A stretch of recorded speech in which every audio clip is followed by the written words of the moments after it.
Tantor Audio presents The Wizard Hunters by Martha Wells. Narrated by Talmadge Reagan. Chapter 1. Vienne. ile-rien. It was 9 o'clock at night, and Tremaine was trying to find a way to kill herself that would bring in a verdict of natural causes in court, when someone banged on the door. Damn it! A couple of books on poisons slid from her lap as she struggled out of the overstuffed armchair. She managed to hold on to the second volume of medical jurisprudence, closing it over her finger to mark her place. The search for the elusive, untraceable poison was not going well. There were too many ways sorcerer-physicians could uncover such things, and she didn't want it to look as if she had been murdered. Intracranial hemorrhage seemed a good possibility, if a little difficult to arrange on one's own. But I'm a Valeyard. I should be able to figure this out, she thought sourly. Dragging the blanket around her, she picked her way through the piles of books to the door. The library at Cold Court was ideal for this, being large, eclectic, and packed with every book, treatise, and monograph on murder and mayhem available to the civilized world. The entry hall was dark, except for a single electric bulb burning in the converted gas fixture above the sweep of the stairs.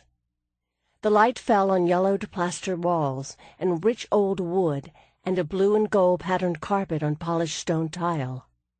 Cold Court was aptly named, and Tremaine's bare feet were half frozen by the time she made it to the front door. She had let the housekeeper have the night off, and now she regretted it. But she had had no idea it would take this long to arrange things. At this rate, she wouldn't be dead until next week.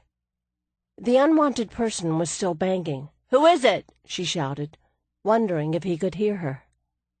Cold Court had been built as a country house, and its walls were thick natural stone to withstand the Vienne winter.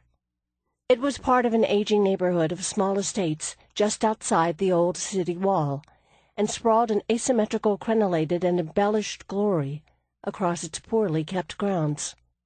The door was several inches thick, old oak-plated with not entirely decorative embossed lead, proof against bullets and other less solid assaults.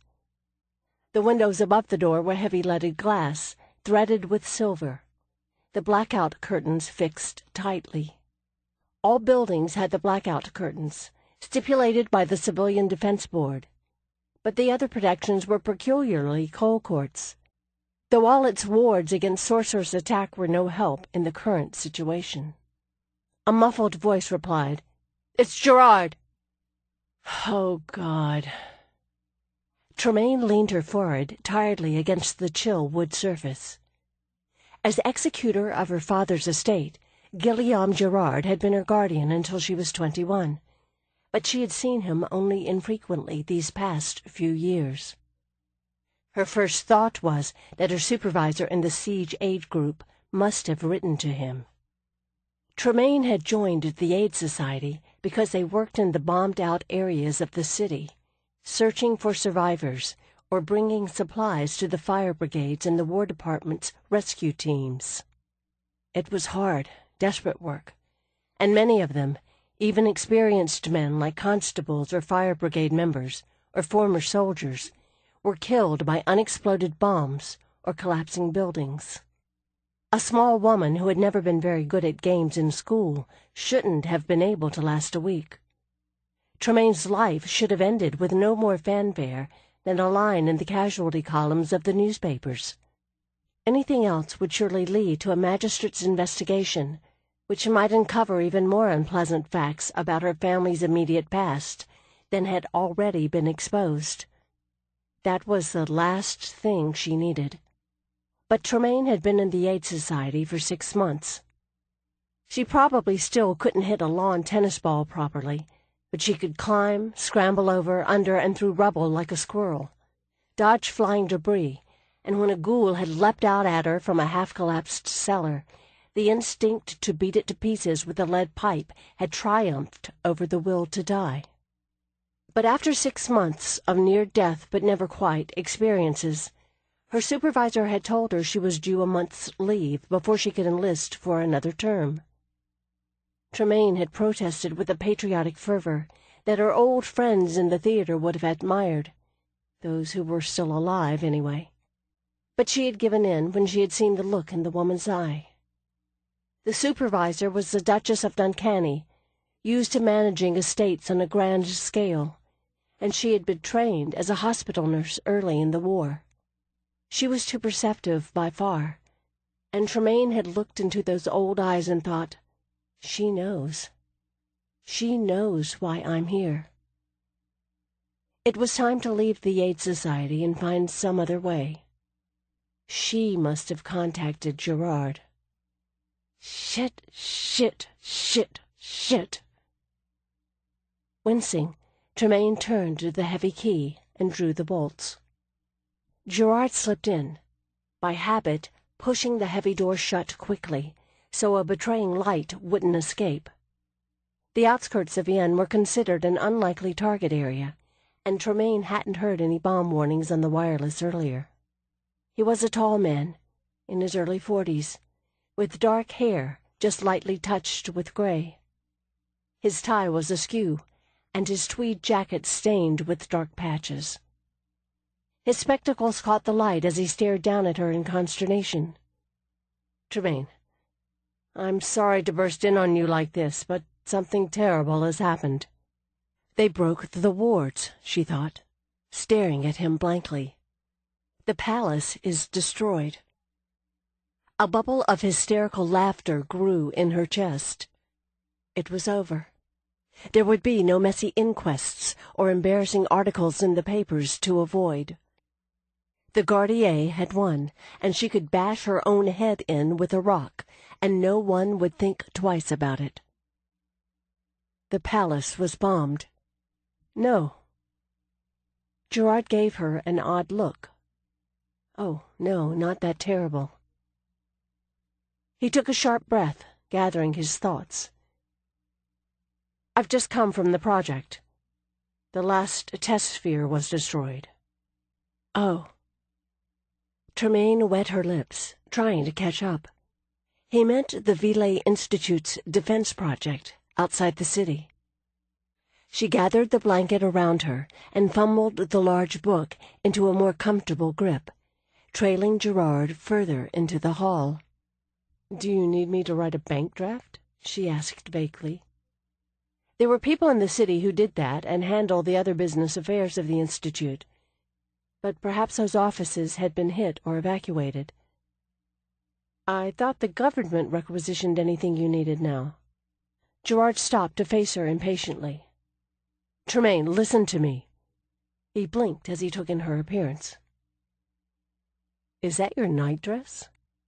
"It's a smock, an artist's smock." Most of Tremaine's clothes were worn out. The couturier she had patronized had closed down and left the city, and she hadn't had time or inclination to stand in the lines at the stores for months. Never mind. Now, what's happened?" "The sphere we were using for the experiment was destroyed," Gerard explained. "The Riordan prototype of the Ville sphere, the last one we had." That time she understood him. Was destroyed? Suddenly angry, Tremaine dumped medical jurisprudence on the marble console table. "What the hell do you mean was destroyed?" "By who?" "By Riordan." His face grim, Gerard adjusted his spectacles. "It killed him and self-destructed." Tremaine let out her breath and pinched the bridge of her nose. "Moron," she muttered. But it didn't surprise her. It was hardly the first time this project had killed someone. "He was overzealous," Gerard admitted. "But he was the best we had. I'm now the highest-ranking sorcerer on the project." He took a deep breath, as if he was still trying to take stock of that himself. Tremaine looked up at him, frowning. Lodon University had been sealed off by its own wards, and lay under heavy sorceress siege by the Gardier.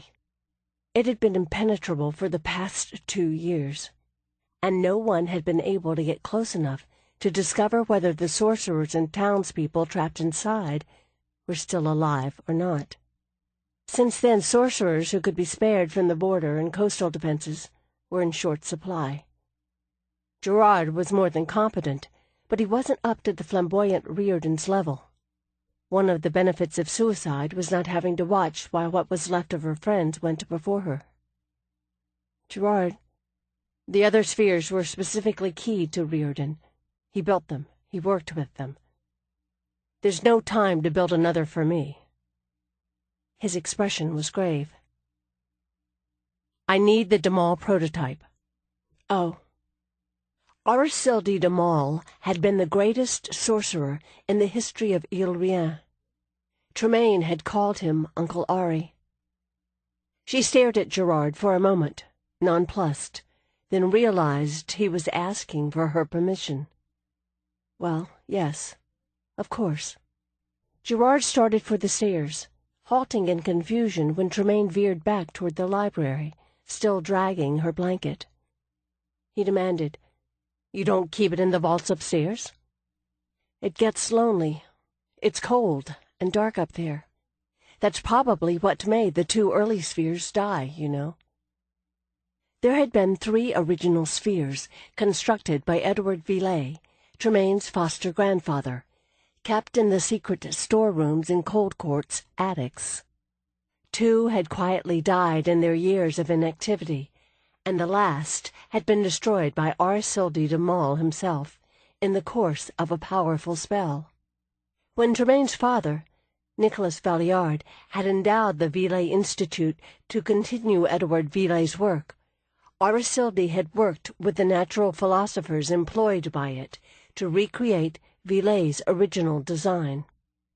Tremaine led the way into the library. The books had overflowed the floor-to-ceiling shelves long ago, and invaded the parlor next door and several rooms on the second floor, but the main part of the collection was still housed here. Though it badly needed dusting, it was still the coziest room in the house, with colorful antique Parisian carpets and overstuffed armchairs. It was also the only room without blank spots on its walls where paintings had been taken down, silent reminders of the imminent danger of invasion. Following the instructions her father had left behind, Tremaine had had his art collection removed to a sealed hidden vault below the Valliard importing offices in Vienne, along with some of the furniture, the older books, her mother's jewelry, and other valuables. Since then, Tremaine had had the feeling the house was an empty shell, nothing left behind, including herself. She went to the glass-fronted cabinet against the far wall and opened a drawer to search for the key. Sorry to burst in on you like this. I know you're on leave from the Aid Society. Gerard glanced at the meager fire in the grate and the pile of books surrounding her armchair. Are you writing something again? Uh-huh.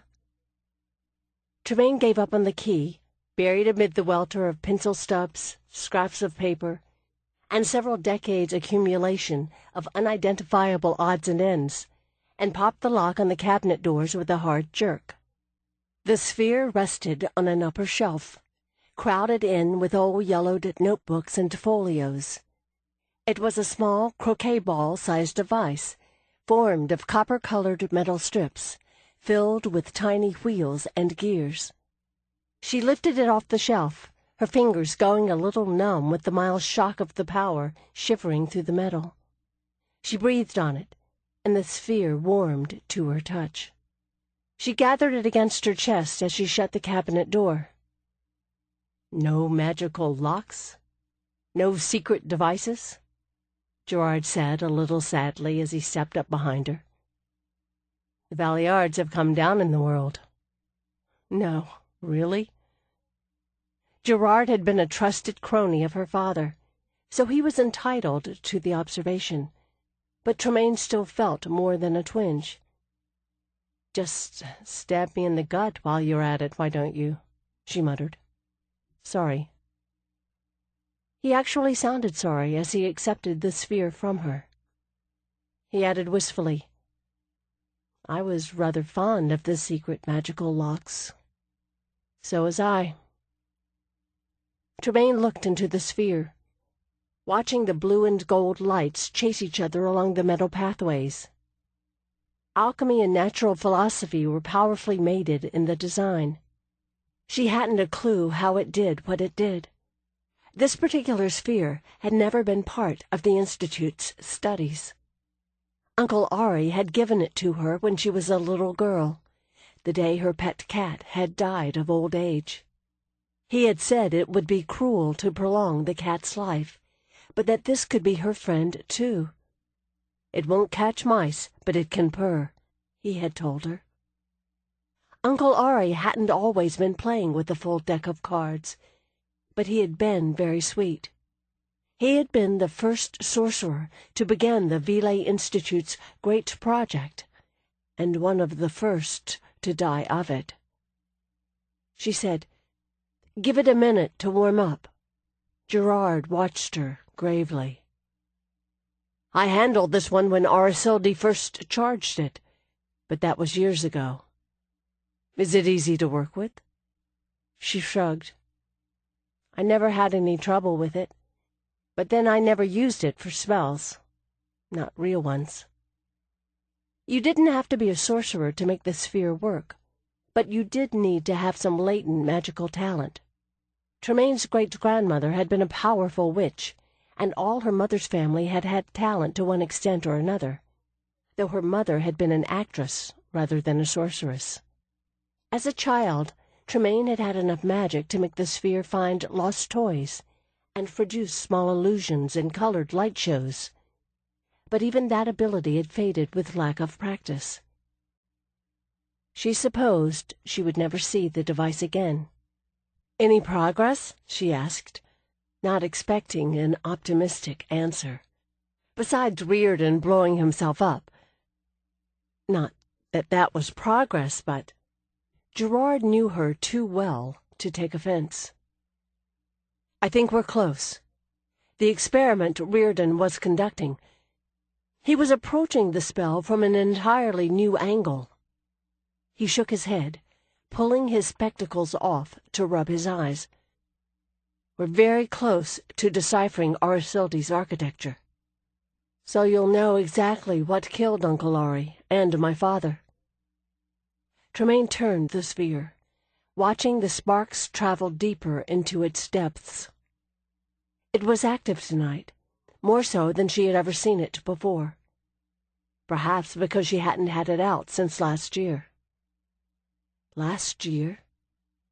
Maybe it's been longer than that. "They wanted to save us from this, Tremaine," Gerard said quietly.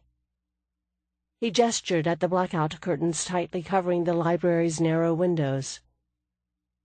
"From this war." "I know." Nicholas Valliard and Arasildi de Maul had been the first to discover the early traces of the Gardier. That faceless enemy that appeared out of nowhere, that attacked without reason with power that destroyed conventional weapons and magic alike.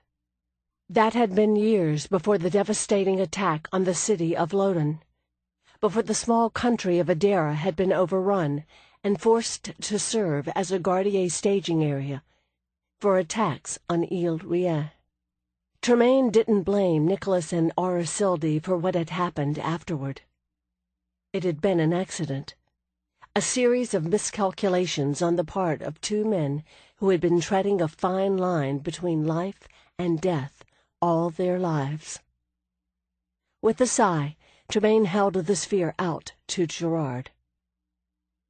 Uncle Ari never wanted to make weapons. He took the sphere from her, handling it carefully.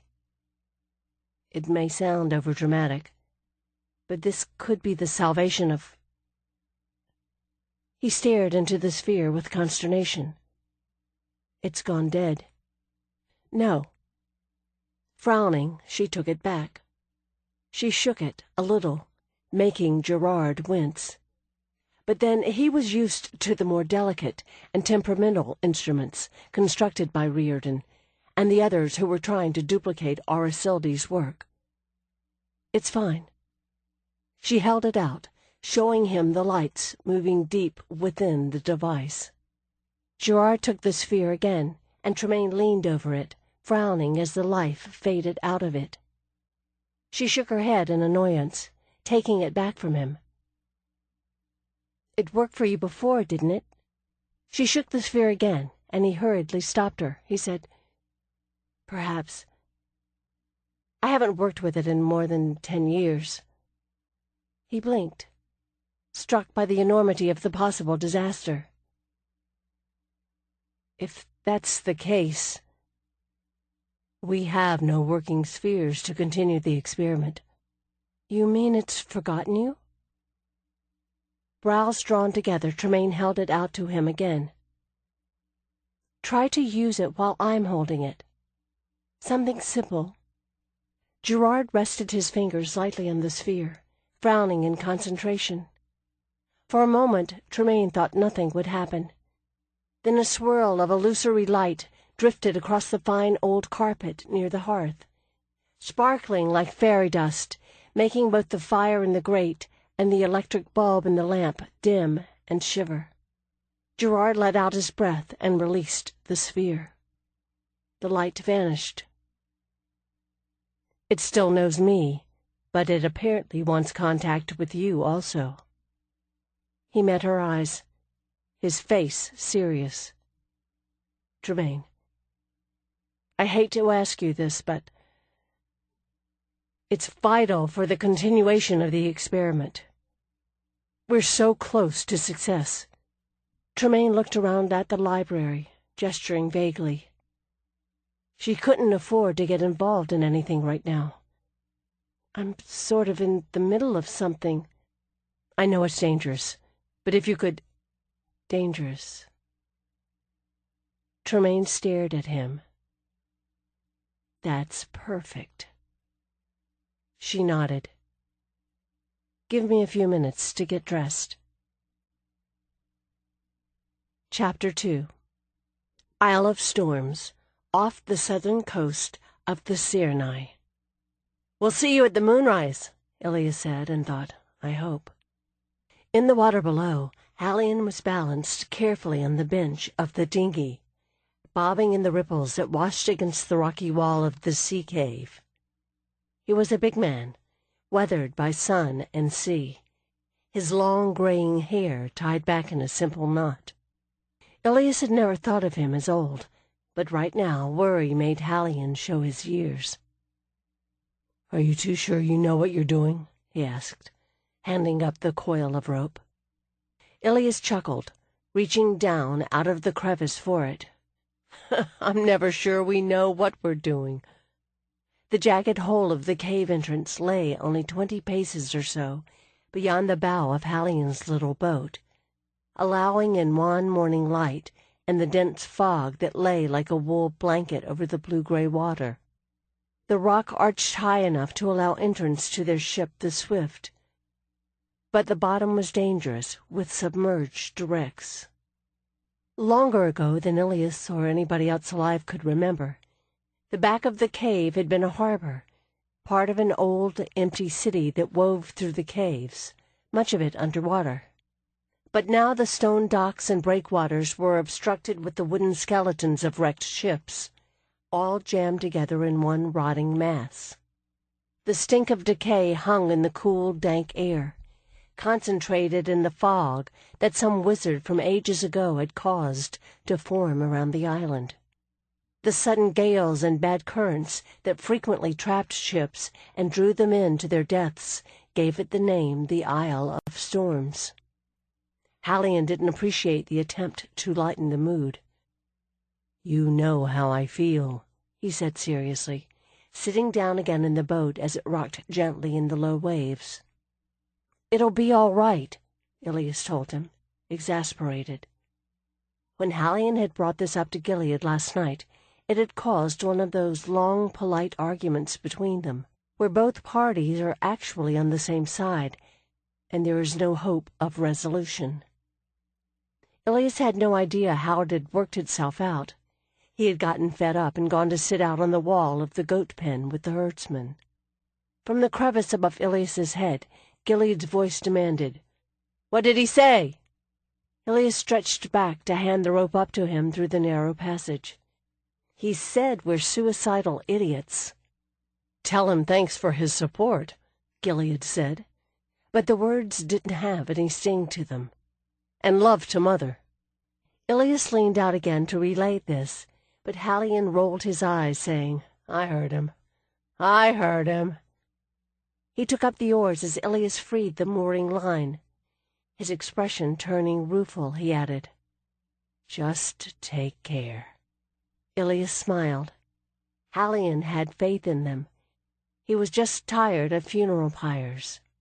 "We will." Without looking back, Halion took 2 quick strokes toward the cave entrance, the little boat already starting to vanish into the fog. Ilias braced his feet on the slick rock and pushed himself up through the opening into the cramped passage above, finding handholds in the mossy chinks in the stones. Gilead was waiting there, sitting on his heels and digging through the supplies in their pack. The crevice stretched up into the rocky mass over their heads, disappearing into shadow when the dim gray light from the opening below gave out. "Ready?" Gilead asked, shaking his braids back and awkwardly maneuvering the pack's strap over his head and shoulder. He was nearly a head taller than Ilias, and the confined space was almost too small for him. "No," Ilias told him brightly. The crevice was not only too small for Gilead, it was too small for the distance weapons they would have preferred to bring. Bows and hunting spears would never fit through here. They both had their swords strapped to their backs, but drawing them in the confined space was impossible. Gilead's warm smile flickered. Then, straight-faced, he nodded firmly. "Me neither." "Then let's go." The climb went faster than Ilias remembered, maybe because this time he knew it would end. Searching for a way out of the caverns last year, they had discovered this passage by accident, not knowing if it led to a way out or a dead end somewhere deep in the mountain's heart. It was pitch dark, and the stone was slick with foul water that dripped continuously from above. After a time, the sound of the waves washing against the cave walls below faded, and the only noise was their breathing, the scrape of their boots against stone, and an occasional muttered curse due to a bumped head or a braided skin.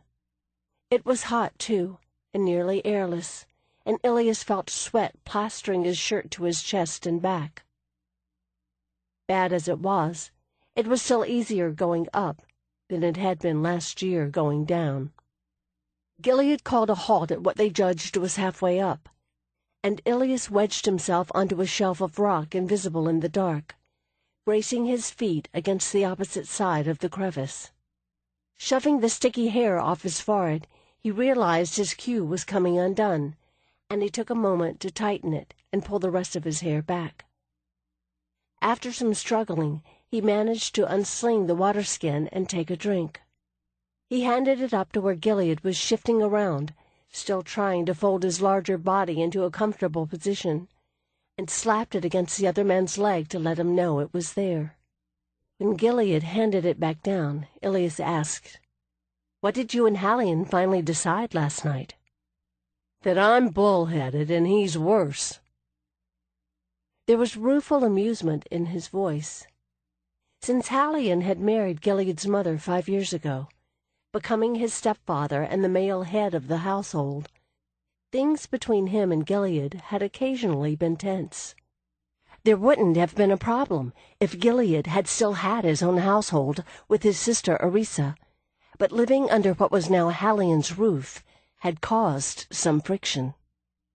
"Bull-headed? I would have picked the other end."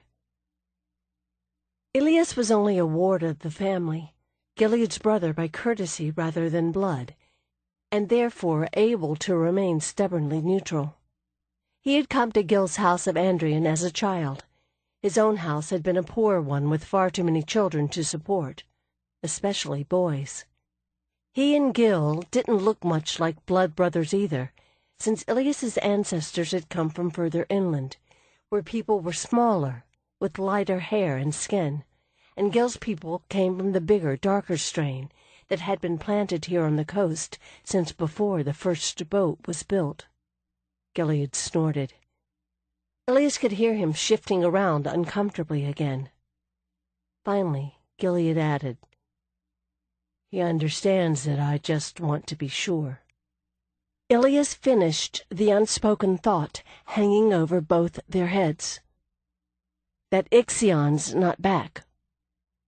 It was the first time either one of them had said it aloud, though Ilias knew they had both been thinking it since earlier this season when the rumors had started.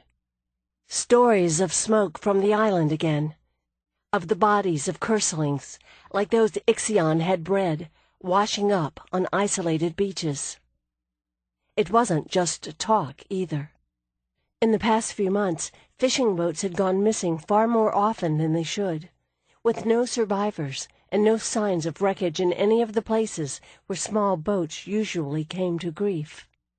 Then a trading fleet of 6 ships from Argot had failed to arrive, and 2 small coastal villages of gleaners had been found deserted, the huts burned, and the boats broken into kindling. Nicanor, lawgiver of Sinneth, and his wife, Visalila, had asked Gilead to return to the island to see if another wizard had taken Ixion's place here. "He can't be back," Gilead pointed out reasonably. "I cut his head off. Nobody comes back from that." Ilias remembered that part, in a hazy way. Lying across Gilead's lap in the sinking gig, the water in the bottom red with blood, he had a clear picture of Ixion's head under the rowing bench. They had never talked about that, either. "Diane told me you threw it to the pigs." "The pigs we eat?" Gilead sounded dubious. Ilias didn't take the bait, and after a moment his friend said quietly, 3 days after we got back I took it to the cave, and the god told me to bury it at the place where the coast road met the road to Estrie. That's when you started to get better." "Oh." Ilias scratched the curse mark on his cheek. He remembered Gilead being gone then, and everyone refusing to tell him why. Even after all this time, the memory of Ixion's malice and power gave him a cold feeling in the pit of his stomach. That the man could be dead, and in at least 2 pieces, and still be trying to hate him to death. As soon as Ilias's fever had abated enough for him to get up, he had walked to Sinneth to turn himself in and get the curse mark, the silver finger-width band given to anyone who had been cursed by a wizard. Gilead had caught up with him halfway there, and tried to stop him, but Ilias had refused to listen. He hadn't meant to make himself a walking symbol of their failure, but maybe it had turned out that way. It still seemed like something he had had to do, though Ilias couldn't say why, even to himself. He shook his head, trying to drive off the uncomfortable reflections. At least the curse mark had stopped Visalila from trying to convince the family to sell him off into marriage somewhere inland. "Crossroads, huh?" he said thoughtfully, keeping his tone light. "I guess the god figured the bastard shade would get confused and wander around in circles. Shades can't cross running water anyway." Ilias heard Gilead's boots grate on the stone as he shifted, ready to start the climb again. Gilead hadn't meant for Ilias to come with him this time. He had, in fact, invented a story about a dull trip along the coast to Ancira, which would have been more convincing if Gilead wasn't such a lousy liar. Cornered and forced to admit the truth, Gilead had still maintained adamantly that Ilias shouldn't come with him. Ilias had spent the last few days countering arguments, calling bluffs, topping dire threats with even more dire threats, ignoring pleas and foiling a last-ditch attempt at physical restraint by battering the bolt off the still-room door. Everybody else had refused to take sides, fearing retribution once Gilead wasn't around to protect them. Hallian and Karima, Gilead's mother, hadn't interfered either, both knowing that the only thing more dangerous than going to the Isle of Storms was going to the Isle of Storms alone. That Gilead would go, with help or without it, had been certain. It wasn't just that he had taken the duty of chosen vessel personally ever since he had first discovered what being one meant. Rainior, who had been his father before Gilead had been named a vessel, had died from a wizard's curse. It had been the first real curse that Gilead had ever faced, and probably the first time he had started to blame himself for things he had no control over. Ilias took another drink from the water skin, slung the strap back over his head and shoulder, and pushed himself up to follow. "That's rivers and streams that shades can't cross, not seas." "Seas don't run?" Gilead countered. He had a point. Ilias thought for a moment, feeling for the next handhold. "They're salty." But as they leaned against the warm rock, he felt a vibration. He hesitated, pressing the side of his face against the stone. Somewhere, deep inside the mountain, something was thrumming, like a giant heart beating fast in panic. "What would salt have to do with—" His throat suddenly dry, Ilias whispered tensely, "Gil, listen." Gilead stopped. Ilias could sense him listening silently to the telltale vibrations in the stone. After a moment, he answered softly, "I feel it." He let his breath out in resignation. "I hate being right." "I hate you being right, too," Ilias told him briskly, bracing his feet and feeling for the next handhold. At least they didn't have to wonder about it anymore. Knowing for certain was a relief, though it sure cut all the joy out of the debate over the seaworthiness of shades. And Hallian thought he wouldn't have anything to worry about the rest of the year, except the drainage problem in the hay fields. "Well, that's a pretty serious drainage problem," Gilead said, deadpan, as he resumed the climb. After a moment, he added, "It's not him. It's another wizard that came to take his place." "I know." Ixion alive had been bad enough. Ixion dead, headless, and really, really annoyed was unimaginably worse.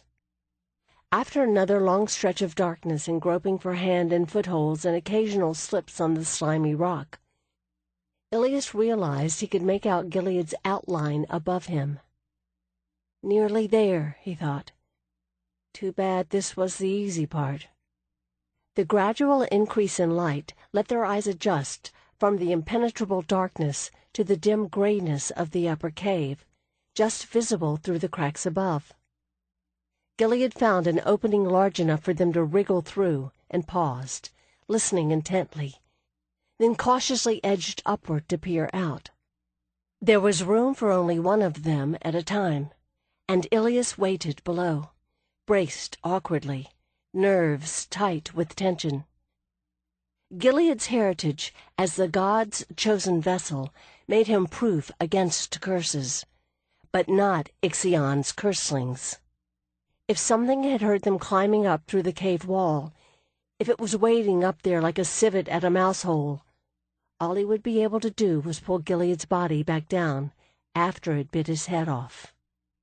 Gilead motioned that it was clear, and climbed up through the crack. Breathing a little easier, Ilias followed, pulling himself out onto a ledge in the large cavern. The dim light came from above, through shafts and cracks that led up to the surface of the mountain. Conical columns of rock hung from the cave roof like icicles, hundreds of them, the light-colored ones glittering with myriad crystal reflections. It courted terrible luck to say so far so good, so Ilias just knelt, dumping the coil of rope off his shoulder, and unclasping the climbing hook from his belt. Gilead paced along the edge, looking for the best spot to go down. The cave was about 4 or 5 ship lengths across, the far side hard to see in the dim light. They knew it was just like this one, sloping down into the abyss, pocked by cracks and crevices, ledges and sheer faces of rock. They had no idea how deep the cavern was, and personally, Ilias didn't care to find out. The dank, cold air drifted up out of it, like a breeze from the netherworld, raising goose-flesh on his sweat-slickened skin. They would use the rope to go down the cliff to the inner passage's entrance, about 40 paces down this side. Ilias took a deep breath as he tied off the climbing hook. Except for the rush of wind through the shafts higher up, it was silent. Last time, they had been able to hear the pounding of Ixion's engines all through this part of the caves. "At least it's quiet," he said, keeping his voice low. He glanced up when Gilead didn't answer. His friend was sitting on his heels near the edge, head cocked to listen, his brows drawn together in consternation. "What?" Ilias asked softly. Gilead glanced back urgently.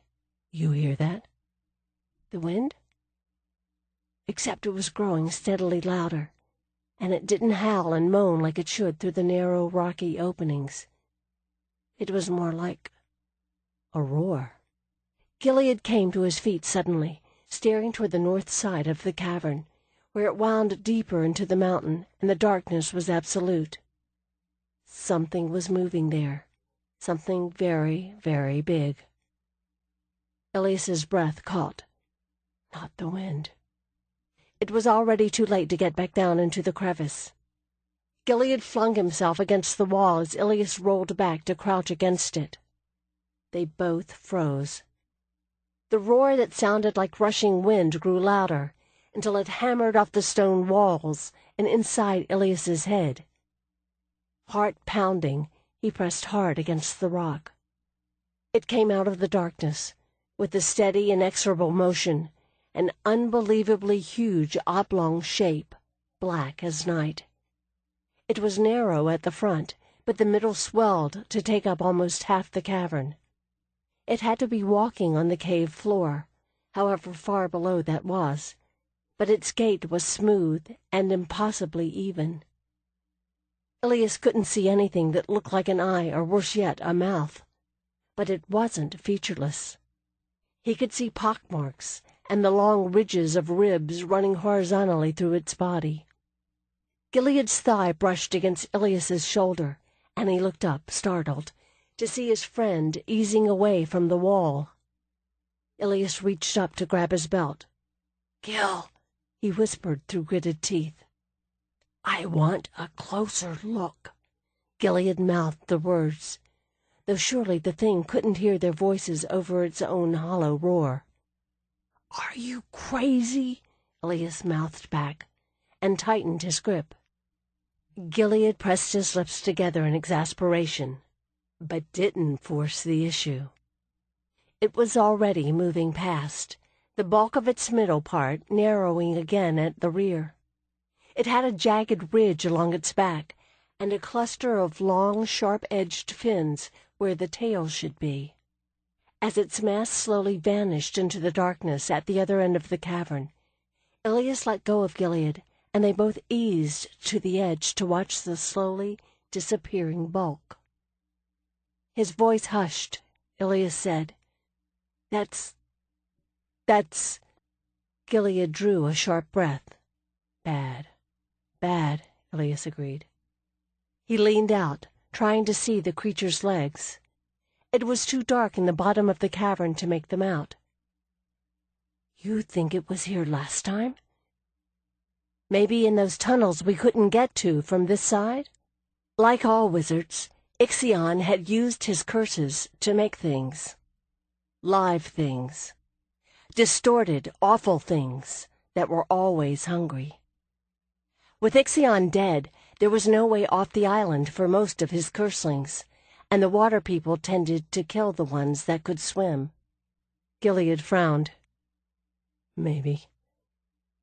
I thought cutting off the water to the vats would take care of anything he had down there. He swore under his breath. I wonder what else I missed. It wasn't your fault, Ilias said, though he knew Gilead wouldn't believe him.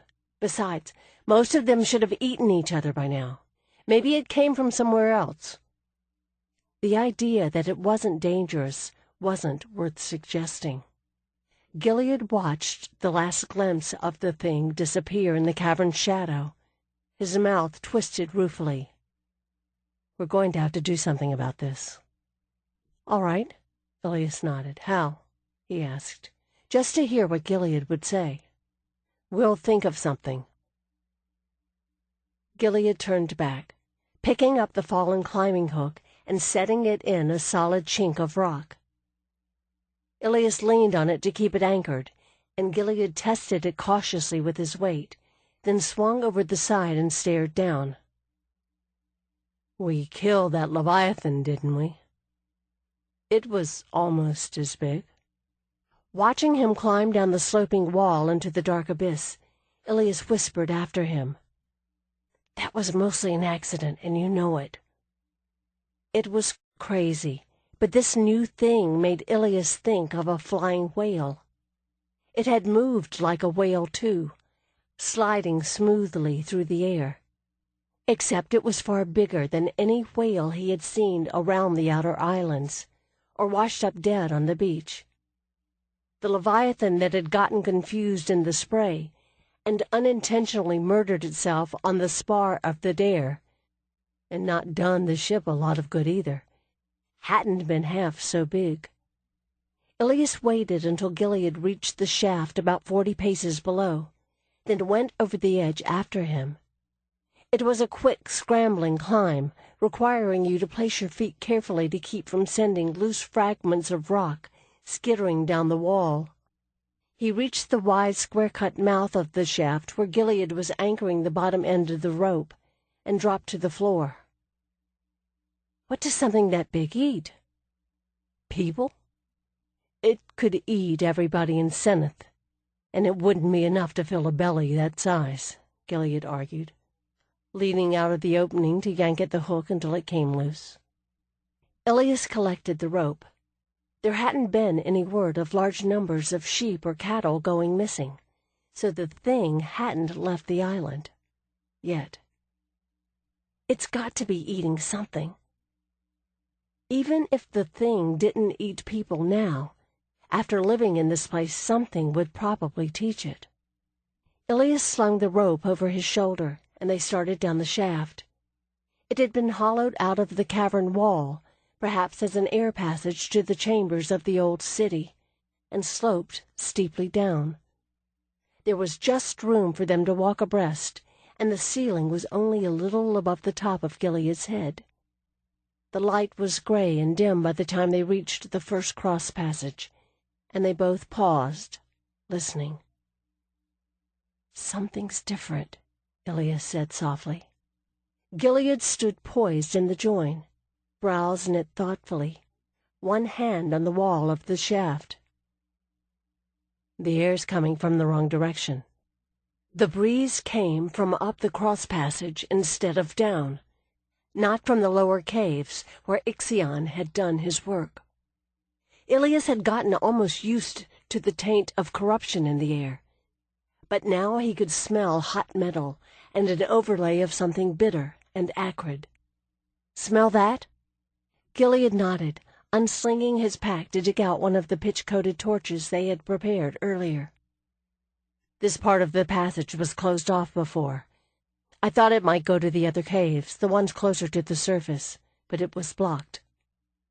He took a step down the cross passage into that damp, cool breeze. It's not blocked now. That's odd. Ilias stared into the darkness, thinking it over. Gilead was talking about the time when he had been alone down here. Ilias's memory was hazy on everything that had happened after Ixion had caught him, and Gilead had never spoken of the details. Whatever was down here, Ilias could do without the return visit to Ixion's workroom. They got the torch lit with flint and tinder and started down the passage, wary of sudden pitfalls of traps in this unknown territory. Soon the shaft lost its square shape and began to look more like a natural tunnel, the walls growing rougher and narrowing until they had to turn sideways to slip through. It slanted down, first gradually, then dramatically, and they had to scramble down nearly vertical slopes. When the passage widened out again it was abrupt, and they suddenly found themselves in a larger chamber. Ilias fell back a pace, drawing his sword to cover Gilead's back, as his friend lifted the torch to check the knobs of rock overhead.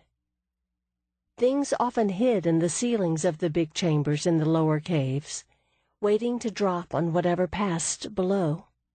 As they made their way cautiously forward, Ilias's foot knocked against something that rolled away.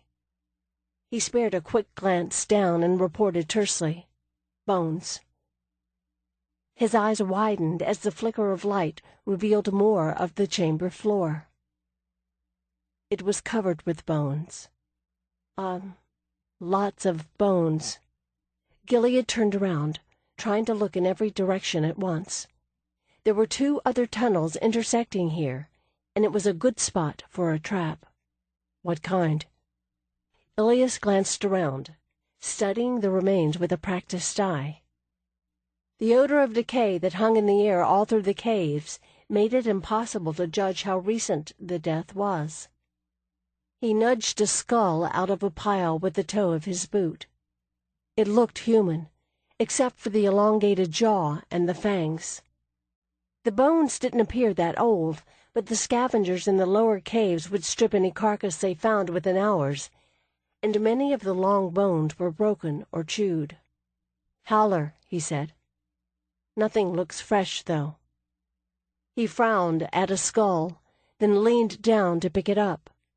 It had a neat hole drilled through it, just above the right eye. "What does that look like to you?" he asked Gilead, holding it out. Gilead spared it a glance, brows quirking. "Like something bored into its head and ate out the insides? That's what I thought." Mouth twisted in disgust, he tossed the skull back into the pile. "Which way?" "The air is coming from this one." Gilead picked the tunnel on the far left. "What's that smell?" he muttered. "I still can't place it. Bitter, isn't it?" Ilias paused to sheath his sword, and while Gilead kept watch, he used his knife to scratch a trail mark on the floor. The trail marks were a language all their own, the individual lines telling which direction the maker had come from, which direction he went, what his name was, and what he was looking for. Ilias wrote the mark to say they were looking for trouble, which he thought summed up the situation nicely. "Not that Hallion or anybody else will be coming through here to appreciate it, I hope," he thought, getting to his feet and following Gilead into the next tunnel. Gilead had made Hallion swear on his grandmother's ashes not to come after them if they didn't come back.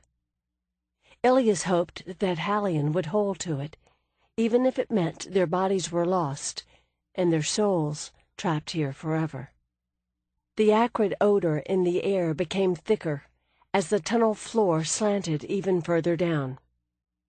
"So say you're Ixion," Ilias began. "I'd rather not, thanks. I have enough problems of my own." Gilead lifted the torch to chase away the shadows overhead. "And you're sitting around one day in your dark, dank cave, watching the howlers and the grinned hump and kill each other, and you think, 'Hello, I'll make something that jumps on people's heads and bores through their skulls and eats out the insides.' Why does that happen?" "Because he's a wizard, and that's what wizards do," Gilead said patiently. "What else—" He stopped abruptly. Ilias froze, a hand going to his sword. He heard it too, a muted click of claws against stone. He drew the weapon, shifting to stand back to back with Gilead, his eyes on the rock above their heads. There would be tunnels up there, the openings hidden in folds and shadows. "Back or forward," he whispered. The passage was too narrow to fight in. "Back," Gilead began. Then from the direction of the bone chamber, two lean, man-sized shapes appeared at the edge of the torchlight, the flame reflected in mad, hungry eyes. "Forward," they finished in unison. Ilias let Gilead worry about what was ahead and kept his eyes on the passage behind them as he backed away. The firelight threw leaping red-tinged shadows on the howlers' slick-mottled green hides, which he knew were disconcertingly like human skin to the touch.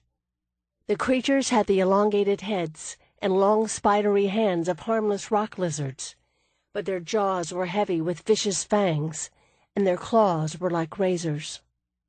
These howlers warily kept their distance, as if they had been hunted before.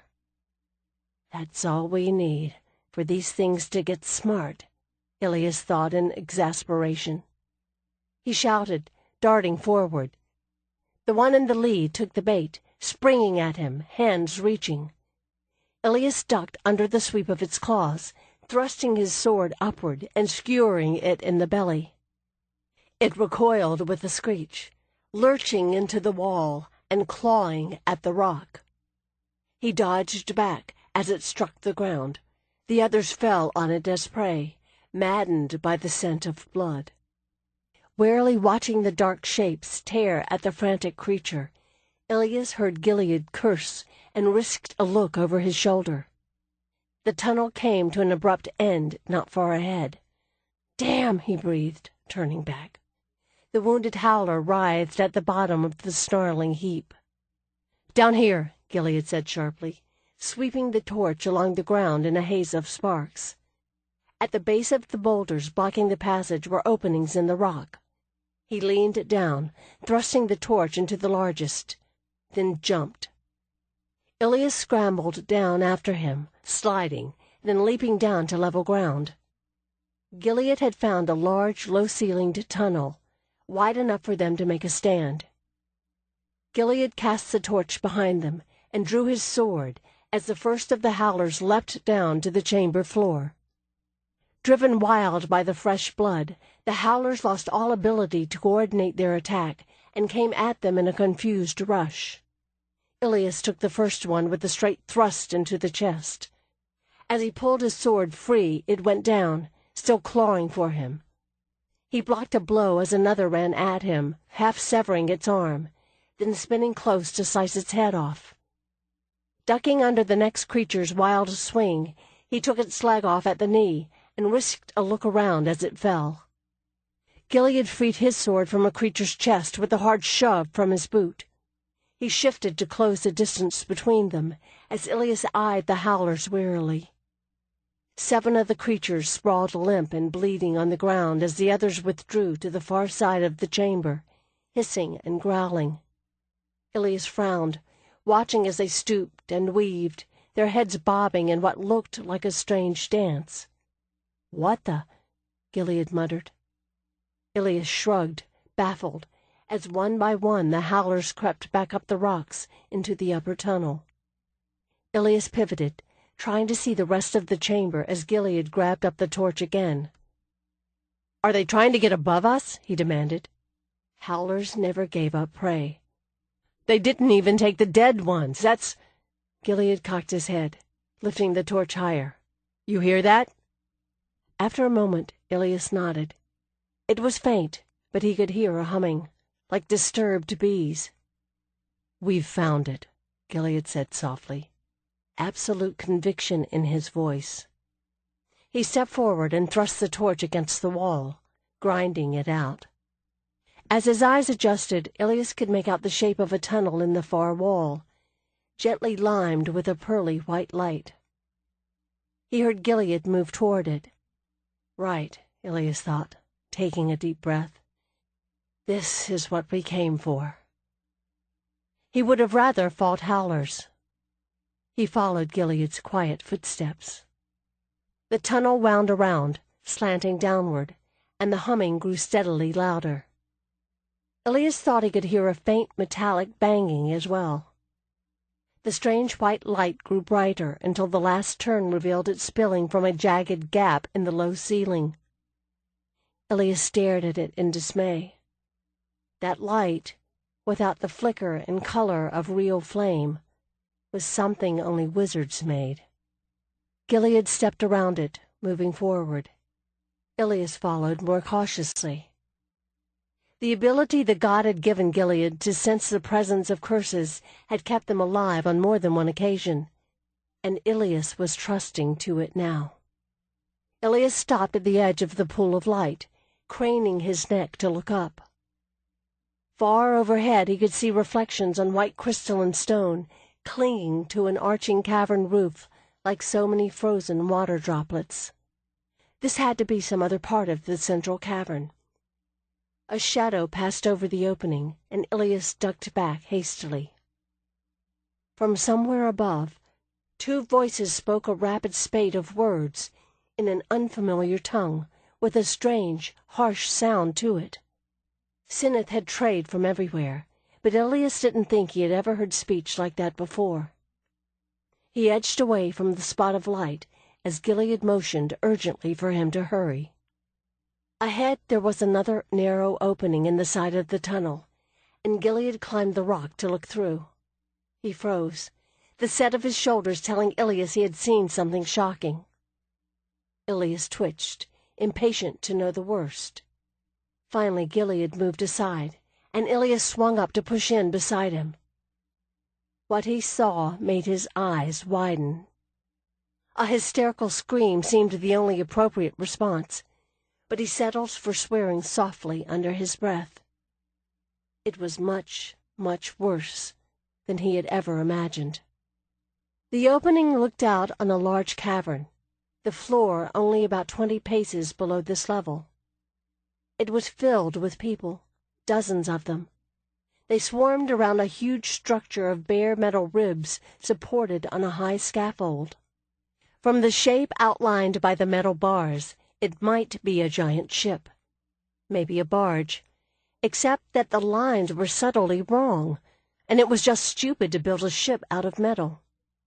The worst part was that they were using curses to construct it. Several men, if they were men, had some kind of small torch that emitted a fire so brilliant it was like a captured star. They were playing the torches over the metal, as if melting it into place. Ilias shot a worried look at Gilead. His friend's grim expression was just visible in the reflected light. Yes, we're in trouble, he thought. So many wizards. But not like Ixion. He had looked and dressed just like a normal man, and had even managed to fool everyone into thinking he was one for a time. The people below were anything but normal. Their clothes were drably colored, all dull browns, and they wore half masks of some kind, of dark-colored glass over their eyes. Their hair, if they had any, was gathered up under baggy brown caps. Ilias was sweating in the warm, damp air, but the men below were covered up, as if they expected to have to plow through a snowy mountain pass. Their sleeves came down to reach their gloved hands. The collars went up nearly to their chins, leaving only the pale skin around the mouth, nose, and throat exposed. And their wizard lights were different from the ones Ixion had used. His had been small, silent, misty wisps of illumination that floated on the cave breezes. These were giant things, a good 2 paces across, set in metal holders driven into the rock or on high metal stands. Looking at them was like trying to stare into the sun, and they made a low hum, the source of the strange noise. Then, as Ilias watched, a group of howlers came out of another tunnel, dragging a bundle of metal poles, watched over by a pair of wizards. The white light gleamed off their slick mottled skin and mad eyes. These wizards had tamed the howlers then, just as Ixion had. Then one suddenly dropped its burden, crouching and snarling. A wizard stood nearby, unrolling a coil of black rope. He shouted a warning and pointed at the creature. The noise and sudden movement attracted it. With snake-like quickness it darted at him. Just as it leapt on him, another wizard pulled something dark out of the sheath at his belt, pointing it at the howler. Ilias flinched back at a sudden sharp report. "That's a new one," he thought, glancing at Gilead, who was wincing at the echo that reverberated through the cavern. His ears still ringing, Ilias looked back, in time to see the howler reel and fall, its legs kicking spasmodically. The other howlers didn't go after it, but huddled in a group, hissing in alarm. Ilias wet his lips. At least, now we know what taught the howlers to be wary of people.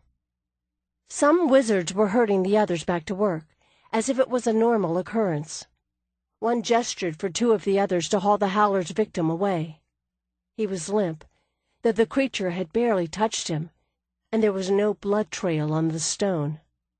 They dragged him by his arms, with his head hanging back to bounce on the ground, as if they knew he was dead or didn't care.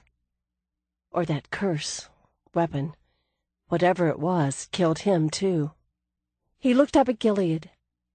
Ilias had seen wizards killed before, but curses always took time to work. If they didn't, he and Gil would be dead several times over. He nudged the bigger man's arm with an elbow and mouthed, "What was that thing?" Gilead shook his head, equally baffled. He leaned down to say, in a nearly voiceless whisper, "Some of them aren't wizards. Some are slaves, see?" After a moment of study, Ilias nodded. The ones who were doing the herding all wore leather belts with the odd-shaped sheaths attached, often with other pouches and metal implements. The ones being herded didn't have such accoutrement. They were also the ones doing all the actual labor, using the cursed tools, carrying pipes and poles and heavy cables. The others pointed and gave orders and watched, or scribbled things on small square boards they seemed to use as miniature portable writing desks. They also moved more confidently, shoulders stiff, jaws squared. Not so many wizards as it had looked at first, then. Still too many, Ilias thought. A touch on his shoulder made Ilias jump, and he realized he had been staring in horrified fascination for some time. His legs were stiff from crouching so long. He scrambled down the rock after Gilead, and they retreated back up the tunnel to just before the chamber where the howlers had fought them and fled. They sat back against the rock under an overhang, squeezing in shoulder to shoulder, more for comfort than any need for concealment. "Well," Ilias said, keeping his voice low. Gilead took a deep breath, then said softly, "I didn't know there were that many wizards, anywhere." Ilias felt him shrug helplessly. "I didn't know they could work together like that." Ilias swallowed in a dry throat. This wasn't one lone wizard, come to take Ixion's place and make use of his leavings, to prey on the shipping and the towns and villages along the coast as he had. A wizard like that could be killed if you were clever and careful. They had done it enough times before. This was an army of wizards. The scars on his back ached with the thought of it. "It's war." Gilead nodded and rubbed his forehead. He was badly disturbed and trying to hide it. "We've got to get word back to Nicanor and Veselila. Not that we have much to tell them. They could send messengers to the other city-states and to all the holdings throughout the Cernai." Gilead shook his head in frustration. "We've got to find out when the attack will start. We've got 3 days to scout around. The Swift would be picking them up at the next moonrise on the opposite end of the island. And we've got the advantage now since they don't know we're here. He sensed Gilead looking down at him and added, "We hope." Chapter 3. Vienne, ile-rien. After Tremaine had dressed, and they had experienced the usual difficulty with the starter handle of Gerard's old sedan, they set out for the Institute. It was faster to skirt the edge of the city, and as Gerard drove, Tremaine leaned back in the cracked leather seat and watched the dark streets go by. This quarter still looked relatively normal, if murky and oddly quiet. There had been no blackout sirens tonight, but only a few street lamps were lit, and they saw no one except for the civil defense and the army patrols. As they drove a short distance up the end of Saints Procession Boulevard, there were more cars, more people, and even a few cafes open. The old casino, converted to a military canteen, was a spot of light and gaiety in a block of fashionable shops that had been closed for months as the owners and customers fled the city. Other than that, this end of the boulevard looked strangely undisturbed by the war. The old stone facades undamaged, as if they had been removed from the scene and preserved in a glass case. The few passers-by walked under the potted trees in groups or couples, and there was music and laughter from the canteen, and the scents of coffee and chocolate in the cold, damp air. But in the distance, over the roofs of the lower structures and the mists that hung above the street lamps, she could see the ruin of the Grand Opera. Her eyes would never grow accustomed to the gaps in what should be a perfect dome. It was like seeing an old friend with an arm missing. Of course, she had seen that, too. The Institute's project lay outside Vienne, a long drive through dark, twisty country lanes, past old estates, farms, vineyards, and a couple of small villages. Patchy clouds occasionally obscured the moon and stars, and a rainy wind tore at the treetops. The air had the heavy, wild scent of the country laced with smoke. It would be a wonderful thing if the Institute was successful. But Tremaine wasn't an optimist, by nature or nurture. Her first hint that her family life would not be a normal one had come when she was 7. Her mother, Madeline, had died, and her father had disappeared for a year. She had lived with Uncle Arisilde then, and he had assured her that her father was still alive, no matter what the newspapers might say. She had realized later that Nicholas had gone after her mother's murderers, and that her peripatetic existence with Arisilde, wandering the byways of Vienne, tramping through fields and forests, with occasional visits to Loudun, where they stayed in the strangest places and met the oddest people, had kept her alive. That quirky and self-effacing Uncle Arisilde was a powerful sorcerer, and he was hiding her from her father's enemies, some of whom were powerful sorcerers themselves. One day Arisilde had taken her back to Coldcourt, and they found her father there, and that was that. She had never found out what had happened to those enemies. Nicholas Valliard had never set foot on a stage, but he had been a born actor, taking on different roles and personas the way other men changed their coats. He had done work for the Queen at times, but Tremaine had grown to understand that his public persona of gentleman adventurer was just that, a persona. He wasn't one of those noble rogues with a heart of gold who were portrayed in novels and plays, though he could maintain that act when it suited him. The reality was that he had been, and to a large extent still was, a lord of the criminal underworld. Dangerous, implacable, and ruthless.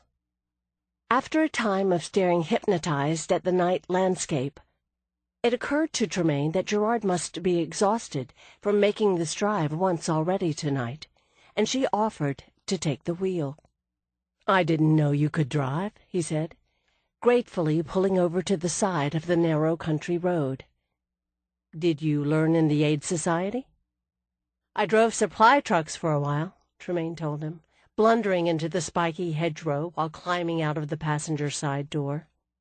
Staging an accident with her truck would have been a possibility, but everyone had been so disparaging of her ability to learn to drive it in the first place that she hadn't been willing to give them the satisfaction. She disentangled her cap from the thorns and stumbled around the front of the car. Gerard climbed into the passenger seat. "This past 6 months for you must have been—" "It's the same for everyone." Tremaine pulled the door shut with a grimace. She sounded like a bad melodrama. "Don't mind me, even though my leg's blown off. I'll stagger back to the front line." She fumbled with gears and got the car pointed back to the road. "With the skills your father taught you, I thought you might go into the prefecture or the intelligence service. Though I was glad you didn't." Settling back in the seat, Gerard added ruefully, "They aren't making any headway from what I've heard, and the attrition rate is even higher than the Aid Society." Tremaine had never considered that as a serious possibility. It wouldn't have worked anyway. She hadn't wanted her death to ruin some vital operation or get anyone else hurt or killed. That was the last thing she needed. "I was never as good at that sort of thing as you all." Gerard snorted. "You weren't there to see my spectacular failures. I was lucky Nicholas was there to save my... Well, that's all over with now." He must have sensed she wanted to change the subject. "What are you writing?" he asked. Natural honesty did not run in the family, so Tremaine wasn't sure how she came to be saddled with it, at least when it came to speaking with Gerard. She guided the car past a couple of slow-moving farm carts. It was safer to bring supplies into the city after dark. Branches caught on the windscreen and the bonnet as Tremaine edged the car close to the ditch, and one of the drovers lifted his hat in thanks, barely visible in the light from his kerosene lamp. It gave her time to think.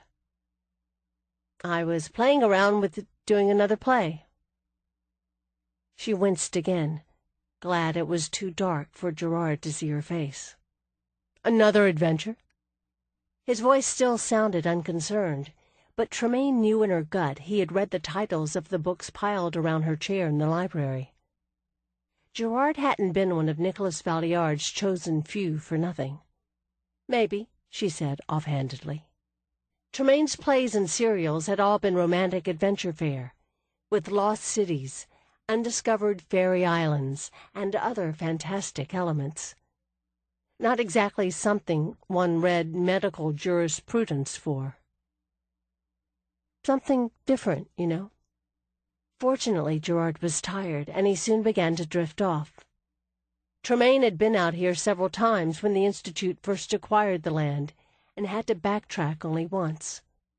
The car was stopped twice by civil defense patrols, cautioning her to use the headlamps sparingly, and once by the regular army as she neared the old estate that housed the project grounds. Bringing the car to a halt, Tremaine fished for Gerard's authorization papers in the litter in his dispatch bag, glad for the electric torch the soldier shined into the car.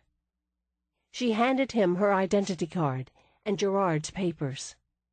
He checked them over briefly with the torch, then directed the light for a moment on Gerard, who snored. "Looks in order, madam. Hold up a moment while I get the corporal." "All right," Tremaine replied dispiritedly, thinking, "Miss. It's Miss. I'm 26. I only look 40. Her mousy brown hair didn't look any better for the bad bob she had gotten not long ago. If she had just continued to cut it herself with the kitchen shears, it would have at least looked neat. She was pale from the winter, too, but so was everyone else. She probably didn't look like a Gardier spy, at least. There were warnings in the papers constantly that there were Gardier spies in the cities, there to get information on defense plans and troop movements on the Atarasi border, and to kill sorcerers. The soldier carried their papers over to the truck parked off under the trees, and she heard the voice of the corporal as he checked their documents again. "They've hit the coast, too. Cheer again. It's likely they'll take another run at Vienne before midnight." No, not again. The soldier sounded as resigned and weary as Tremaine felt. "Yes, just came in on the wireless." The bombings on the seaport of Chair had started only a few months ago. The two things that had most puzzled the Institute's researchers since the war began was where the Gardiers had come from and how they were concealing their bases. Airships now also came from the captured territory of Adara, but at first they had always come from over the Western Ocean. They still made their attacks on the western coast that way, but as far as their allies in Capadera could tell, the dirigibles were not passing over their territory at any point. Speculation in the newspapers had covered everything from a secret undiscovered island, an underwater city, and a hitherto unnoticed continent that submerged at will. If the Gardiers came from further away, from some hidden city, then that still left the fact that they appeared to be supplying and launching many of their airships from the middle of the open sea. After 3 years of fighting, ile-rien still knew little about them, not even what they called themselves. The name Gardier had been given to them by the newspapers and was a Rhenish corruption of an Adarasi slang word for enemy. Ile-rien had been invaded before. During the Bizron Wars, troops had crossed the borders and pushed inward as far as Loden, overrunning towns and villages, burning witches and priests.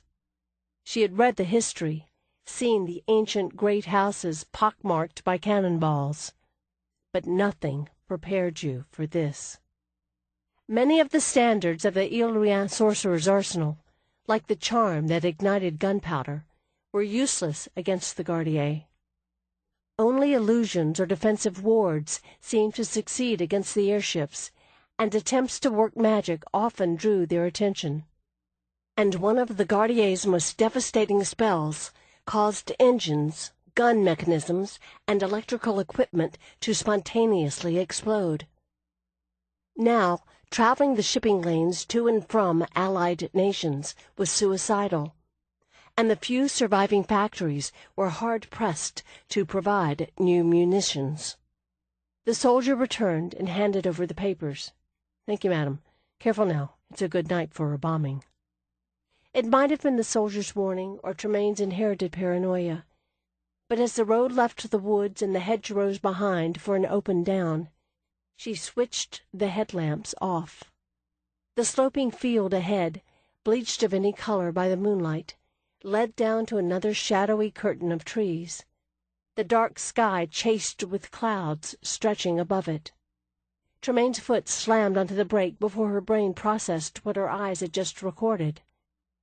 Outlined against a stray cloud was the long cylindrical shape, the jagged ridge down its back tapering into knife-like tail fins.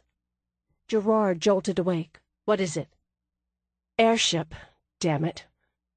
Tremaine craned her neck to look out the windscreen. It was low, perhaps only 100 feet above them. She wished she hadn't stopped so abruptly. Surely a sudden motion was more likely to attract attention than a slow one. She was very glad Gerard's car had a silver-gray body and a dingy gray bonnet. It should blend in with the grassy field.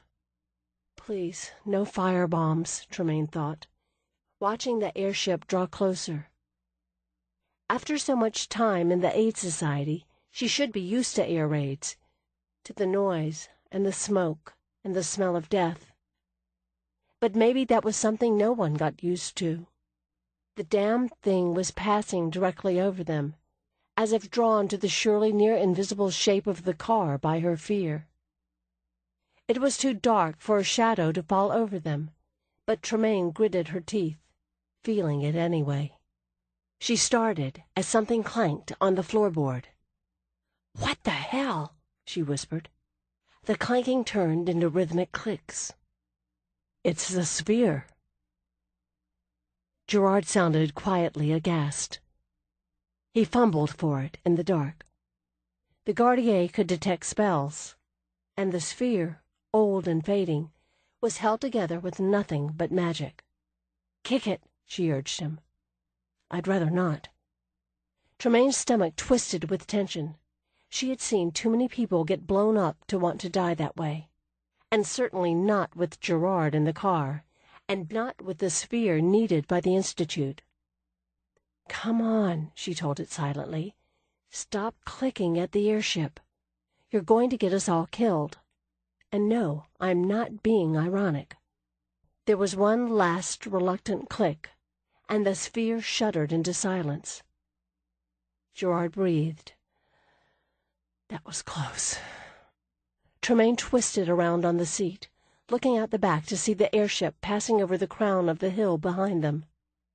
It must have moved out of the sphere's range. She took a deep breath in relief, then realized the airship was going in the wrong direction. She frowned, glancing at Gerard. "It's not going to Vienne?" "Bellegarde." His voice was grim as he turned to look back. "It's just over that rise on the other side of the woods."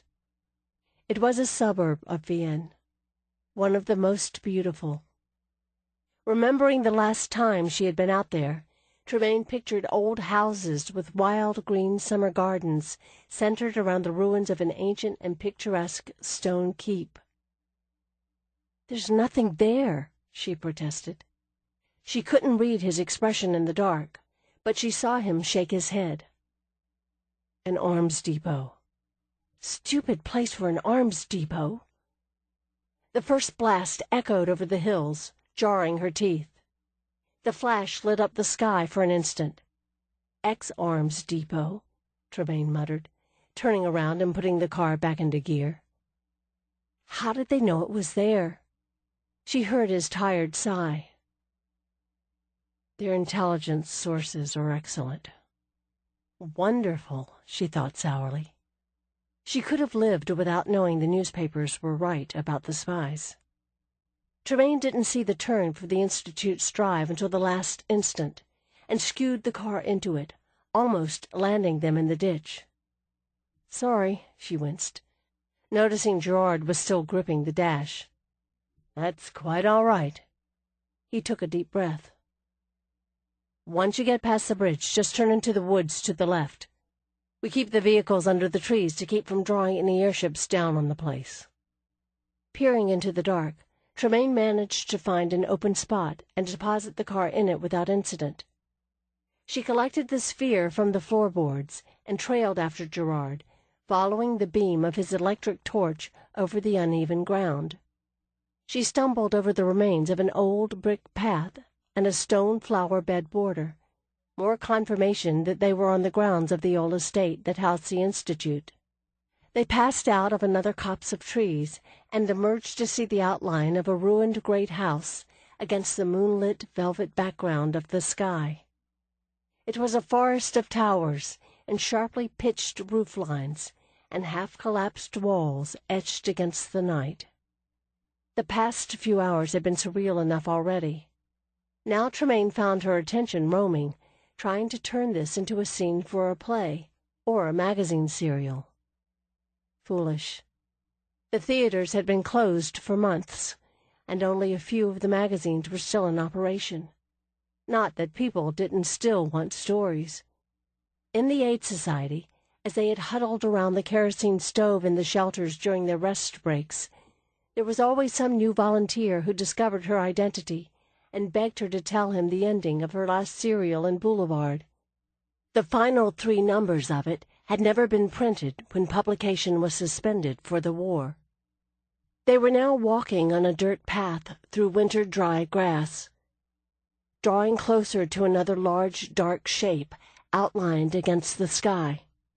This one with the curving roof of what had been a large stable.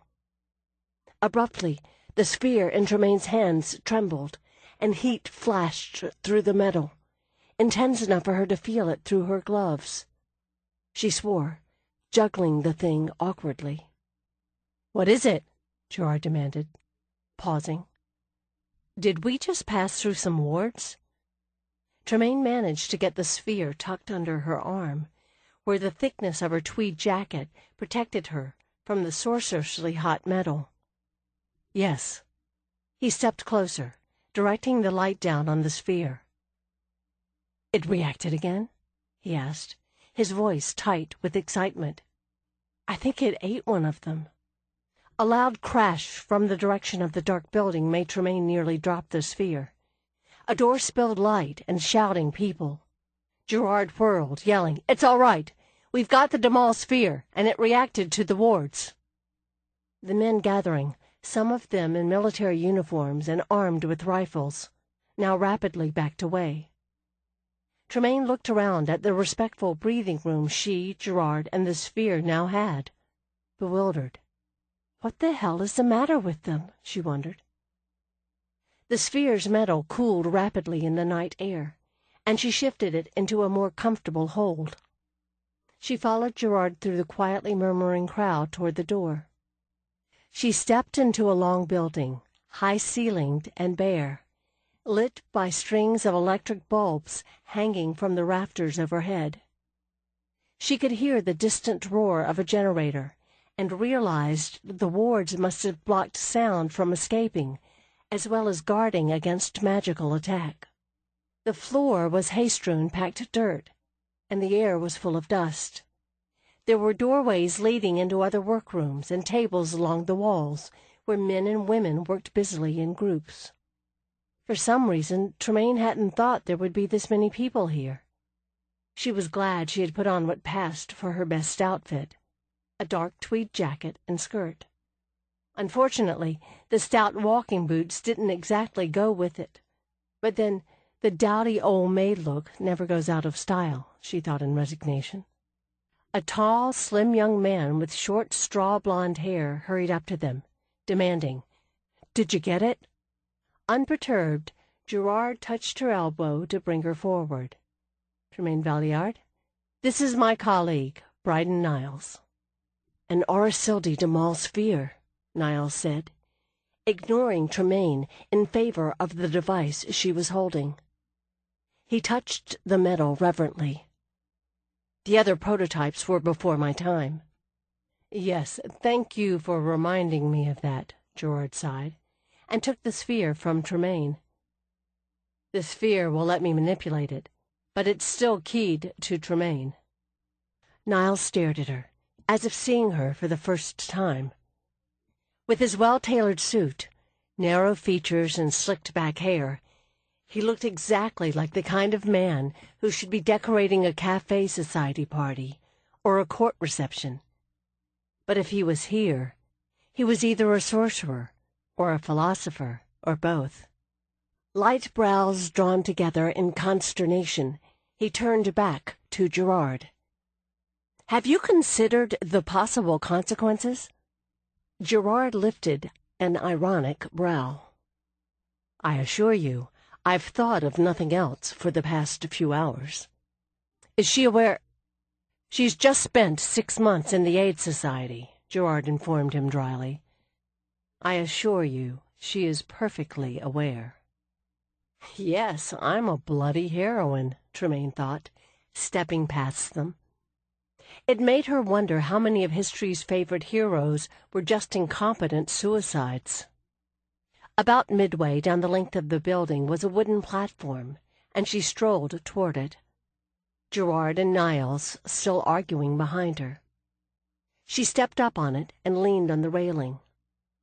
Below was an open area of packed dirt, dug several feet down below the level of the floor. The cold air rising up from it touched her cheeks. Resting on the bare earth was a round, narrow band of dull-colored metal, enclosing an open space perhaps 10 feet wide. There was nothing inside the band but more dirt, disturbed by footprints and the marks of what looked like a garden rake.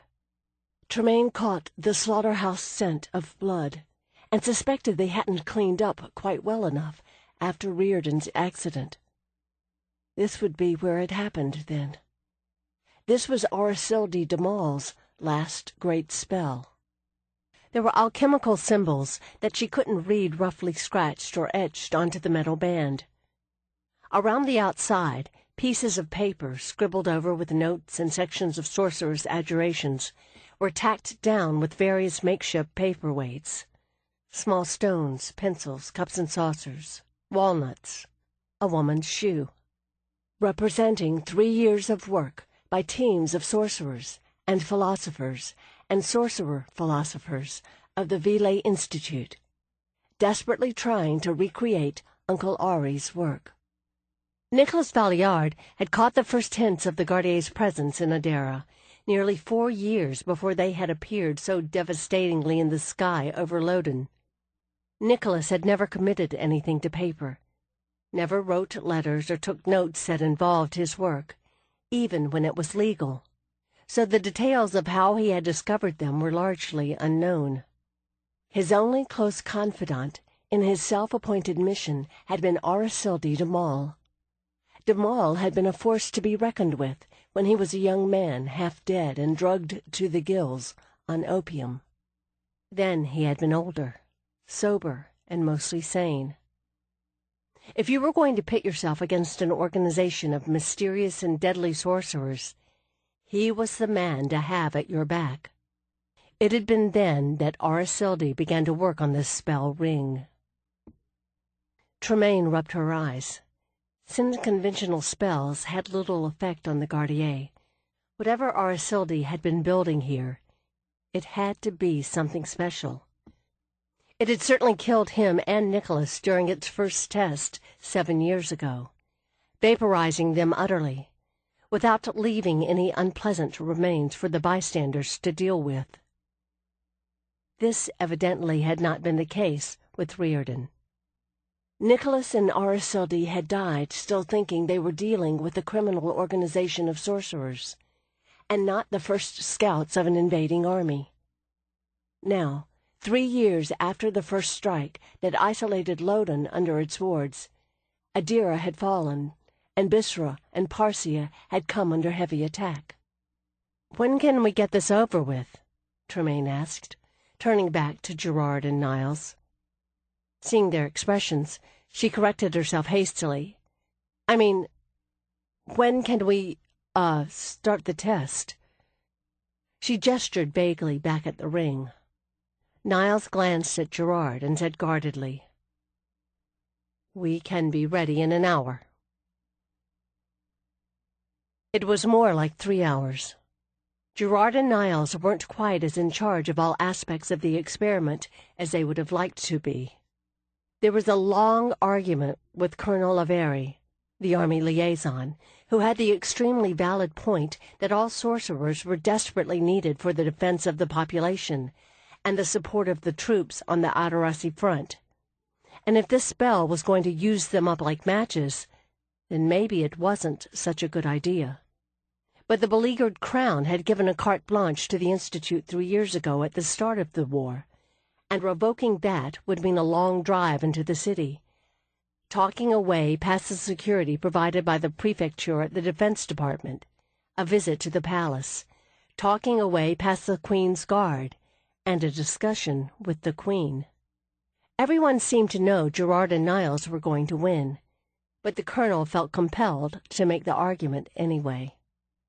Tremaine drank black, terribly bitter coffee to stay awake, and sat near the side room that housed the wireless, where a group had gathered to listen to the reports of the Gardier's bombing of Cher, Bellegarde, and the eastern side of Vienne.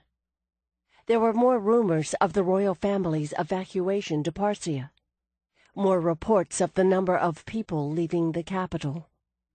Tremaine wandered away from the group around the wireless, tired of listening to it.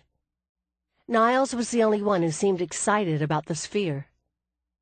The Institute smelled of failure and dying hopes.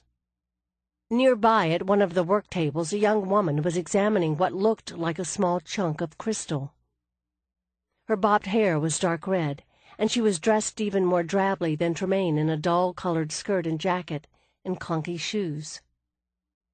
Tremaine wandered close, looking at the crystal. The girl glanced up, startled, and dropped it. "I'm sorry." Tremaine dived to recover the object, just as the girl pushed her chair back and bent forward. They bonked heads. Tremaine sat back with an embarrassed smile. "I think I'll just get out of your way." Rubbing her forehead and smiling back, The girl picked up the crystal and dropped it on the desk. "It's all right. If we did break it, it would at least tell me something." Tremaine picked up the blue-veined crystal, holding it to the light. "What is it?" "It's a piece of one of the crystals they found in the wreckage of that Gardier airship that went down a few months ago." The girl pushed loose strands of hair back with a weary sigh. "Everyone thought it would be the big breakthrough to finding out how they resist our magic. But nobody can tell how the crystals are used or what they do. I guess when it shattered in the crash, any spells it had just vanished without a trace. They've gotten so desperate they've even let me take a look at it." Her rueful expression turned self-conscious, and she added, "I'm training to be a sorceress. I'm Florian. Tremaine Valliard." It was just a shard of crystal. It could even have been a chunk of glass, as far as she could tell. You'd think the Gardier would have something complicated like the spheres. I didn't even know any airships had ever been captured, but I haven't been paying much attention to the news lately. There wasn't much left of it. There was a big storm over the mountains in Adera, and its protective spells must have failed. It was torn apart. An intelligence patrol found it, and they grabbed everything that looked important. Florian picked up the notebook that lay nearby and scratched out a couple of words. The mechanical bits were pretty ordinary. The crystal shards are the only unusual thing. Depressed, she added, "We don't even know if they're dangerous." "Dangerous?" Tremaine repeated thoughtfully. She brought the crystal to her eye and peered through it at the light bulb overhead. "It hasn't done anything to me," Florian admitted, sounding disappointed. "Tremaine?" She turned, startled at the familiar voice, and found herself staring up at Ander Distan. "Ander, what are you doing here?" she demanded, getting to her feet hastily. "I work here." He grinned at her. He was a tall, handsome man, only a few years older than Tremaine, with dark hair and laughing eyes. "You sound shocked." Tremaine had sounded aghast. Ander had been a fixture in the café society of artists, actors, and writers that Tremaine had inhabited before the war, though his family had been a little too beau monde to approve of his pastime. In Ander's social set, associating with the people of cafés, salons, and theaters was slumming. For Tremaine, it had been a part of her career, and for her father, part of his protective coloration. Though she and Ander had been almost close at one point, that seemed a lifetime ago now. It was nice to know he was still alive and well, but he knew a little too much about her past for comfort. Years ago, before her father had disappeared, Tremaine had been kidnapped and held in a private institution for the mad. She had been there for nearly a week, until she had stabbed an attendant in the neck with a hypodermic needle and escaped by jumping out a window. She had recovered from her ordeal at Cold Court, only to discover that the story that she had been voluntarily committed was making the rounds of society. The prefecture could do nothing, since the institution had the forged documents to prove their version of the story, and she had nothing but her word. Her father had been out of the country at the time. When he had returned, he had heard her adventures without a great deal of visible sympathy. But this time, Tremaine was old enough to recognize the newspaper reports for what they were, to know that it was no coincidence when the institution burned down and several key members of the staff were found floating in the river, minus vital body parts.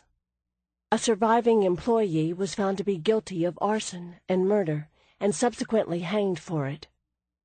Arisilde had made a tisk-tisk noise, and said that Nicholas had always liked things neat and tidy. She had never told any of her friends the truth, and Ander had, of course, always treated the matter with a civilized delicacy.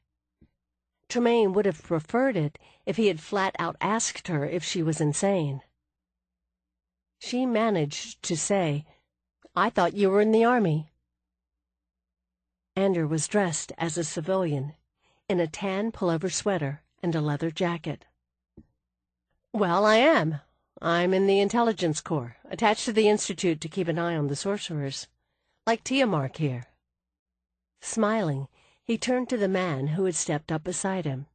Tiamark, this is Tremaine Valliard, the playwright. Oh, really? Tiamark smiled. He was sandy-haired and handsome under his spectacles, though he didn't have Anders' air of ducal Court Street polish. Anything recent? Nothing you would have heard of, Anders told him with a grin, before Tremaine could gather her wits enough to answer. The old-fashioned blood and thunder stuff for those old ex-music hall theaters. Yep, that's me, Tremaine managed, feeling as though Ander had just identified her as a leper. She cursed herself for being oversensitive. Ander had sat in many of those old ex-music hall theaters watching her blood and thunder stuff, so he didn't mean anything by it. Tiamark's polite expression didn't alter, but Tremaine could tell he had lost interest. Florian, on the other hand, tugged on Tremaine's sleeve and whispered excitedly, "Really? Which ones?" Before Tremaine could answer, Niles strode up from the other end of the building, bellowing, "Tremaine, we're ready!" "Nice meeting you," Tremaine told Florian, absently setting the crystal back on the desk. "Got to go do this thing." "Thing?" Ander asked, lifting his brows. "The experiment." Holding the sphere, Tremaine stood with Gerard in the metal circle. Niles moved around the circumference, making a few last checks of the notes tacked down around the outside, and everyone else was crowded up to the railing. Tremaine saw Florian had managed to fight her way to a spot in the front, and was watching with her brow creased and concerned. Ander stood nearby with a deeply worried expression. Tremaine felt horribly awkward and self-conscious under all those combined gazes, especially Anders. She couldn't tell if he was worried that she would die, or that she would do something stupid, or a combination of both. She just wished they could get on with it. Finally Niles nodded to Gerard and climbed back up to the wooden platform. "Ready?" Gerard asked Tremaine, watching her gravely. Sweat was beading on his brow, and he looked more nervous than she felt. "You could stop it," a traitor voice whispered in her head. "Just say no."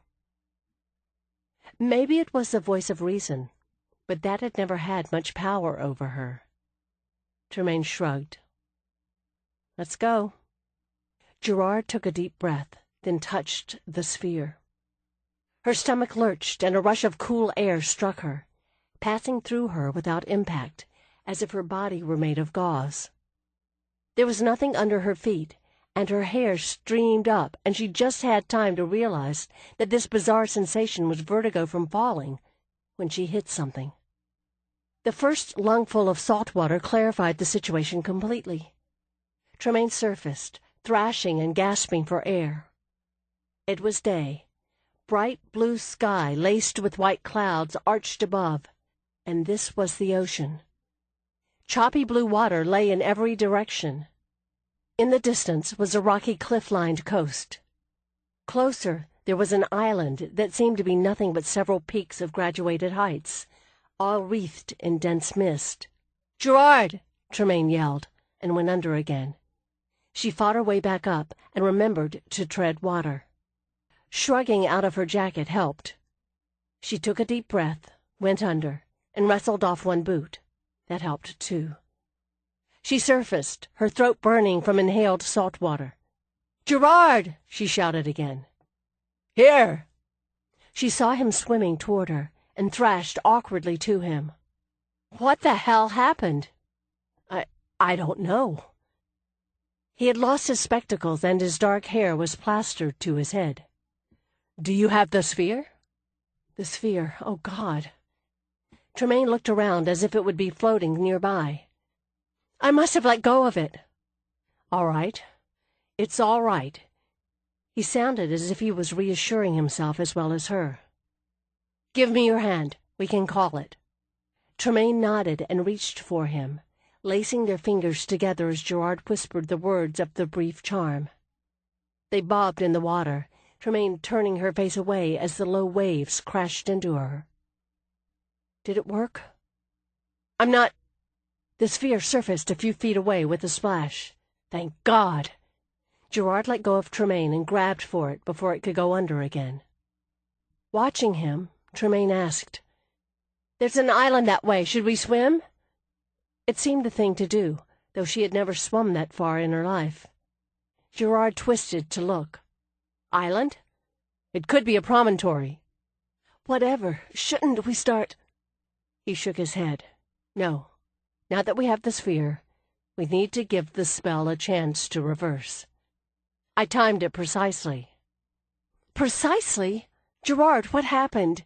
This was supposed to be a weapon, not a transportation thing, Tremaine demanded, keeping her head above water with difficulty. Hold on. She went under again to get rid of the other boot. As she surfaced, Gerard asked anxiously, "Are you all right?"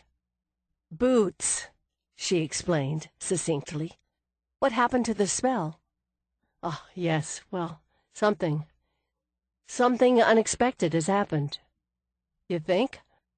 "Yes. Sarcasm always helps a situation like..."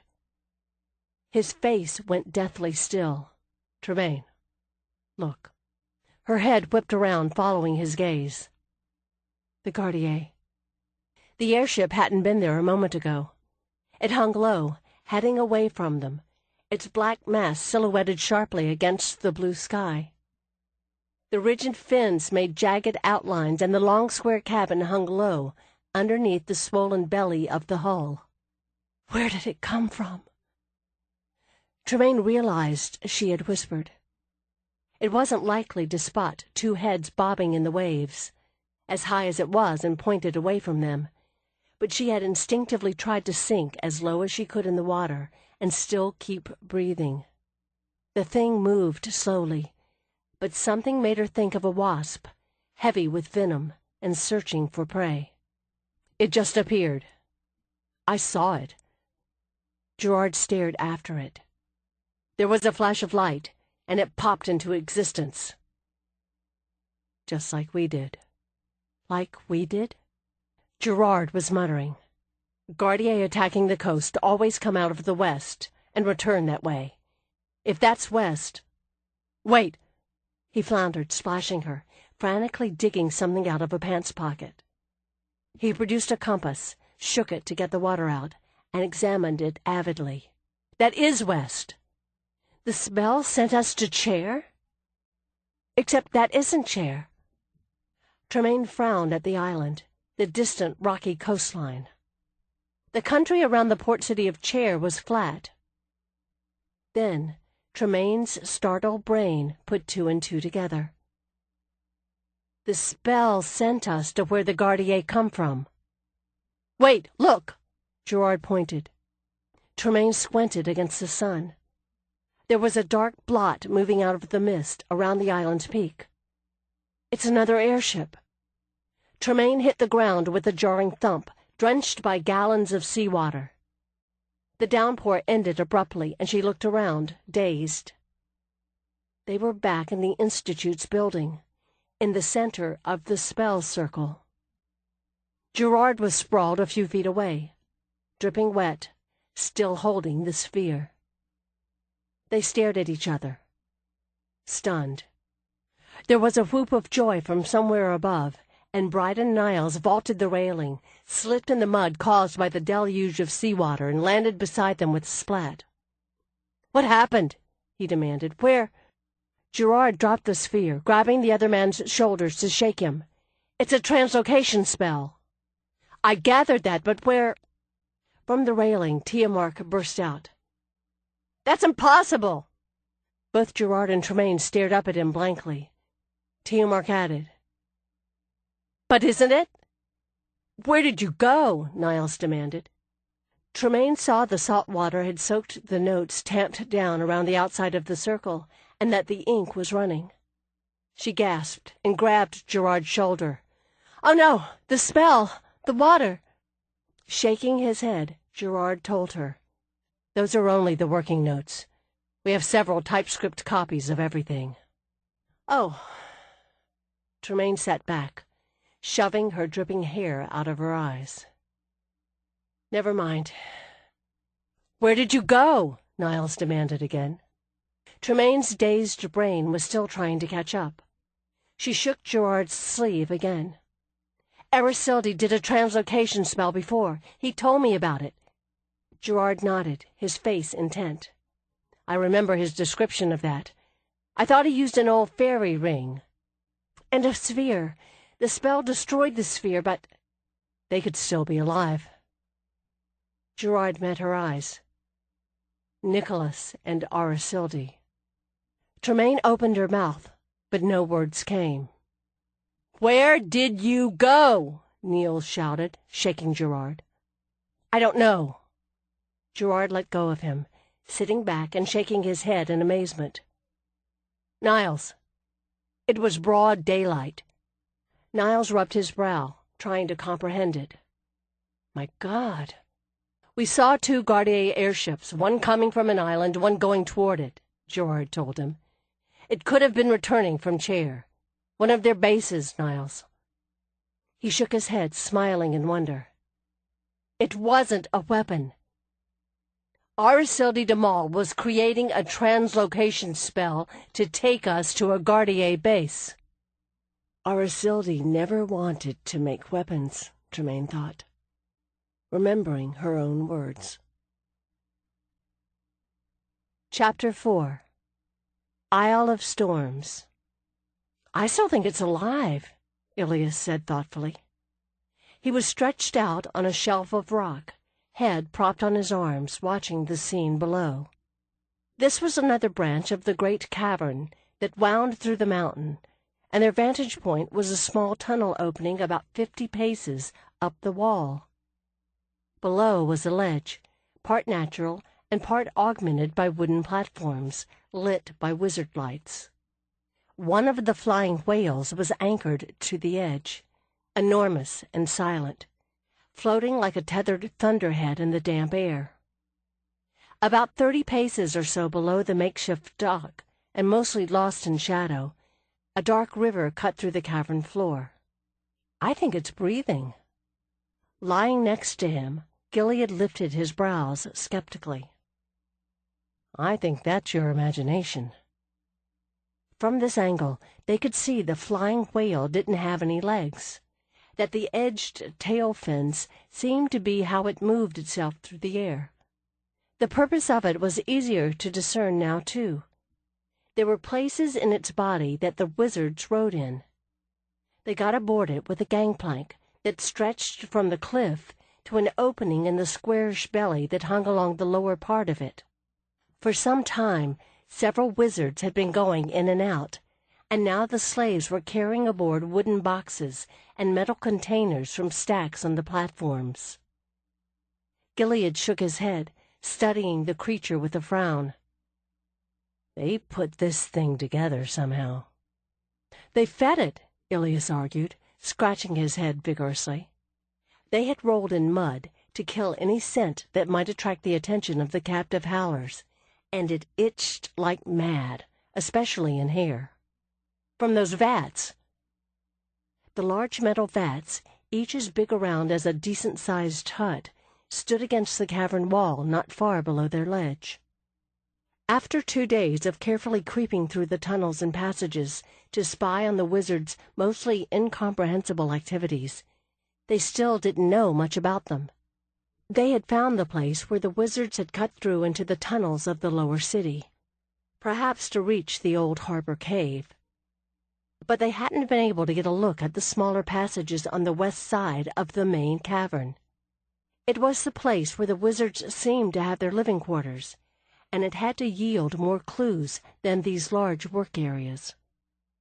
It was also where the slave quarters must be, so there had been no hope yet of releasing any of them. As far as they could tell, there were at least 50 wizards and more than 60 slaves here, scattered all through this section of the caverns. It was hard to estimate their numbers when it was so difficult to tell the wizards apart, but right now there were 5 working on the platforms below, 2 supervising the slaves, and the other 3 going in and out of the flying whale. There was at least one other whale, the one they had seen swimming in the air through the big cavern, and they had found 2 other large caves with platforms like this. All those wizards working together, Ilias thought again, still overwhelmed. He and Gilead had been killing them for 15 years now, and they had never come across wizards cooperating before. Not real ones. They always hated each other even more than they hated normal people. He would have been sick with the thought of it if there hadn't been so many other things to be horrified about. He told Gilead. And Ixion put things together too, never that big, but still. It was the vat that made Ilias doubt. They were too much like the ones that Ixion had used to make his curselings, though they hadn't been able to see what was in these yet. I know, but this is different. Gilead let out his breath in frustration. We're not going to have much to tell Halion and Nicanor. There's an army of wizards ready to overrun the coast with giant flying whale monsters. I think that's all the telling they can handle. Gilead lifted a brow at him. You know what I mean. We should know where they come from, why they're here. He shook his head a little, frowning. Or at least where they're going to attack first. Ilias scratched the stubble on his chin, dislodging a few flakes of dried mud.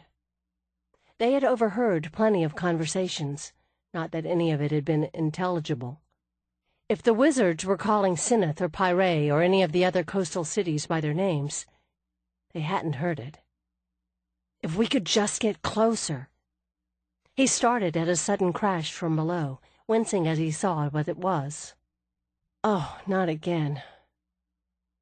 A few years ago he and Gilead had killed a wizard near Ancira, who had cursed people to dance themselves to death. A fairly horrible way to go.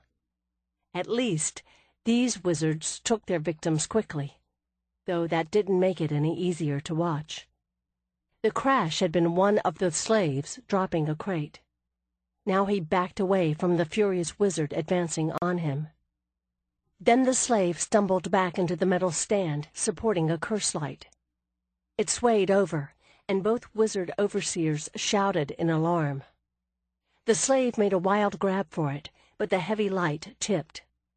As the white part smashed against the stone, the curse escaped in an abrupt burst of sparks. A little fire leapt to life on a bundle of tarps piled near the crates. The platform suddenly boiled with the confusion. The slaves retreated in terror, while the 2 wizards pressed forward, ripping off their jackets to beat at the small fire. The other 3 wizards ran out of the flying whale, shouting at each other, frantic, panicked. The howlers screamed, probably because everyone else was. Completely baffled, Ilias stared at Gilead. They're afraid of fire? I'll say. Gilead watched in amazement. I almost took a burning arrow in the chest once, and it didn't scare me that much. Ilias shook his head. It was such a small fire. How do they cook? Very carefully. The little fire died under the wizard's frantic efforts. Abruptly, all the lights on the platform went out, the buzzing hum they emitted dying away. In the dimness, figures still milled in confusion, but at least the yelling stopped. Tiny lights sprang to life, held in the hands of the wizards. Without the buzzing, their speaking voices were audible. As others herded the slaves and howlers away, 3 of them held a brief, agitated conversation, playing the lights over the heavy metal cylinders stacked waiting on the far side of the platform. Then they followed the others, leaving the cave in darkness, except for the glow of light from the open door in the flying whale's belly. Gilead sat up, nudging Ilias excitedly. This is our chance. Ilias let his breath out in resignation as he pushed himself up off the rock. I was afraid you'd say that. While Gilead cached their pack and waterskin in the bottom of the vertical shaft, Ilias crept out to scout the cavern floor. The shadows were deep, and there was cover along the rocky bank of the narrow river, mostly old rock falls and some boulders that might have been recently dislodged by the wizard's construction efforts. The whale hung over the cavern, impossibly huge for something so quiet. Its presence made the back of Ilias's neck prickle. They would have to cross under its shadow to get to the platform, like conies trying to sneak past a hawk. That would be a terrible time to find out it really was alive. Gilead joined him, and they made their way along the bank of the river, staying low. The channel was deep and narrow, and the quick-flowing water stank of grand filth. It must come from near Ixion's chambers, and probably led back into the old city. Ilias tried to stay as close to the ground as possible, as they crept under the whale's bulk. Seeing Gilead unconsciously duck as he looked up at the thing's belly made him feel less irrational. It was too dark to see anything up there anyway. The wooden supports of the dock platform were easy to climb, offering plenty of handholds. Ilias reached the top first, peeking cautiously over the edge. The chill, sorcerous light from the flying whale's door illuminated the platform, revealing the stacks of boxes, the metal cylinders, the spidery outlines of the stands supporting the quiescent lights. It gave the shadows a sharp outline, as if they were all knife-edged. The smell of burning still hung in the air, though there was an odd, unfamiliar taint to it.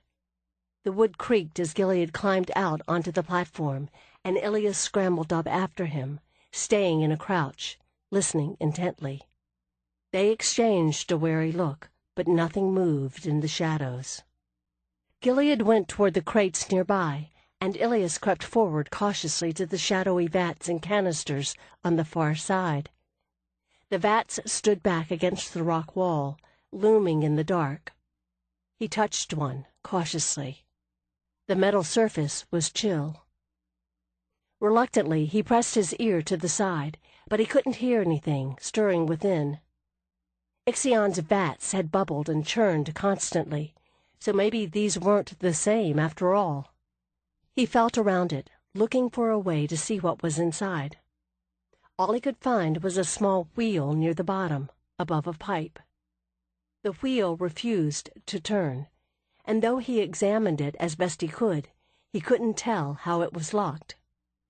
They searched the rest of the space, Ilias taking one side and Gilead the other, picking cautiously through the stacked boxes, pipes, and other strange objects. Then a hiss from the other side of the platform called Ilias over. Gilead was crouching by the broken lamp. He held up something so Ilias could see it in the light that came from the flying whale. It was the charred end of a black rope, with odd-colored bits poking out. In a low whisper, Gilead explained, "These are connected to all the lights. I think when this one broke, it started the fire." "Huh." Ilias took it and sniffed it cautiously. It did smell of burning. He handed it back. "What's in the crates?" Gilead shook his head. "Couldn't get any open without breaking them. I don't want them to know we were here. Not yet." That left only one thing to search. They both looked at the open door into the flying whale's belly. Ilias swallowed in a dry throat. "Well," Gilead took a sharp breath. "I know." Ilias tried not to step on the black ropes as they crossed the platform, but it was hard to miss them in the dark. One of them squished unpleasantly underfoot, and he winced, but it didn't burst into flame or break. They reached the edge of the gangplank together. All they could see through the doorway was a dull-colored metal wall. Ilias hesitated, wiping sweaty palms on his pants, and found himself hoping fervently again that the creature wasn't alive. Walking voluntarily into its belly seemed less suicidal that way. He looked at Gilead, whose expression said he wasn't feeling so sure of himself either, which made Ilias feel even worse. He nudged him with an elbow, and said in an almost voiceless whisper, "Are we sure this is a good idea?" Gilead shrugged and shook his head, which Ilias interpreted as, "No, but we're doing it anyway." He took a tentative step onto the plank, and Ilias checked the set of his sword and followed. Gilead stopped in the doorway, head cocked, to listen. For such a large creature, or thing, the flying whale was oddly silent. He leaned back and whispered, "No guard curses." Ilias nodded and eased through the door after him. These wizards didn't seem to use such things to protect their territory. The only ones Gilead had found while they had been here were old, left by Ixion or his predecessors. Inside was a long, low-ceilinged chamber, half filled with the containers they had watched the slaves load, lit by a few small white bubbles of curse light attached to the ribbed metal ceiling. The floor was covered with a thin, soft stuff like cork that dampened any sound their boots might have made. Well, it's a cargo hold, Ilias thought. But after watching the slaves load it, he supposed they could have known that without actually coming in. He moved down a row of crates as Gilead took the other side. The crates were stacked above his head, secured with ropes and nets to hooks in the floor. Ilias tried not to brush against anything, even though Gilead had said there were no guard curses to injure intruders or alert the wizards to their presence. The strangeness of the place, the odd scents, the cold light, made his shoulders tight with tension and his nerves twitchy. There wasn't anything to see but the crates, and he circled back around. Gilead had found a metal door in the wall to the far right. He listened at it a moment, then gave it a cautious push. It creaked loudly, making Ilias's stomach do a nervous flip-flop, but it revealed only a dimly lit corridor, with more doors off each side. Gilead took a deep breath and consulted Ilias with a look. Ilias shrugged. They had come this far. They might as well go all the way. The corridor was narrow and low enough that Gilead had to duck under the light bubbles. The wizards, who mostly seemed to be between the two of them in height, would have barely enough clearance themselves. One of the doors stood partly open, revealing a darkened chamber, and Ilias leaned into it for a look. The dim light from the corridor fell on a narrow room lined with big shelves fixed to the wall with metal brackets. From the gray blankets and cushions, he realized they were beds. Cold and lonely beds, thinly padded, narrow, and meant only for one person each. "This is how they sleep?" he whispered, glancing back at Gilead. "No wonder they're all so irritable." Gilead looked too, made a thoughtful noise, and continued cautiously up the corridor. Ilias followed, pausing to look in the other open doors. It was all the same. The lack of personal possessions or clothes might be explained by the thing still being uninhabited, but there were hardly any colors at all, except gray and brown. No painting on the walls, no color in the rough weavings they slept on, or the padding on the floor. It was another way these wizards were unlike Ixion. He had liked comfort, and had covered his chambers with fine linens and silks, beautifully woven carpets and painted tiles. It made Ilias wonder what these wizards used their power for, what all this labor was in aid of. At the end of the corridor was another dim chamber lined with metal vats, with pipes leading up into the ceiling. A heavy odor hung in the air, detectable even over the foul stink of the mud on their clothes and skin. Ilias couldn't identify it, except that it was heavy and dark, and clogged his nose and throat. "Let's try up here." "What?" Ilias glanced around to see Gilead had found a ladder, set back between two of the vats. He stepped closer, seeing it led up the wall through a hole in the ceiling and into an empty space that glowed with a diffuse orange light. It looked exactly as he imagined a giant beast's belly would appear from the inside. "Try what up there?" he asked dubiously. "Come on." Gilead started up the ladder, and Ilias followed reluctantly.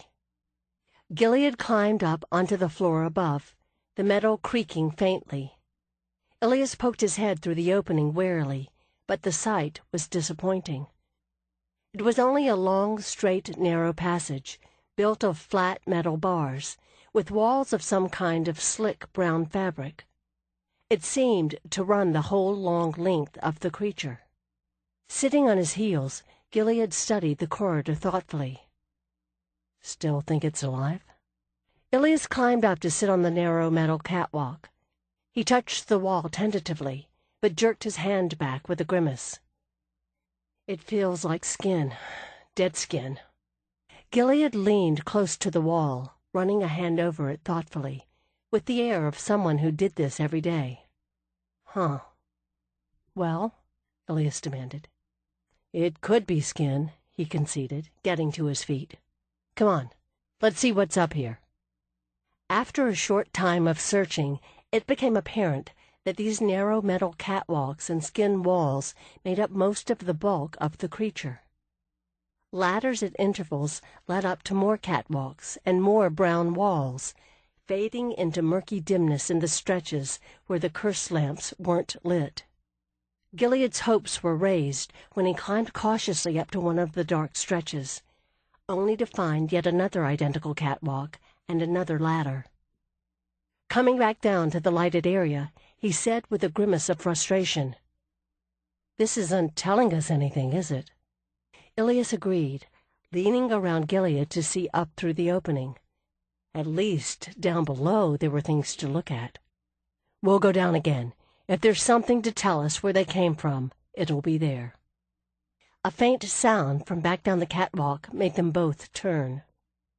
A man's head and shoulders suddenly popped up from the opening below the last ladder, facing away from them, no more than 20 paces away. He was dressed in the brown clothing of the wizards, though his cap had been pushed back, and the eye coverings were hanging down around his neck. He had dark hair, clipped close to his head, and his skin was moon pale, as if he had spent all his life underground. Ilias ducked instinctively, and Gilead fell back a step toward the ladder behind them. But the wizard had already pulled himself up and turned to step onto the catwalk. He froze, staring right at them. Ilias couldn't read the man's expression in the dim light, but he could imagine it.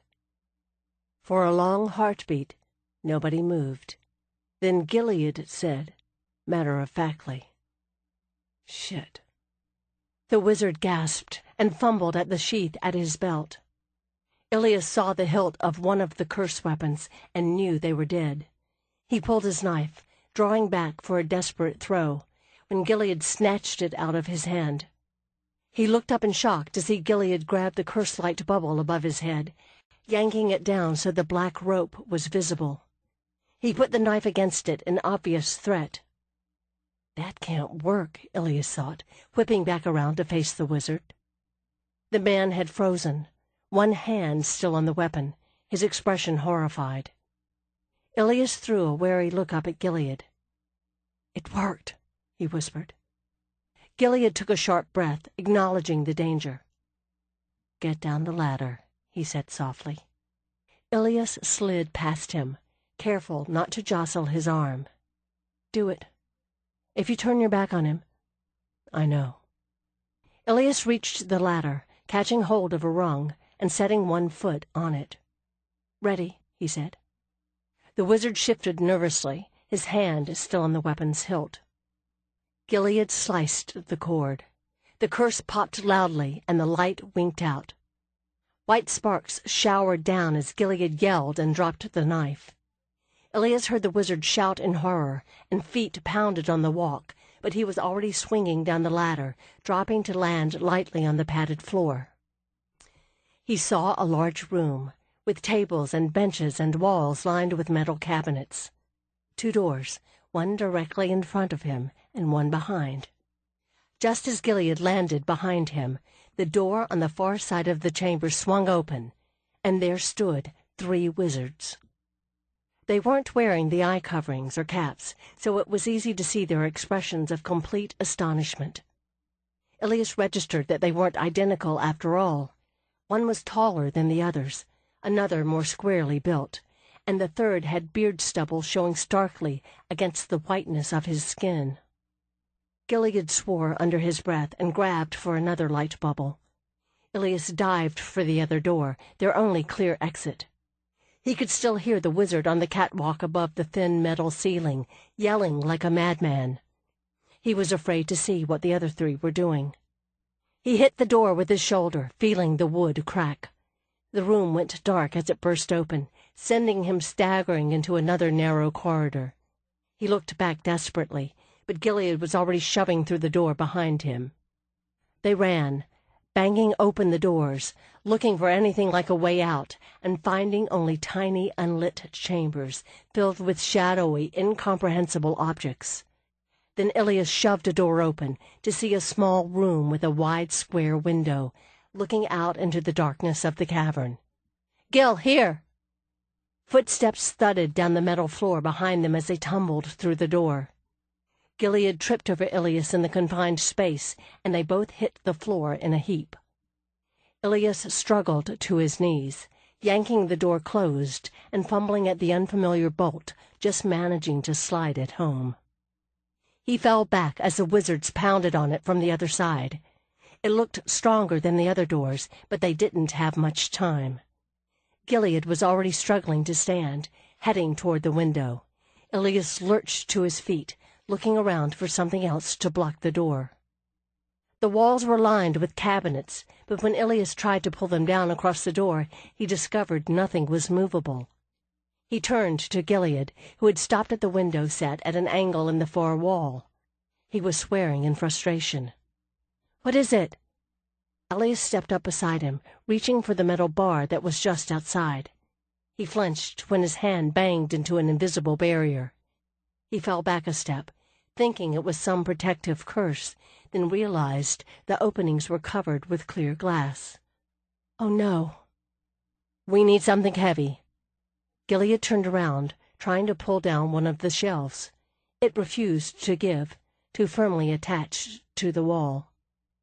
Ilias turned, looking around again, and saw a rough gray rock with crystal shards growing out of it, mounted in a metal stand atop one of the cabinets. It looked heavy. He reached for it, but Gilead turned suddenly and knocked his arm away.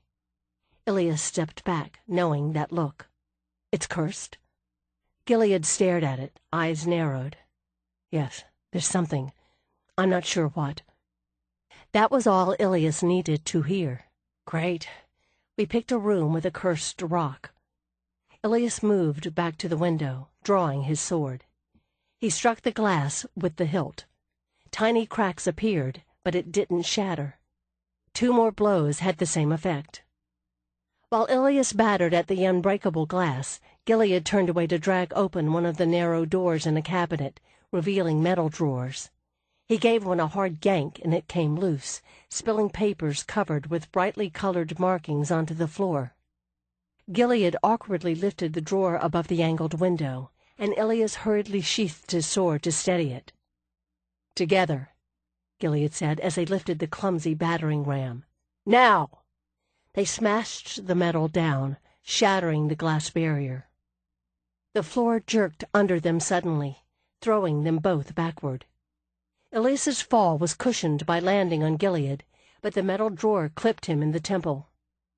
Dazed and seeing black patches hovering in his vision, he struggled to push himself up. "Did we do that?" he gasped, his uppermost thought that the beast was alive after all and reacting to the injury. Gilead lifted him off as he sat up. No, we couldn't have." The battering at the door had stopped with the abrupt movement of the whale, but now it resumed with renewed fervor.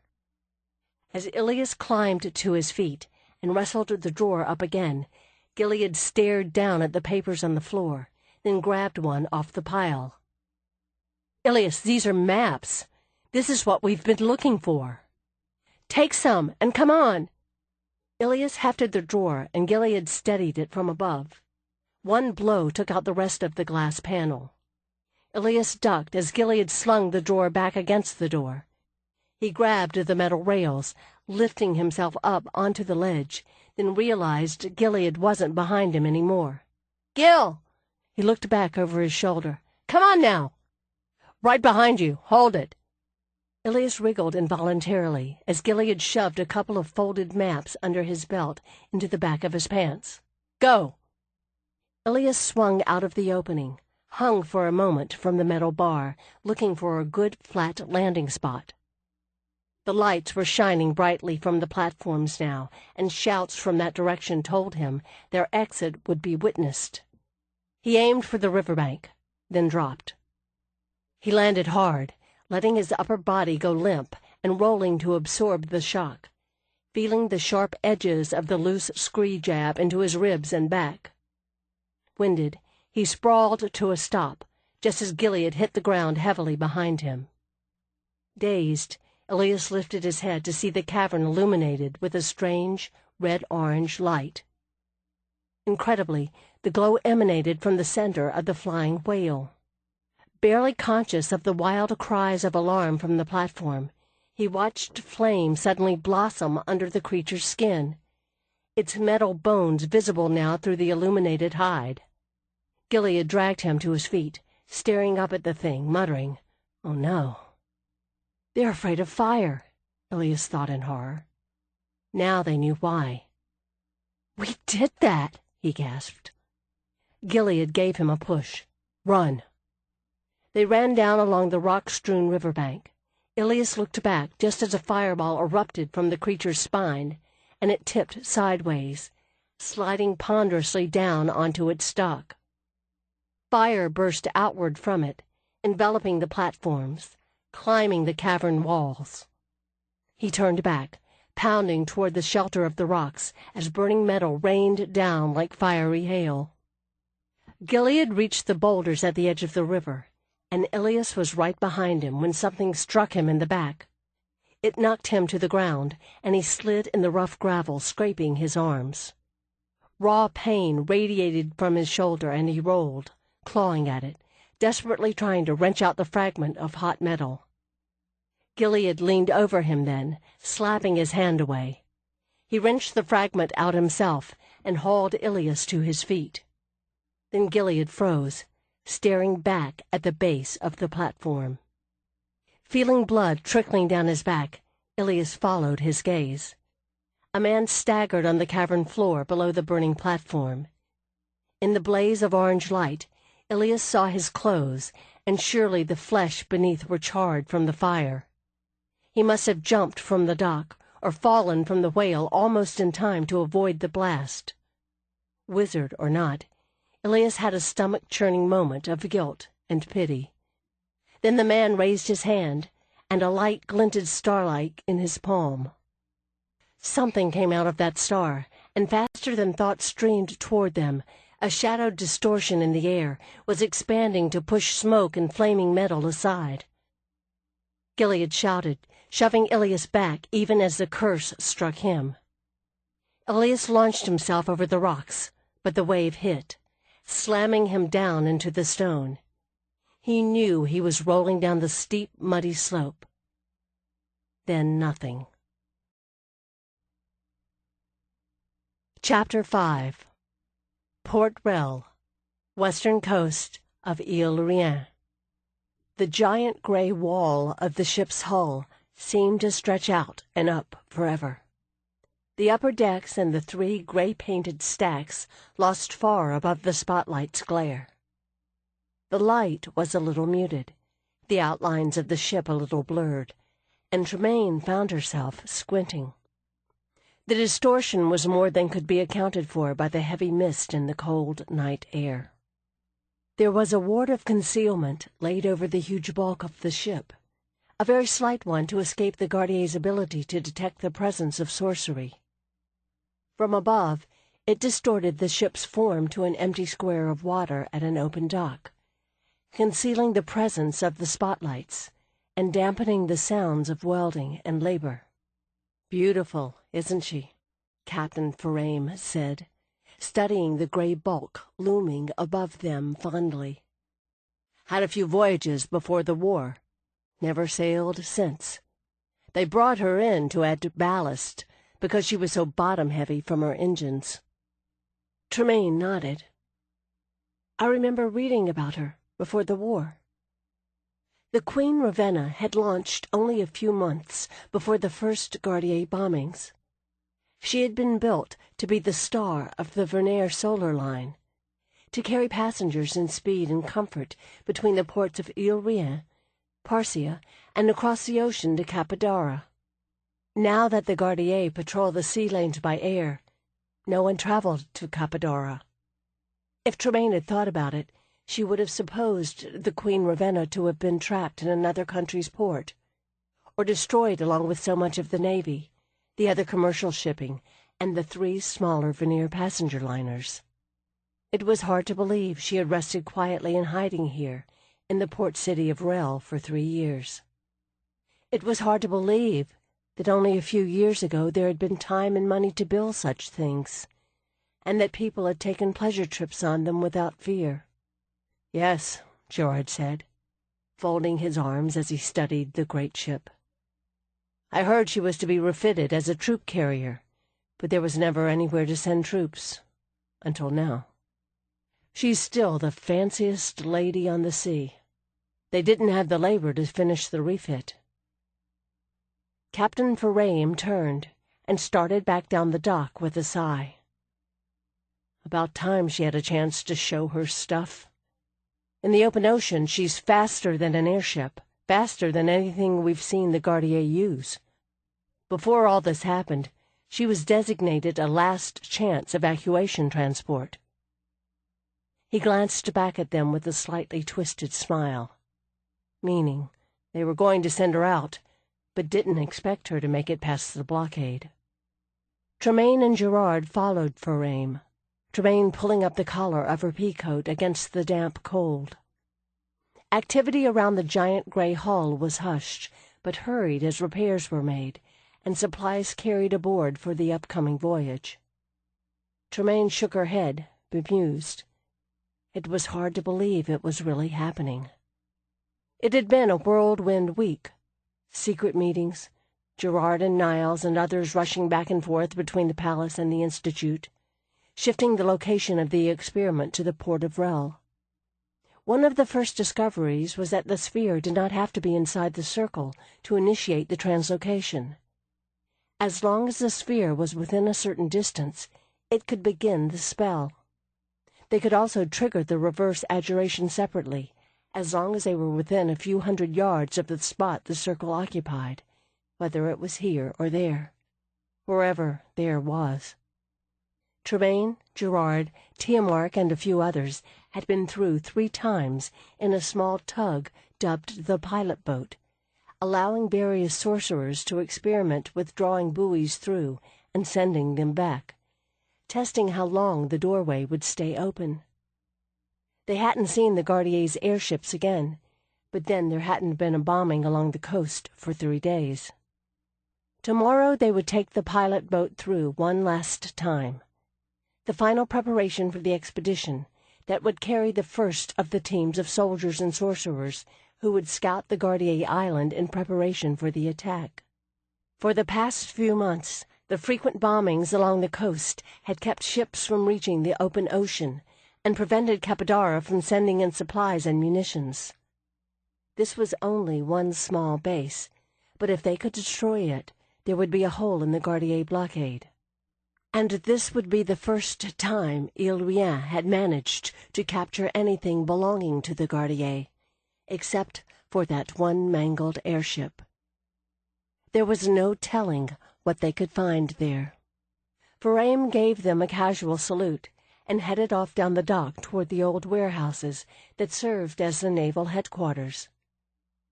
"You should get some sleep," Gerard told Tremaine as they started away in the opposite direction. "It's going to be a long day tomorrow." "I will. You aren't going back to the boathouse tonight, are you?" Further down the boardwalk, where a sandy beach hugged the curve of the cove, there was an old resort hotel, closed since the war. The Ville Institute had taken it over as a headquarters, since the assembly rooms had more than enough space for their work. In the daylight, it was a picture of decayed gaiety, with fading white paint, broken red tile on the roof, and several stories of large balconies and open verandas. At night it was just large, gloomy, and dark. Tremaine didn't mind the gloominess. She was used to Cole Court, after all, though the ghosts there were all part of the family. "No, I'm just going to stop by and talk with Niles before I turn in." Gerard sighed as they started up the first flight of stairs that climbed the terraced ground, up to the hotel's veranda. There was just enough moonlight to see the steps. Gaslit lamp-post, with ornamental ironwork that looked as delicate as spun sugar, should have lit the way, but they were kept turned off to avoid Gardier attention. The white beach below lay still and empty, except for the steady creep of the surf and the occasional abandoned bathing machine. Off to the right was an amusement pier, closed and abandoned like most of the town, the dark windows of the restaurants and theaters throwing back no reflections. There were no lighted windows visible anywhere, though there were workmen, sailors, naval officers, and most of the staff of the Ville Institute in these buildings. Even the sound of the sea was muted. The place was overlaid with sorceries, small ones, charms of concealment, and darkness, and silence, wards to warn, and confuse, and disguise. No great spells, nothing active to attract the Gardier's notice. Tremaine gripped the railing to keep from stumbling on the uneven boards, though a couple of men had been through to hammer the loose planks down. "I suppose they're nearly done with the design of the new spheres." Gerard nodded. Thank God. Once Aurisildi's sphere had demonstrated the proper way to activate the spell, they had been able to pinpoint the defects in the others that the Institute had constructed. One of Niles's tasks was to build his own sphere to take the place of Aurisildi's. "Once that's done, you can go home." "Right. Home." Tremaine let her breath out slowly, wondering how much she could safely say. So far the sphere had stubbornly refused to let Gerard use it alone, so Tremaine's place in the project had been assured. So far. "I rather like it here." "Here?" Gerard glanced at her in mock horror as they climbed the last steps to the dilapidated veranda. It was distinguished by long clay basins and tubs empty of plants, with a forbiddingly boarded-over solar and a general air of forlorn desolation. "Well, not here." The hotel's gas lines had been turned off, so none of the radiators worked, and the rooms were cold and damp and smelled odd. The kitchen's modern refrigerated ice boxes, installed before the war, had also failed drastically, and they were depending on infrequent ice deliveries from the military outpost in Rel. She added, cautiously, "But I'd like to stay with the project." "I'm sure we can find something for you to do," Gerard said, sounding a little surprised as he opened one of the double doors. Blackout curtains hung just inside, so it was like stepping into a pit. "I thought you'd want to get back to your play." "Oh, that." She gave Gerard a sharp look, but couldn't tell if he was probing for information or not. She followed him as he fought his way through the curtains and into the marble-floored foyer. The two bulbs left in the lobby's elaborate chandelier shed light on fine but dusty wood, faded blue plush couches and armchairs, and unpolished brasswork. Reddish marble columns soared upward into shadows that hid the figured arches of the ceiling. Tremaine scratched her head. "I decided to put that off. I can always go back to it." Despite the gloominess of the lobby, the inside of the hotel exhibited more signs of life. Tremaine could hear voices and the distant buzz of a wireless from the direction of the lounges and ballrooms where the Institute had established their main work areas. Drifting above one of the reservation desks was a tiny wisp of blue sorcerer's spell light, dimming even as she noticed the glow, forgotten by the sorcerer who had summoned it. Below it, someone had drawn alchemical and mathematical symbols in the dust on the granite counter. Gerard paused to study her gravely. "I was optimistic at first, too. But, the chances of discovering what happened to Nicholas and Orisilde... I know. That's not it." Tremaine shook her head, looking away. She knew the few Institute members who realized who her father was, had the idea that she was breathlessly expecting to encounter him and Orisilde at every trip through the doorway. But Tremaine wasn't that naive. She knew the chance that either was alive was still small. She was saved from further explanation when Tiamark stepped out of one of the cross corridors, deep in conversation with Bryden Niles. While Tiamark wore a disreputable-looking sweater and flannels, Niles' impeccably cut suit made him look as if he had just stepped out of an exclusive tailor's shop on Saints Procession Boulevard. Tremaine had no idea how he managed it. She knew he had spent the whole day crouched on the floor of the dusty ballroom, poring over spell diagrams and reams of notes. Niles spotted them and waved imperatively. "Gerard, listen to this." Tiamark turned to Gerard, smiling. His fair hair was tousled, and there were shadows under his eyes from weariness. Despite that, his voice was full of energy and excitement as he said, "Great news! The test I performed last trip was conclusive. All the others agree. The destination site is not a fairy realm." "How is that great news?" "Now we don't have a clue where it is," Tremaine said. The astronomy work Tiamark had completed on the pilot boat's first trip had eliminated the possibility that the destination was somewhere in the opposite hemisphere. The stars were completely unfamiliar. Gerard and the others believed that the airship's recent passage to and from Chair had caused the spell to tune in to the spot, like a wireless operator tuning into a distant signal. They had also discovered that physically moving the spell circle would move the target point in the other world. Moving from the estate outside Vienne to Rel had shifted the target point substantially closer to the island when they arrived in the other place. Frowning, Gerard took off his spectacles and cleaned them absent-mindedly. "That eliminates a number of the potential spells we could do. The fairy realms are far more susceptible to wide-scale sorceries than the mortal plane." Niles nodded. "I know, but it does seem to prove the multiple dimension theories of Vortal and Igbens." "You can't use my sphere anymore," Tremaine said, just to see what would happen. Everyone stopped to stare at her for a moment, then went back to their conversation. "I don't think it's a proof of those theories just because we know it's not a fairy realm," Tiamark objected, shaking his head.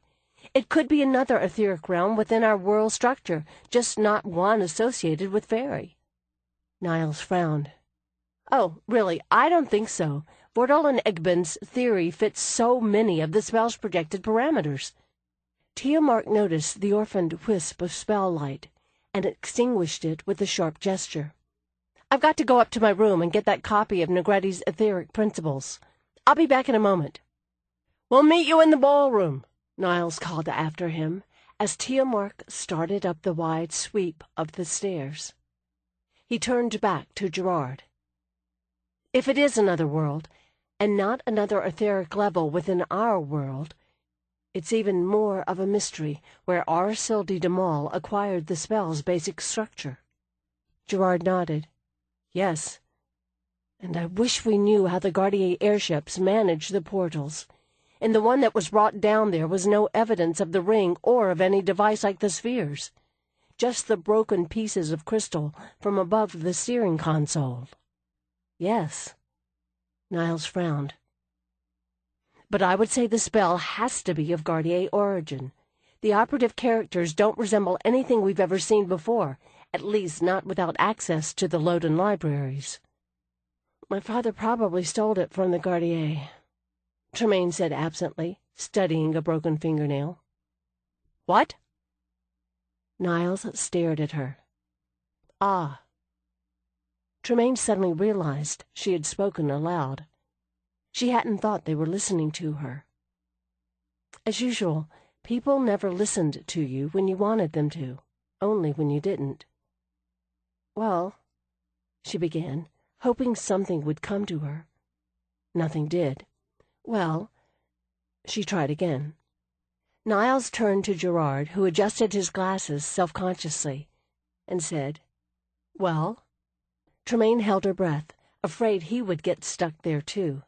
Then he continued, Tremaine's father was the first person to discover the Gardier's activities. Really? Niles frowned, glancing back at her, as if expecting to see some sort of evidence of this on her countenance that he had previously overlooked. I thought Nicholas Valliard was an art importer who funded Araceli de Maul's work in the Ville Institute. He was, Tremaine agreed readily. He did. The public version of events was that Nicholas had been just a gentleman adventurer who had made the mistake of helping Araceli test his last great spell.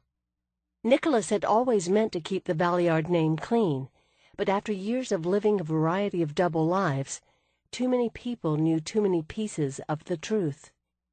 And after her mother's death, he had become careless. Gerard's brows quirked, and he cleared his throat. He occasionally did work for the government. He took Niles's arm and turned him back toward the hallway. Work for the government involving art? Niles asked, with another baffled glance back at Tremaine. Tremaine nodded. I'll see you in the morning, Gerard said over his shoulder as he hauled Niles along. Good night, Tremaine called, and he gave her a backhanded wave as he disappeared down the hall. She started up the grand staircase with a shake of her head. Once they finished constructing the new spheres, her part would be over, unless she could think up some other job to do here.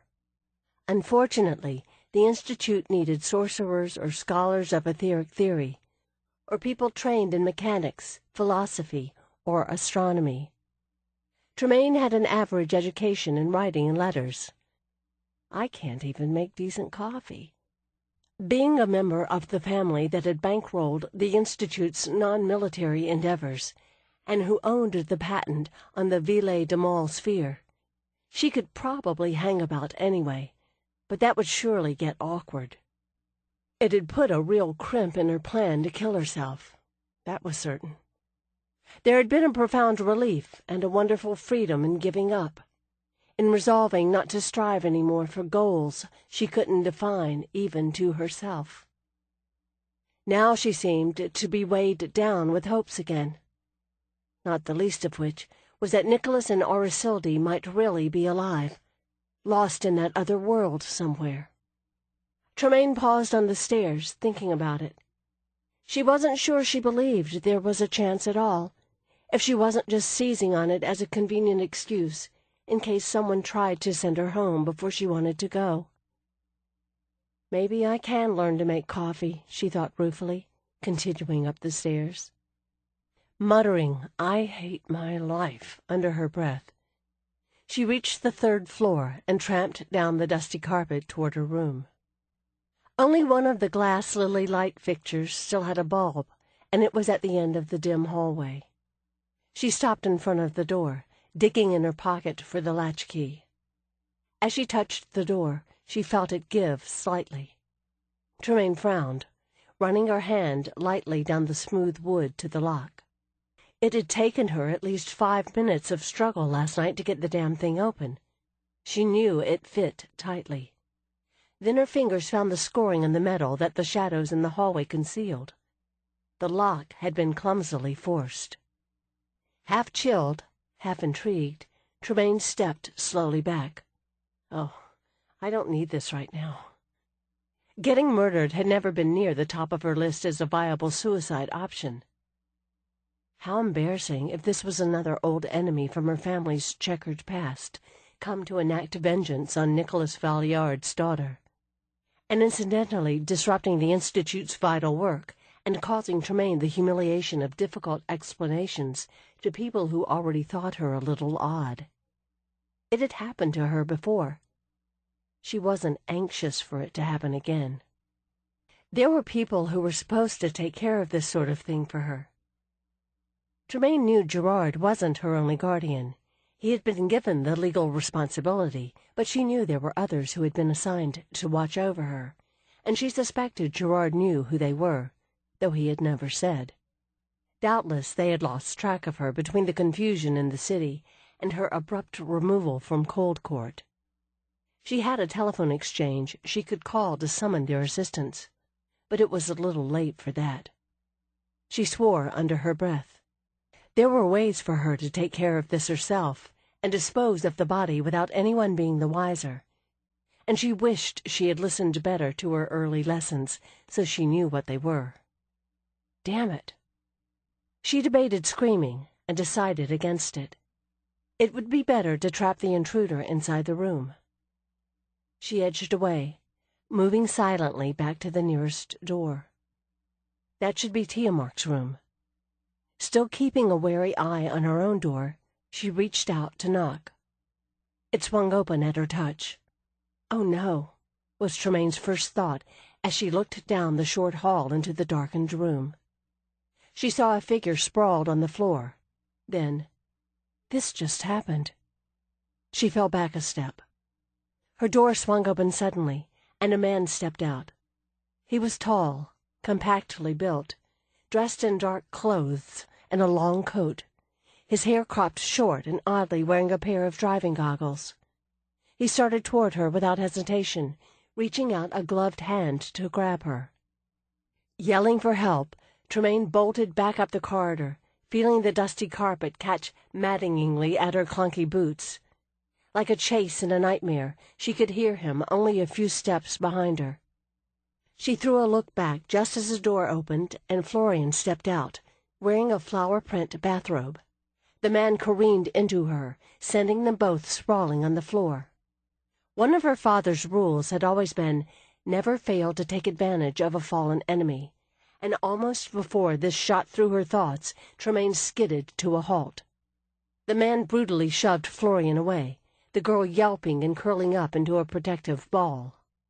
Tremaine looked around wildly, then grabbed one of the spindly-legged side tables, upsetting the vase atop it and sending up a flurry of dust and dried flower petals.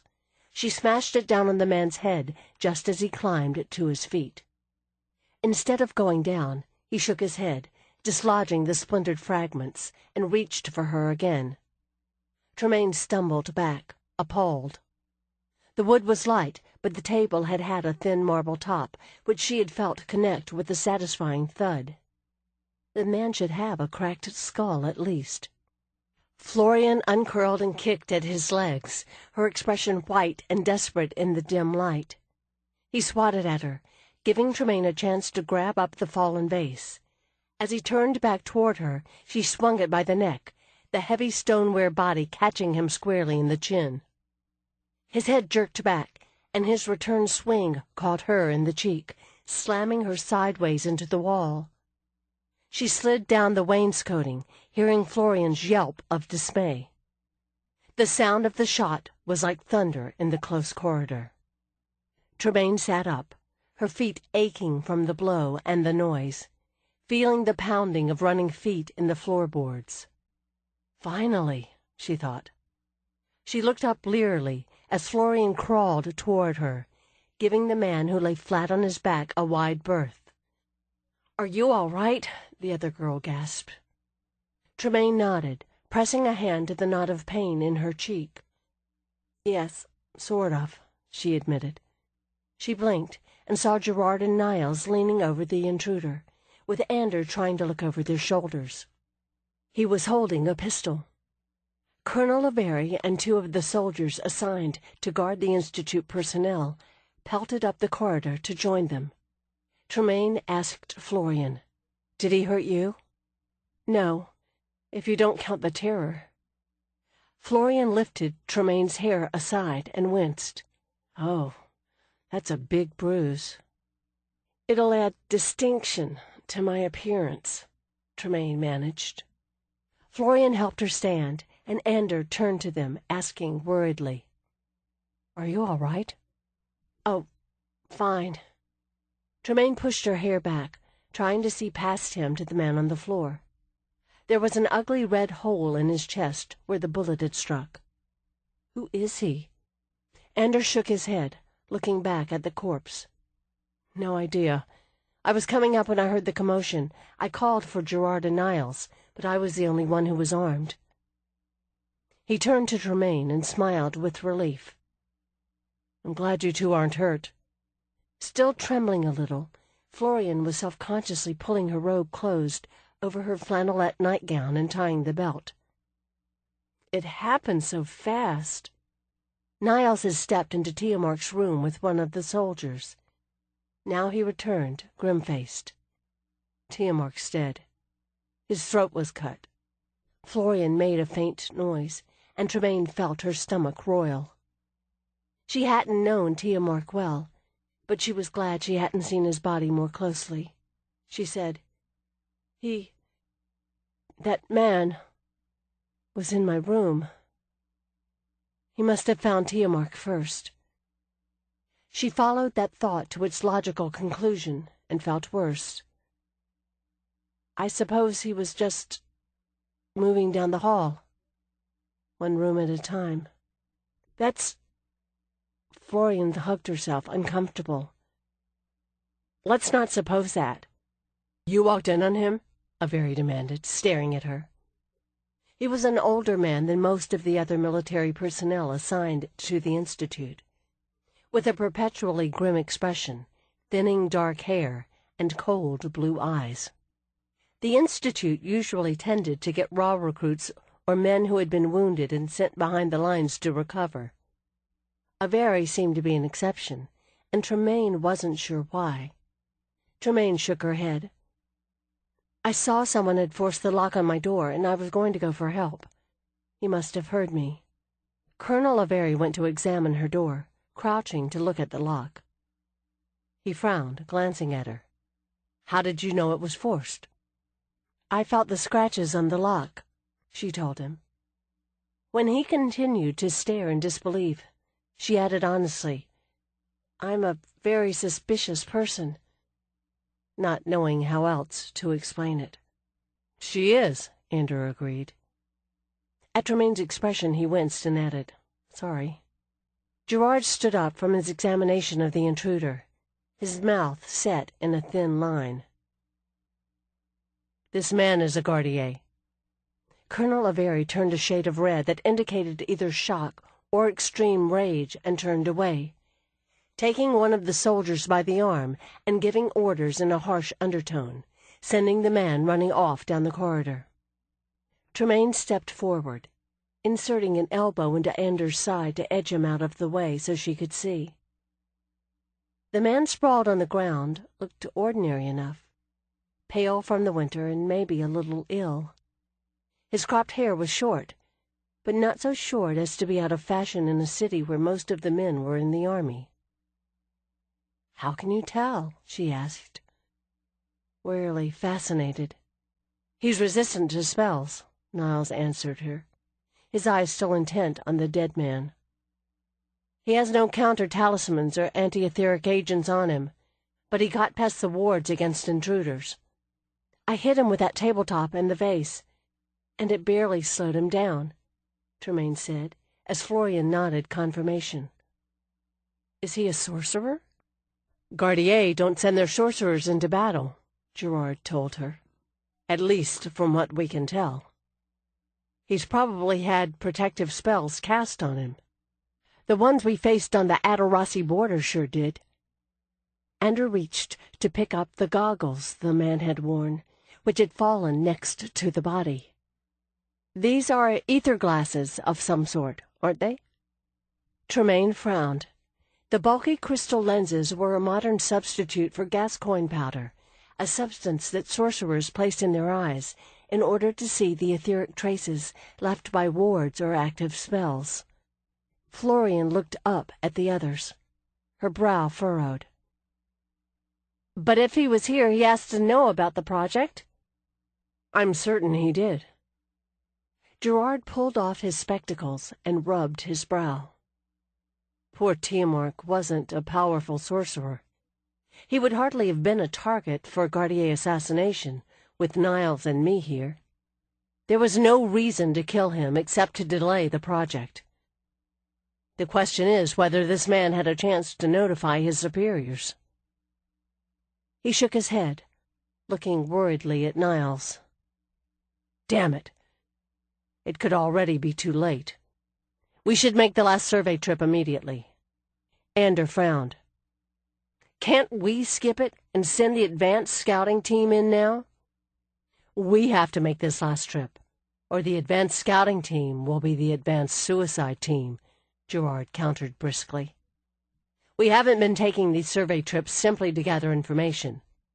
They're essential to stabilizing and widening the etheric world gate, not to mention opening it in different locations once the Gardier discover its existence.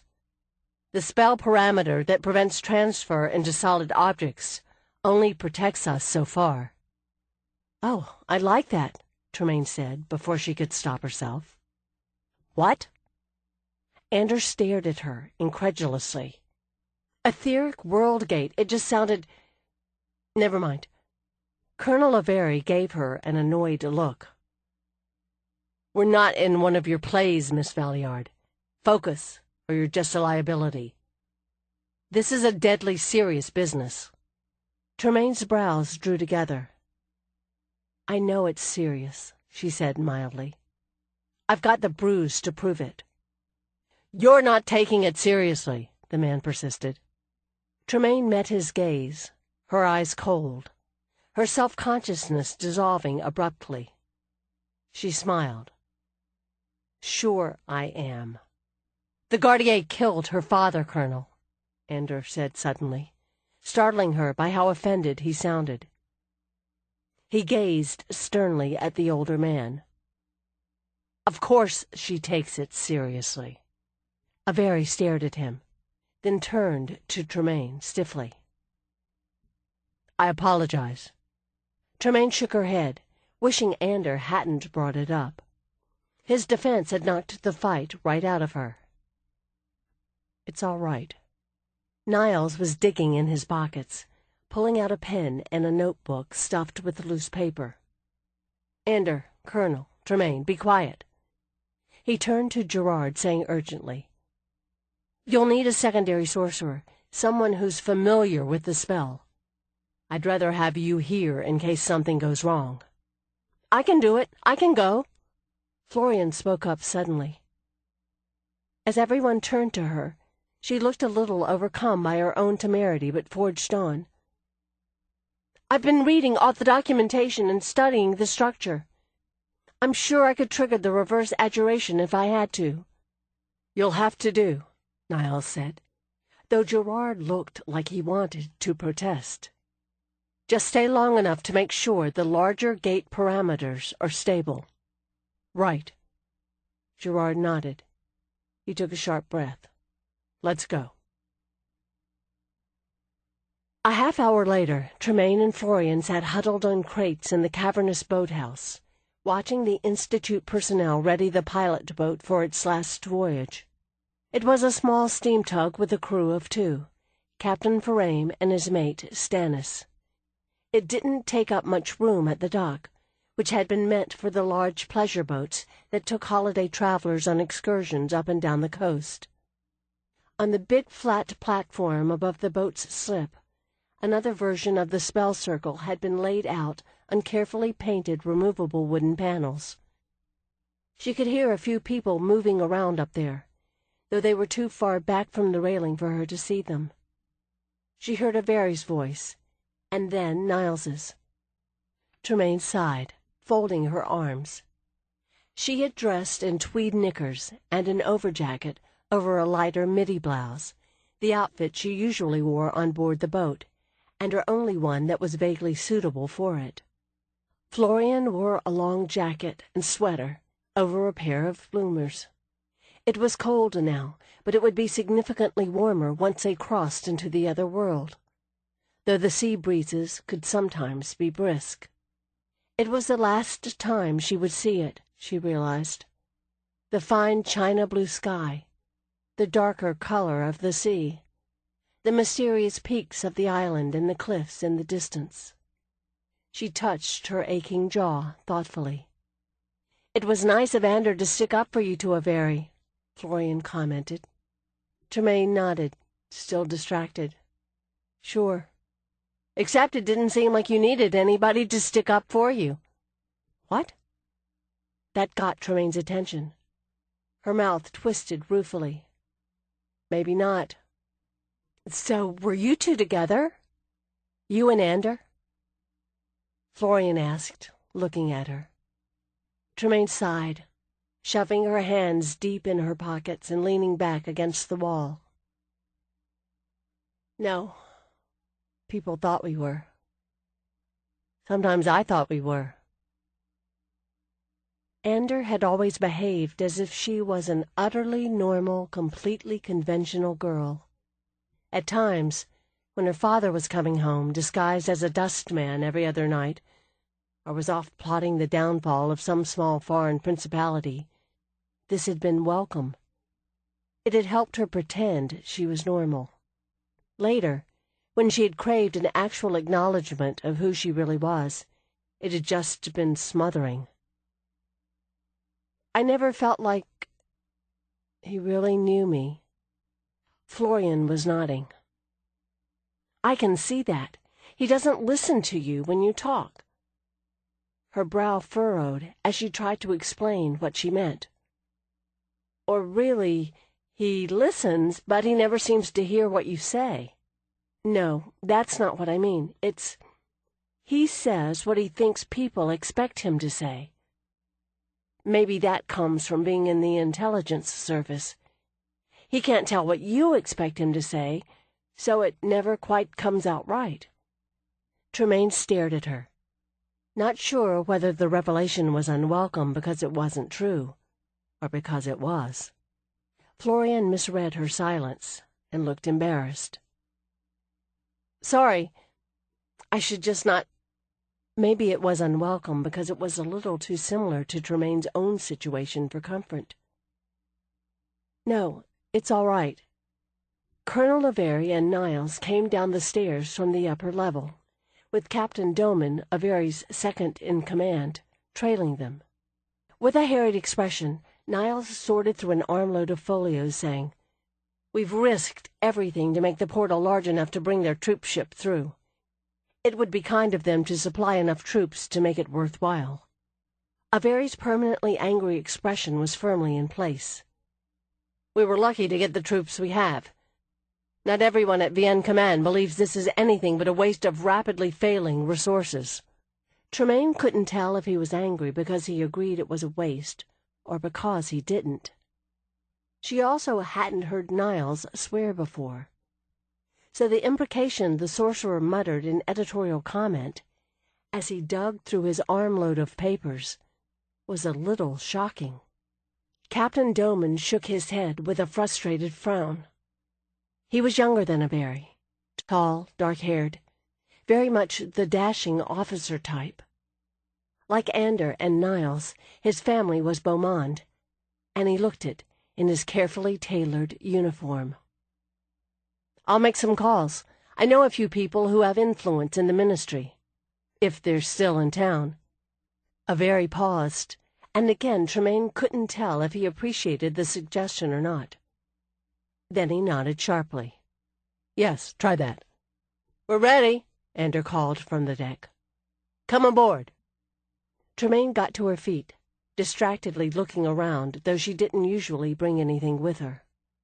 Stannis An awkward young man with the dark hair and olive skin of Adara tossed a coil of rope aside to step to the gangplank and help them aboard.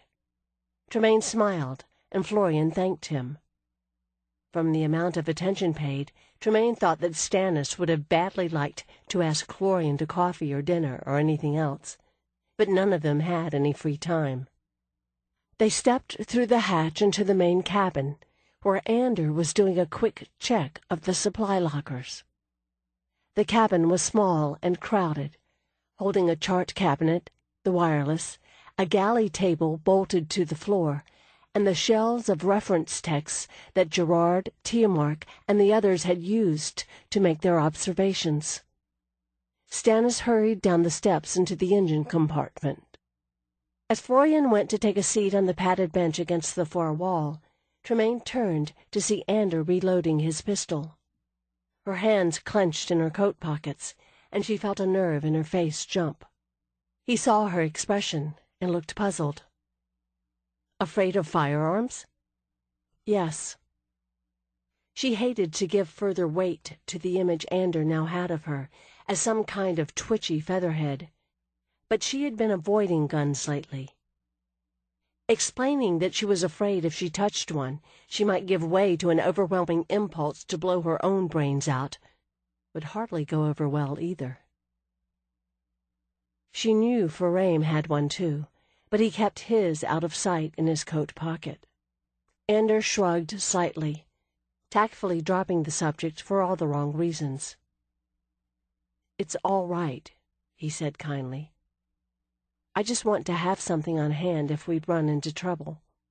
Gerard, stepping into the cabin behind them, frowned and said, "If by run into trouble you mean the Gardier, we'll be dead before you could use that thing." The Gardier's most devastating spell was the one that could detect and destroy mechanical equipment at a distance. If the little tug came within range of a Gardier airship, it would be sunk before they could activate the return spell.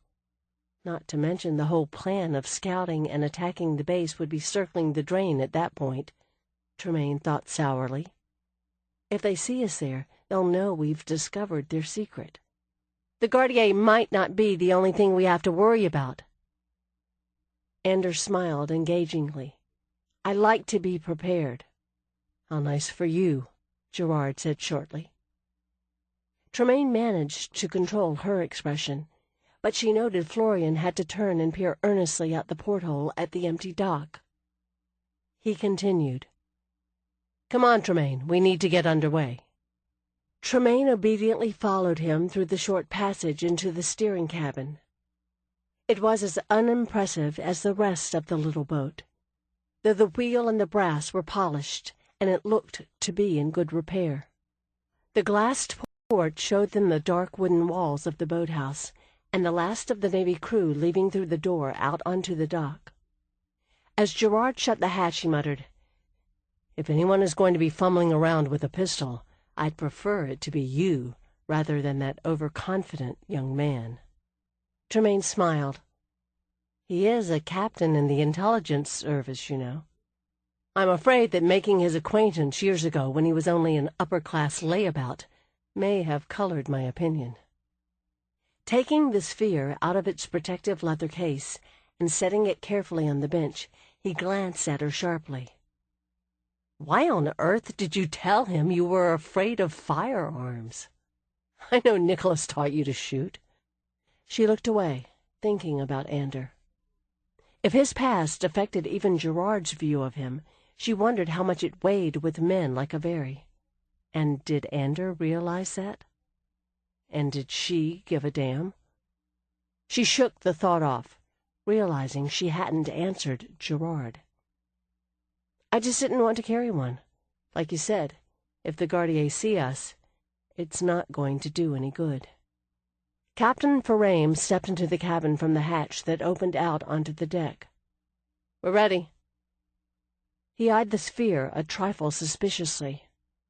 Ferrame had been with the project long enough to hear how the experiments with the previous spheres had ended, and being near this one always worried him. Tremaine picked up the sphere, feeling it warm at her touch. This one won't hurt anybody, she thought. Well, not anybody she knew. She wondered what it would do to a Gardier. Gerard consulted his pocket watch. All right. Tremaine? As Ferrame used the speaking tube to warn Stannis in the engine room, Tremaine held the sphere out to Gerard. She watched his face as he concentrated, touching some mental connection to the spell circle carefully duplicated on the wooden panels in the boathouse. She knew when he took a sharp breath that the transition would be in the next instant. She would never get used to the fact that they could travel so far while standing still. Tremaine let go of the sphere and grabbed the table as a sickening lurch of vertigo hit her stomach. An instant later, the boat met the water with a tremendous splash. They got the altitude wrong again, she thought in annoyance, squeezing her eyes shut and taking deep breaths to keep her last meal down. Gerard caught the sphere, then cursed suddenly. Tremaine looked up. Her own curse died unspoken as she saw the wall of gray water outside the port.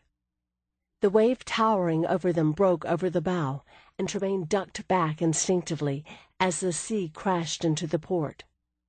She straightened up warily, watching the foam retreat across the deck. The boat was cresting a wave now, and they were looking into an angry purple-gray sky, the clouds low and heavy. "Storm," Ferrame commented succinctly as he fought the drag on the wheel. "All the luck." Tremaine swayed into the rail as the boat dipped into the next trough and rose on another wave.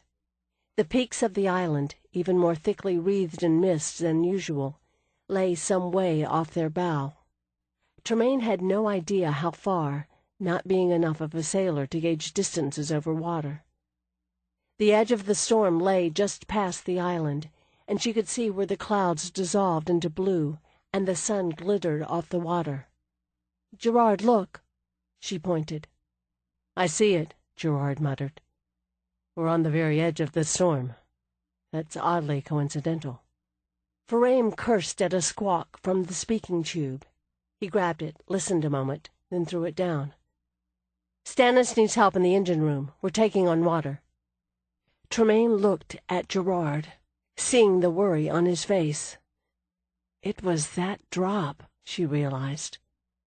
They must have come through the doorway at exactly the wrong moment, just above the trough of a wave, and the fall had been much harder because of it. "I'll go below," Gerard said, tucking the sphere under his arm and swaying as he started toward the door to the aft cabin. "I can do a binding spell on the hull. That should help." Tremaine started after him, lurched as the deck moved underfoot, and caught herself awkwardly on the railing. "Do you want me to come along?" "No, stay up here." He staggered as he opened the cabin door, and Tremaine caught a glimpse of Florian's worried face. Gerard closed the door behind him, and she turned back to the frightening view out the port. The boat troughed and crested again, their vision blocked by another spray of water and foam. Suddenly, something else appeared on the water. Tremaine stared. "What the hell?" She gasped, pointing. There was another boat out there, cresting the next wave. It had sails, purple ones, and she could see figures frantically trying to furl them. It had no smokestack, and even in the gray light, she could see red, green, and gold painted designs on the wooden hull. "Stannis, what's going on down there?" Ferrame was shouting into the speaking tube. "The storm's not natural," he growled. The other boat vanished in the trough, leaving Tremaine pointing at empty sky and water. She tried again. "I saw—" Then something else filled the port, dropping out of the storm-racked sky like death. It was a Gardier airship, black against the gray clouds, less than 100 yards away. Tremaine gripped the railing, thinking sourly, just as things were getting interesting. It hung there, a fragile fabrication of duralumin, linen, and membranes, protected by a sorcery that left it untouched by the wind, that made the heavy wood and metal of the compact pilot boat creak with strain. Frame was shouting, hauling hard on the wheel, and that was the last thing Tremaine remembered. Chapter 6. Tremaine dreamed she stood in the bow of the Queen Ravenna, the whole bulk of the great ship behind her. It was night, and under the clear, chill moonlight, a strange landscape of sharp hills rose across the water to either side, as if the Ravenna had sailed up a fjord. Tremaine glanced down and saw that the sea, dark and still as a sheet of glass, was far closer to the railing than it should be. She turned around and saw to her horror that the ship was sinking. Slowly, silently, with only a slight backward tilt to the deck, the ship was disappearing beneath the inert blackness, the water already up to the railings on the A deck. All the electric lights were out in the main deck and above, and she knew that the moment to give the warning had passed her by, that she had stood here, with her back turned while the water got into the engines and the generators. There were no people on the deck or in the water, but the lifeboats were still in place. She could see everything in the moonlight that shone, cold and clear, out of a cloudless and starless night sky. I did this, she thought. I brought us to this. She turned back to the bow to see a man stood there now. She knew it was her father, though she couldn't see his face. He told her not to jump, that the suction might pull her down with the ship, but to stay on as long as possible, to wait until the bow went under, then simply step off.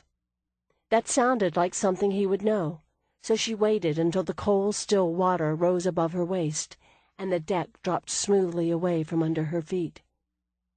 Nicholas held her hand as they swam to shore, and it wasn't nearly so far away as it looked. Cold, salt water splashed her in the face, and Tremaine woke to a screech of stressed metal and splintering wood. She groped at the crazily tilted deck, realizing she was crammed into the back corner of the pilot boat's steering cabin. Her head pounded, and she couldn't tell how much of her skewed perspective was the angle of the deck, and how much was a concussion. Gardier. Storm. Dead, she remembered. Except, of course, with her luck, her death was going to drag out horribly and painfully. "This is what I get for putting things off," she muttered disgustedly, as she struggled to push herself upright. Glass from the shattered windows covered the deck, and the ceiling was sagging. Waves washed through the empty port just above her, and she knew the boat must be wedged atop something. The door to the aft cabin was crunched, splintered on the edges as the sides of the hatch had pressed in on it. She looked around vaguely, freezing when she saw Captain Frame. He was tangled in the broken wheel, covered with glass and blood. "Captain!" She dug her fingers into the uneven boards and hauled herself toward him. She reached him, grabbing on to the broken end of the wheel's post to stay upright. As she tried to feel for his heartbeat, she realized blood was running down the deck, mixed with seawater to stream in rivulets between the boards.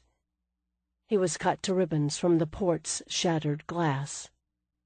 I was standing right beside him. She stared down at her hand, wet with his blood. She didn't have a scratch on her. "Tremaine!" It was Florian, somewhere outside the cabin. "In here."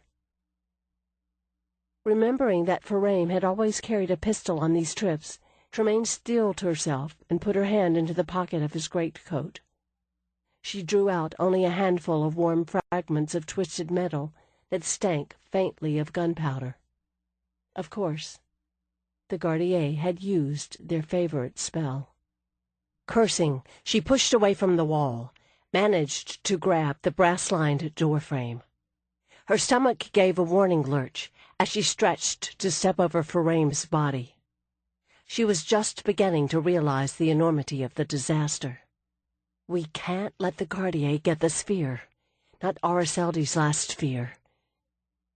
If it hadn't already been destroyed, the spell might have shattered its mechanical parts, too. Tremaine pulled herself through the door and onto the open deck. The wind had died, and white clouds of fog hung in shrouds above the choppy gray water. She saw Florian climbing up the sharply angled deck by holding tightly to the railing. The other girl had a bloody nose and the beginnings of a black eye. Tremaine grabbed her arm, and they steadied each other. "Are you all right?" Florian asked, blinking unsteadily at her. "I'm fine." Tremaine realized Florian was staring at her bloody hand, and she wiped it on her midi. "Captain Farame's dead." The pilot boat was jammed against a reef. She could see the black rock under the bow, green-gray waves washing steadily against it. The rock disappeared into the mist only a few yards past the bow, but she could see gray shapes of boulders in the dimness. "We're on that island," she said blankly, then shook her head, trying to get her brain moving. The boat wasn't covered by Gardier, and the airship was nowhere in sight. Though with this mist, that meant nothing. "Where's Gerard?" "I think he was still down in the hold. I was in the other cabin, and I got knocked out." Florian stumbled and caught herself on the bent railing as the boat shifted under them. She sounded dazed. "I couldn't find Ander or Stannis." "We've got to get off this boat." Still gripping the other woman's arm, Tremaine slid cautiously down toward the hatch that opened into the stern cabin, bracing her feet against the wall. Florian stretched across to grab the railing, helping Tremaine stay upright as she reached the hatch. Tremaine shoved at the unresponsive door, then let go of Florian to throw her whole weight against it. It still didn't budge. Florian added her weight, and after 3 tries, the door popped open, revealing the tumbled cabin with books and charts slung every which way. Tremaine aimed herself at the hatch that led down to the hold, let go, and staggered across the angled floor, fetching up against the far wall. Florian stumbled in after her, catching herself against the table still bolted to the floor. "Tremaine, careful. Get a bag and grab things." She waved helplessly at the lockers across the cabin that held the emergency lamps, rations, and other equipment.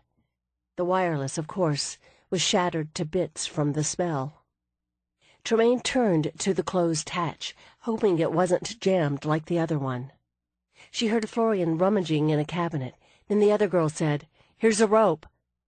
The loose coil hit Tremaine in the back of the head for emphasis. "Oh, good." She caught it against her waist as it unraveled and looped a length around her shoulder. Wood cracked, and the boat shifted ominously, underlining the urgency. Tremaine grabbed the door handle and shoved with all her strength, almost flinging herself down into the dark hold when it swung abruptly open. The stepladder had been twisted and wrenched off its support, and she could see water lapping at the bottom. "Gerard!" she called desperately. "Tremaine?" She heard thumps and bangs from the compartment, then Gerard appeared below. She tossed the rope down to him, glancing back to make sure Florian was tying the end off on the bolted table leg. The case with the sphere hung over Gerard's shoulder in a makeshift sling, fashioned out of a sheet. Tremaine steadied the rope as Gerard climbed, bracing herself against the cabin wall. Florian slid to the opposite side of the hatch to grab the sorcerer's arm and help him pull himself up. "Stannis is down there, dead," Gerard reported, his voice grim as he got shakily to his feet and steadied his spectacles. His clothes were soaked, and he had a bleeding cut on his temple. "He was down below, near the engine when the Gardier's machinery destruction spell engaged." Tremaine grimaced. Stannis. The sphere wasn't affected? Apparently not. I was leaning over it when the spell hit, and it even seems to have protected my watch. He tapped the object in question, still hanging intact from his vest pocket. He shook his head with a bitter expression. "If we had only known it could do that." We could have kept it next to the engine. More vital information they couldn't tell the Institute, and she had the suspicion they were too far from the target point to trigger the reverse adjuration to take them back home. When they had tested the distances on earlier trips, the target point had had a radius of less than a mile, and the island had been much further away than that. Tremaine pulled up the rope and collected it into an awkward bundle. "Gerard, we've got to—" The boat shifted again with a great crack of abused wood and metal, punctuating her words. "Go." "Yes, of course." He made sure the sling with the sphere was still secure, then hauled himself across the cabin toward the hatch on the port side. "Captain Ferrame and Ender?" "Ferrame's dead," Florian told him, climbing back to the other side of the cabin.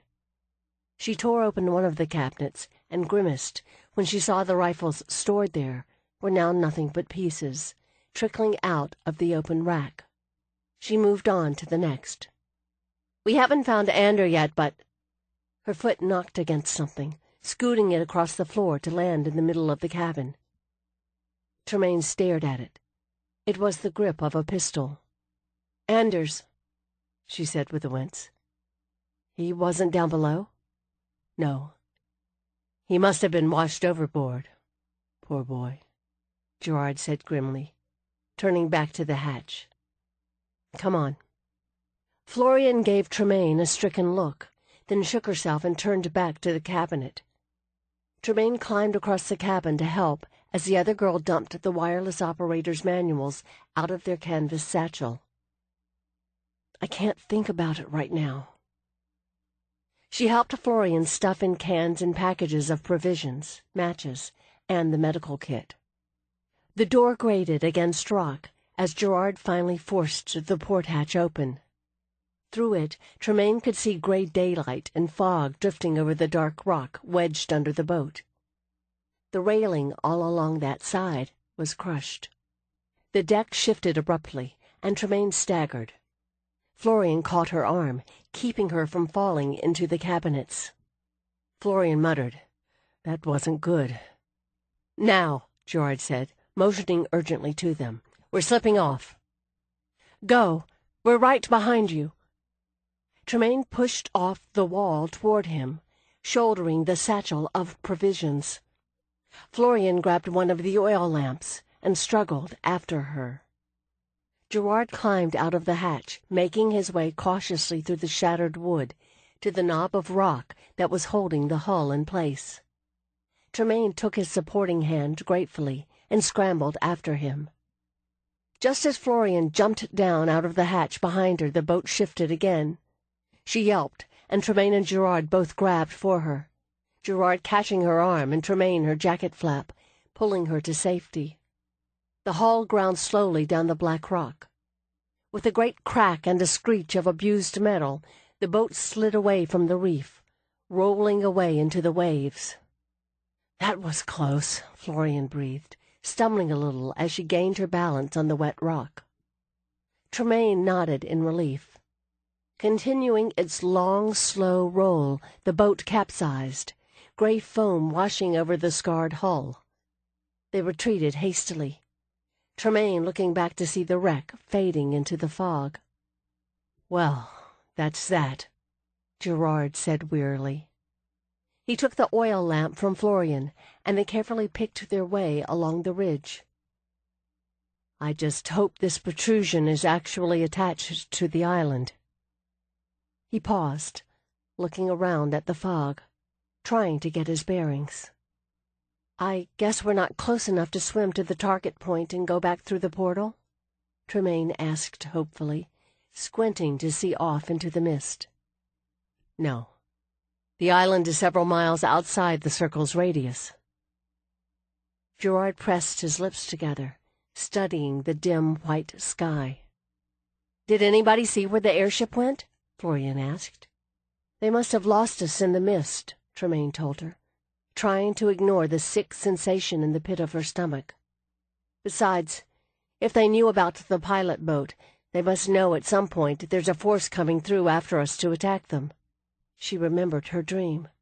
the Ravenna sinking slowly beneath a still sheet of black water. They had to keep the sphere away from the Gardier. Looking at the innocuous bundle slung over Gerard's shoulder, she said, "It might be better to smash the sphere now." Gerard shook his head slightly, still distracted. "We have to get word back to Rel." He turned to her, smiling a little ruefully, and adjusted his spectacles. "And I personally would be afraid of what the Gardier might do if they managed to find even one of the pieces." "Oh, there's a lovely idea," Tremaine thought, grimacing. As they continued, the rocky ridge widened out, more boulders appearing on either side in the wash of dull gray waves. Gerard halted abruptly. Tremaine leaned around him to see the ridge dead-ended into a rough waist-high wall constructed of dark stone. "What is it?" Florian asked, puzzled. "Is that a breakwater?" "Whatever the purpose, it's man-made." Gerard sounded deeply worried. Beyond it was a rougher, obviously natural wall of lava rock, disappearing into the fog about 30 feet above their heads. "I saw another boat caught in the storm," Tremaine said, remembering it suddenly. Spots of purple and gold against the storm-gray water. "It was a sailing ship. I don't think it was Gardier." Gerard stared at her. "You're sure?" Tremaine nodded. "Well, I didn't have a chance to snap a photograph, but yes, I'm sure." Florian pushed the hair out of her eyes, biting her lip thoughtfully. "So, there's people here? Besides the Gardier?" Tremaine and Gerard both turned to look at her. "We hope? Or not?" Florian added uneasily. "It's hard to tell at this stage," Gerard admitted, as he started forward again. Tremaine took a deep breath, adjusted the strap of the satchel on her shoulder, and followed. As they drew closer, she saw the blocks forming the wall were huge, each close to 20 feet long, though they were only a foot or so wide. "Like stone logs," Tremaine thought, puzzled, running her hand over the rough surface. She couldn't see any mortar holding them together, but the wall seemed stable just the same. On the other side was a path, just wide enough for 3 people to walk abreast. Gerard climbed over onto it, and she followed him, then turned to help Florian scramble over. "This could be some sort of pavement, but it's hard to tell," Gerard said, brows drawn together as he studied the smooth stone surface under their feet. "I wonder if that wasn't a Gardier craft you saw. If they were also under attack or simply in the wrong place at the wrong time." Tremaine leaned against the wall to retie her bootlaces. "I hope it didn't sink." "I hope not everybody is as doomed as we are." She shouldered her bag again. "Which way?" "We need to get as far away from the wreck as possible." Gerard glanced up and down the path. They could see about 20 feet in any direction, if that. The waves appeared out of an ocean of cloud to wash against the ridges and scattered boulders. It was quiet except for the distant scrape that must be the hull of the capsized pilot boat rubbing against the reef. "Unless we want to try scaling that cliff." "I vote not," Florian put in, gazing up at the sheer rock wall. "Quite." Gerard adjusted his spectacles. "Widdershins way is usually appropriate in these situations." "These situations?" Florian asked, with a puzzled glance at him. "Situations in which we don't know which way to go," Tremaine explained, knowing Gerard's sense of humor. They followed the path to the left. After a short time it curved inward, leaving the sea, turning into a twisting passage through high rock walls, heavily shadowed by short deformed trees and curtains of dark, foul-smelling vines. The walls were dotted with niches, square-cut and obviously meant for some purpose, but while some were high enough to hold lamps, others were at waist height, or only a few handspans above the ground.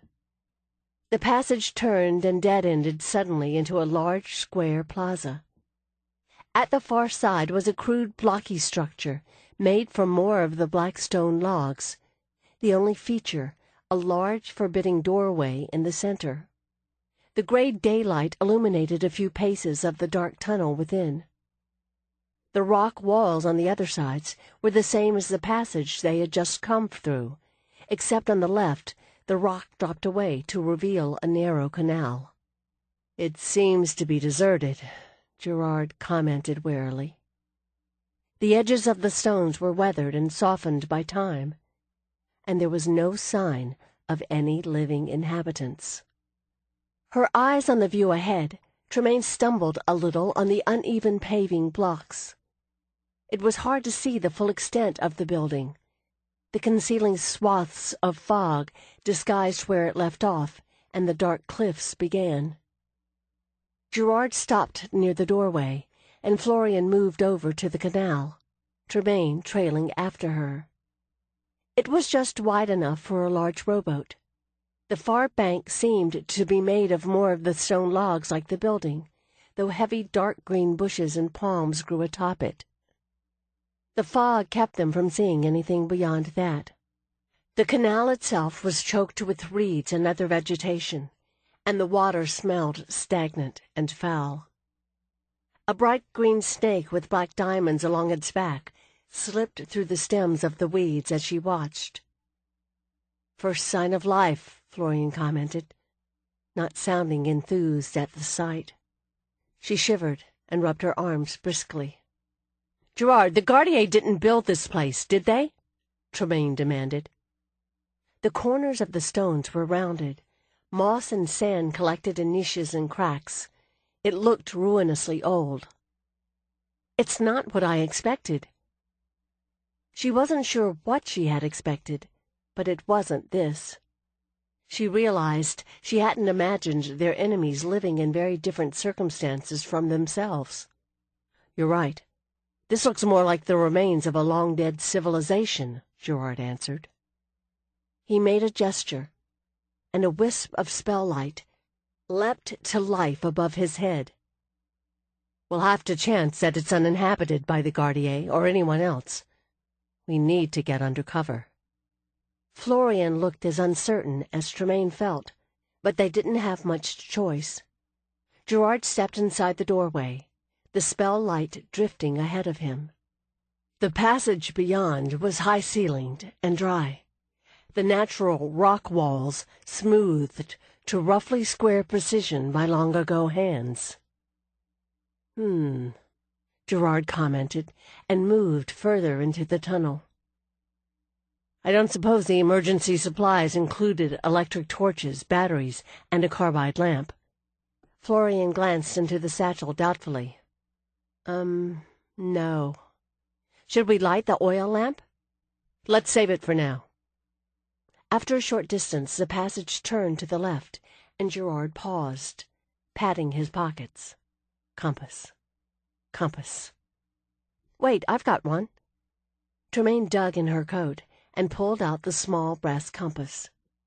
Gerard consulted it, Tremaine taking the lamp so he could record the direction in his battered notebook. He smiled slightly as he tucked the notebook back into his coat. "Your father used to carry small explosives in his dress suit." "Those were the good old days?" Florian offered dubiously. "A long time ago." Tremaine handed Gerard back the lamp. She would rather not explain the facts of Valeyard life to Florian. Gerard sighed. "Quite." They moved down the new passage, the light from the entrance fading quickly behind them. A cool, steady breeze came from somewhere ahead. Tremaine tugged on the strap of the satchel again, wishing the spray hadn't drenched her stockings. There were several more turns that Gerard carefully recorded. Then the passage widened. Tremaine had barely noticed the ceiling was higher, that the wispy white spell light no longer reached the walls to either side. Then they turned a corner, and the passage opened suddenly into a great, dark, echoing space. The light reached another waist-high wall not far in front of them. Gerard gestured for the light to drift up as they moved forward slowly. It gave them tantalizing glimpses of the chamber beyond, of stone bridges, galleries, rows of pillars. Columns built of bundled masses of the stone logs supported a bridge that crossed overhead and led away into darkness. From the wall, a wide stairway curved down and ended in a floor of polished black stone. No, not stone, Tremaine realized, seeing a drift of seaweed floating atop it. Murky water, still as glass. The whole place was half submerged. Tremaine stared, thinking, "This is Chimeria." There had been a scene in her last play, cut due to the theater's inability to stage it, where the characters, while exploring a hidden fairy island, encountered a sunken city. This was very close to how she had pictured it. "Wow," Florian said softly. "My sentiments exactly." Gerard shook his head slightly, his frown thoughtful. "The air is still fairly fresh. There must be an opening to the outside somewhere close." Tremaine nodded. "It smells like salt water. Really stale salt water." While it looked a great deal like her imaginary city, this place didn't bear much kinship with the little ship Tremaine had seen. She had only caught a glimpse of it, but she clearly remembered the colorful sails and the painted designs on the prow. Whoever had built this wasn't an admirer of color or ornament, or at least not the kind of ornament that she could appreciate. "Hold on!" Gerard gestured at the spell light again, dimming it to a negligible gray spark. The moment stretched as Tremaine waited for her eyes to adjust. Florian shifted restlessly beside her, and Tremaine bit her lip as the darkness seemed to press in. Then she saw the dim radiance from the far side of the chamber, a gray reflection of the wan daylight outside. She pointed. "There! See it?" "Ah, yes!" Gerard waved the light back to life, the white glow washing over the dark stone again. "If we can jump to that broken column there at the bottom of the steps, we can reach the top of that wall." Briskly he added, "Come along." They climbed cautiously down wide steps, streaked with damp muck, and managed the first jump to the broken column that poked up above the dark water. Taking a wavering step to the next block, her mind still on the coincidental resemblance to her play's setting, Tremaine said, "I wonder what kind of people lived here." Above the waterline, small pale lizards flashed away from their light. "Humans, you mean?" Florian asked, taking Gerard's outstretched hand to help her to the next block. "This place looks like it was built by giants. There is evidence of a race of giants that inhabited part of ile-rien and the Low Countries hundreds, perhaps thousands of years ago," Gerard admitted. "They've found similar remains on the Tiakar Plateau in Parsia. Not underwater, of course." "That's comforting." Tremaine nodded. Not comforted at all. She was having a hard time not imagining large, clawed hands reaching up out of that water and grabbing them. The still surface seemed made for something horrible to burst up out of it. The fact that this had actually occurred in her play didn't help. Florian gave her a skeptical glance. "If they were still here, there'd be brackets for lamps or pipes or electric wires or something. They couldn't live in the dark." "Albino giants that can see in the dark, like bats," Tremaine countered. "With fangs?" Gerard paused to indicate a doorway between two of the huge pillars, leading into a small room empty except for seawater. That doorway and the tunnel passage would not accommodate giants. Oh. Gerard had to douse the spell light again to let them get their bearings, but the daylight was even brighter this time. There was another bridge, this one with a roof, blocking their view, but once they passed under it they could see the gray light was coming through an archway at the top of a low ramp. The breeze carried the dead fish smell Tremaine associated with every seaport she had ever visited. They reached the ramp without anyone falling in, but the slick muck covering the stone made it a far more difficult proposition than anything else so far, and Tremaine was glad for her rubber-soled half-boots. Florian drew a little ahead as she and Gerard scuffed and scraped their way to the top, so that when they reached her the girl was standing transfixed by the sight ahead. Tremaine took a startled breath. It was an enclosed cove, a lagoon sheltered by a high rocky vault arching overhead. A jagged opening at the far end allowed in daylight and fog drifting in from the open sea. The shore of the cove had once been a harbor. She could still see the stone platforms and breakwaters built out into it. The square pillars sunk into the water as pilings where the ships had once tied up. Now those platforms and the narrow slips between were jammed with wrecked hulls, wooden skeletons of craft of all different sizes. The wrecks formed a forest of broken masts, decaying sailcloth hanging like shrouds, rotted ropes like spiders' webs. Some were capsized and submerged. Some were smashed in heaps up on the stone bank, as if dropped there by a terrible gale. At least no one could doubt now that she had seen a ship, Tremaine decided ruefully, looking over the destruction. Good God, Gerard murmured. The smell of rot tinged the breeze that came from the sea entrance. This was old carnage, Tremaine realized with a little relief. Still, the destruction was disturbing on a whole other level, like the crater the Gardier's attacks had caused in Riverside. Must have been some storm, she commented uneasily. More than one storm, surely. Florian squinted at the cave's entrance. Not a storm, Gerard said. He studied the devastation, brows knit. A trap. Powerful spells drew these ships here. If I could find the etheric signatures... He fished in his coat pocket and drew out a pair of ether glasses. Pulling off his spectacles, he held the glasses up to his eyes, turning to view all of the large cave. The Gardier? Tremaine wondered. But it's not recent. Everything looked old and settled and rotted, but surely not as old as the barren submerged stonework in the chambers behind them.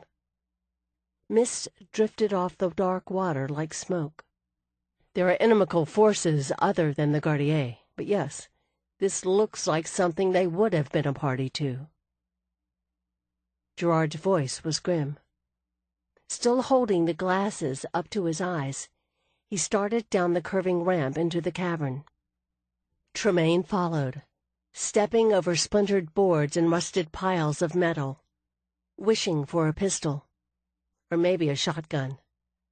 The water lapped against the wood and stone, giving the impression of constant shadowy movement among the wrecks. They all looked like fairly simple craft. No sign of paddle wheels or engines, and most seemed to have only one or two masts, though it was hard to tell. Simple fishing boats, maybe. Many had faded designs painted on the hulls in gold, green, blue. Red sails, she thought, looking at the faded tatters festooning the spars of a broken mast. I wonder if that means something different from purple. Preoccupied, Gerard said, Yes, the latest activity was some time ago. Perhaps more than a year. There's a few etheric signatures remaining that are just starting to fade. Tremaine felt pinpricks of unease climb up her back. Oh, good. so whoever did this could still be around. As if the Gardier weren't trouble enough. Gerard nodded abstractly, tucking the glasses away and putting his own spectacles back on. There are layers over layers of activity. Whoever did this preyed on the shipping for some time. "But why? What's the point of it?" Florian asked suddenly. She had crouched down near a broken hull jammed up onto the stone dock. Its lower half was still submerged, and Florian was looking through a gaping hole in the side. Surprised at her incomprehension, Tremaine waved an arm at the destruction. "To steal the cargoes, like the coast scavengers, who wave lanterns on stormy nights and make the ships think it's a safe landing when—" "Yes, I know, but look." The girl pointed, and Tremaine went to her side to peer over her shoulder. As her eyes adjusted to the dimness inside the wreck, she saw what Florian meant. The exposed section of the hold was full of broken crates, barrels, smashed pottery. Rotted bolts of fabric lay tumbled in piles near rusted metal heaps that still glinted with buried jewels. Florian leaned forward and picked up a small, grime-encrusted object. She rubbed it with her thumb, and it gleamed a dull red. "This is a ruby, I think." She glanced up at Tremaine, her eyes worried. Tremaine stood slowly, looking around. So whoever did this wasn't interested in loot. She rethought several of her assumptions, and she didn't like the new conclusions. "I don't see any bodies or bones. Even if most of the corpses had been washed out to sea, there should still be some remains, tangled in the ropes or smashed under the fallen masts, trapped inside the splintered, overturned hulls." Florian tossed the gem back into the hold and rubbed her hand vigorously on her jacket flap as she got to her feet. Maybe somebody buried them, Tremaine thought as they moved on. Hopefully, after they were dead. They proceeded along the dock, stepping over the broken masts and shattered decking. Tremaine kept an eye out for bodies, but though the smell of rot and decay seemed to worsen, she saw nothing that resembled human remains. After a short time, the wan daylight and their spell light revealed another opening in the cave wall. It was smaller than the one that had led them here, not a square-cut doorway, but a rough opening that looked as if it had been knocked through the solid rock. It was dark and dank, and somehow even more unpleasant than the passage through the remains of the underground city. The spell light seemed to penetrate the blackness only reluctantly, and Tremaine could see pools of green, stagnant water collecting on the rough rock further up the passage. "Well?"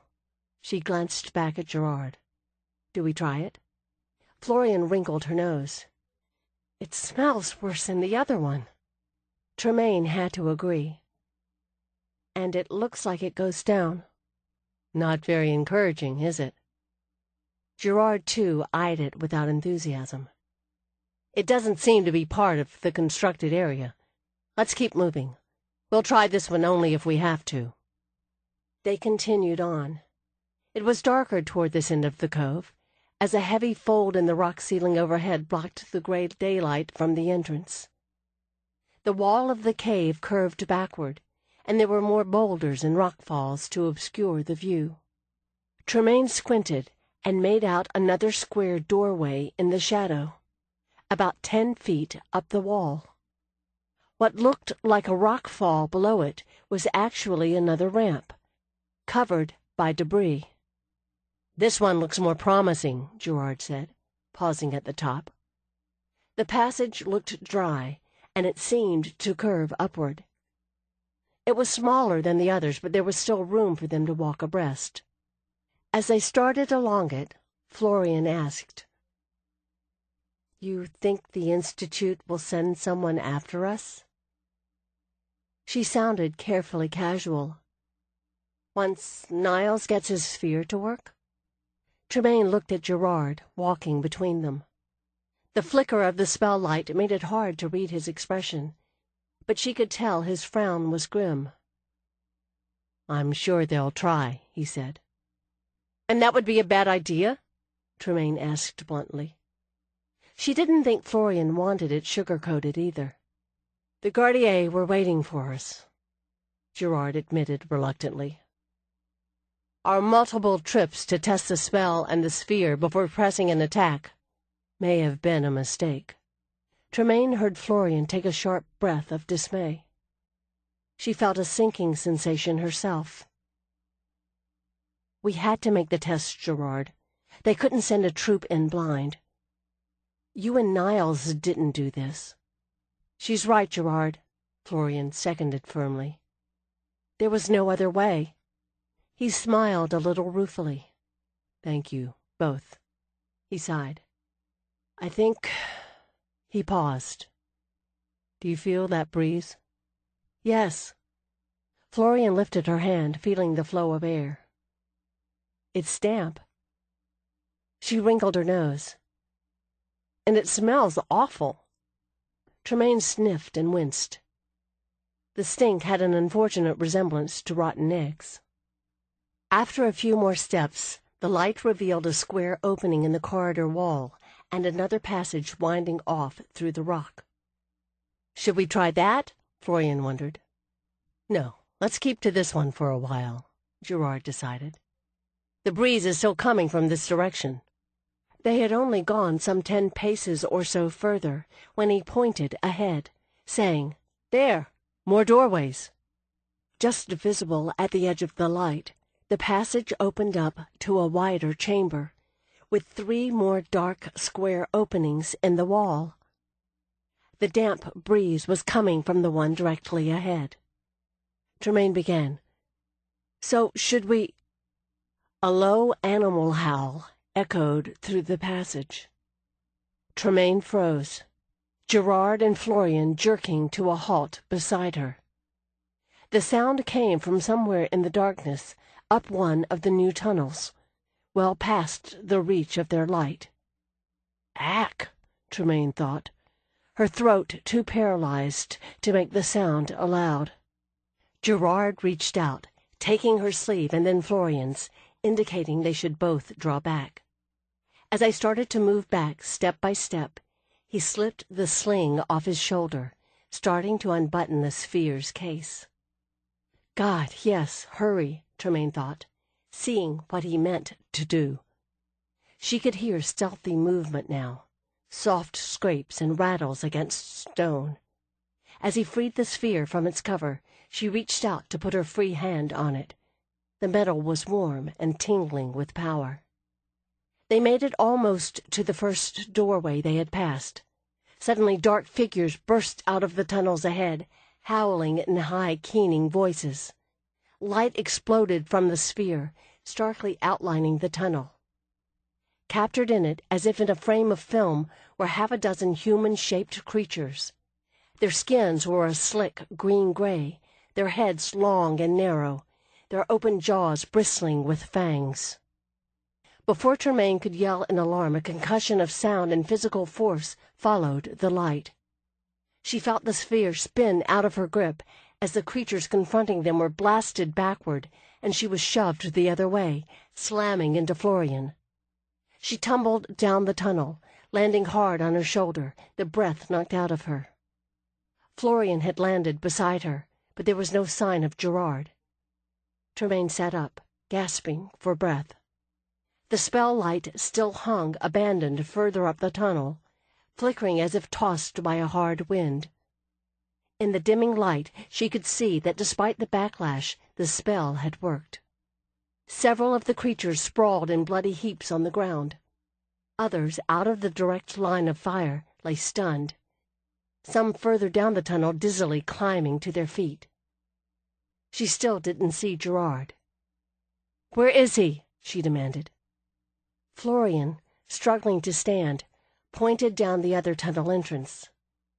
Tremaine looked, and in the dim light saw Gerard about 20 feet up the tunnel where the blast had thrown him, just pushing himself to his feet. In the sandy dirt near him, the sphere spun like a top, throwing off blue sparks. Tremaine stumbled up just as Florian gasped in alarm. Further up their passage, past the fallen creatures, human figures moved toward them. There was just enough light from the spell wisp to see they wore dark brown uniforms. After an instant of blank shock, Tremane's mind formed the word, Gardier. She fell back a step, looked toward Gerard. He started toward her, then stopped, reading her expression. She looked back at the Gardier. They hadn't seen Gerard. Beside her, Florian, leaping to the same conclusion, breathed, "Distract them." Tremaine raised her voice to a shout. "Oh no! It's the Gardier! Run!" Tremaine didn't know she could move that fast. She was gripping Florian's sleeve, hearing the other girls' harsh gasps for breath, pelting down the tunnel. They spilled out into the cove, tumbling down the rock-strewn ramp, somehow managing to stay on their feet. Tremaine pulled Florian to a stop at the end, knowing they couldn't run blindly.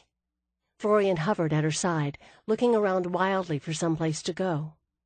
Hiding in one of the wrecked ships was putting themselves in a trap. Going into the water was pointless. They couldn't reach the opposite end of the cove and the tunnel that led to the surface fast enough. Tremaine tugged Florian into motion as the creatures howled behind them, and they raced for the tunnel they had passed earlier. They reached it and ran through the dark, puddles of slimy water splashing underfoot, the uneven, rocky floor threatening their balance. Gray light fell sporadically from cracks and fissures above, but the shadows were heavy. Tremaine caught her boot on something and pitched headlong, landing heavily on the rough rock. Florian kept hold of her jacket, dragging at her until she got her feet under her, and they ran.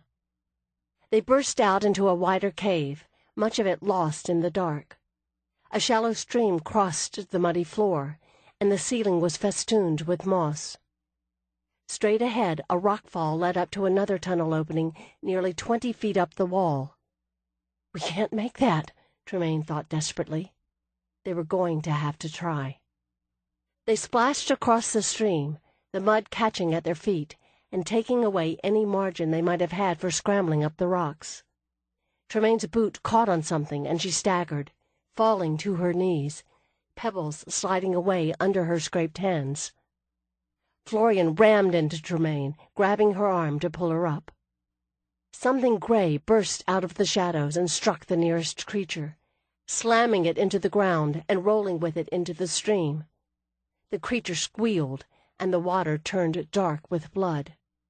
The others spun, crouching and snarling. The gray thing leapt up, resolving into a human shape, not quite as large as their pursuers. "My God, that's a person," Tremaine thought in shock, knowing it from the way it moved. It was a man with a wild mane of tangled hair, covered with patches of the gray-green mud and slime from the cave walls. He tossed his hair out of his eyes, backing rapidly away from the thing still shrieking and writhing in the stream. He circled around the others, and they hesitated, growling, shifting back and forth, torn between the ambulatory prey and the fresh blood flowing into the muddy water. Tremaine gasped, sense returning, and pushed at Florian. "Go, go," she whispered. Florian made an incoherent noise of agreement and turned, scrabbling for a handhold among the rocks. Tremaine gave her a push from behind, her own muddy boots slipping on the stone. Most of the creatures made their choice, leaping on their dying comrade, but one turned back toward them with a snarl, attracted by the movement. The man shouted and waved his arms, and the creature rounded on him. It swung a clawed hand at him and missed as he ducked away. "Help," Tremaine thought vaguely, climbing after Florian, rocks sliding away under her scraped hands. She couldn't believe they weren't dead yet. She scrambled up the last few feet as Florian pulled her arm. They tumbled through into the new tunnel together, and Tremaine looked back to see the creature close with the man, saw him dodge under its wild grab to slash at its abdomen. It staggered back and went down, dark blood spilling. Two of the others abandoned the carnage in the stream to leap on this new diversion. Bright light flared behind them, and Tremaine whipped around, blinking. She found herself staring at a group of men, several holding heavy hand lamps. More gardiers. They wore brown uniforms with heavy boots, close-fitting caps covering their heads, belts with pouches and containers and bits of what looked like mountaineering equipment hanging off. They looked just like the few bad, grainy photos she had seen in the papers.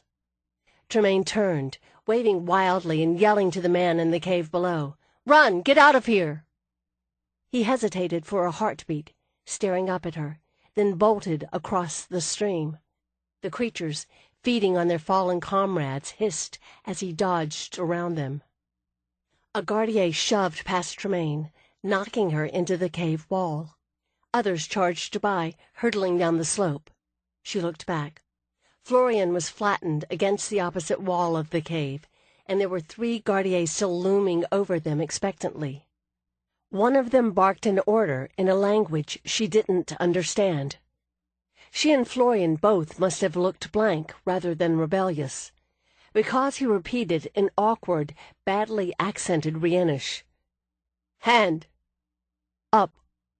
"What?" Tremaine managed. She had time to notice 2 of the men had pistols pointed at her. "Hands up," Florian clarified in a whisper. She straightened slowly, lifting her hands above her head. "Oh, right." Tremaine stumbled to her feet, putting up her hands. "That's it for us." Chapter 7. Making sharp gestures with their pistols, the gardier directed Tremaine and Florian to move a short distance up the curving tunnel to a wider cave. Stumbling in the dimness, with her hands up, Tremaine saw a jagged tear in the wall that opened into the large chamber they had just come through. The things that had chased them were still there, gathered on the far side of the stream.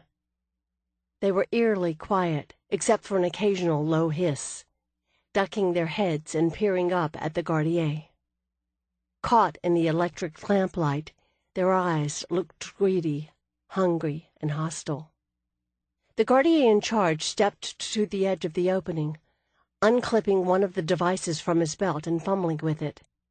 He had several to choose from, all little metal boxes with triggers on them, like fancy cigar lighters. Reluctantly, growling, the creatures left their meal and moved away down the other tunnel, joining the hunt. God, they work for the gardier, Tremaine thought, exchanging an appalled look with Florian. They drove us right toward them. In the blaze of light from the lamps, the leader took the satchel of supplies and searched Tremaine and Florian's pockets. Tremaine had a few men's handkerchiefs, a penknife, and the latch keys to Cold Court's front door and her room at the conscripted hotel in Port Royal. Gerard, she remembered, had kept her compass. Florian had small embroidered handkerchiefs, an empty notebook, a pencil, some cough lozenges, her hotel latchkey, and a letter.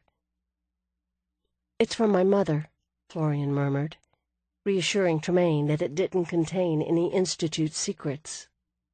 The leader barked another unintelligible order, which Tremaine supposed was gardier for shut up. She could see he had a bad burn on his face, with blisters on his cheek and reddened skin leading down his neck under his uniform collar. It certainly wasn't improving his temper. The burn had been slathered with some kind of medical cream, but it seemed odd that a wounded man would be sent to search for them. As she watched, he suddenly flinched and grabbed for another device on his belt. The other 2 gardiers backed up uneasily, their weapons still trained on the prisoners. The leader looked from Florian to Tremaine, then back to Florian. With an angry comment, he stepped up to loom threateningly over her. All right, Florian said, wincing away from him. "What happened?" Tremaine asked, baffled. "I tried an illusion charm. Florian admitted, giving the patrol leader a rebellious look as she backed away. The man again barked the order that probably meant shut up. Tremaine pressed her lips together, annoyed. It had happened so quickly she couldn't tell now which device had warned him. She wished Florian hadn't played that card just yet. Now the Gardiers were wary. And now they know she's a witch. She heard angry shouting and scuffling from the tunnel behind them, and looked to see 5 Gardiers dragging a fighting, yelling figure. Florian gasped in dismay, and Tremaine winced as she recognized the mud-splattered man who had helped them escape the hunter things. They caught him too, damn it. This is not going well. There were manacles on his wrists, connected with a length of chain, but it was still taking 3 Gardiers to force him along. He was shorter than the men who were struggling with him, but under the mud she could see he had a muscular build. He was ignoring both their weapons and their shouting. He doesn't care if they shoot him, she thought, impressed. Maybe he was even hoping they would. They had almost wrestled their prisoner to the ground, when suddenly he was on his feet again, knocking 2 Gardiers sprawling. The prisoner whipped his chains around the neck of a third, driving the Gardier to his knees. The others surged forward, but the man put his back against the cave wall, bracing a knee against his hostage's back as the trapped Gardier choked and struggled.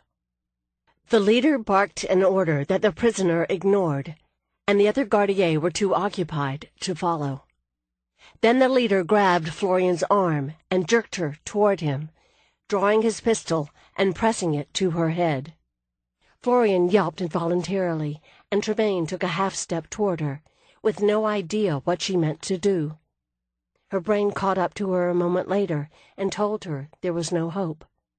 They were unarmed, outnumbered. She turned, yelling, "Hey, this isn't helping!" Maybe it was the female voice that caught the prisoner's attention. He looked up, blue eyes startled, furious. He saw the threat to Florian, and for a long heartbeat, no one moved. Tremaine held her breath. He had no reason to help Florian. He had distracted the hunter things away from them, but this might be different. Then the man made a succinct but unintelligible comment. He pulled the chains off the Gardier's neck and shoved him away, then spit on him. 2 of the Gardiers grabbed the prisoner, flinging him down at the base of the wall. The leader shoved Florian down next to him and then, apparently out of a sense of fairness, grabbed Tremaine's arm and threw her down too. "Ow!" Tremaine muttered, sitting up cautiously. The Gardier had gathered in front of them, the leader asking angry questions, the disheveled and bloody ones who had captured the man making defensive explanations. "Are you all right?" she whispered to Florian. Florian nodded, eyeing the Gardier resentfully.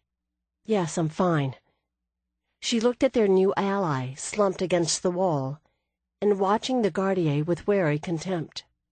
He glanced at them with a quizzical expression, very at odds with the earlier violence of his demeanor. Tremaine gave Florian an encouraging nudge, and the girl edged closer to whisper, "Hello. Who are you?" As the man listened to her, his shoulders slumped a little, and he shook his head slightly, then replied softly in a language Tremaine didn't know. This close, she saw he did seem to be wearing clothes under the mud, except on his bare arms and mostly bare chest. Low boots and dark-colored trousers, a jerkin of braided leather over a faded, frayed shirt that was so torn it was barely intact. She saw the mud-plastered mane of hair fell past his shoulders, and he had a thick queue that hung to midway down his back. He also had a cut on his forehead under the fringe of mud-coated hair. The Gardier must have knocked him senseless just long enough to get the chains on him. It didn't sound like he was speaking the same language as the Gardier, unless he just had a completely different accent. His speech wasn't as hard and guttural as theirs, and it sounded a bit like Adirasi. But Tremaine could speak Adirasi, and this wasn't it. She looked at Florian hopefully, but the other girl shook her head to show she was stumped, too. Tremaine felt obligated to say something, though it didn't look like he expected much.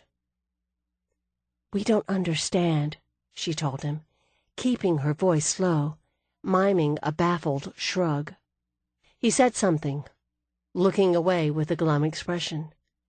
Tremaine had the feeling what he had said was no kidding. She reached across Florian to pick up the lock on his chains, examining it speculatively. It was a squarish padlock with an oddly shaped keyhole. When Tremaine had been traveling with her father, she had carried a set of handcuff keys that fit all the standard restraints used by the prefecture of ile-rien. But this lock looked far too large for any of those keys, even if she had still owned them. She didn't carry her picks any more either. The man watched her curiously, lifting his brows. There was quick intelligence in those eyes, as well as humor and kindness. "We're lucky he has a more developed sense of chivalry than the Gardier," she thought ruefully. Florian glanced at her captors. They were still arguing and checking various devices. Keeping her voice to a bare whisper, she said, "I hope Gerard is all right. I think all of those things chased us." She gingerly touched a bruise on her forehead. "What did the sphere do?" Tremaine bit her lip, trying to remember exactly what had happened. "I think it was trying to drive them off, but it got me and Gerard, too. Maybe it was because I touched it. I thought I had to so Gerard could use it for whatever spell he was about to try. That's how it's always worked before." Florian read Tremaine's expression and added sharply, "Isn't it?" "Well, the night I first came to the Institute it destroyed a ward all by itself," Tremaine admitted reluctantly. "I was holding it, but I didn't tell it to do anything. So maybe it was already reacting to the danger. At the same time, Gerard tried to use it for a defensive spell. And it just backfired?" Florian frowned. "I don't think any of the test spheres ever just did things on their own.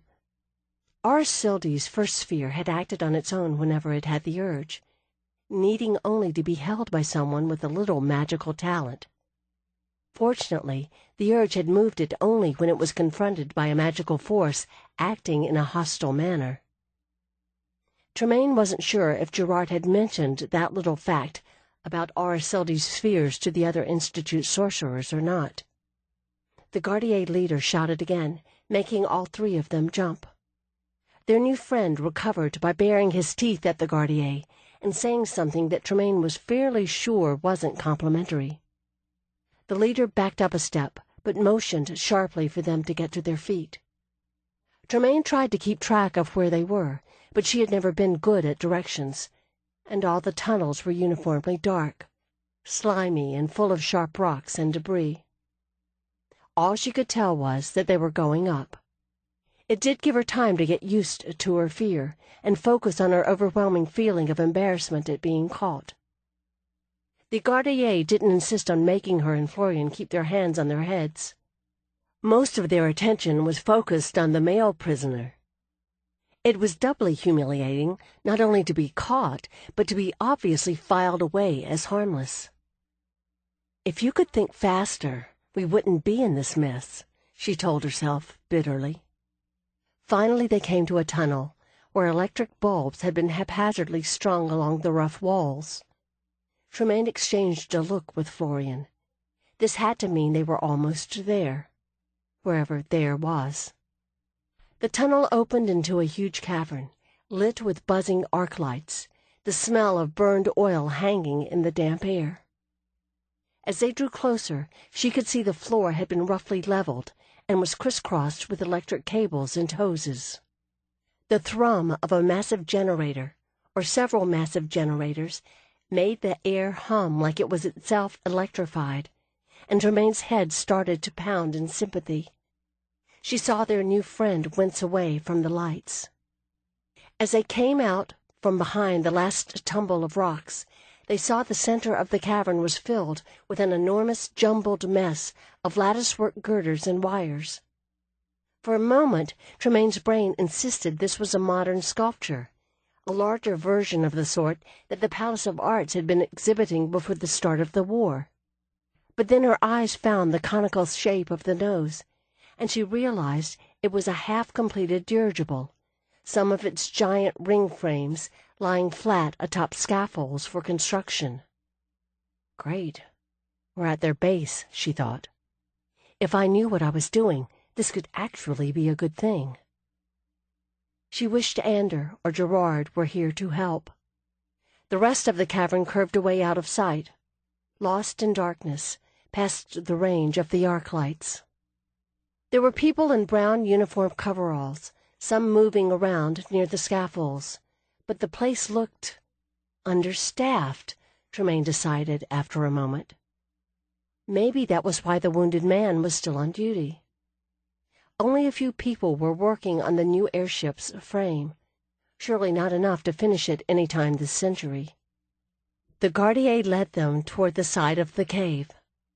There were a couple of tunnel entrances there under an overhang, separated from the rest of the cave by a wire mesh fence that looked as if it had been hastily erected. There were other smaller tunnels opening higher up in the wall. Metal scaffolds with steps and catwalks had been erected to reach them. The patrol leader called to two more armed Gardiers stationed at the stairs to come over. The group of Gardiers tightened around them suddenly, and Tremaine hesitated, confused. Their new friend muttered something, throwing the two women a rueful look. The leader grabbed Tremaine and Florian by their jackets, dragging them out of the way as the circle closed around the man. He slammed his shoulder into the nearest Gardier, sending him staggering away, but three others hit him from the side, grabbing him by his chained arms and hauling him forward. He planted his feet, throwing his weight backward, but one of them caught his hair, yanking him off balance. The others moved in, and despite his struggles, they dragged him into the tunnel entrance next to the wire mesh. The next moment, the whole group had vanished around the bend. Tremaine felt her flesh creep. They hadn't treated him like a prisoner. They had acted as if he was a dangerous animal they were hauling off to slaughter. "That didn't look good," she said under her breath. Florian looked bleak. Surely they wouldn't just kill him. If they were going to do that, why bring him all the way back here? Tremaine just shook her head. "I bet we find out, but I'm not looking forward to it." Their remaining guards held a brief discussion. Then the leader went up a set of metal steps to one of the smaller tunnels, leaving the other two behind to watch Tremaine and Florian. Ilias knew he was dead when the wizards wrestled him through the tunnel entrance, but he made them fight for every step. Then they shoved him forward, and for a moment he was standing alone. The wizards gathered around him at a wary distance. This can't be good, Ilias thought, twisting around, trying to keep an eye on all of them at once. He saw they were in a small cave room, hollowed out of the rock, lit by wizard lights strung across the ceiling, and empty except for a long metal table and metal cabinets against the wall. His head was pounding, and his shoulder hurt like fire, but it didn't matter. Soon he would either be dead or wish he was. Past the men surrounding him, he had a brief glimpse of another wizard, this one thin and spare, with a narrow, grim face. This new one pulled something glassy and metallic off his belt, and gestured sharply with it. Ilias felt the ground snatched out from under him, then struck it hard, the breath knocked out of him. He tried to scramble up and realized his legs were numb, that he couldn't move them at all. Another damned curse. He spit at the wizard, trying to push himself up with his chained arms, angry and terrified. Two of the men grabbed his arms, dragging him up and slamming him down face first onto the metal table. He struggled to push himself up, but two of them bore down on him, shoving him against the cold surface. He twisted his head, managing to get a breath. Then someone grabbed his hair again, pinning his head down and putting a painful pressure on his neck. Ilias waited for death, but they just stood over him, talking angrily. They're arguing, he realized. He would have liked to know if it was about when to kill him or just how. He squinted, pushing up against the bodies holding him down. He could just see the leader of the group who had captured him, confronting the new wizard. The leader was holding a folded water-damaged paper packet. Oh, Ilias thought, nonplussed. The maps. They had searched him when they had caught him running from the howlers. One of them had tackled him, slamming him into the rock wall, and he had been half-conscious for a few moments. Long enough for them to find his hunting knife, the smaller spare blade tucked into his boot, and the maps Gilead had found on the flying whale and stuffed under his belt. So it was the maps that were causing all the angry arguing. Maybe he should have cached them somewhere, but he couldn't see how it mattered. They were wizards. They were already going to kill him just for existing. Burning their flying whale and stealing from them couldn't make it any worse. At least he hoped it couldn't. The leader suddenly reached across him, pulling roughly at his shirt and jerkin, ripping it down to bare his wounded shoulder. Ilias flinched and involuntarily tried to writhe away, thinking they had finally gotten to the torture part. But the leader didn't touch him again. The arguing continued, and he wondered if the man had bared the wound as proof that Ilias had been near the flying whale when it burned. Of course I was, he thought in exasperation. How many other people are running around these caves trying to kill wizards? Then the men, pinning him, suddenly wrenched him up off the table and threw him against the wall. He collapsed at the base of it, pushing himself up into an awkward sitting position with his chained hands. He shook the hair out of his face, looking up as the leader knelt in front of him. The man held up the maps, asking an urgent question. The other wizard stood behind him, shaking his head, his narrow face disgusted. Ilias looked from one to the other, half wishing they would just kill him and get it over with. If the curse making his legs useless was permanent, he couldn't escape anyway, and he didn't want Gilead risking himself trying to come after him. If Gilead was even still alive, and not a prisoner here somewhere. The leader gripped his chin, forcing his head around to face him, and said carefully, "Rien." "Rien?" Ilias stared at him, truly baffled, too startled to wrench his head away or try to bite the man. He realized he had heard the wizards say the word before, all during their argument, but it meant nothing to him. His belief that they were out of their minds, or at least his complete incomprehension, must have shown on his face. The other wizard made a derisive snort and turned away. The leader let go of him and stood, his face frustrated, rubbing his hand on his pants as if it had been contaminated by the physical contact. He gestured at the other men.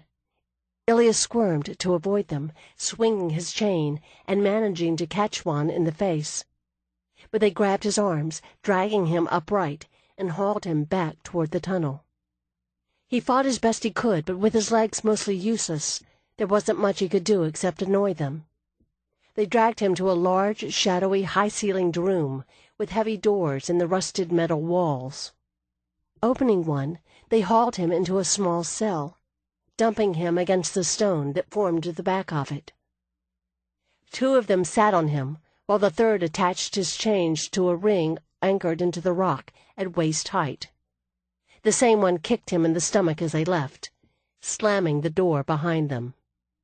Panting, Ilias curled around the pane as best he could, his arms stretched back and over his head by the chains, his legs still paralyzed. He was glad there wasn't anything in his stomach to throw up.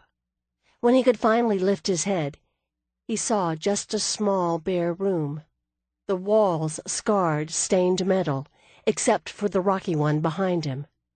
The sickly yellow light coming from a single wizard lamp set high in the ceiling. He eyed it nervously, but at least it wasn't anywhere near him. There was a narrow grill in the door, but too small and too high to see out of.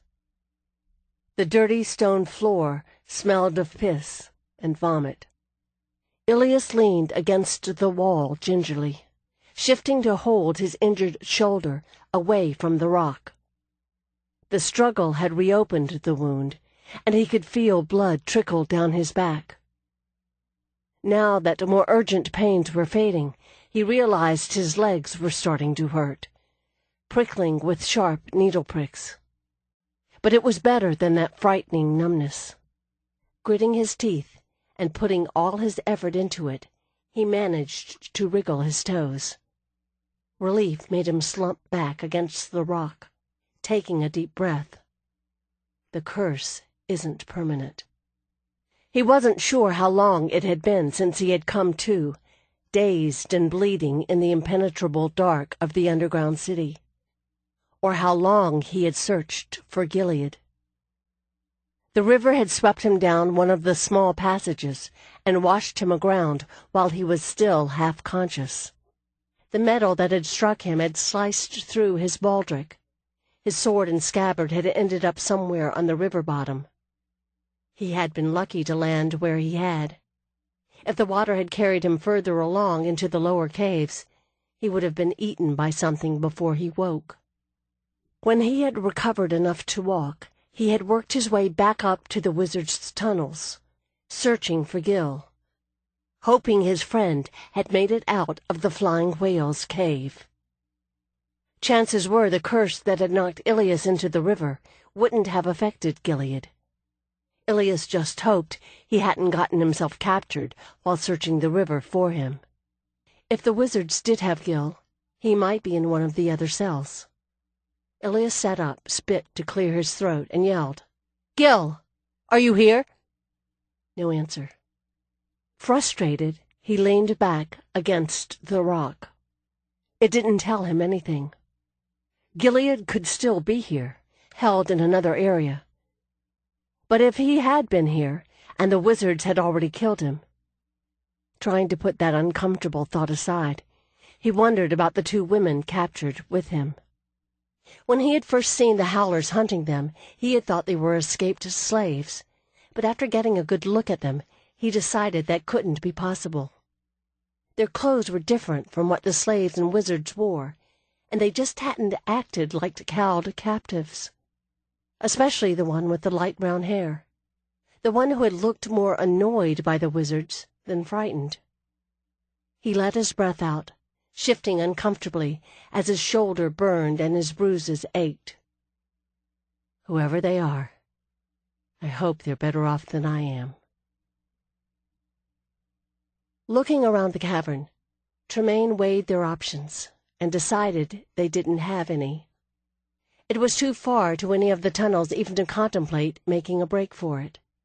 Then Florian nudged her, and she looked around to see people coming out of an opening under the overhang, gathering in the area on the other side of the wire mesh. They moved slowly, the brown coveralls they wore stained with sweat and greasy dirt. Many of them carrying welding goggles or wearing baggy caps covering their hair. Men, women, young, old. Tremaine's eyes narrowed as she realized none of them were armed. Were they gardiers? The older man with the dark skin and the hooked nose looked distinctly Parthian. Then a man leaned on the mesh and spoke to a woman with him. Tremaine didn't catch the words, but his accent sounded lowlands. Florian nudged her more urgently. Tremaine nodded, motioning her to stop, and sneaked to look at their two guards. They were talking together, most of their attention on the half-completed dirigible. She sidled a couple of steps closer to the mesh near the couple and said in a low voice, "Where are you from?" The man looked up at her, startled, then darted a look at the guards. "We can't help you," he whispered. She had been right. His accent was lowlands, but that covered a lot of territory. More, if you counted colonies and independent ex-colonies. "We don't need help," Tremaine said firmly, keeping her voice low. That was anything but the truth, but what the hell. "Just tell us where you're from, how they captured you, how you got here." The man just stared, but the woman with him flicked a glance from Tremaine's face to Florian's, and wet her lips. "You're ile-rien." Her accent was thicker than his. Florian nodded, yes. The others were beginning to notice, some turning to look, and some just edging close to listen. Nobody seemed to think it was a good idea to alert the guards. The woman leaned forward. "We live on Mayuta. We're missionaries of the Benevolent Order of Dane." The man caught her arm, but she shook him off impatiently. Tremaine nodded rapidly. Mayuta was in the southern seas, a large island that was mostly jungle, with only a few ports and towns, but with a substantial population of warring tribes who had long been the target of exploitation by more modern nations. Abaddon, a lowland state to the north of ile-rien, had a colony there.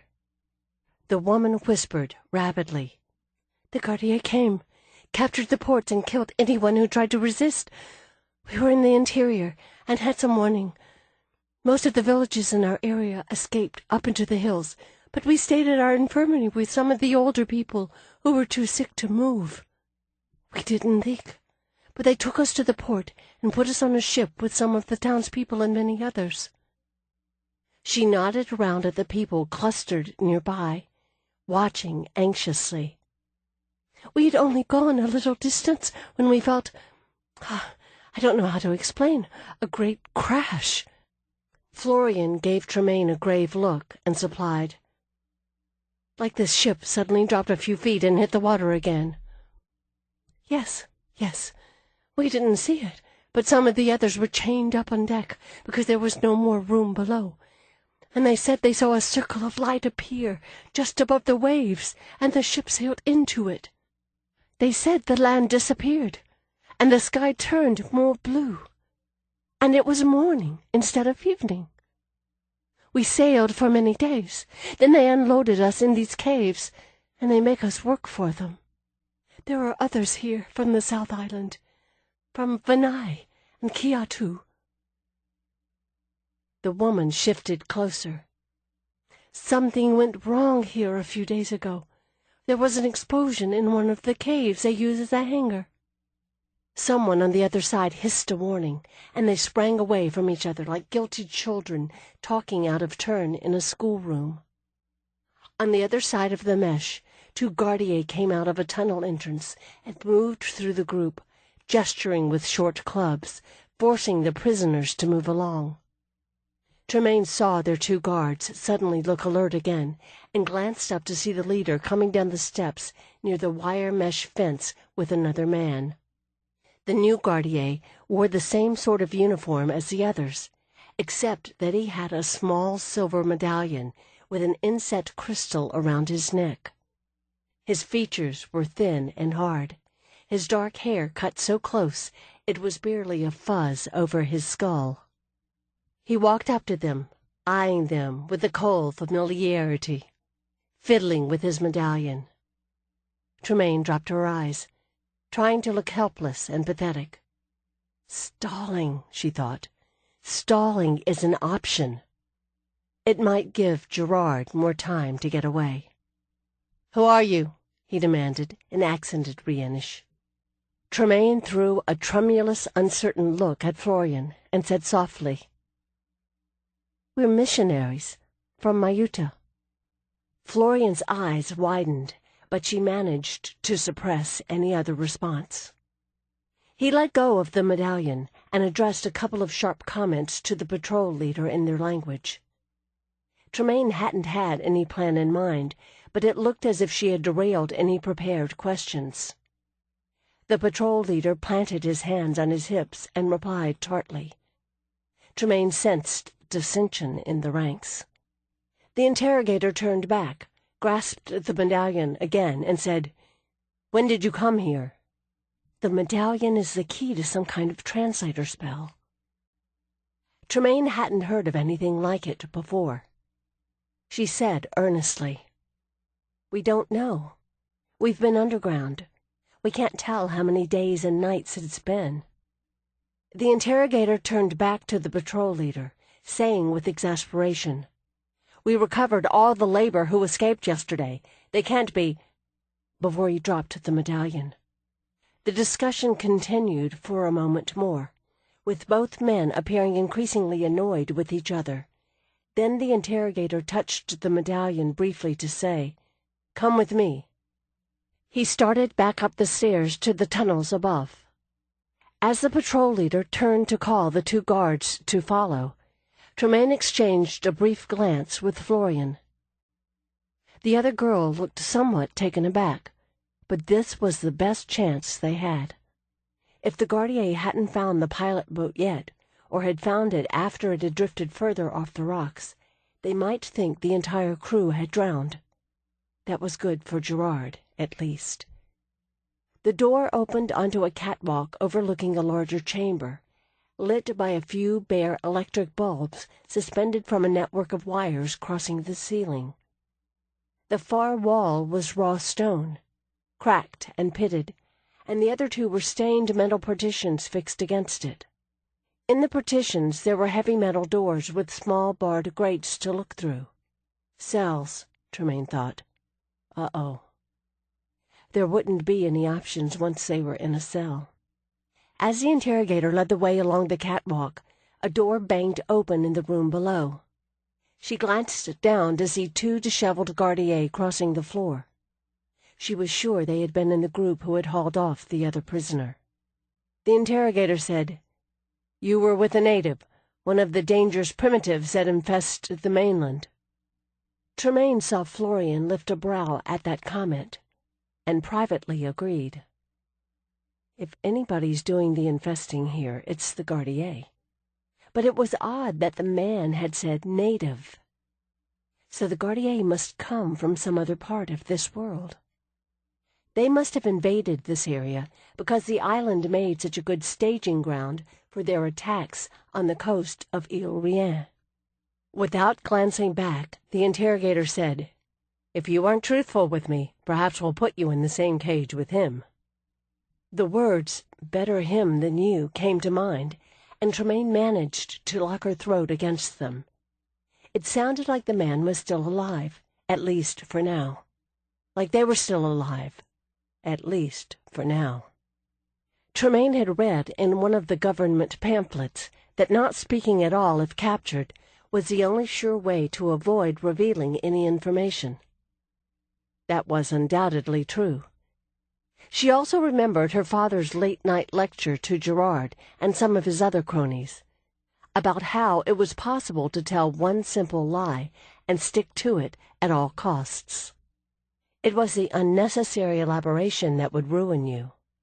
It didn't apply to Nicholas, of course, who had been able to tell very elaborate lies by adopting other personas. Tremaine already knew she couldn't pull that off. The interrogator opened the door at the far end of the catwalk and led them into a bare room with two more doors and a table. At a comment from him, the guard, who had been carrying their satchel, dumped it out on the table and began to sift through the contents. The interrogator gave them a cold smile, touched the medallion and said, "I am Jervis. I command here." Tremaine saw the patrol leader's eyes go hooded. Dissension, oh yes. She wondered if the explosion the Lowlands woman had mentioned had taken out part of the command structure.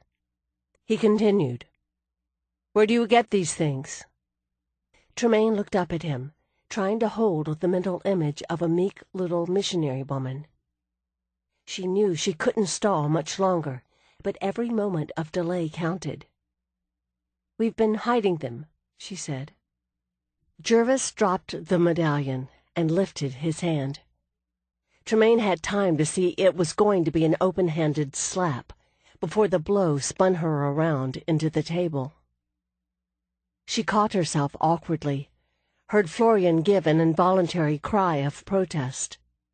Blinking, carefully putting a hand to her aching jaw, she looked up.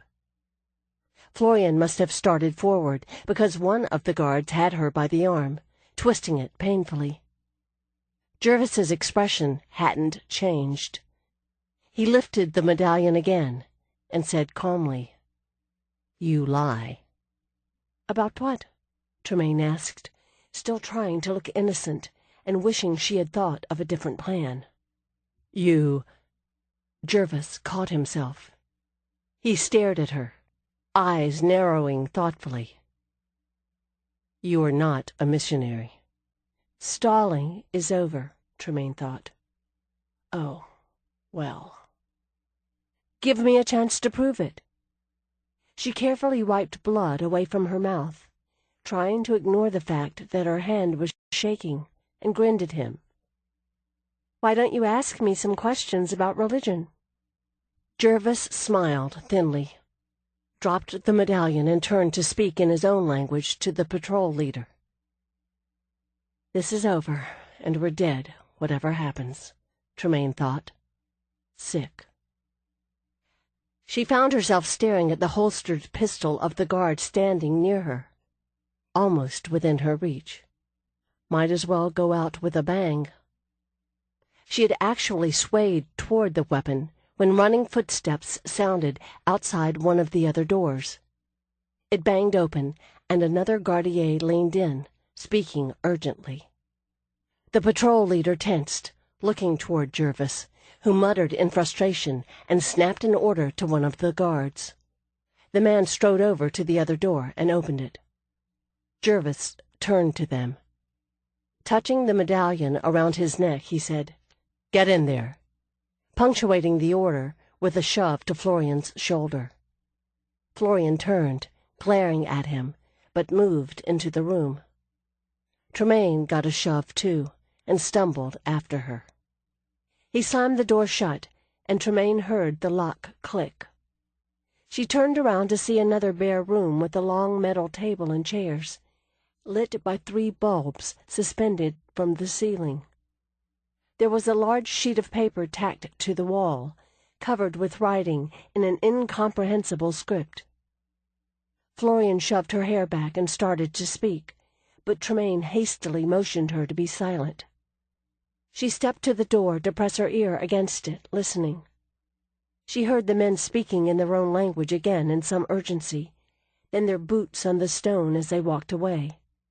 Tremaine turned to ask in a whisper, "They have a translator spell. Have you heard of a translator spell before?"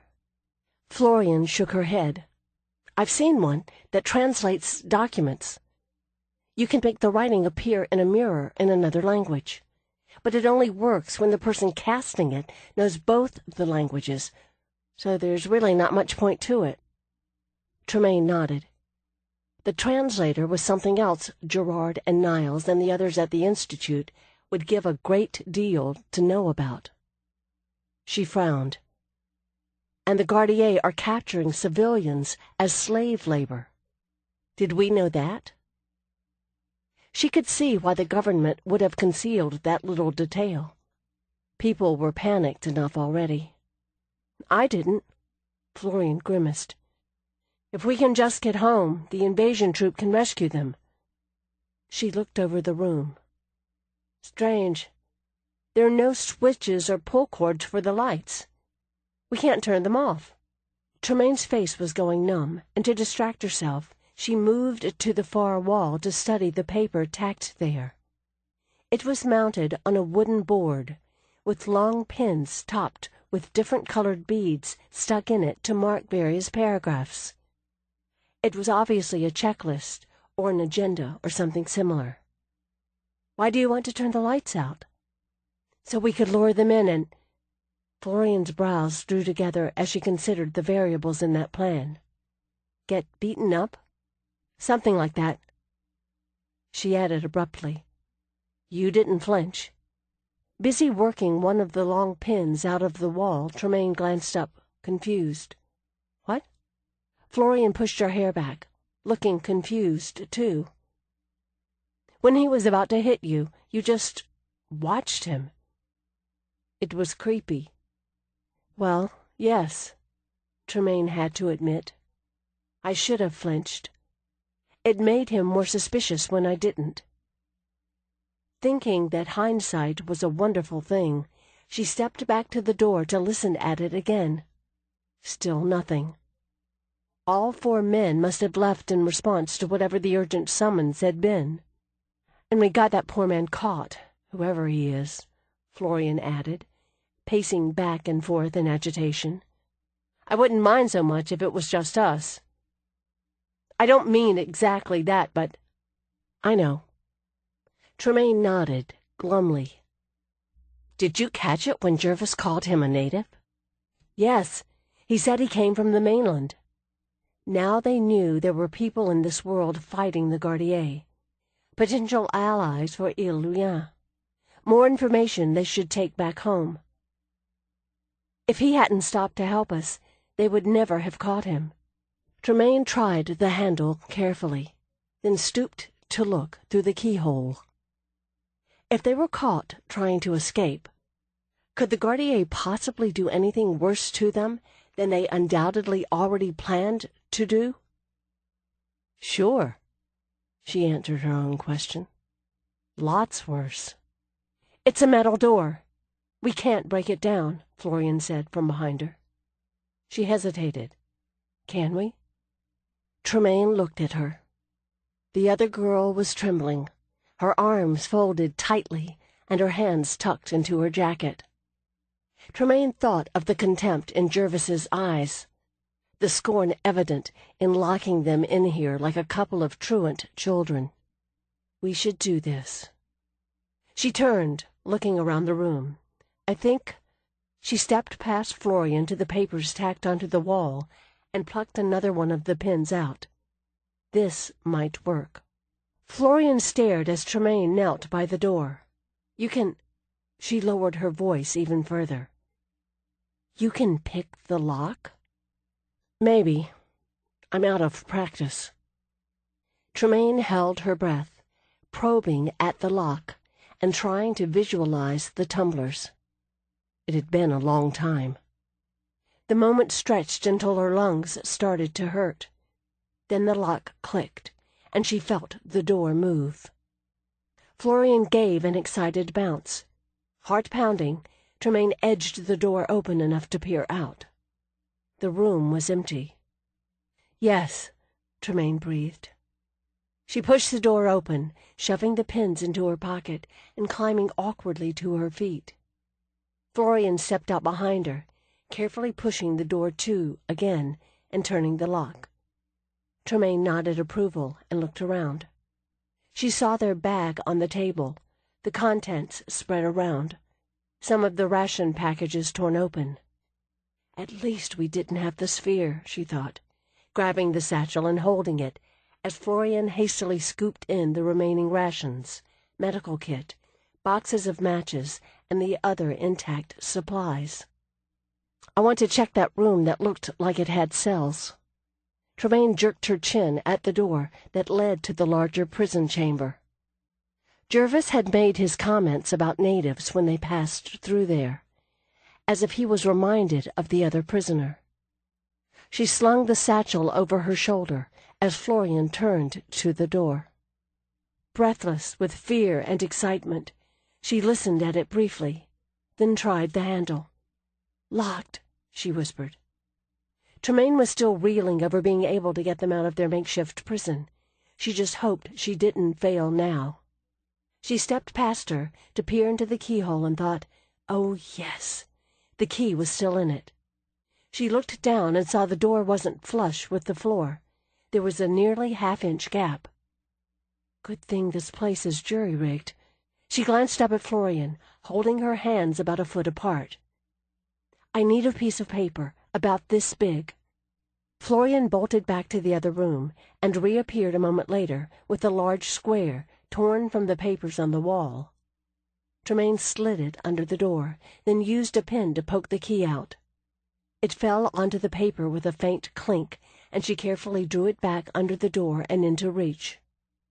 With Florian performing an abbreviated victory dance behind her, she quickly unlocked the door and peered through.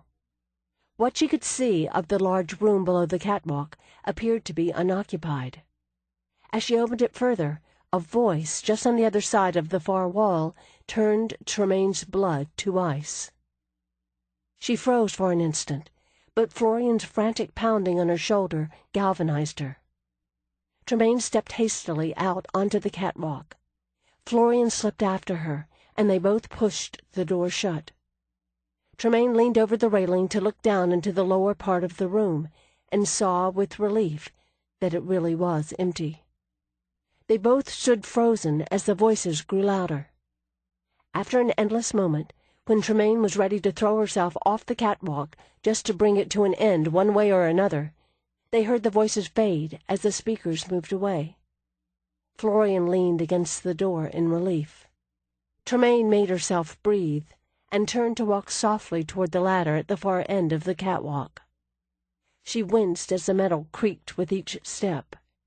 Her palms leaving sweaty marks on the metal ladder, she started down, Florian right behind her. At the bottom, Tremaine got her bearings. There were 3 cell doors in one metal wall, 2 in the other, and 1 solid door under the catwalk. "I bet that leads to a guard room." If they got caught now, not only would they look stupid, they would have simply saved the Gardier a few steps. Tremaine peered through the grates on the first 2 doors, seeing empty cells, bare except for the usual electric bulb set high in the ceiling. From the other side of the chamber, Florian whispered her name and waved urgently. Tremaine hurried over. Florian was looking through the grate, and Tremaine stood on tiptoe to see over her head. He was sitting back against the wall on the far side of the cell, his hands pulled above his head, and the heavy manacles encircling his wrists fastened to a ring set in the stone. He looked startled, then delighted to see them. Florian waved at him. "All right," Tremaine muttered, stepping back to look over the door. So far, so good. There was a wheel instead of a handle, and it was set low in the door, so there was no possibility of an occupant reaching it through the grate, even if he had hands small enough to work through the narrow mesh of bars. So, therefore, she tugged on it experimentally. It turned sluggishly, and Florian glanced at her, saying ruefully, "I could have done that." A door banged nearby, and Tremaine flinched. "Oh no," Florian whispered. Muffled shouts sounded from somewhere through the metal walls, then running feet. Tremaine swore as she pulled the cell door open and they slipped inside, dragging it hastily shut. There was an inside handle, but the heavy door didn't want to stay closed without the outside wheel being turned. Tremaine swore and crouched as low as she could, clinging to the handle to keep it shut. Florian dropped down beside her, and they both flattened themselves against the door. The prisoner stared at them, his expression torn between admiration and severe doubt, probably of their sanity. Tremaine couldn't blame him for the latter. She didn't feel very sane at the best of times, and the circumstances of the moment weren't helping. Heavy boots thudded on the catwalk. Gardier voices called to each other. The ladder creaked. If there was some way to look at those wheel handles and see they were unlocked, this was all over. Tremaine's heart pounded painfully, and her own breathing sounded loud in her ears. Her stomach tried to lurch, and the unpleasant odor of the cell floor wasn't helping. She clutched the satchel to her chest with her free hand, though it made a very inadequate object to hide behind. She heard footsteps cross the lower level of the chamber toward the cell door. This could be really, really humiliating. The footsteps stopped just at the door. The prisoner glared murderously at whoever was looking in through the grate, his eyes carefully not straying down to his new cellmates. A voice commented harshly in Gardier. Then the footsteps receded. Tremaine let out a slow breath, her knees weak. She looked at Florian, who slumped against the wall, and the man, who shook his head in amazed relief at their escape. Tremaine waited until she heard a door slam again, then listened to the quiet in the chamber for another few moments, just to make sure. "All right, let's get him loose so we can get the hell out of here." Tremaine pushed away from the wall, thinking, "God, I'm turning into an optimist." She advanced cautiously toward him, stopping about a pace away. "I'm going to try to get you out of there," she told him, trying to convey what she was saying with pointing and gestures. "We came to rescue you," Florian seconded, stepping up beside her and gesturing too. The man lifted a brow inquiringly, his expression bemused, his blue eyes warm and unwavering. "No, he doesn't mean us any harm," Tremaine thought. More confidently she took the last step, digging the pins out of her pocket and managing to stab herself in the thumb in the process. She tugged on the lock that fastened his chains to the wall. The man twisted around to try to see what she was doing, hopeful curiosity on his face. Close enough to feel his body heat, Tremaine realized she couldn't smell anything but the bitter odor of the mud he was covered with. Telling herself, "All right, don't mess up now," she braced the lock against the wall with the heel of her hand and poked the pins into it, feeling for the tumblers. Florian leaned over to help her hold the lock, and Tremaine forgot to be self-conscious in her concentration. Florian touched the man's arm, and when he glanced at her, she pointed to Tremaine. "Tremaine." Indicating herself, she said, "I'm Florian. Florian," then pointed to him. "You?" He held her gaze, smiling a little, and said, "Ilias." She smiled back and repeated, "Ilias." Tremaine couldn't tell if the tumblers were moving just a touch, or if it was her imagination. Then one of the pins snapped. Tremaine swore, then looked down at the man in guilt. He jerked his head toward the doors, speaking rapidly, telling them to go. This made Tremaine even more determined not to leave him, and it evidently had the same effect on Florian, who said in frustration, "We have to think of something." With no warning, the cell door flung open. All three of them yelped, Tremaine and Florian swinging around. Tremaine found herself staring at a Gardier. "Shit," she said, mildly surprised at how calm her voice sounded. The Gardier stared at them in blank surprise, then smiled. He looked bigger than the others, but maybe that was just her nerves. He wore one of the plain brown uniform coveralls and had a pair of goggles pushed up on his forehead. He started toward them, still smiling, pulling something that looked an awful lot like a billy club off his belt. Tremaine struggled to think of something clever to do, but her body was already pulling the satchel off her shoulder and flinging it into his face. He batted it away, shouting angrily, and she dived for his knees, trying to tackle him. He staggered backward and lifted the club, but Florian flung herself on that arm, sending him staggering around. He shoved Florian away, the other girl slamming into the wall, but the club went flying too.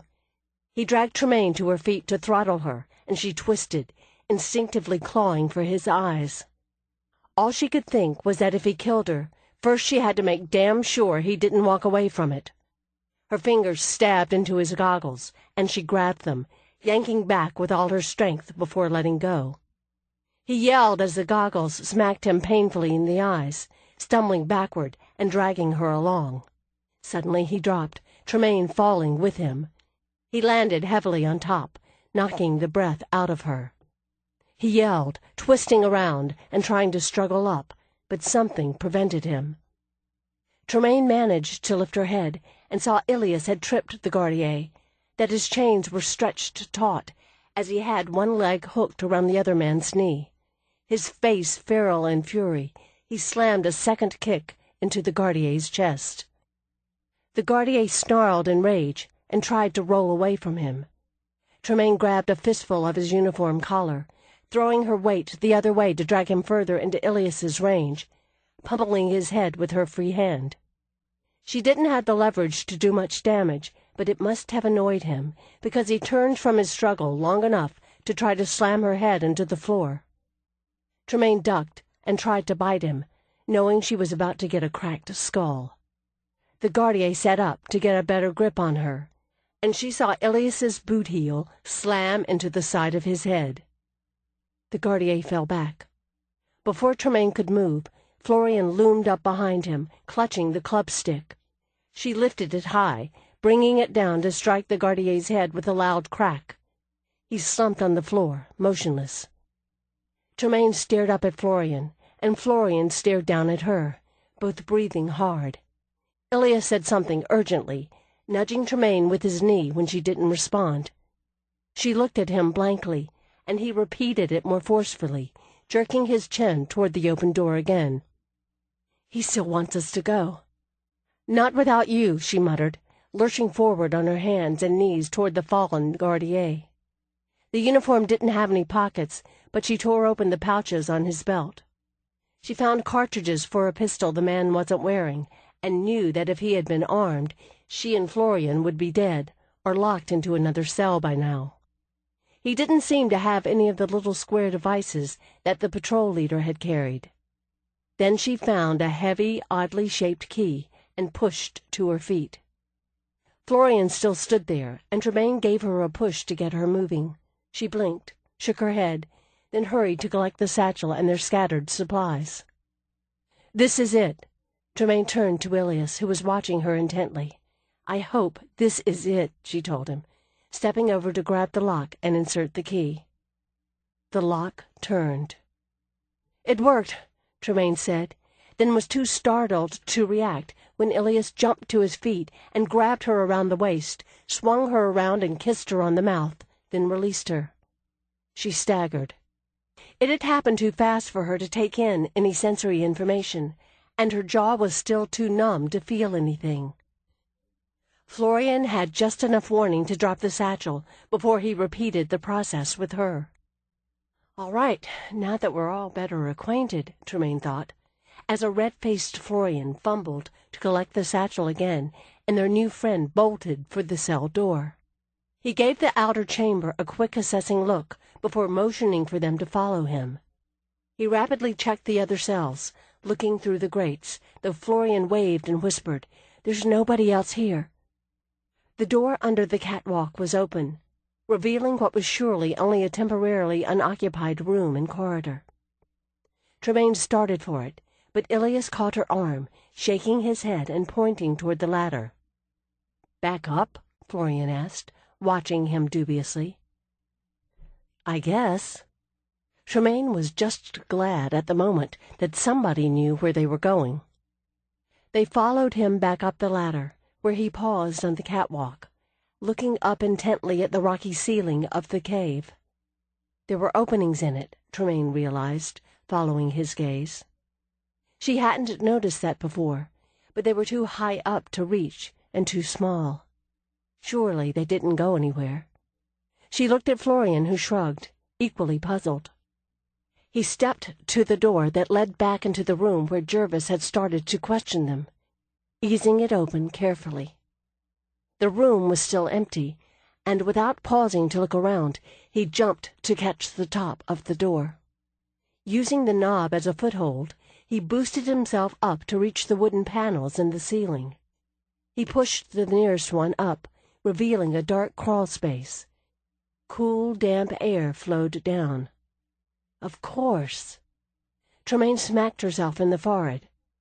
This whole place is just jury-rigged walls and panels blocking off the tunnels and caves. The darkness and damp, foul odor of the air was almost homey and welcoming. Florian nudged her with an elbow. "We should have thought of that." "Next time we'll know," Tremaine told her.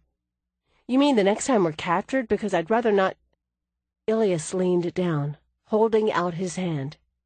Tremaine made a stirrup with her hands for Florian. Time to go.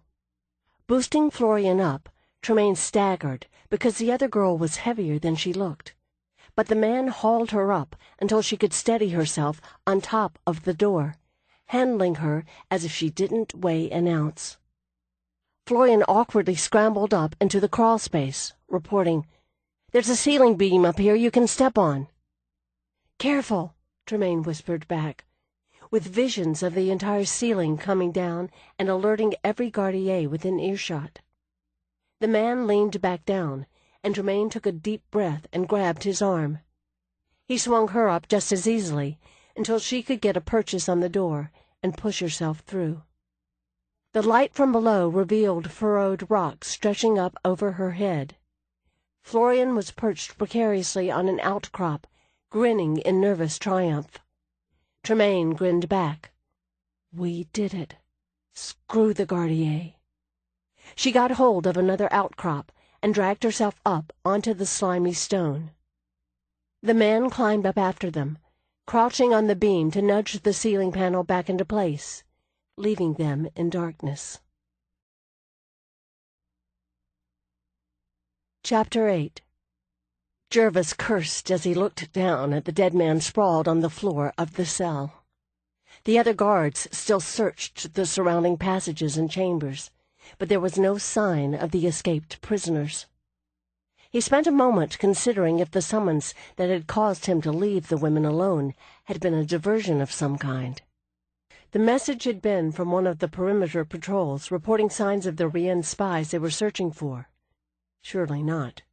The Rien would have needed magic to coordinate such a trick, and the alarm device at his belt would have detected it. "I told you they weren't labor," Varim said, as he came back into the cell. He grimaced at the dead man, shaking his head. "They were the Rien spies, and now we know they're in league with the natives." "Those women weren't strong enough to do this," Jervis argued. He nudged the dead guard with the toe of his boot, his lip curling in contempt. "It was a native. We know they're little better than animals." They weren't even useful as a potential labor pool, since they spoke no civilized language, and the translators wouldn't work on their speech. Once command had the resources available, the plan was simply to eliminate them. The airships were already under orders to destroy any shipping or coastal habitations they encountered. He wished he had had the option to eliminate this one, but command had ordered any potential saboteurs to be held for examination. And Varim, damn him, had argued that the creature was a saboteur. Varim strode to the chains that still hung from the wall and lifted the lock, shaking it at Jervis. "This one opened with the key, the guard's key, after his skull was broken." He dropped the chains in disgust. "First the sabotage, then this. If the natives aren't in the service of the Rien, how do you explain it?" Jervis couldn't explain it, and that fact made him even angrier. "If your men had found their boat sooner, we would have known where the Rien came ashore." Varim glared. "We were lucky we found it at all, as short-handed as we are." Jervis grunted, looking away. The supply vessel from the main base wasn't due for another 7 days, and there was no chance of reinforcement until then. And more important, no chance to replace the dead command personnel and the scientists who should be in charge of all contact with the Rien, or the avatar that had been destroyed in the airship explosion. Jervis had ordered the other 2 avatars removed from their airships and stored in different secure locations on the base when not in use aboard the craft. But he knew command wouldn't appreciate that hindsight. The sabotage had caught them at the worst time. The base had only recently been established and was still being stocked with supplies and personnel. They had been warned that the Rien had managed to create a portal nearby and had set the storm to catch any craft that came through. But the loss of one airship and so many personnel had badly hampered their effort. If Jervis was to stop the attack that would come through the Rien portal, he needed more information. He would have liked to blame Varem for some part of this, but the man had still gone out on patrol, despite the burns he had received fighting the fire, despite the fact that he was command too and should stay back at the base while the service risked themselves in the tunnels. He said, "They will go to the East Quadrant to meet the other spies the patrol detected there. Recapture them. That quadrant is inhabited by creatures that make the Howlers look like domesticated cattle." Varem hesitated, eyeing Jervis. "If we had a way to control them as well—" Jervis's eyes narrowed. It was a good idea, and he wished he had thought of it. "Very well. I'll question our informant. Get your men ready to leave." Jervis left the cell, going down the corridor past the guard-room, taking the turn that led further back into the rock. The lights were spaced more widely here, allowing the darkness of the caves to creep in, and moisture ran continually down the walls. He hated to have to do this, but Harmon, the scientist who had first discovered the thing, and insisted it would benefit them to communicate with it, had been one of those killed in the fire. The scientist's directives took precedence over command orders, so Jervis was bound by Harmon's decision, even now that he was dead. A man stood guard at the door that had been fixed across the entrance to the cave. They could ill afford to waste anyone in guard duty right now, but Jervis didn't trust the thing that lived behind that door. As he approached, the serviceman unlocked it for him and moved aside. Jervis drew a deep breath and stepped in. It was a small chamber carved from the solid rock, poorly lit. When they had first discovered the thing here, it had lived in pitch darkness. Even now the lights were only for the convenience of Jervis and the scientists who had to speak to it. The equipment it lived in was primitive, and all apparently of the thing's own design. The vat that bubbled with milky white liquid in the center of the room was a large cast-iron cauldron. The pipes that connected it with the clay pots and other cauldrons around the edges of the chamber were wooden, secured with twine or linen wrappings. The whole slapdash affair leaked, making the chamber echo with the constant sound of dripping liquids. Jervis grimaced at the odor of corruption. If it had been up to him, he would have tipped the thing into a rubbish bin and set it afire. But it wasn't up to him. He made his way to the central cauldron, careful not to step in the glistening puddles. "Are you there?" he said impatiently. "I need to speak with you." The fluid splashed as the thing in the cauldron undulated, arranging itself so the orifice that served as its mouth was near the surface. "Where exactly do you think I should go in this state?" it said, its voice thick and raspy. Jervis grimaced and reined in his temper. The thing had taught itself civilized speech with amazing rapidity. The sarcasm was evidently an innate talent. Whatever it was now, it considered itself a man, even a scientist of sorts. He knew command had been right to let it live, if only for the information it had supplied that allowed control of the Howlers and the other creatures of these caves. But once its usefulness had ended, he meant to see the foul thing destroyed as soon as possible. Pretending patience, Jervis said, "We have a report of spies in the upper east quadrant of these caves. Tell me how to control the creatures there to assist us in finding them." "Oh, that's where the Grend are.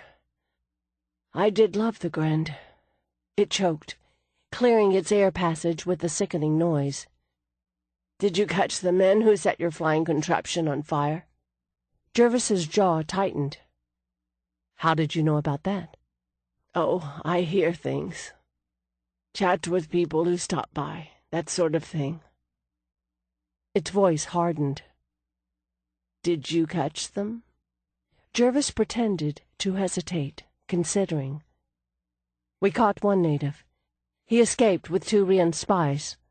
The spies will attempt to make contact with the others in the east quadrant."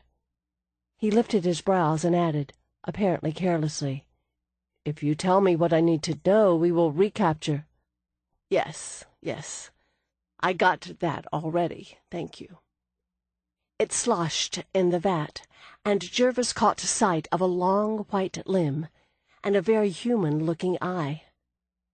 His stomach tried to turn, and he was glad he hadn't had time to eat today. It said, "I'll tell you what you need to know. In fact, I'll do better than that. I'll show you. If you save any natives you catch for me." Jervis laughed sharply. "Save them for you? What exactly would you do with them?" Fluid splashed out of the cauldron. Then suddenly long-fingered, spidery hands clutched the sides. Jervis stepped back, his gorge rising, as the thing heaved itself out of the vat. "I'll think of something," it said, the thick white liquid running down out of the orifices in the round face. "And as we become such good friends now, you can call me Ixion." They climbed through narrow crevices, struggled through passages that were barely larger than their own bodies. Crossing a long stretch where dim light leaked up through chinks in the rock below, Tremaine heard shouts and running footsteps. "Well, they know we escaped," she thought, surprising herself with a tight grin. Then she heard a low, hungry howl. It echoed off the rock, and ahead of her Ilias stopped abruptly, muttering what had to be a curse. "Oh, no," Tremaine thought in disgust. Of course the Gardier would use their hunter creatures as bloodhounds again. Those things made the ghouls she had encountered in the bombed-out buildings of Vienne look positively civilized. Ilias changed direction, leading them in a long scramble down a dark, narrow cleft that gradually flowed into a wider passage. The keening gained volume and was joined by another voice howling in a different key. Then another, and another. "This is how we got into this," Tremaine thought in annoyance, ducking a low thrust of rock. They rounded a sharp bend, and suddenly the tunnel dropped off into complete darkness. Ilias leapt down the sloping rock into the lower passage without hesitation, but Tremaine stumbled to a halt. A vicious cacophony of howling and snarling echoed from behind, reminding her there was no other option. Florian grabbed her arm with an urgent look, and Tremaine nodded grimly. They slid down the gritty stone together. A few more steps, and they were blind. Tremaine forged on, stumbling over the uneven ground, glad for Florian's firm hold on her shoulder. For a bad moment she thought Ilias had left them, but an instant later she just managed to bite back a yelp as he grabbed her outstretched arm. He took her hand and hooked it through his belt. That was reassuring. He's not going to leave us, Tremaine thought, profoundly relieved. The hand that had gripped hers briefly had been rough with callus and hard as a rock. They stumbled along in the dark, Tremaine bouncing off the rough stone surface he was evidently using as a guide. He stopped abruptly, and she bumped into him. It was like running into a wall, except that his hair tickled her nose. He started moving again, and she heard the chuckle and splash of running water, and was jerked forward as he jumped down. A moment later she almost fell as she staggered knee-deep into a running stream. It was lukewarm, and the scent rising off it was sulphurous. Florian lurched in after her, and they sloshed downstream. Tremaine stumbled along the uneven gravelly bottom, Florian gripping her shoulder. The water soaked through her boots and stockings, and into the heavy tweed of her knickers. Ilias stopped suddenly with a whispered warning, half turning back. Tremaine froze, and Florian bumped into her. His words had been unintelligible, but the tone conveyed everything she needed to know. From back the way they had come, she heard a low yowl, sending a chill through her. It was very near. Ilias reached around to grasp Florian's arm and pull them both close behind him. High-pitched growls and furious splashing erupted from somewhere nearby, the echoes making it impossible to tell how close, how far. The urge to run was overwhelming. Willing herself not to move, Tremaine bit her lip until she tasted blood. She felt Florian tremble as the other girl's fingers knotted in her jacket. Pressed against Ilias's back, she could feel his heart pounding. It was forever until she could tell the sound was moving away, until the cacophony of their pursuer's disappointment gradually faded. Finally, he whispered a relieved comment and tugged lightly on Tremaine's arm, signaling they should move forward again. Tremaine took a deep breath and reached up to squeeze Florian's hand. She wasn't sure if her own hand was numb, or if the other girl's fingers were ice-cold. They continued down the stream. Still reeling from the narrowness of their escape, Tremaine just hoped she didn't fall. Wet underwear would definitely not improve the situation. Finally, after her feet were waterlogged and her head ached from the sulfur smell, they staggered back up onto the rocky bank. Tremaine bumped into Ilias again when he stopped, and she fell back a step and tromped on Florian's foot. He said something softly and detached her fingers from his belt. Her hand was cramped from holding on so hard. Shaking her fingers to get the blood moving again, she whispered to Florian, "Those things must hunt by scent, and that's why he's got that mud all over him." "I hope we don't have to roll in it to get out of here," Florian replied, her voice hushed. "Of course, if it's a choice between that and being torn apart or captured again, I'll do it, and like it." They crept along the wall after that. After what seemed a long time with no further sound of pursuit, Tremaine called a halt and dug the matches out of the satchel. She lit one carefully, shielding the flame behind a rock, to show Ilias that they had a source of light. He looked relieved and turned to search energetically along the edge of the stream until he found something that looked very like a femur bone to use for a makeshift torch. Florian sacrificed a wad of her handkerchiefs to tie onto the top for fuel. It wouldn't last long, but it was nice while they had it. The light revealed the passage to be fairly wide, with the water running in a dark channel down the center. They made quicker progress with light, and after a time of navigating the twists and turns of the tunnel, Ilias stopped and pointed at a narrow opening about 10 feet up the wall ahead. He glanced at them, saying something urgently. Tremaine nodded, hoping that was the right response. It seemed to be, since he handed her the torch and turned to climb lightly up to vanish into the crevice. Florian followed his progress with lifted brows, then turned worriedly to Tremaine. "Where's he going?" I don't know." Tremaine awkwardly fumbled with the makeshift torch. Even with its smoky light, the cave seemed much darker than when they had first come down into this warren. Maybe night was falling outside. Or maybe, knowing now what was down here just made the shadows press closer.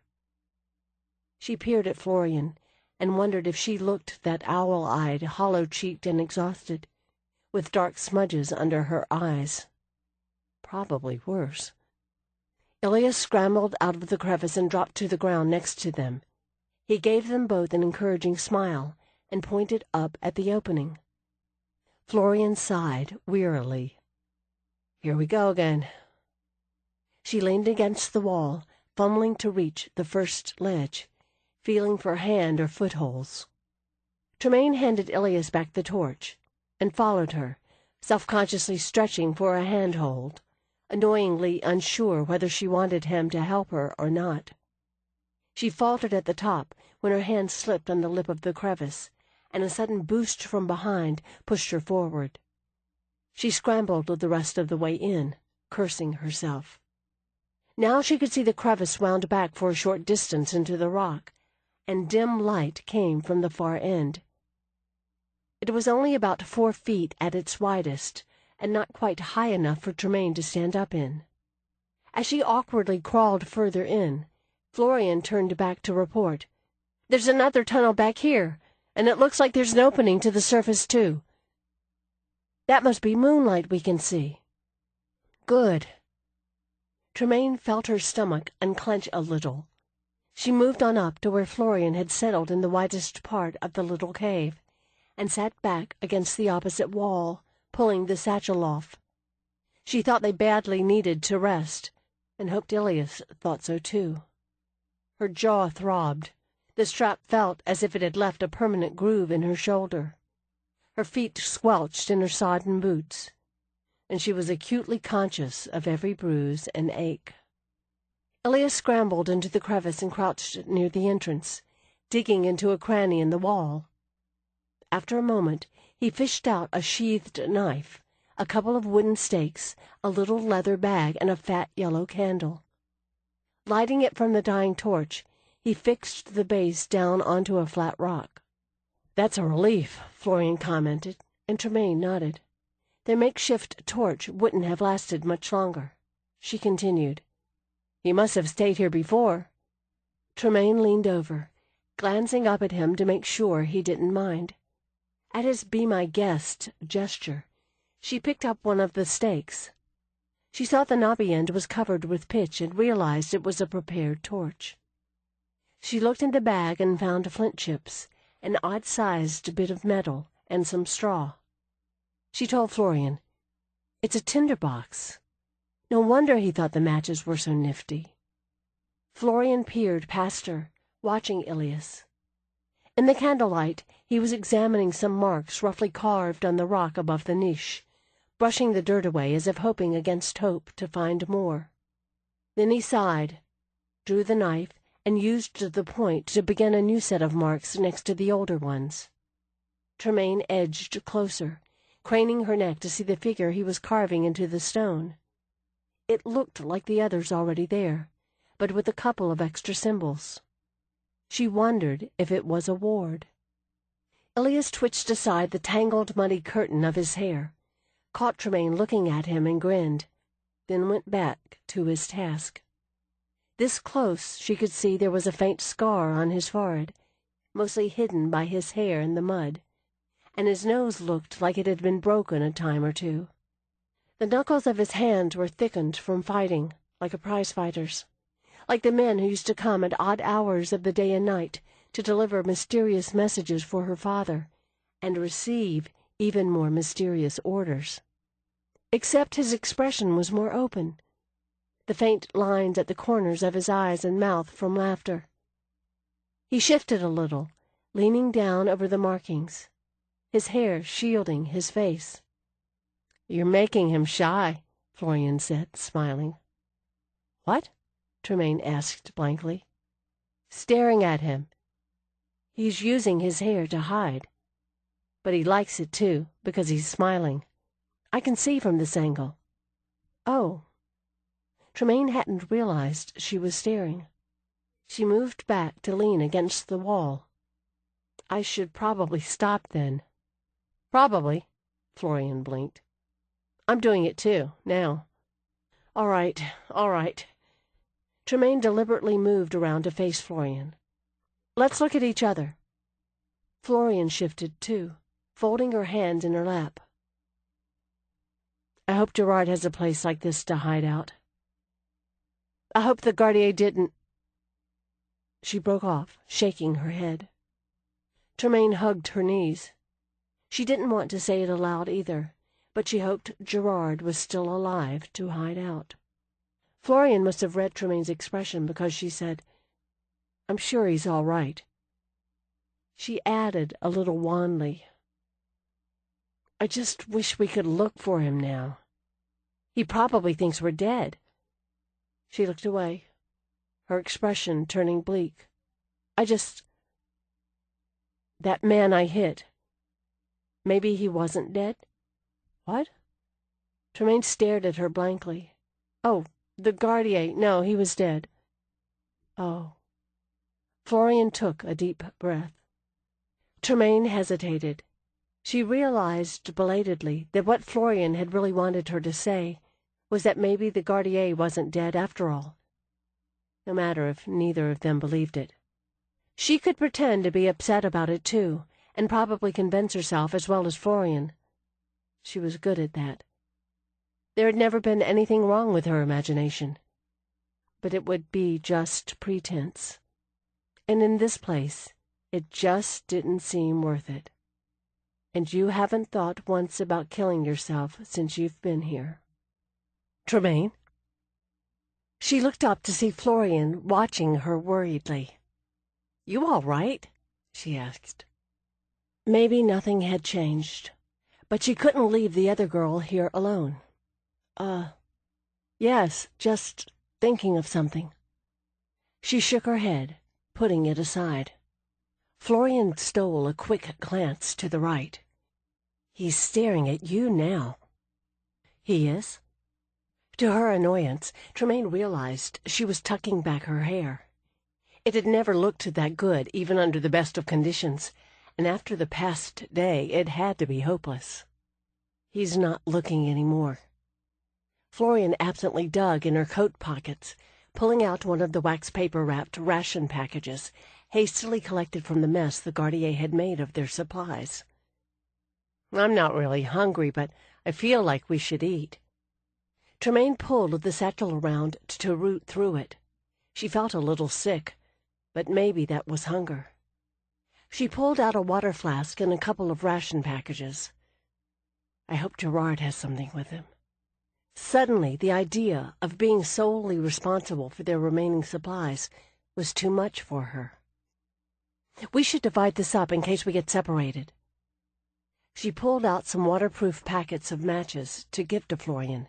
Here, put these in your pockets. Florian obediently accepted the matches, but said, Don't even say that. We're not getting separated. She scooted closer and tore open the ration package, shaking out some dried fruit. Tremaine glanced up from sorting out items to stuff into Florian's pockets, and found herself looking at Ilias. He was staring at the food like he was having a religious experience. He saw she had noticed, and looked away abruptly, taking a sharp breath. Tremaine and Florian exchanged a horrified look. Florian handed her the open package of fruit, and turned back to the satchel, digging through it for more. I can't believe we didn't think of this earlier, she said, contrite. I know. I feel like an idiot. Tremaine scooted over to Ilias. Hey, look, we'll share. She pressed the open package into his hands. He looked uncertain, and she nodded rapidly. No, really, we've got plenty. Well, sort of plenty. Enough. Go on. With another quick glance at her to make sure she was serious, he tore into it like a starving wolf. Tremaine sat back. I wonder how long he's been here, avoiding the Gardier. Florian watched him sympathetically. I wonder if he knows what happened on their base, what that explosion was that poor woman mentioned. If we could just ask him. Oh, get the wrapper. No, Tremaine told him firmly, rescuing the wax paper. That's for later, when we get desperate.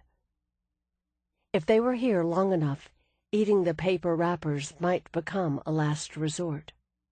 She turned back to the satchel, studying the ration packets without enthusiasm. There were crackers, chocolate bars, dried fruit, and some unappealing tinned meats, plus 2 water flasks. It didn't look like it would last them very long. They had to find a way home, or reach some more hospitable place, safe from the Gardier. If there was any place that was safe from the Gardier. She looked at Ilias, watching Florian show him how to open a tin that the label claimed was beef. Noticing his intrigued expression, Tremaine said, I don't think he's ever seen one of those before. Florian frowned. You mean one of these where you roll back the lid with the key, or seen a can ever? A can ever. She noticed there was leather lacing down the sides of his pants, and the stitching she could see looked rough and uneven, not machine-made. That didn't necessarily mean anything. There were plenty of places where people still wore homespun clothes in ile-rien, but he had never seen matches or cans. It was more evidence that his people hadn't had much contact with the Gardier, anyway. Florian was looking thoughtful. You know, we've made contact with a new civilization. A whole new world. Like the explorers who had been the first to cross the continent of Cappadara and meet the native peoples there, or voyage to the Mayutan Islands. It was a little hard to realize. They're not like Fae either. They're real people. It was still possible in some remote parts of ile-rien to encounter fairy creatures, or hidden entrances to fairy realms. But then poor Tiamark had proved pretty conclusively, at least to himself, that this wasn't a fairy world. And now she and Florian seemed to have confirmed that theory. A creature of fairy wouldn't have helped them, and when Fae took human form, they looked eerily perfect. They wouldn't have scars or torn clothes. Or, she thought, watching Ilias vigorously scratch his head, do that. Not to mention using a knife with a cold iron blade and needing human food. It still didn't tell them what the Gardier's place in this world was. After 2 tins of meat, crackers, and another package of dried fruit, Ilias was licking his fingers and looking a lot less desperate. Bits of mud had flaked off his hair, revealing straw-colored strands. Tremaine was getting an image of a seagoing people, short and compactly built, with bright blonde hair. Frowning at Ilias, Florian said, "We should do something about that cut. It's still bleeding." She shifted forward to point. Tremaine leaned closer to study the matted hair above his temple. The mud and the flicker of candlelight made it hard to tell. She touched it tentatively, and he pulled away, giving her an indignant look. Tremaine wiped at the blood on her fingers and reached back for the satchel, taking out the small medical kit. Ilias eyed the white enamel box warily. She opened it, and he shifted away from them, grimacing at the smell of the alcohol. The look he gave her suggested that the food had been a nice gesture, and all that, but there was no way she was getting near him with whatever that was. Tremaine sat back, thinking.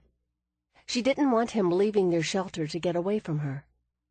She asked Florian, "Can you break off a little piece of one of those chocolate bars?" Florian found a bar among the litter of ration packages and tore open the wrapping, capturing Ilias's attention instantly. He might never have seen a can before, but he had learned immediately what wax paper meant. Florian broke off a little piece and offered it to him. He edged closer to take it, sniffing it dubiously. Florian took another piece and nibbled it in demonstration. He tasted it, and Tremaine saw his mud-coated brows lift. She said, "And there's more where that came from, if you let me look at your head."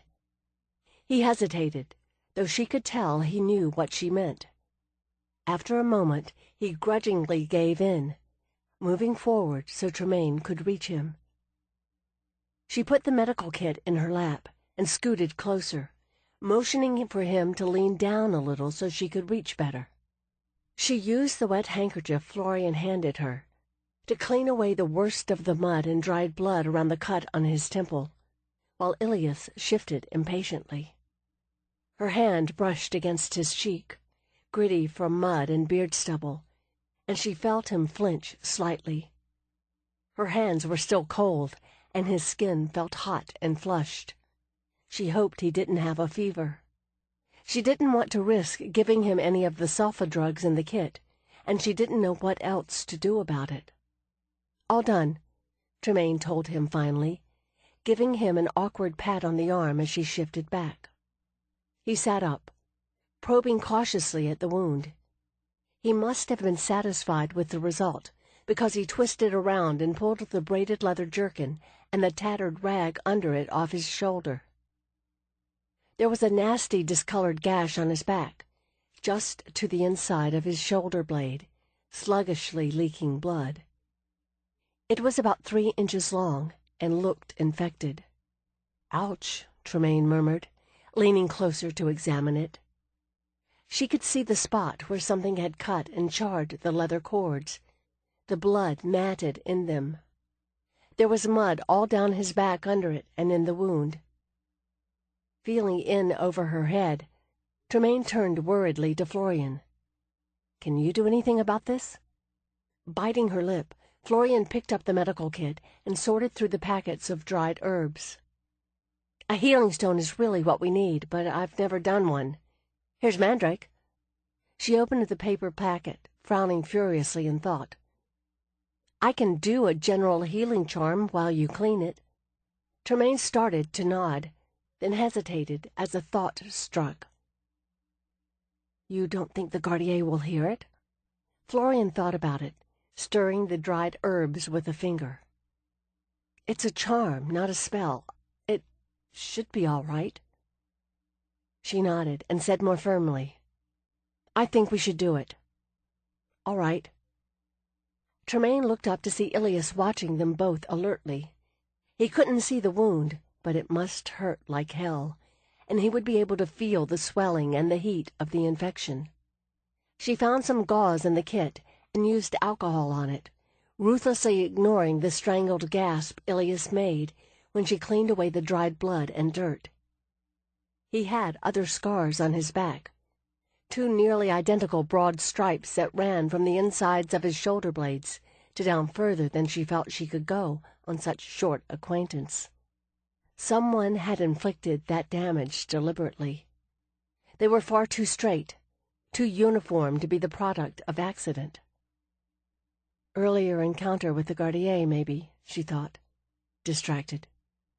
Trying to get all the mud out, she found a small fragment of sharp metal and gently began to prise it free. He didn't make a sound, though he twitched with relief when she removed it.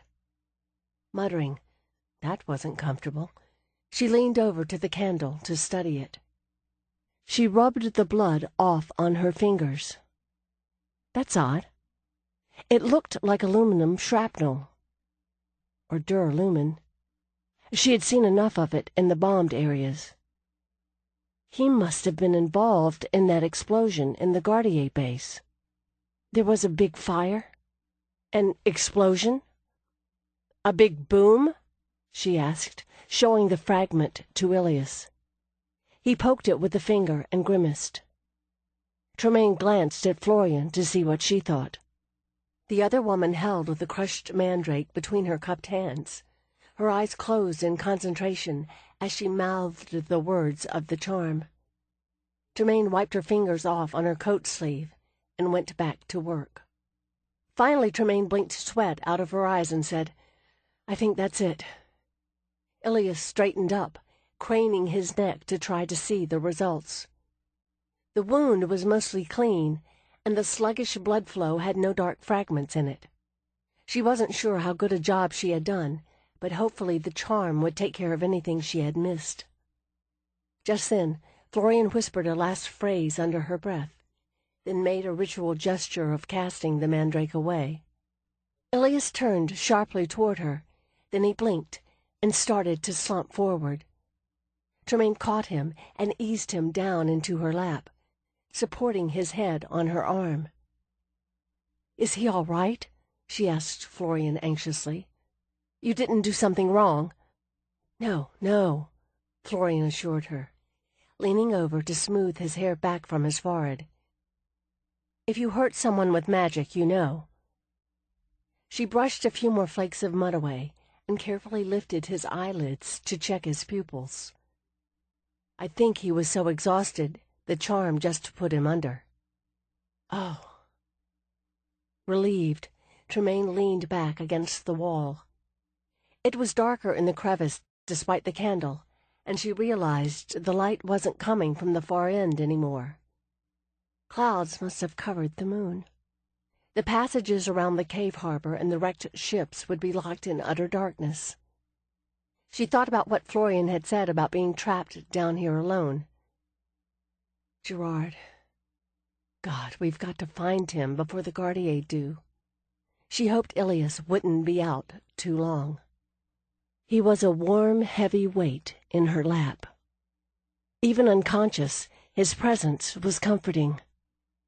The mud had worn off in enough patches to show that his skin was a warm bronze color from long exposure to the sun, and there were more streaks of blonde visible in the mud-coated hair.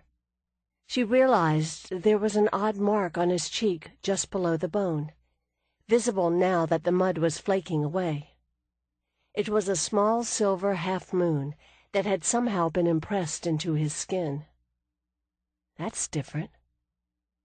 He was also wearing copper-colored rings in both ears. Florian picked up the knife that had been stored in the cranny with the candle and the other supplies, examining it curiously. The long blade was leaf-shaped, the handle a flat hourglass of bone or horn. She set it aside and said suddenly, "With the Gardiers you weren't afraid." "No." Tremaine took a deep breath. "I was terrified. I thought I was going to wet myself." "But you acted like we were spies, like we were supposed to get captured all along," Florian prompted hopefully. "I was actually hoping that was part of a plan I just didn't know about. If there was a plan like that, they wouldn't have picked me to pull it off." Tremaine shook her head, absently drawing her fingers through Ilias's hair. Without waking, he snuggled a little. "My family... I had a lot of training in the theater. Sort of." Florian nodded. "Was that where you learned to pick locks?"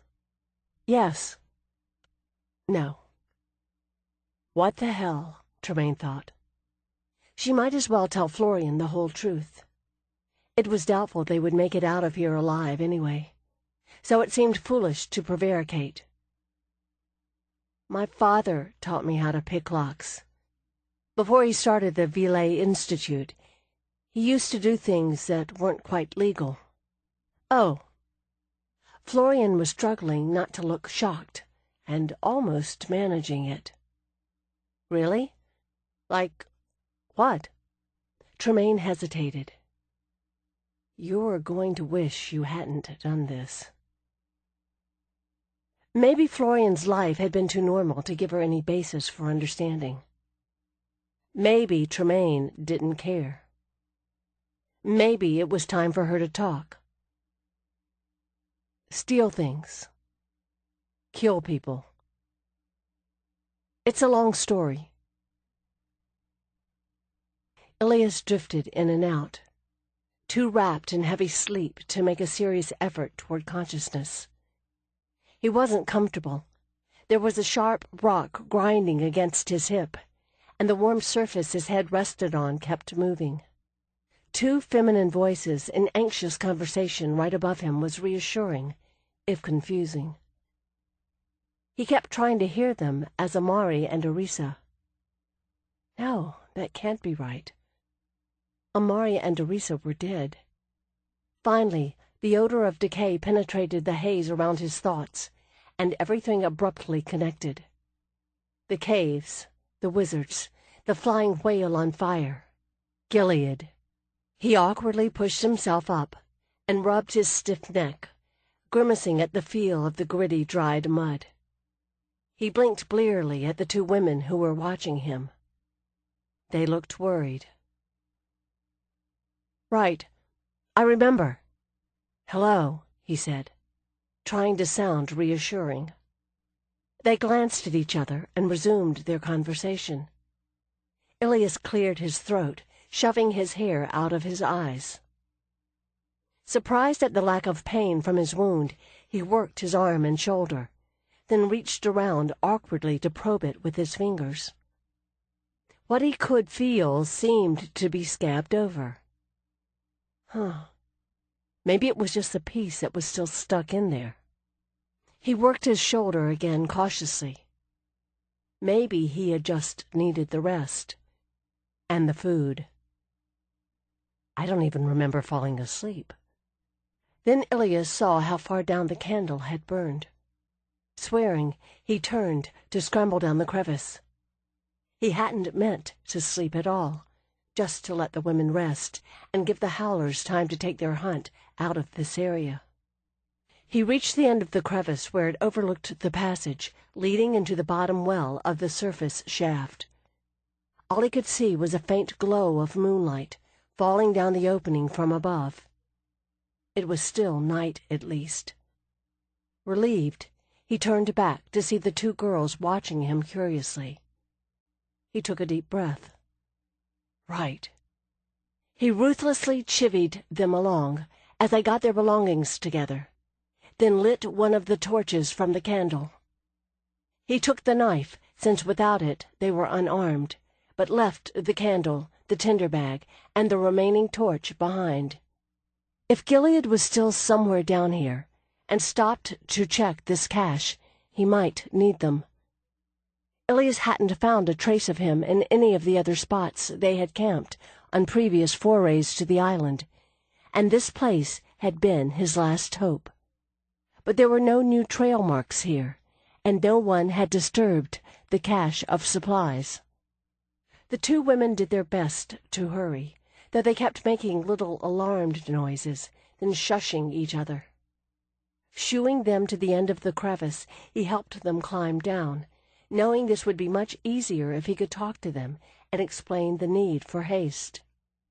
Whatever language they spoke was just as impossible to understand as the wizard's speech, though it sounded less abrupt and harsh, more like the way people spoke in Sirnai or Tanai. Their clothes were strangely cut, the bulky, heavy fabrics obviously meant for colder weather, and the dull colors an odd choice for two pretty girls. And with the strange provisions, and the clever little metal boxes for food and the flint sticks, they had to be traders from somewhere, maybe the far south. Very far south, since neither of them seemed to know what his curse mark was. If they did know, they had both been expert at concealing their reactions to it. If there were any more survivors from their ship, hopefully the Swift picked them up, he thought, absently catching Florian's arm when she stumbled in the dimness. She murmured something shyly and ducked her head. Tremaine, glancing back at the other girl, tripped, and Ilias just managed to catch her too. He would have to get them out to Dead Tree Point. If Gilead wasn't there, then hopefully the Swift would still be waiting, and he could hand them over to Hallion's care. Then go back for Gilead. He'll be there, he told himself firmly, and if he isn't, I'll find him. The first snag in this plan came almost immediately. They reached the surface well, dimly lit by moonlight from above. It was square-cut like the air passages, and went up at an angle, the chinks and cracks in the walls bristling with ugly little plants and trailing vines. Fresh air flowed down it, carrying the clean scent of the sea. Ilias breathed deeply. He had been down here so long he had almost forgotten what real air smelled like. Both women looked relieved, pointing up the shaft and commenting to each other. But when he tried to get them to climb, they plopped down on the ground and started drawing something in the dirt. Ilias gritted his teeth in frustration, planted the torch, and sat on his heels to try to figure out what they wanted. After a lot of extensive gesturing, he finally realized the drawing was a very bad map of the way back to where he had found them, that they wanted to go back to the harbor cave, or at least to a tunnel that branched off from there. He shook his head emphatically and tried to explain. That's not a good place to go. He drew a line in the opposite direction, toward the surface shaft above their heads, and tapped it. There, that's the way out. They both shook their heads just as emphatically. Tremaine wiped out his line and drew another back toward the half-circle that indicated the harbor. Holding on to his patience with both hands, Ilias shook his head again. No, we can't do that." Tremaine just stared at him, and Florian bit her lip. Ilias took a deep breath and tapped the circle in the dirt that represented the surface shaft again. Surely they knew what would happen if the wizards caught them all again. He was considering performing a pantomime of what exactly would occur if the howlers cornered them, when Tremaine sat up straight with a thoughtful expression. Ilias tensed in hope. Maybe she had finally gotten the point. Moving deliberately, Tremaine pointed to Florian, to herself, to the empty space next to her, then held up 3 fingers. Florian nodded urgently. Ilias drew a sharp breath. Now he understood. 3 of you. He looked away and rubbed his forehead. Oh no. So they had lost somebody down here too. He looked up to see them watching him expectantly. He pointed to himself and the empty space next to him and held up 2 fingers. Tremaine blinked as Florian nodded in sudden understanding. As the 2 women discussed this revelation, Ilias stared at the makeshift map, not really seeing the crudely drawn image. He had to help them. Even if they hadn't saved his life and shared their food and tended his wounds, even if they had been openly hostile instead of friendly, he wouldn't have left the 2 of them alone here. He couldn't. Ilias took a deep breath, formulating and discarding alternate plans. The best option would be to get them to the meeting point on the surface and have them wait there while he went back to search for Gil and their friend. And you're thinking as if you know Gil's not there waiting for you. One step closer to thinking of him as dead. No, stop that, he told himself bleakly. It wouldn't do any good. Gilead was either dead, at the meeting point, or down here somewhere, following Ilias's trail signs and trying to find him. And if it was the third option, then doubling back this way would only mean Ilias would find him sooner. I could move faster alone. He looked up, wondering if he could trust the women to stay where they were put, to wait for him while he went back after the others. He eyed them, noting the patient way Tremaine sat there, waiting for him to give in, and how Florian kept casting little glances at her for guidance. He thought in resignation. No, he couldn't chance it. Not without being able to explain coherently and extract promises not to follow or go searching on their own. Ilias took a deep breath. All right, let's see. He tapped his chin thoughtfully, looking at the dirt map again. There was another surface shaft at the opposite end of the city near where their friend had been lost. It wasn't as easy to reach as this one, but it would put them on the surface at about the same distance from the meeting point. He just didn't like it. It hadn't exactly been a lucky spot for him before. Ixion had set a family of Grend to guard it too. But maybe after so long they had wandered off, or killed each other for lack of better prey. It didn't matter. It was still the best option. The only option. He rubbed the map out briskly, then drew his knife to make a quick trail sign, giving the direction he meant to take on the rock wall. Tremaine and Florian watched with interest, then hurriedly got to their feet when he stood up. We'll probably all regret it, he told them, but let's do it your way.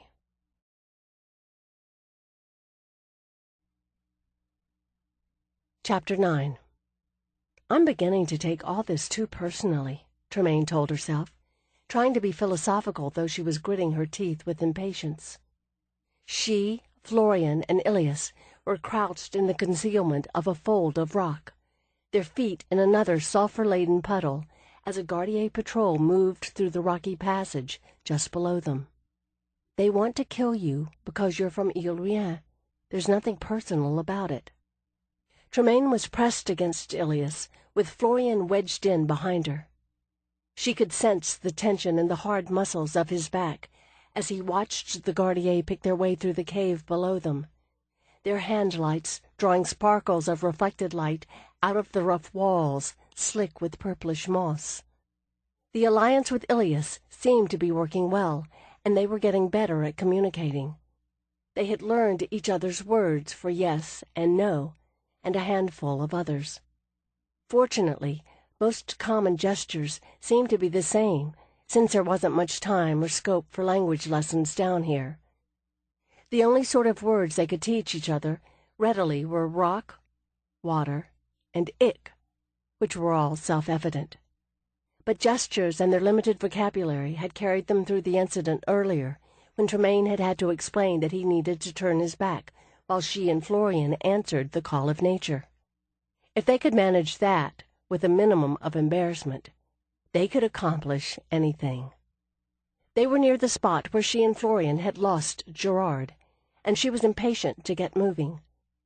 She didn't think he would be there waiting for them. At least, she hoped not. If he was, it would have to be because he was dead or badly injured. But there would surely be some clue to which direction he had gone. They had made their way here by following a narrow tunnel that branched off the sulphur stream, and on the way Florian had tried to continue their conversation about Tremaine's father. "Wasn't it hard for you to be that different?" Florian had asked her, thoughtfully. Tremaine was starting to regret those confidences. She still wasn't quite sure how Florian had taken it. Not that she had had many options. This isn't exactly the best place to run off screaming. "Not at first," she had admitted. "Or I didn't notice it at first. I think I was proud of it, for a while, that we were different. But it must have been dangerous, going after powerful criminals when he was a powerful criminal himself. He couldn't just go to the magistrates for help when things went wrong. When my mother was killed, I started to realize it wasn't a game, and it wasn't something I could ever really get away from." Tremaine hadn't mentioned her stint in the asylum. Honesty was all well and good, but she was willing to take it only so far. Maybe that was when Nicholas had realized it too, that he couldn't retire, not as himself, if he had ever really wanted to. She had envied him his ability to put on a new persona with the ease of putting on a different set of clothes and just walking away into the night, free and unencumbered by physical or emotional ties. She couldn't imagine giving that up, except he always came back. Below, the last of the Gardiers disappeared down the tunnel that curved away into darkness. She nudged Ilias with her elbow. He nudged her back, harassed, but eased to his feet, keeping a watchful eye on the opening the patrol had disappeared through. Tremaine crawled out after him, her bones creaking, and Florian unfolded herself with a smothered groan. Ilias made them wait on the ledge until the last hollow echoes of footsteps and quiet voices faded. Then they got the torch lit again, and he leapt down into the passage. Tremaine and Florian followed more awkwardly, and they hastened into the cross-tunnel. After only a short distance, it opened abruptly into a larger chamber, and Ilias motioned urgently for them to hang back.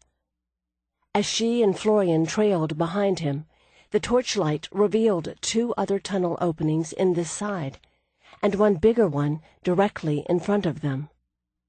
"This looks familiar," Florian said softly, lifting the torch higher to look around.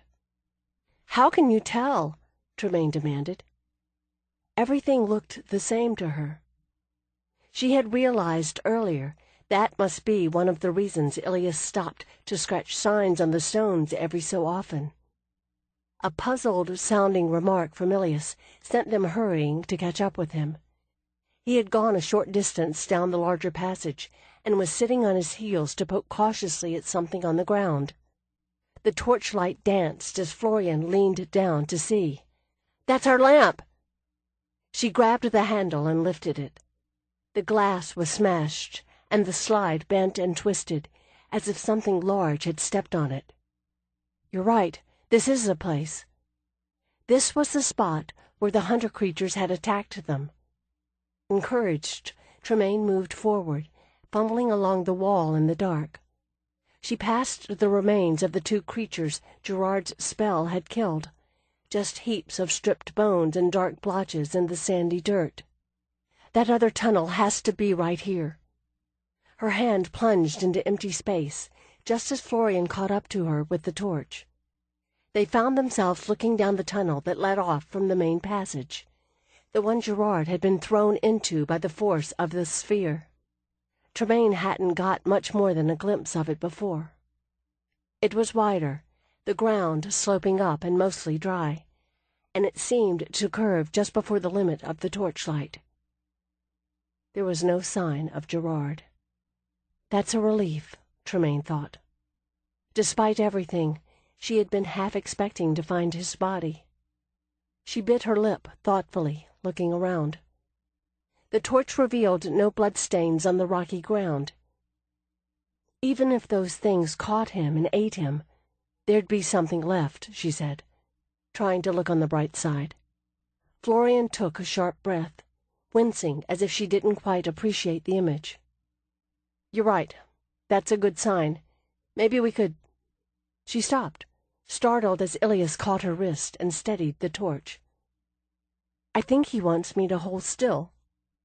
Tremaine shouldered the satchel, watching as Ilias moved around, examining the ground. She followed him, trying to see what he was looking at. "There's a lot of scuff marks here," she reported to Florian, leaning to see around him. Tremaine stepped back as Ilias turned suddenly and bumped into her. Muttering under his breath, he took her arm and steered her over to the wall. Tremaine took the hint and backed up out of his way. He turned back to his examination of the ground, crouching to inspect an area of disturbed dirt more closely. "Does it look like Gerard escaped?" Florian started to step forward. "Sorry," she added, as he waved her back in exasperation. After another moment of intense study, Ilias bounced back to his feet and started down the tunnel. The passage wound back and forth, its upward slope becoming steadily more pronounced. Tremaine couldn't see any sign of Gerard, but Ilias seemed confident. As Tremaine scrambled up a sloping turn, Florian halted suddenly in front of her, one hand on the wall. "What?" Tremaine asked impatiently. From Ilias's attitude, she thought they were close, and she wanted to keep moving. "Somebody did an illusion here." Florian drew her hand back, studying her fingers intently in the torchlight. Tremaine leaned in to look, but all she could see was the sickly moisture from the wall. "It's etheric residue. I can feel it. I wouldn't have found it unless I put my hand on it. If Gerard was using an illusion to keep those things off him, or maybe avoid the Gardier, would it leave those traces?" Tremaine was starting to get a picture of what must have happened. Forced to retreat down this passage, unable to use a more violent offensive spell because of the close presence of the Gardier, Gerard would have tried an illusion to keep them off his trail. Florian nodded grimly. They must have been right behind him. Ilias retraced his steps with an impatient exclamation, wondering what the delay was, and they hurried to catch up. Around the next upward bend in the passage he halted, hands planted on his hips, surveying the terrain ahead thoughtfully. As Tremaine drew even with him, she saw a wide crevasse cutting through the tunnel. It was bridged by one of the long stone logs with both ends wedged into the rocks on either side. Florian moved forward, holding the torch out. "Looks like somebody put that there to— Yow!" Florian retreated hastily, and Tremaine stepped around her to look. All she could see was a dark gap, just like the others they had stepped across or leapt. Cold air flowed up from it, a relief after the warm dampness in the close passages. Then Ilias took the torch away from Florian and held it up. "Damn!" It was Tremaine's turn to start back. The shaft plunged deep into the caves below. Somewhere, far down, minute crystal outcrops caught the light and cast it back. "This is the part where we toss a rock and we never hear it hit bottom," Florian said, giving Tremaine a tense glance. She wiped her sweaty hands on her jacket. "Let's skip that part." As she and Florian watched, Ilias stepped up onto the rocks that anchored the log. He eased one foot out onto it, then another, testing it cautiously with his weight. "Oh, don't fall," Florian breathed. Evidently satisfied it was stable, he crossed it matter-of-factly, arms out for balance. On the far side, he wedged the torch into a gap between the stones. Turning back, he smiled encouragingly and made coaxing motions indicating they should follow. Tremaine and Florian exchanged a look. Florian did not appear happy. Tremaine took a deep breath. "Want me to go first?" "It's all in the head," she told herself. "You'd cross a ditch on a log that wide without thinking twice." "No, I'd rather get it over with." Florian sounded gloomy but resigned, as if they were planning to jump head first instead of cross over. Tremaine tossed the supply satchel across to Ilias, then stood by as Florian stepped up onto the rocks, ready to steady her if she had to. "Here goes." Florian eased out onto the log bridge, her brows knitted in concentration. Tremaine bit her tongue to keep from uttering useless injunctions to be careful. If anybody knew to be careful right now, it was Florian. Time seemed to stretch, but it was really only a moment before Ilias was able to lean out, catch her arm, and guide her the rest of the way across. Florian took a deep breath in relief as she stepped onto solid ground. "Right." Tremaine took a careful step onto the log and felt her stomach do a nervous internal dance. She took another, thought, "So far so good," then made the mistake of looking down. The sight caught her like a moth in a candle flame. The way the shadows fell from the torch turned the planes and angles of the cliff wall into some sort of abstract sculpture, the depth vanishing into the jumble of disconnected images. The crystal fragments caught in the stone glittered like stars. It was intoxicating. Just one step and... She came back to reality abruptly as Ilias caught her around the waist. The log creaked at the extra weight, but he leapt back swiftly, yanking her with him. In a heartbeat, they were on the far side, on the stable rock, and she had her head buried in his chest. She clung to him for a moment, needing the warm, solid anchor, no matter what he smelled like. That was close, she thought. She hadn't meant to do it. She hadn't wanted to do it. They hadn't found Gerard yet, and she couldn't leave Florian in the lurch like that. The fact that she almost hadn't been able to stop herself was more frightening than the thought of the fall. An anxious Florian patted her back. "Tremaine, are you all right?" Ilias tipped her chin up so he could see her face, asking a soft, worried question. Tremaine pulled away, shaking her head. "No, I'm fine. Just got dizzy there for a second." She added lamely, "Ha ha." "You did get hit in the head," Florian pointed out, slinging the satchel over her shoulder and taking Tremaine's arm. "Maybe that's it." "It still hurts," Tremaine admitted truthfully enough. She forced a smile. But Ilias was still studying her, his blue eyes troubled and knowing. Somehow she didn't think he was fooled. Only a short distance ahead, the passage turned sharply.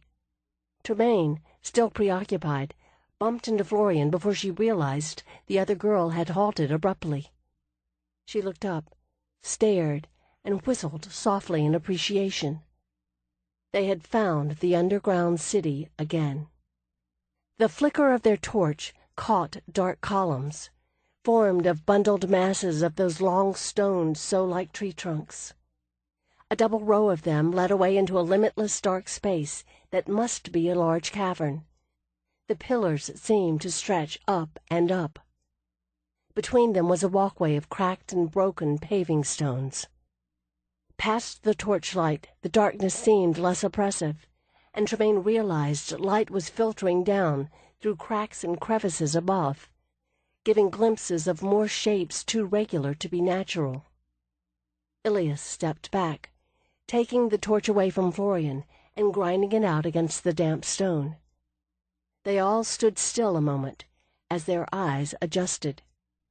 Most of it was lost in shadow, but Tremaine could see buildings, a pyramidal one with galleries spiraling around the cracked, slanted sides. Square ones with pillars, like peristyle halls, some with collapsed bridges to connect them. All were built of the same dark stones, tumbled atop each other, or sunk into the ground, or half collapsed. It looked like an avalanche she had seen once, where a section of pine forest had plunged down a mountain in a shower of rocks and dust, leaving the denuded logs jammed at the bottom of the slope. Water trickled down from above, and moss and the purplish-gray plants clung to cracks everywhere, thorny brush and vines draping the windows and doorways. Tremaine found herself twitching as she caught glimpses of imagined movement in the corners of her eyes. This half-light was almost as bad as pitch dark. Ilias started cautiously forward, handing the dead torch back to Florian, who tucked it into the outside pocket of the satchel. The still oppressive air was just as warm and damp as the tunnels, but there was something chilling about it, something that made the skin prickle on Tremaine's scalp. The odor that hung over this place was certainly worse. It smelled foul, like an exposed garbage midden. She started to say, "This is—" Ilias glanced back at her urgently and held 2 fingers in front of his mouth, cautioning her to silence. "Sorry," Tremaine whispered. She wasn't sure what she had been about to say anyway. Between the broken paving stones, the ground squished unpleasantly underfoot. It was covered with a thick carpet of dead leaves from the ugly little plants mixed with mud, and they had to step over chunks of wood, purplish, sickly palm fronds, and other debris. There were little streams running between the toppled structures, and small pools choked with leaves everywhere. Ilias was studying the ground, the set of his shoulders conveying tension. It's not just Gerard, Tremaine thought, concerned. He knew Gerard was their friend, but the sorcerer's track must have been crossed by something else. Suddenly Ilias motioned them to wait.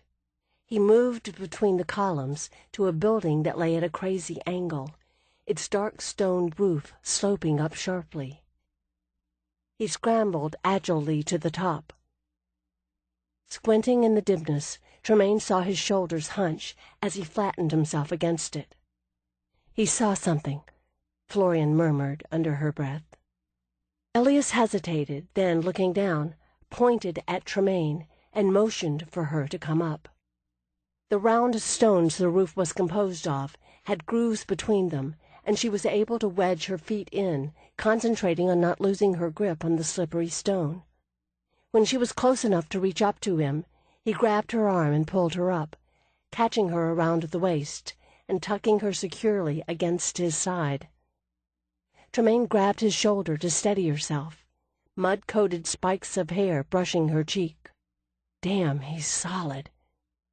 It was a far cry from the languid artists she had known in Vienne cafe society. For a moment, she found it hard to concentrate on the task at hand, but he was looking intently at something ahead in the darkness. With her free hand, Tremaine pushed away his hair and followed his gaze. After a moment, her eyes caught movement against the lighter stone of the cave wall. Then she felt the skin on the back of her neck creep in earnest. Ahead there was a kind of raised plaza formed by big stone blocks. Past it was a wide cleft in the collapsed buildings, then a ledge on the edge of a crevice, just visible under a heavy overhang of tangled vines. There was something standing on it. Tremaine squinted, making out a large creature with a mottled brown hide. It turned its round head, and she saw a wide mouth gleaming with fangs. Its body was long and thin, and obviously female, with a small waist and pendulous shriveled breasts. As she watched, it straightened up from its crouch and lifted large, webbed reptilian wings. "Oh, that's new," Tremaine thought nervously. With one flap, the creature leapt to the ground, sinking down among the broken walls. Ilias leaned close to whisper, almost voicelessly, "Grand."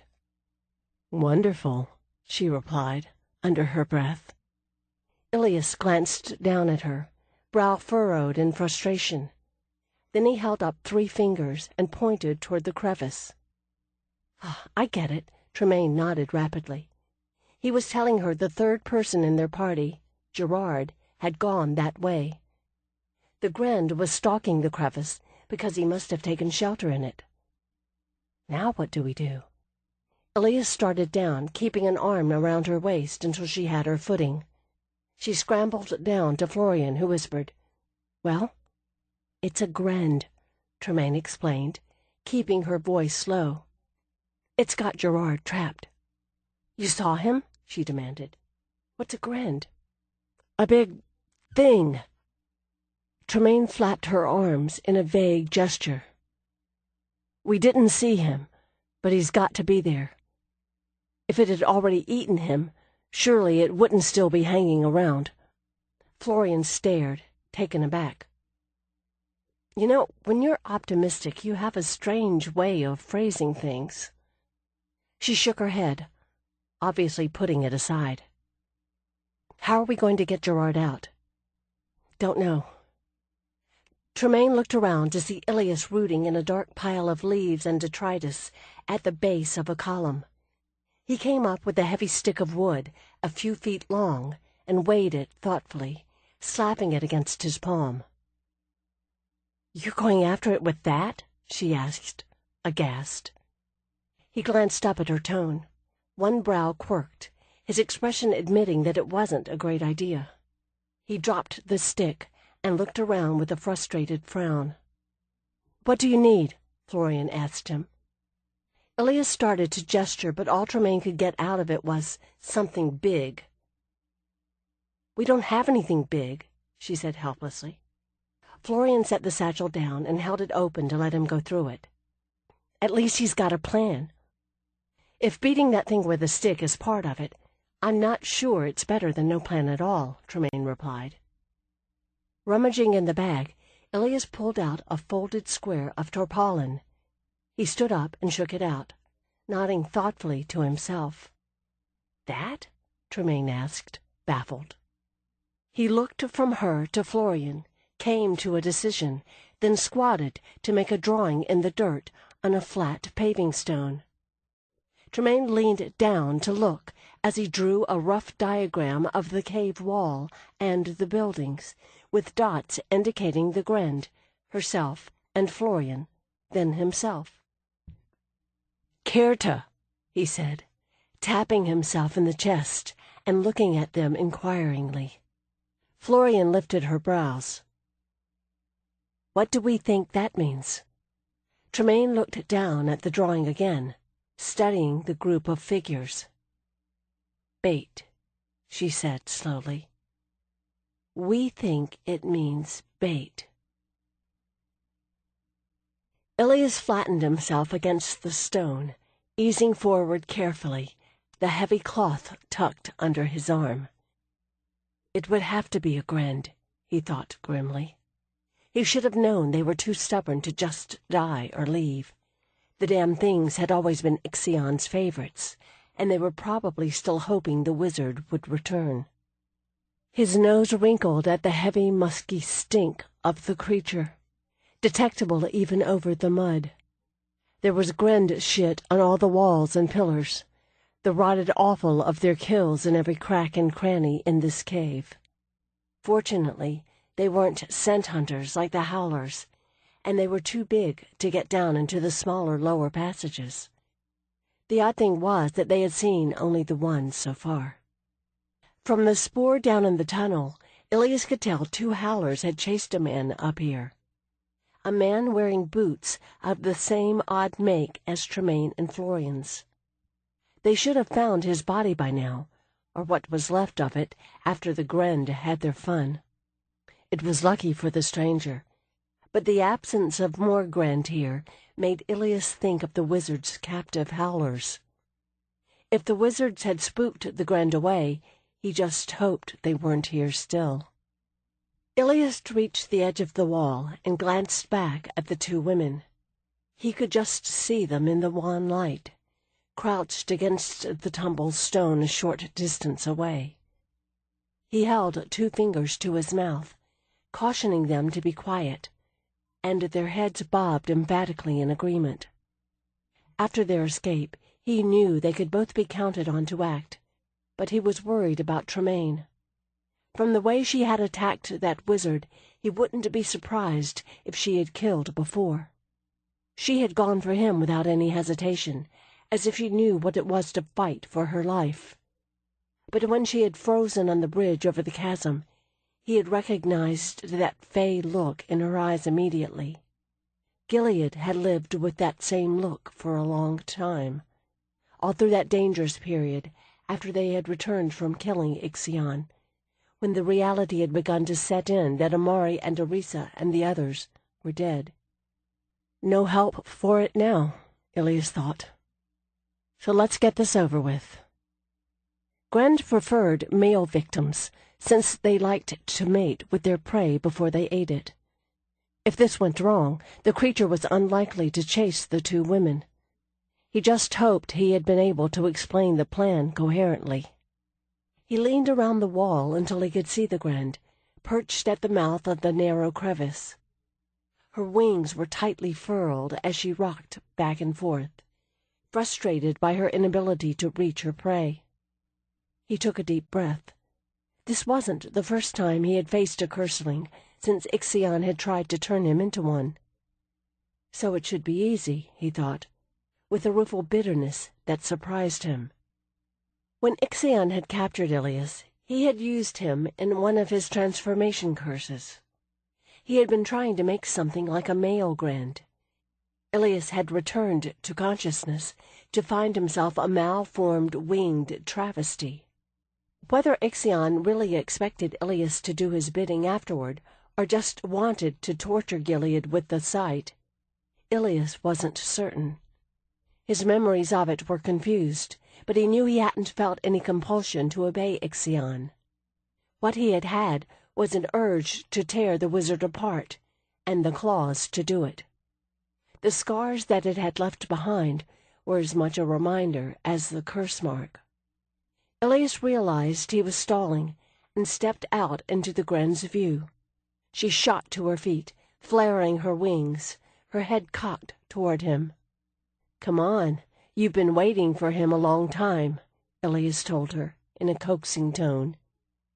He sidestepped cautiously further, out into the open plaza between the buildings and the cave wall, the cloth wadded in one hand, his knife in the other. She couldn't understand the words, but the challenging air would get across. "What's better, one you can see or one you can't?"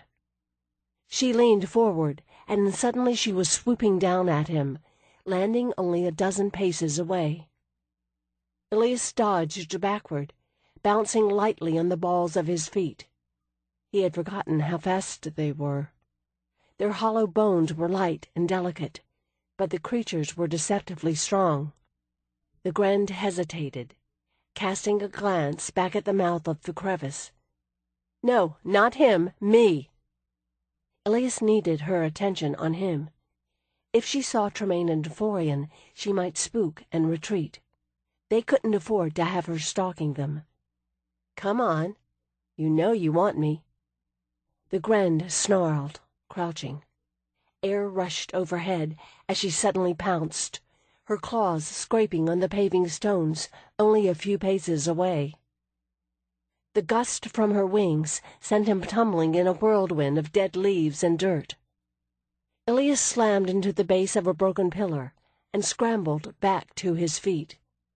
The creature's head tilted as she looked down at him, her yellow eyes gleaming with malice. Suddenly she jerked back, hissing angrily and flailing one arm behind her head. Ilias caught a glimpse of Florian behind the Grend, hefting another rock. The Grend twisted her head around to look for them, but didn't pounce.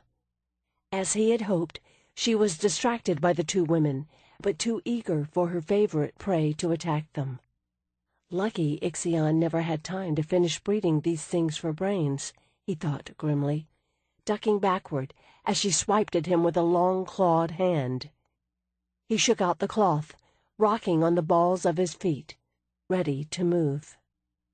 Another rock sailed over the Grend's shoulder from the other direction, and she turned at bay, snarling and flaring her wings to drive the women off. As Ilias moved to circle her, she whipped around suddenly, reaching for him.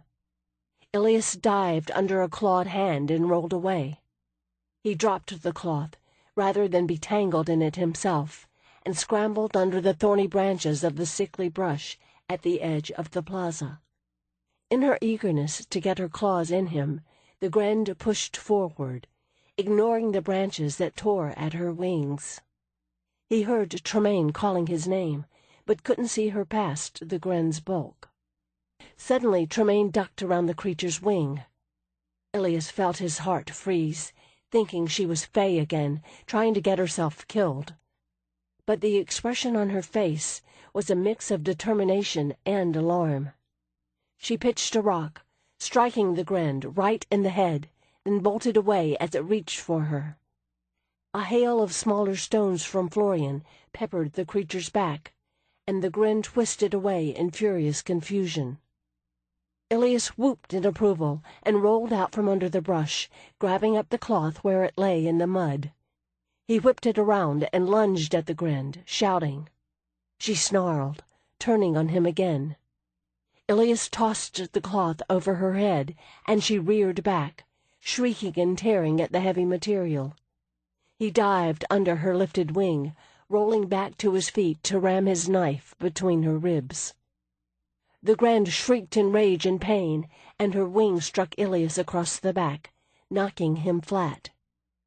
He rolled over to see her leap into the air. She landed near the columns, blood streaming from the wound in her side. Shrieking again, she leapt up to vanish in the darkness of the cave. Ilias pushed himself up, feeling his ribs ache. He got to his feet, grinning, as the two girls ran up. Now, let's find your friend.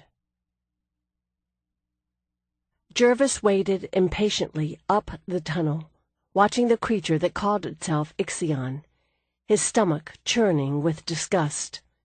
He could barely see the pale form crouched on a rock a short distance down the tunnel passage.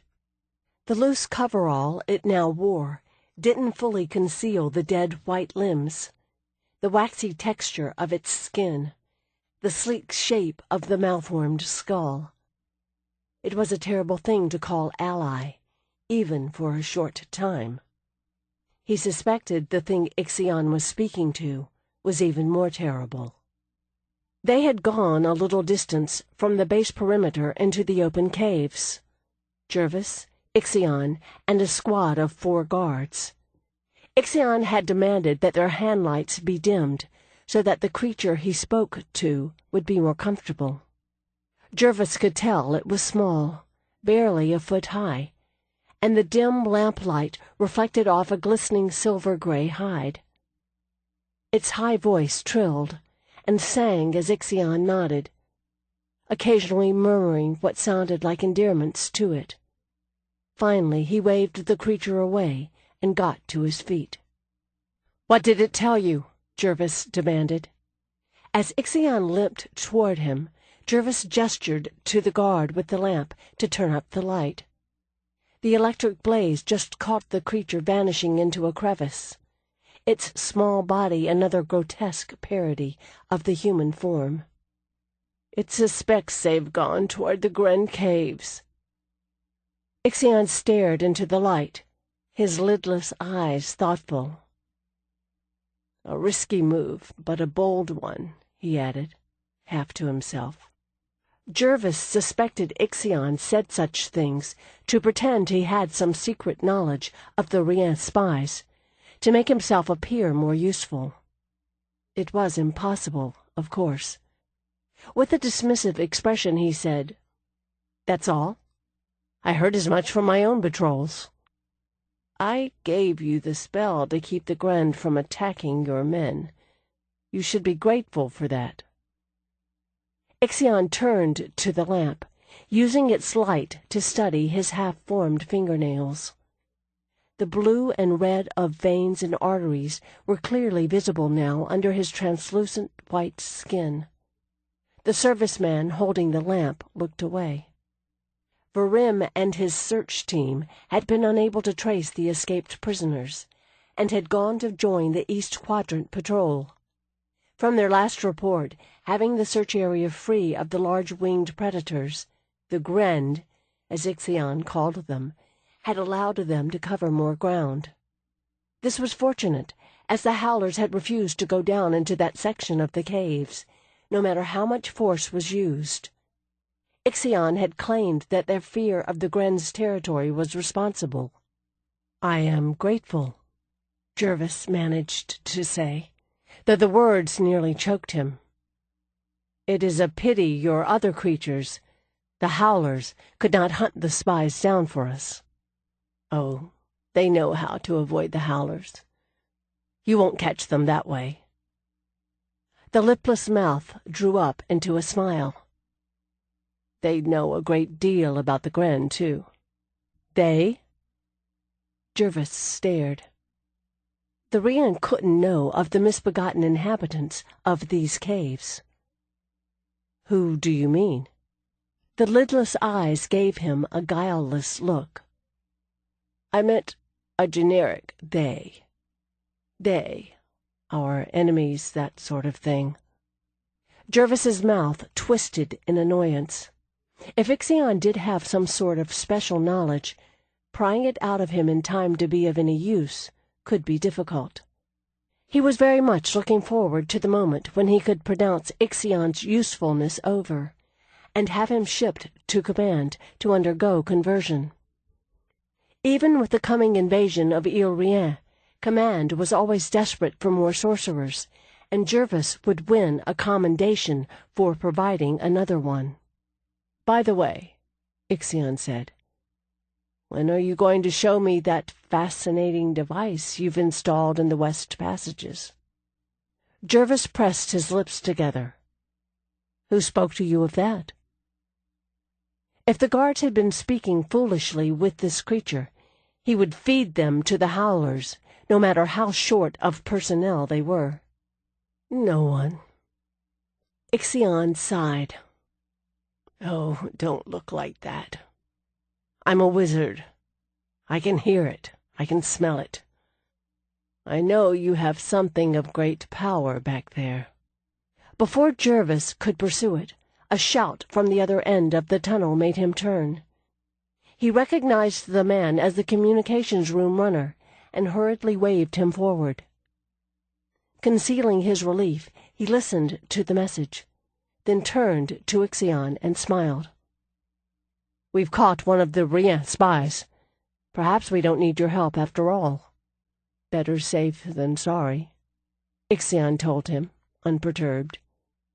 "You never know what you could run into down here." Chapter 10. Florian struck matches for Ilias, and they got the torch lit while Tremaine jittered impatiently. Then Tremaine tried to charge ahead, but Ilias caught her jacket and hauled her back, handing her the torch to slow her down and starting up the crevice himself. She followed, Florian close behind, both of them stumbling on the slick stone and loose rock. The folds of stone that formed the crevice loomed up on either side, As they climbed toward the spot, the Grand hadn't been able to squeeze past. Ilias had just reached the narrowest part of the fold when a dark form exploded out of the opening. Tremaine yelped and stumbled back, her feet catching on the loose rock and sliding out from under her. She caught herself awkwardly on the slope, nearly falling on the flaring torch, Florian stumbling into her. Tremaine saw Ilias duck under a dim shape that swung at his head and dive forward, tackling the figure and pinning it against the wall of the crevice. It twisted and threw Ilias off. He slipped on the loose scree and slid back, catching himself against the rock. Florian managed to push herself up off Tremaine, who surged to her feet and swung the torch wildly to distract whatever it was. In the flare of firelight, she got her first clear look at their opponent. She stopped abruptly. "Ander! Tremaine?" Ander stared at her, blank with surprise, poised to swing a heavy branch. Still blinking, trying to adjust to the sudden light. His eyes widened and he shouted, "Behind you!" Tremaine whipped around. Ilias ducked away from the torch as it swung perilously near his head. "Oh, sorry." No, he's our friend," Florian explained hastily, stumbling up the slope toward them. "What?" Baffled, Ander looked from Florian to Tremaine, his makeshift club still ready. In the flickering torchlight, he looked half wild. He was missing his jacket, and his shirt was torn and blood-stained. There was a large bruise on his temple. "Are you out of your minds?" Tremaine rolled her eyes, relief at seeing Ander alive beginning to fade into annoyance. "Ander, you scared me out of my—" It was pointless. She pushed the sweat-soaked hair out of her eyes. "Is Gerard with you?" Ander glared at her, but finally lowered the branch. "No, he isn't. But who the hell is that?" he demanded. Tremaine turned to Ilias. He had his hands planted on his hips, and an expression that said that if this was the friend they had been searching so hard for, there was obviously something wrong with them. Mud was still smeared on his bare chest and arms, clotted in the rough material of his clothes. The patches of it left on his face looked like a tribal marking, and wild streaks of blonde showed through the coating of mud and dried blood in his tangled hair. And he needed a shave. She said, "He's not as he looks." "That's Ilias," Florian said more practically, digging the water flask out of their satchel to hand to Ander. "He saved us, and then we saved him when we were captured by the Gardier, and he's been helping us since." "You were captured by the Gardier?" Ander repeated blankly, accepting the flask without noticing he had. "How? What?" "It's a long story," Tremaine said brusquely.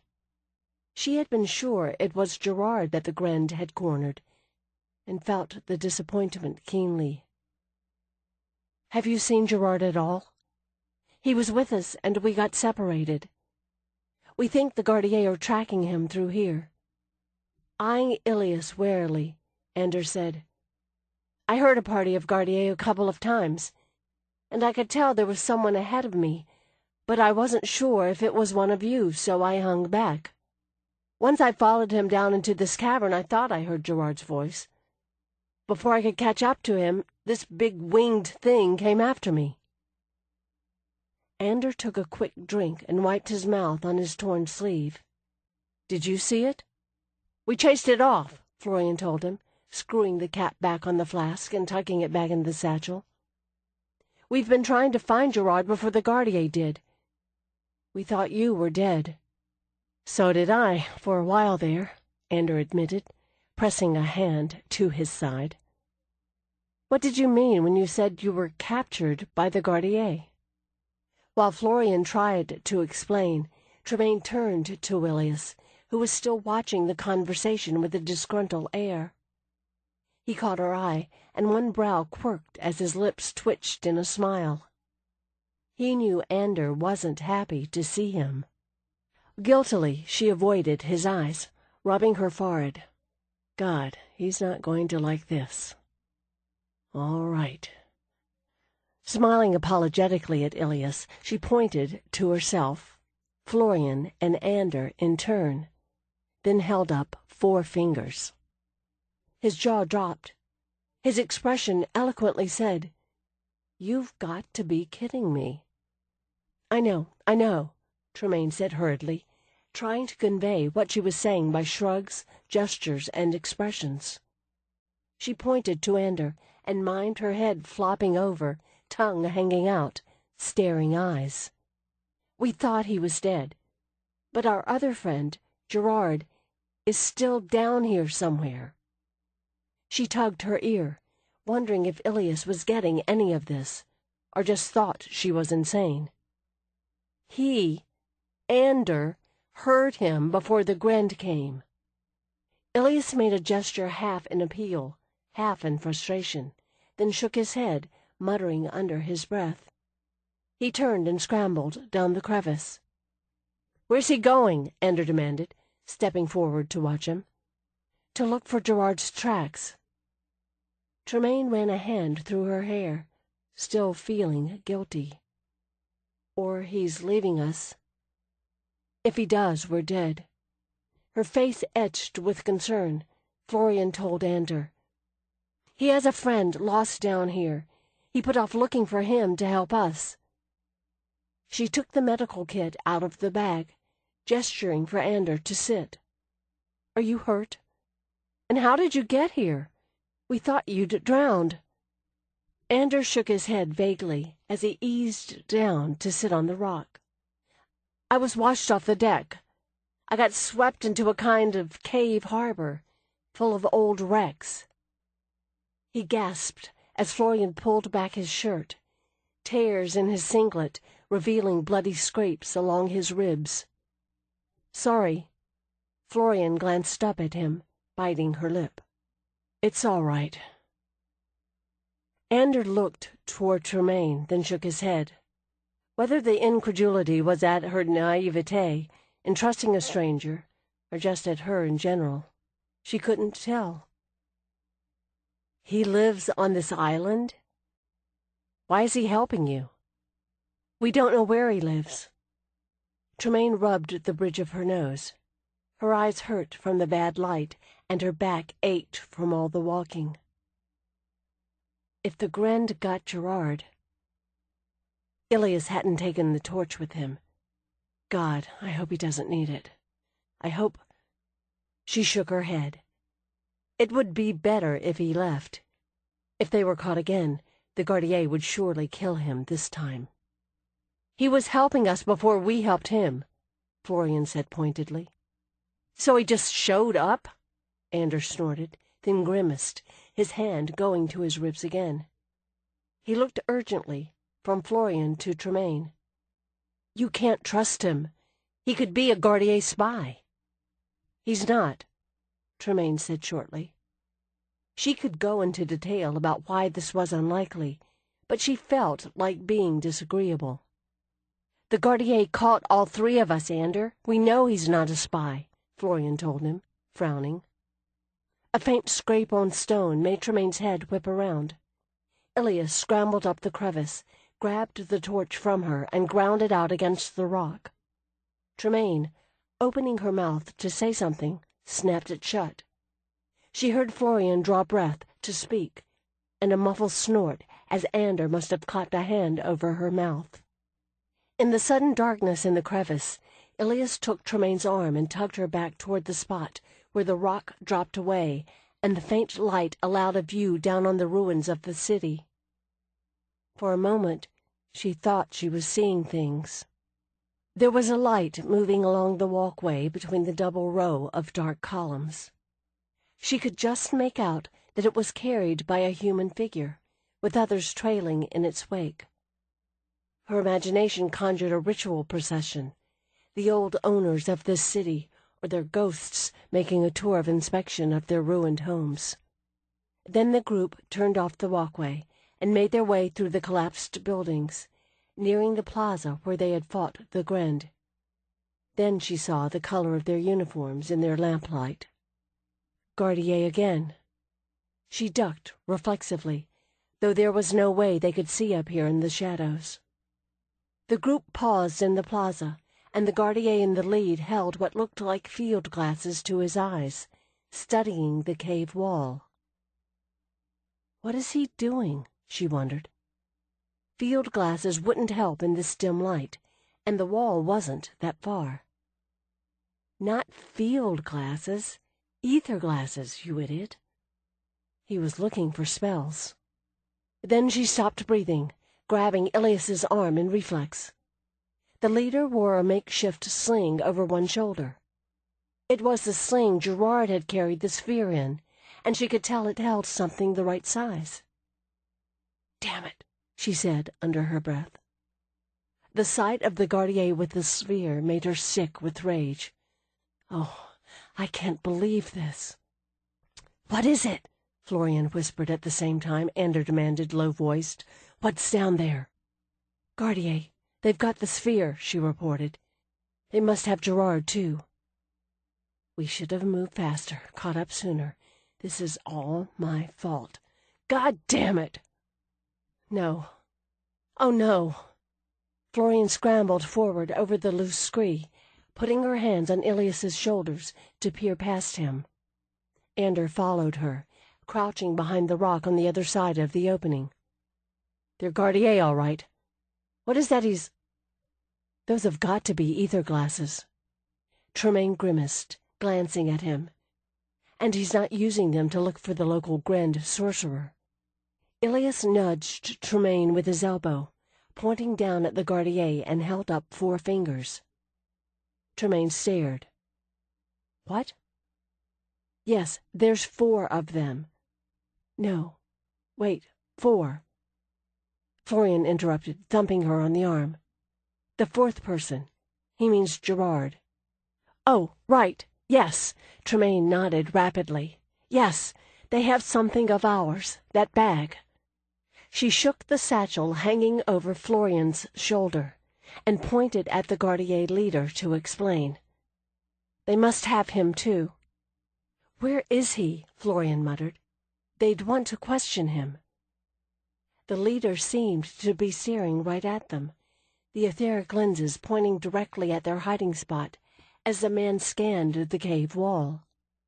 She sank down behind Ilias, who shifted uneasily. "They can't see us," Tremaine said, more hopeful than certain. The shadows under the heavy shelf of rock were too dark. They were just lucky Ilias had seen them in time to douse the torch. They must have found Gerard and the sphere using those lenses, and they're looking for more. "We can't let them have the sphere," Ander said with grim purpose. "No kidding," Tremaine snarled. "We can't let them have Gerard either."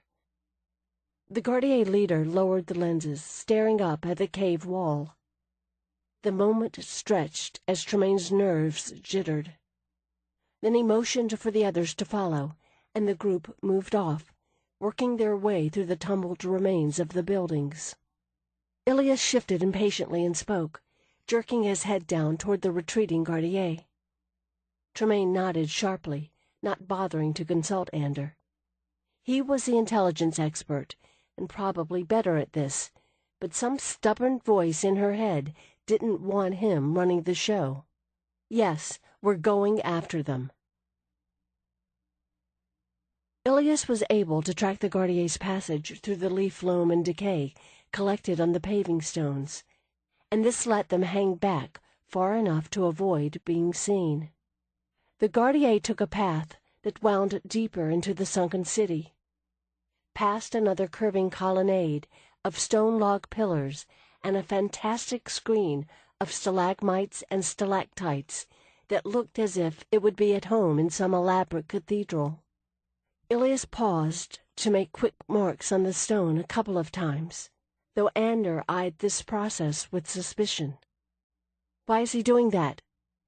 Ilias might not understand the words, but he correctly interpreted the tone, and the look he cast back at Ander as he stood up and tucked his knife away was definitely piqued. Tremaine rolled her eyes. The last thing they needed was to insult Ilias. After all this, she didn't think he would abandon them down here, but he didn't have to help them find Gerard either. "He does that so we can find our way back," Tremaine said, picking a possibility at random. Florian nodded helpfully.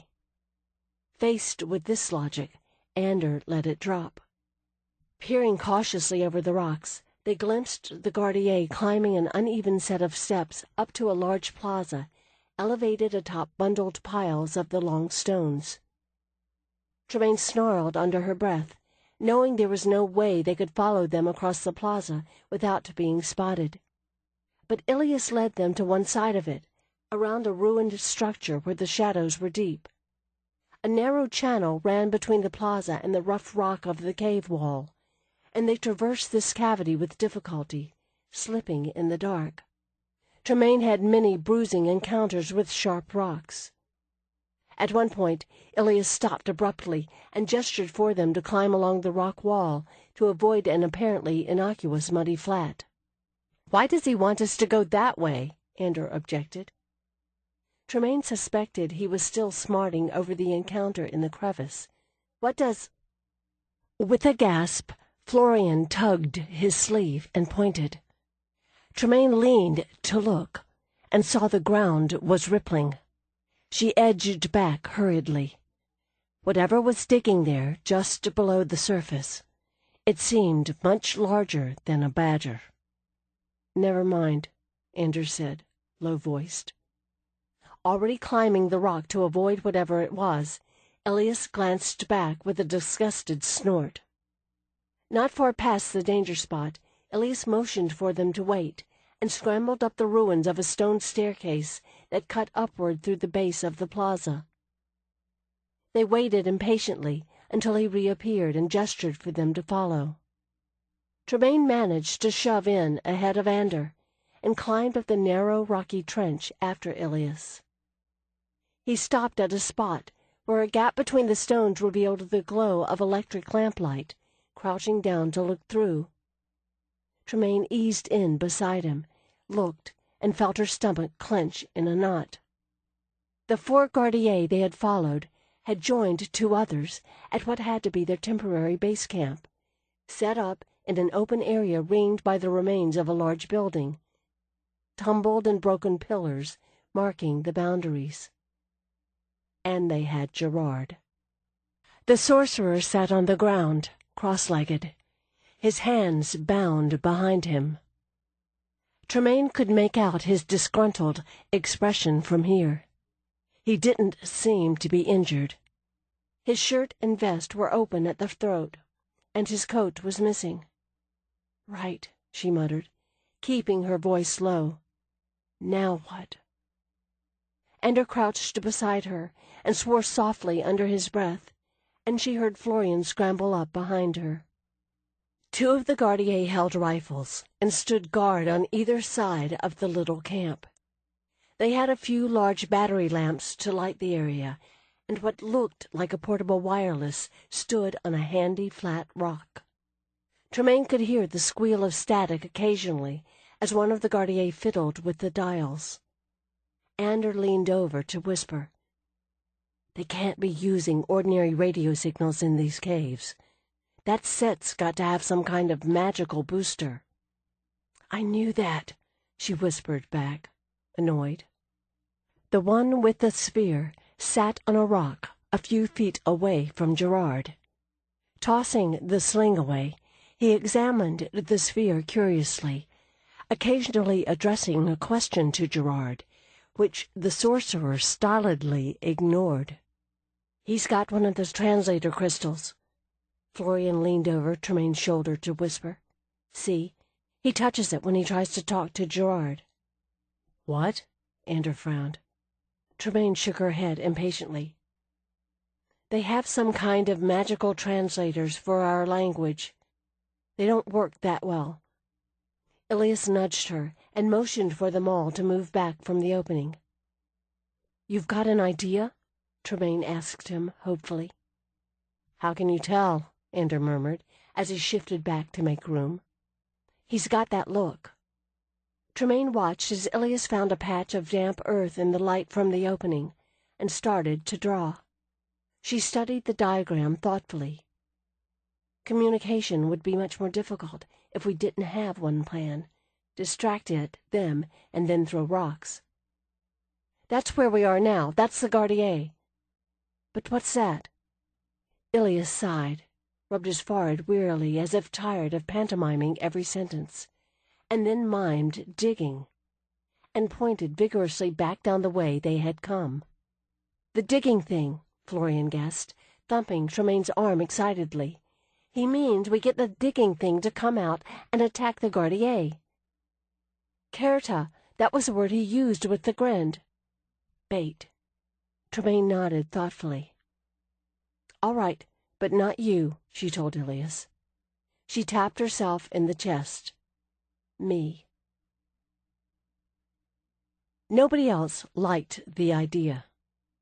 They retired further back down the broken stair to have the argument, with Ilias torn between returning to the opening to watch the Gardier and coming back to use various sign language techniques to tell Tremaine she was crazy. "Tremaine, it's ridiculous. You can't," Ander told her firmly, in as no-nonsense a tone as he could manage in a whisper. "Look, there's 6 of them." "You have to be ready to jump them," she replied in a hushed voice, adding an aside to Ilias. "And don't think I don't know exactly what you're saying, because there are some attitudes that don't need translation." He planted his hands on his hips and glared, but the effect was ruined by the fringe of fluffy hair where the mud had washed off. Ander's glare was perfectly functional. He said, "You are going to get yourself killed." Tremaine pressed her lips together. That was unfair, considering for once that wasn't what she was planning at all. Telling him that wouldn't exactly help her case. "All right, I see why one of them can't do it," Florian put in, with some asperity, ignoring Ander. "But why not me?" "You fall down a lot," Tremaine told her. "So do you," she protested. "Not as much as you." This stymied Florian, who obviously hadn't been keeping track. Tremaine hadn't been keeping track either, but Florian didn't know that. "You can't do this," Ander told her, shifting from no nonsense, let's be reasonable, to anger. "I'm not going to let you." "Sure you are," Tremaine said, in a deliberately maddening tone. She knew Ander couldn't argue worth a damn when he was angry. "We're wasting time." She stood up, turning to climb back down the jumbled steps. Ander swore, pushing to his feet to block her way. "Damn it, Tremaine, you are not—" Ilias shouldered in and forced Ander back a step. Annoyed, Ander shoved him in the chest, but Ilias didn't move. Ander was a few inches taller, but Ilias suddenly seemed to be taking up a lot more room in the narrow passage. While Tremaine stood there stupidly, wondering who was going to win, Florian stepped forward, saying in a sharp whisper, "Don't fight." She clouted Ander in the ear and aimed a blow at Ilias. With faster reflexes, Ilias ducked, giving her a reproachful glare. "Damn it, Florian." Ander clutched his ear, glaring at her incredulously. Finding one thing they could agree on, he and Ilias exchanged mutually outraged expressions. "It was a reflex," Florian explained, still ruffled. "I've got 4 younger brothers." "We don't have time to argue." Seizing the opportunity, Tremaine pushed past everybody, leading the way down. "Wait." Ander caught up with her, carefully not touching her arm. He glanced wearily back at Ilias. "Let's talk this over." Frustrated, Tremaine let him draw her a little further down the crevice, just out of earshot of the others. Ilias watched this suspiciously, and Florian put a restraining hand on his shoulder. It was hard to make out any expression in the dim light, but Ander asked softly, "Are you sure you know what you're doing?" Tremaine let out an exasperated breath. "Are you... You know what I mean?" He shook his head. "I know Gerard knows all about it. So I didn't tell Avery about the asylum, but..."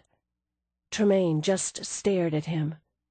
It was so unfair to bring that up right now. "I am not crazy. I know that, but... There's always a but when it comes to my sanity." It was taking a great deal of effort to keep her voice low and not explode. "You want to know the truth? I was kidnapped by an old enemy of my father's and locked up in a mental asylum.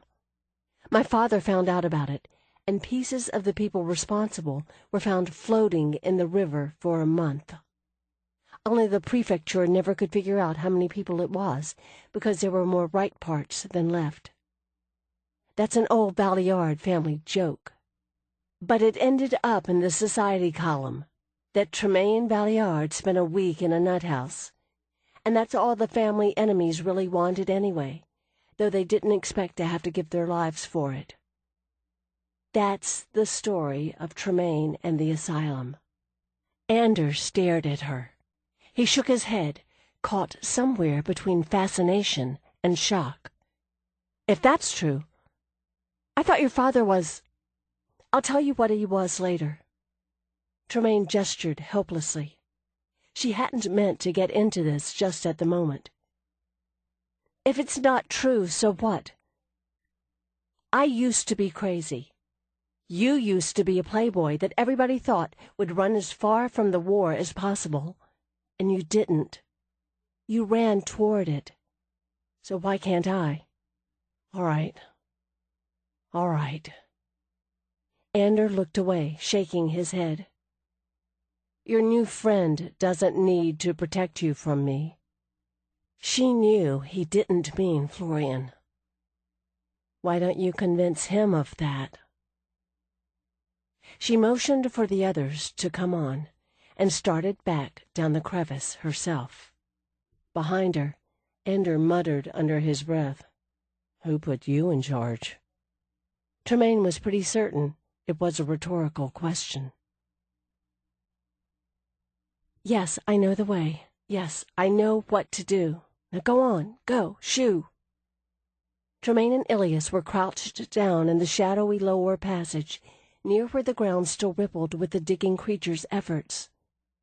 Ander and Florian had already gone to take their positions for the ambush.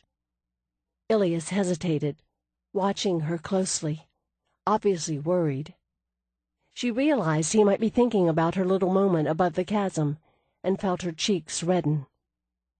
"I'll be fine," she said emphatically, making go-away gestures again.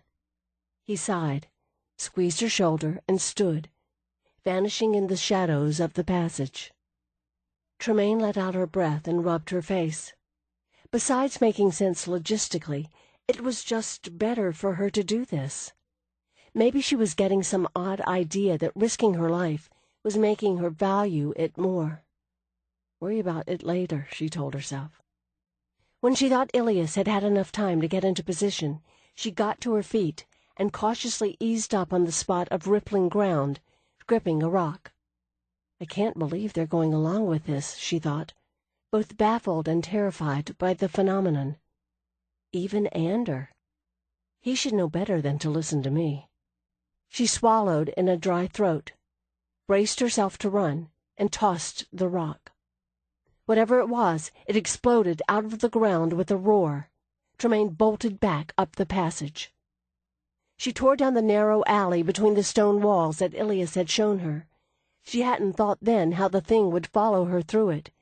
There was only a few feet of clearance between the looming walls, and the creature had to be much wider than that. She looked back. She had imagined something like a bear. This thing was large and dark, and didn't seem to have a head at all. It had turned sideways to follow her through the narrow passage, and it towered over her, its lower part tearing through the dirt and gravel, and sending a plume high in the air above it. Tremaine ran faster. The rock fell away, and she bolted between two pillars and across open ground, still casting frantic looks back. She slammed into something that staggered back a step and grabbed her arm. Looking up, she saw the pale, startled face of a gardier. He stared past her, his eyes going wide with horror. He slung her away from him, bringing up his rifle. Tremaine fell, skinning her elbow on the gravelly ground, seeing the other gardier in the open area turning, jumping to their feet, yelling in alarm. Gerard stared at her incredulously, shouting her name. She looked back and saw the thing looming up, the electric lamplight revealing something like the little round squid-like creatures that washed up on the beaches at Chair, with hundreds of small white tentacles bristling along its underside. Except that it was a good 10 feet tall, and nearly that broad, and a mouth filled with concentric rows of sharp teeth leered out of its underside. The gardier managed to get off one shot before the thing fell atop him. The other rifleman pounded across the camp, sliding to a halt to fire into the rippling dark surface of the creature's hide. Another man dragged out his sidearm and fired, but it moved swiftly toward him, rearing up again. Tremaine recalled the rest of the plan and pushed to her feet, stumbling for the nearest lamp. Someone shouted at her as she shoved it off its rock base. It smashed, and that half of the camp plunged into darkness.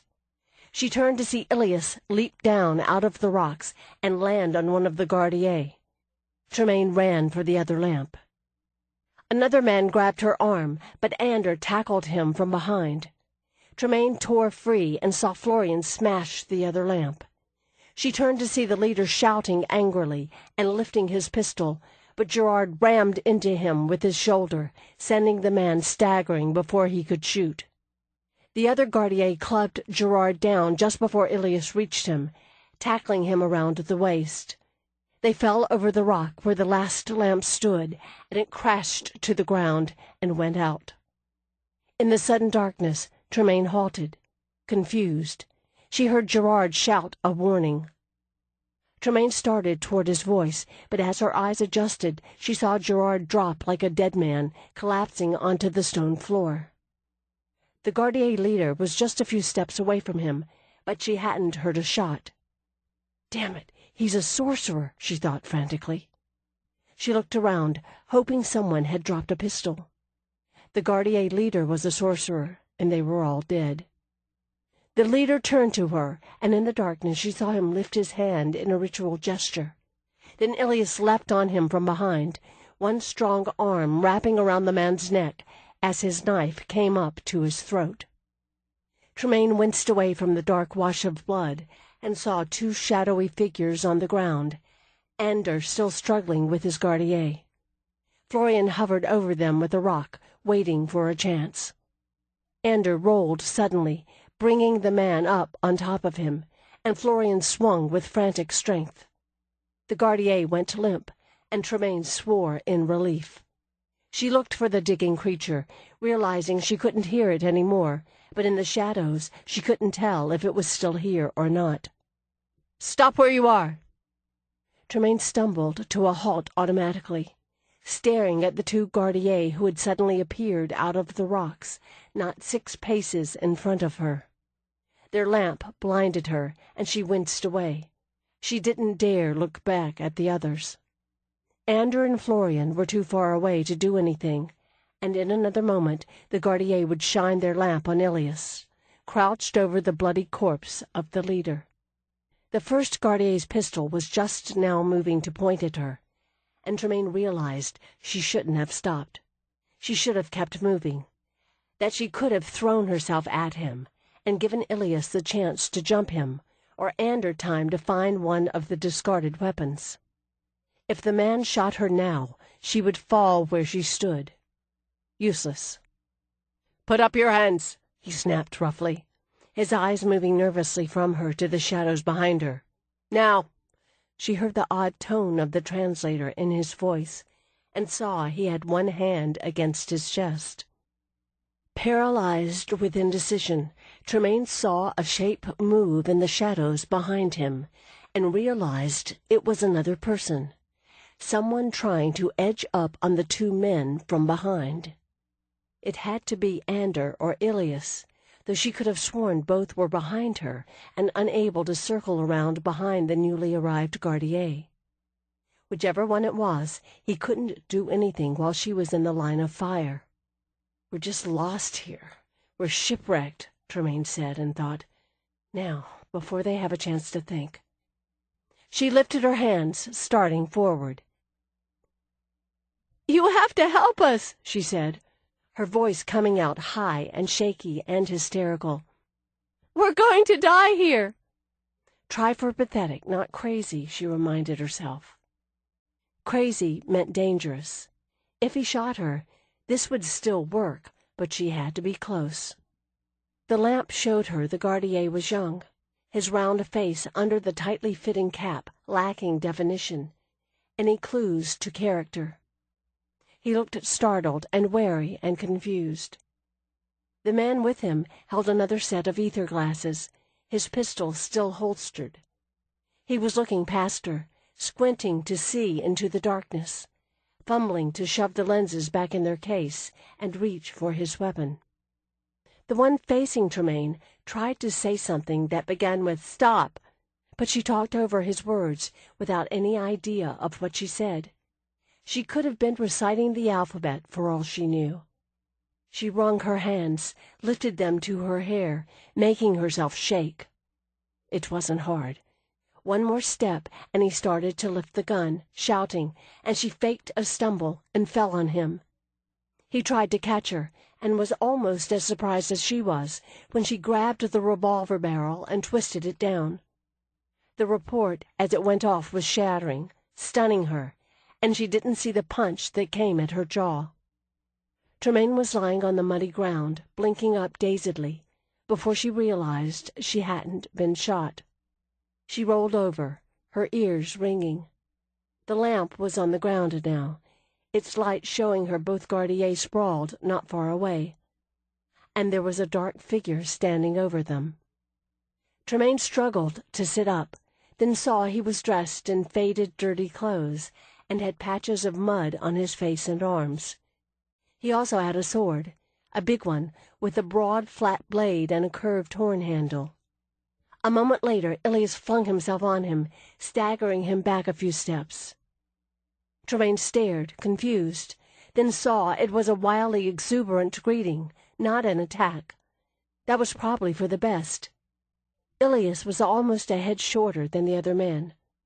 Watching them hug and pound each other on the shoulders, she realized this had to be the missing friend their difficulties had kept Ilias from searching for.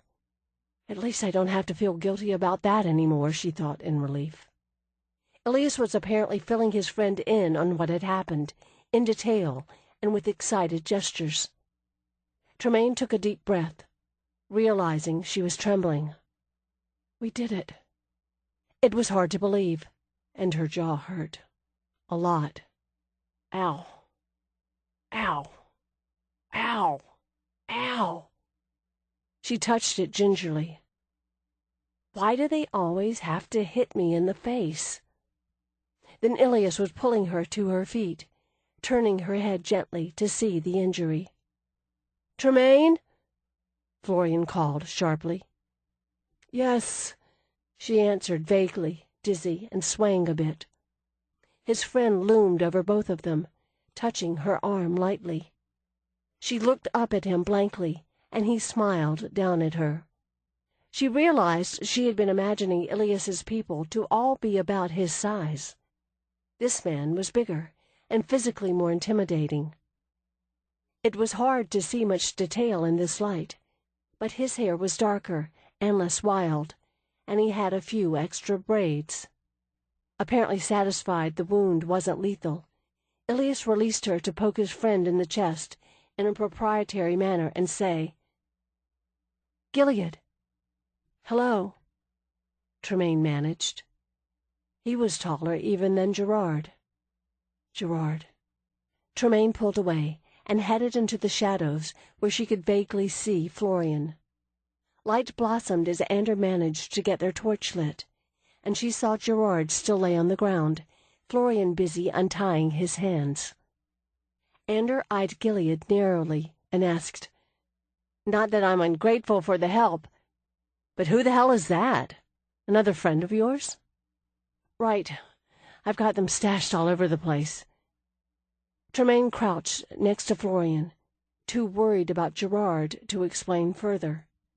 Between them, they managed to roll him over. "Is he all right?" she demanded, too flustered to check for herself. She didn't want to look for a pulse and not find one. She just wanted someone to tell her and get it over with. Ander jammed the torch between two rocks, and she saw Gerard didn't seem wounded, except for the dried blood around the cut on the temple he had gotten in the boat wreck. "I think so. He's breathing." "They used some kind of spell on him," Florian said, glancing worriedly at her. She was trembling too, but didn't seem to notice. "The survivors of the attack on Duncanny reported that something similar happened to the sorcerers there." Ilias and his friend followed Tremaine over, and Florian's eyes widened as she looked up, taking in Gilead's appearance at close range. He had sheathed the sword in a scabbard hung across his back, but he still looked intimidating. "That's right. They were struck with spells that caused unconsciousness," Ander said, then added, sounding exasperated, "A little forewarning might have been nice." "What?" Tremaine looked up, realizing he meant Gilead. "We knew Ilias was looking for someone. We couldn't really discuss it in depth or anything." Ilias dropped to his knees beside Tremaine, speaking and pointing urgently toward the dead Gardier. She nodded, pushing her hair back in distraction and trying to get her brain started again. At least the digging creature had disappeared, leaving a broad trail of dark blood or ichor and 3 badly mangled Gardier. "I vote somebody else make all the decisions now," she thought, but pushed to her feet and said, "Yes, the noise. There'll be more of them. We need to get out of here."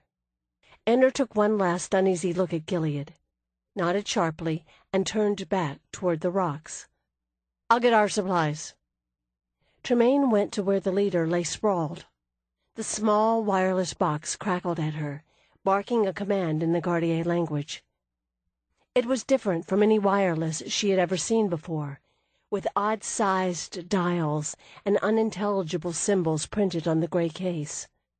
She absently pushed it off the rock, smashing it with a satisfying crunch. She found the sphere where it had rolled into a hollow in the dirt. It clicked at her when she picked it up, and she brushed the dirt off, saying, "I'm glad to see you, too." She looked up to see Ilias watching her dubiously, one brow lifted. She considered trying to explain the sphere by gesture, but since she would have been hard-pressed to explain it in words, disregarded the notion. "This is ours," she explained, tapping the sphere, then herself in the chest. "The Gardier stole it." He nodded, understanding. She looked down at the leader and saw it was the man who had first captured them, the one with the burns on his neck. "Well, you should have stayed back at the base with Jervis." A translator medallion lay on his chest, and she picked it delicately out of the blood, then jerked it to break the chain. The man still had 3 of those devices on his belt, the intriguing little metal boxes with triggers. One was in his hand. She leaned closer, wondering if she should take them too. The sphere's gears started to spin as it drew near the devices, and it clicked anxiously. Tremaine shifted the sphere to the other arm, pried the box from the dead man's hand, and unsnapped the others from his belt, stuffing them into her pockets. Gerard's belongings, his notebook, ether glasses and spectacles, a pocket-knife and her compass lay on the rock where the wireless had stood, and she hastily scooped them up as well. Florian stepped up with the sling, helping her tuck the sphere back into it. "You got his translator?" she asked. Tremaine shouldered the sphere and found the translator medallion in her pocket. She wiped the blood off on her coat before handing it to Florian. "Can we make it work?" the other girl wondered. Holding it, she turned to Ilias, who was watching her quizzically. "Do you understand me now?" He lifted a brow and threw the equally puzzled Gilead "They act like this occasionally, and I have no idea why. Look." Florian grimaced, studying the disc. "Guess not. Maybe it only works for Rienish. Or maybe there's a way to activate it." She tapped it thoughtfully on a rock. "I don't think that's going to work," Tremaine told her, distracted. She lifted one of the Gardier's lamps, but it jangled with broken glass. Useless, and she dropped it again. The Gardiers are going to be able to find the sphere with those glasses. Florian looked up. "If we get a chance, we could put it in water. That would block any etheric vibrations." Ender scrambled down out of the rocks, with their satchels slung over his shoulder. He paused to pick up one of the fallen rifles, then turned and almost ran into Gilead. The big man stood with his hands planted on his hips, his expression forbidding. Ender eyed him aggressively, then tried to go around him. Gilead shifted slightly to block him. Ender stepped back. "Any idea what he wants?" he said, still watching him carefully. Ilias stood near Tremaine, surveying the scene with a thoughtful expression but no hostility. Tremaine looked at Ilias inquiringly. He glanced around, found one of the fallen pistols, poked it with his boot, then looked back at her and said clearly, "No." "No?" He looked apologetic, but repeated firmly, "No." "Tremaine?" Ender prompted tensely. "Leave the rifle. They don't want you to take it," she explained. Ender swore in annoyance, watching the big man who blocked his path. "Can we explain that it would be useful?" Tremaine looked at Ilias again. He looked back at her. She told Ender, "It doesn't appear to be a negotiable point." She let out her breath, wincing as her jaw throbbed. "We have a vocabulary of maybe 6 words, Ender. I don't think we can discuss this." A sharp report echoed off the rock around them. Everyone flinched. "That was a shot," Florian whispered, "and it was close." Gilead and Ilias exchanged an uneasy glance, but Gilead didn't move. "We don't have time for this, Ender. Just leave the damn gun," Tremaine said urgently. Ender swore again and dropped the rifle.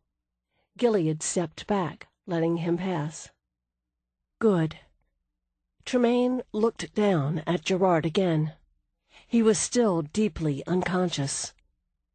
Ender and Florian hadn't said how long those other incidents of sorcerous catatonia had lasted, and she didn't feel like asking at the moment. She squatted down to grab his arms. "Somebody come help me with—" Gilead took her shoulders and shifted her gently aside, then lifted Gerard's arm and hauled him up over his shoulder. "Never mind." While Gilead carried the unconscious man, Ilias shouldered his friend's sword. "I wish you'd found mine. That was a good blade," he said regretfully. They had reached the end of the ruined city, and found the passage in the wall that curved sharply up through the rock toward the surface shaft. Water trickled continuously down the walls, and the torch threw red reflections onto the slick stone. There were rough-cut steps that made the going somewhat faster, but it would also make it easier for their pursuers. "I was too busy looking for your dead body," Gilead retorted sharply, earning a nervous glance from Florian. Gilead had already told Ilias that he had gone into the river after him and been swept down it as the flying whale burned, fetching up on the bank in a lower cave. He had had to take the long way back through the upper passages to get down to the harbor cave and search the lower city before he found Ilias's trail signs. It was too much like what Gilead had gone through on their last trip here, when Ilias had fallen into Ixion's hands. Ilias knew just how hard that search must have been, but there was no point in dwelling on it. The man Ander walked between them, carrying the torch. He and Tremaine had continued to exchange argumentative-sounding remarks, and Ilias had the feeling it was about the wizard's weapons. It was odd. Most people were leery of anything that had to do with curses. Wizards could put an evil touch on objects and cause whoever had them to fall ill and die, let alone the danger of handling cursed weapons. He put it aside. Maybe they had come from so far away that there were no wizards there, which would explain their strange clothes and traveling gear. Scrambling up a gravelly incline, Ilias heard a wordless shout echo from the cavern. He paused at the top, reaching down to take the torch from Ander as Florian climbed past him. "You hear that?" he asked Gilead. The girls were good company, but it was a relief to be able to talk without sign language. "They're on our trail now," Gilead said grimly. He helped Tremaine with a hand under her arm, then climbed after her.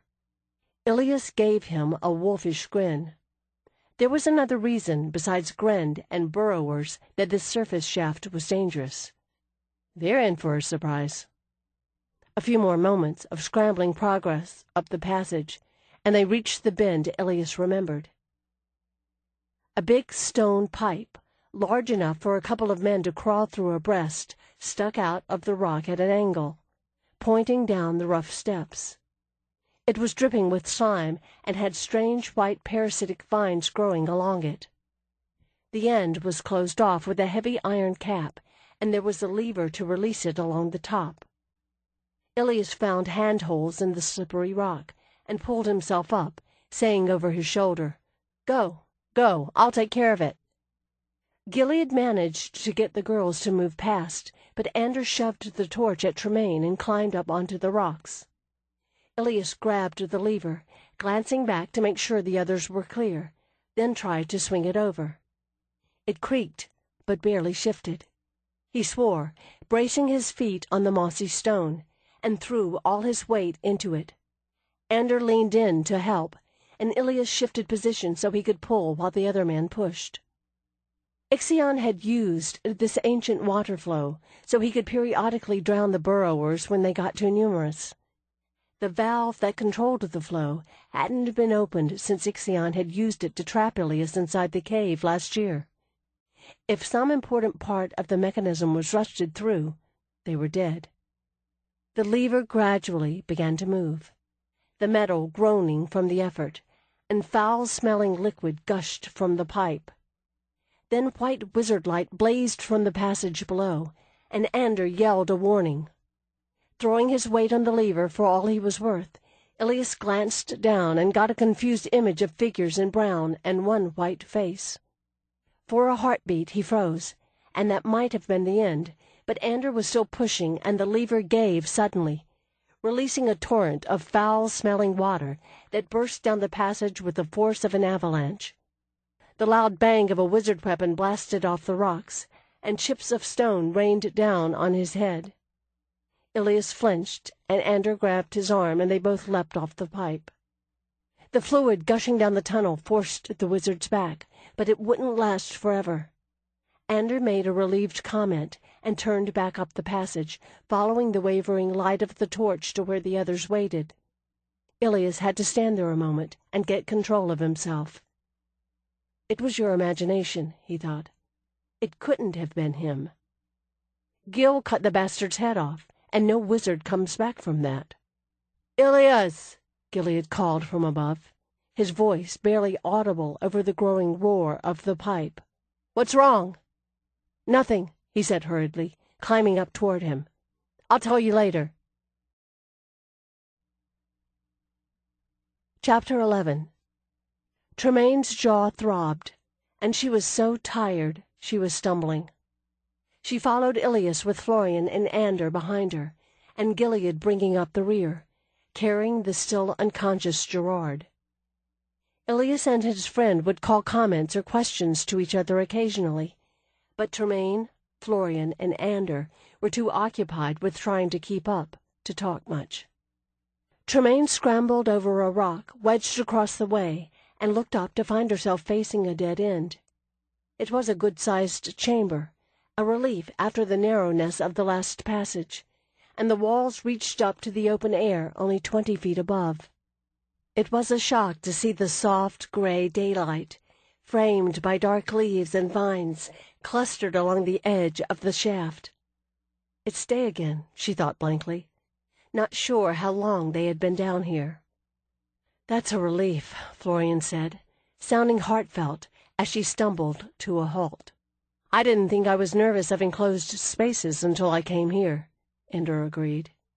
He shifted the strap of their satchel on his shoulder and studied the open air above. Do we know where we're going? Away from here, Tremaine suggested. At the moment, she just didn't care. Ilias and Gilead held a quick consultation in which they seemed to hold opposite opinions. Ilias won and started to climb, using the thick vines and chinks in the rough stone face, while Gilead watched with a disgruntled expression. Ander grabbed a vine to follow, but Gilead motioned for him to stay back. Accustomed to the exploring technique they had used so far, of waiting for Ilias to conduct a reconnaissance every time they entered a new place, Florian caught Ander's sleeve, explaining, "Wait, they want to make sure nothing is up there." At the top, Ilias scrambled over the edge, then appeared again to call back down. With a muttered comment, Gilead started up, Gerard still slung over his shoulder. They all made it to the top with a minimum of injury and aggravation, crawling out onto a flat, rocky surface in the shadow of a 50-foot cliff. Stunted trees with thick green-black vegetation clung stubbornly to the rock all around. The sky was still heavy with gray clouds, and mist drifted among the branches. Tremaine just sat on the ground for a moment, wiping the sweat off her forehead with her sleeve, her shoulders aching and her arms trembling from the strain. She hoped there wasn't much further to go. She knew she had just about reached her limit. Florian didn't look any better, and even Ander was worn from his injuries and the long scramble through the cave passages. Nearby was a canal like the one they had seen at the entrance. The opposite side was bordered by a high wall of more long black stones. Beyond it were wind-twisted trees, smothered with choking vines. Standing up, Tremaine discovered that the foul odor of the vines they had climbed had transferred itself to any skin and clothing coming in contact with their sickly green surfaces. She groaned, wiping her hands on her muddy jacket. Ander noticed and wiped his own hands, commenting, "Everything on this island smells bad." They couldn't afford a rest stop. The Gardier had been temporarily blocked by the water pipe, but Ilias had indicated that the flow wouldn't last forever. As he led the way down to the edge of the canal, Tremaine moved behind Gilead, trying to get a look at Gerard. Gilead obligingly stopped so she could check the unconscious man. Peering past her, Florian asked, "Is he any better? Can you tell?" Tremaine brushed Gerard's hair out of his face and carefully lifted one eyelid. He was still deeply unconscious. "No," she said, then clarified hastily, "No, I can't tell." She patted Gilead on the back. "Thanks. We can go now." He glanced over his shoulder to see what she meant, then moved on. She had noticed he seemed more reticent than Ilias, though she had the feeling he was just shyer with strangers than his friend. Ilias was the more animated of the pair, making broader gestures, and it was easier for her to understand what he was trying to say. In the gray daylight, she could see Gilead was not only built on a bigger scale. His skin had a dark olive tone under the tan, though that might be ground in dirt. About the only physical resemblance between the two men was that they both had kind eyes. He was dressed like Ilias in mud-spattered cloth and leather, though there was enough of his shirt left to tell it had been dark green. He wore earrings, too, but didn't have the silver mark on his face. She frowned, noticing he had red streaks on his upper arm, and the tattered sleeve of his leather jerkin looked charred. That, and the possibly duralumin debris Ilias had had in his wound, meant they both must have been nearby during the explosion in the Gardier hangar. She shook her head, making a mental note to see what Florian and Ander thought later. Ilias picked a path for them along the side of the canal. The surface was thick with green scum and weeds, and it smelled worse than the vines. After only a few yards, the walls rose up on either side, covered with lichens and small plants growing determinedly in every niche, and they had to pick their way along the edge. Gripping the rock as best she could for balance, Tremaine looked at the scummy surface and winced. "I might as well go in head first now and get it over with." From behind her, Ander said, "Don't be such a pessimist. You've been wonderful so far." Tremaine glanced back to give him a weak smile, uncomfortable with the praise, mostly because she didn't believe that it was particularly true, or that Ander meant it as anything other than an attempt to assuage her feelings. He added regretfully, "I just wish we'd been able to collect some more information." "Maybe we still can," Florian put in. She nodded to Ilias and Gilead. "If this place has been a Gardier base for any length of time, then their people might know all about them." Ander conceded that reluctantly. "We'll have to learn their language before we can get any facts out of them. I was hoping for something faster." "Because we don't know how much time we have left at home." Tremaine finished the unspoken thought. She sighed. Daring escapes aside, they weren't exactly doing a great job at assisting the attack. A random thought occurred, and she asked, "If that Gardier was a sorcerer, why didn't he do something about the burns?" "That is odd." Florian frowned thoughtfully. Ander asked, "What are you talking about?" "The leader of that patrol, the one who put the spell on Gerard," Tremaine explained, looking back at him. "He had recent burns on his face. Why didn't he heal himself?" Ander stared into the distance. His brow creased. "Good question," he said finally. Ilias crawled up the embankment and over the roots of the gnarled dead tree. The clouds were low and heavy, and mist rose off the sea, the view of the water stretching out around the headlands, obscured by the roiling white vapors. The thicker-than-usual mist would be an advantage in leaving the island unnoticed. If the Swift was still there, Ilias was too relieved at finding Gilead alive to worry much. If Hallion had followed their plan and left, it just meant a few more days of hiding out from the wizards while they built a boat to sail to the mainland. Ilias reached the bluff and pushed himself up to look over the tufts of grass clinging to the edge. Below, the mist hung in shroud-like shreds and streamers.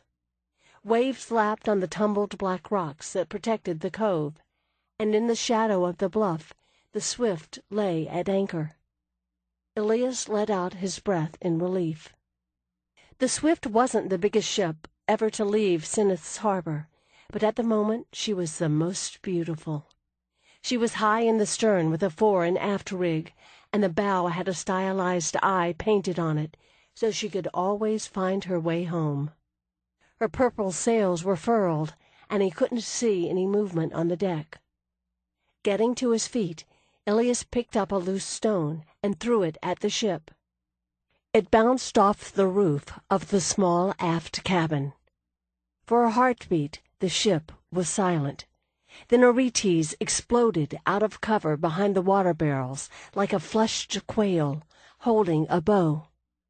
Ilias waved and grinned while Aretes slowly lowered the weapon, staring, then waved wildly back. Hallion and the rest of the crew appeared from concealment below deck. Ilias signaled for them to drop the gig, waited for Hallian's acknowledging wave, then climbed back down the embankment to where the others were waiting. They crouched among the rocks at the base of the rise, near the edge of the canal. All their new friends jumped in alarm when Ilias slid through the brush. Gilead, who would have heard and recognized his footsteps, looked up in mild inquiry. "Hallian's sending the gig," Ilias told him. "Good," Gilead nodded, relieved. "Let's get them down there." As Gilead got to his feet, Ilias leaned down to look over Tremaine's shoulder at the unconscious man. "He's still breathing strong. That's something. Maybe it'll wear off on its own." "Maybe." Gilead spared the man a concerned glance. "I've never seen a sleeping curse before." His hands on his hips, he looked around blankly, as if wondering how best to move the others along. Ilias tapped Tremaine on the shoulder and pointed toward the cleft in the rocks that led down the rise to the beach. She blinked and looked up at him, so weary she could hardly keep her eyes open. "It's not far," he promised sympathetically, helping her to her feet. The trip down the canal hadn't been easy either. Everyone but Gilead had fallen in at least once. Ilias watched Tremaine's face as they emerged from the rocks, and was rewarded by seeing her perk up at the sight of the ship. The mist curled up around the Swift's painted hull, and Aretes and ile-rien were just lowering the gig. Hallian was leaning over the rail, and Ilias waved at him. All the travelers exclaimed over the Swift, as if they had never seen anything like her before. ile-rien jumped over the side to swim the gig out to them, and they got the unconscious man, Gilead's sword, and the stranger's gear into it. Then Ilias swam out to the Swift and climbed the net Guyan threw over the side. Hanging on with one hand, he slung his wet hair out of his eyes and looked back. On the beach, Gilead tied the gig's rope to his waist so he could tow it while the others paddled toward the ship. "Who are they?" Guyan leaned over the rail to ask. He was getting on in years and girth for a sailor, but he had been with Hallian since the early days fighting the Chians. "Shipwrecked travelers," Ilias said, as Florian reached him. He caught her arm and steadied her as she climbed the net, bracing himself to catch her if she fell. "They don't speak a word of Cyrenaic or anything else recognizable, so we don't know where they come from." Tremaine was next, and she was obviously having trouble. Ilias caught her around the waist and lifted her until the others waiting above could help her over the rail. "How many women have you got on this island?" Guyan asked, his brows quirking. "Just the two so far," Ilias told him with a grin. "Want me to ask if they have a sister for you?" He kept an eye on Ander as he climbed, but knew better than to offer the stubborn young man a hand. Then Gilead arrived with the gig. They used the net to haul the unconscious man up with a little difficulty, and Guyan and Aretes carried him back to the aft cabin, the women and Ander following. Ilias and Gilead got the gig back aboard, as the rest of the crew scrambled down to unship the oars. As they finished tying it off, Hallian arrived, slapping Gilead on the back and catching Ilias around the shoulders in a one-armed hug. "I didn't think I'd see you two again," he said, grinning and ruffling Ilias's hair. "I didn't think you'd see us again either," Ilias told him honestly. Hallian looked so relieved, as if a huge weight had been lifted off his shoulders. Ilias hated to think that the news he and Gilead brought was going to put that weight right back, with more besides. Gilead smiled at Hallian, clapping a hand on his shoulder, but his eyes were shadowed. "We need to talk as soon as we're underway." Hallian's face stilled. He knew Gilead well enough to read the look in his eyes. "All right. As soon as we leave the mist, I'll give Guyan the helm."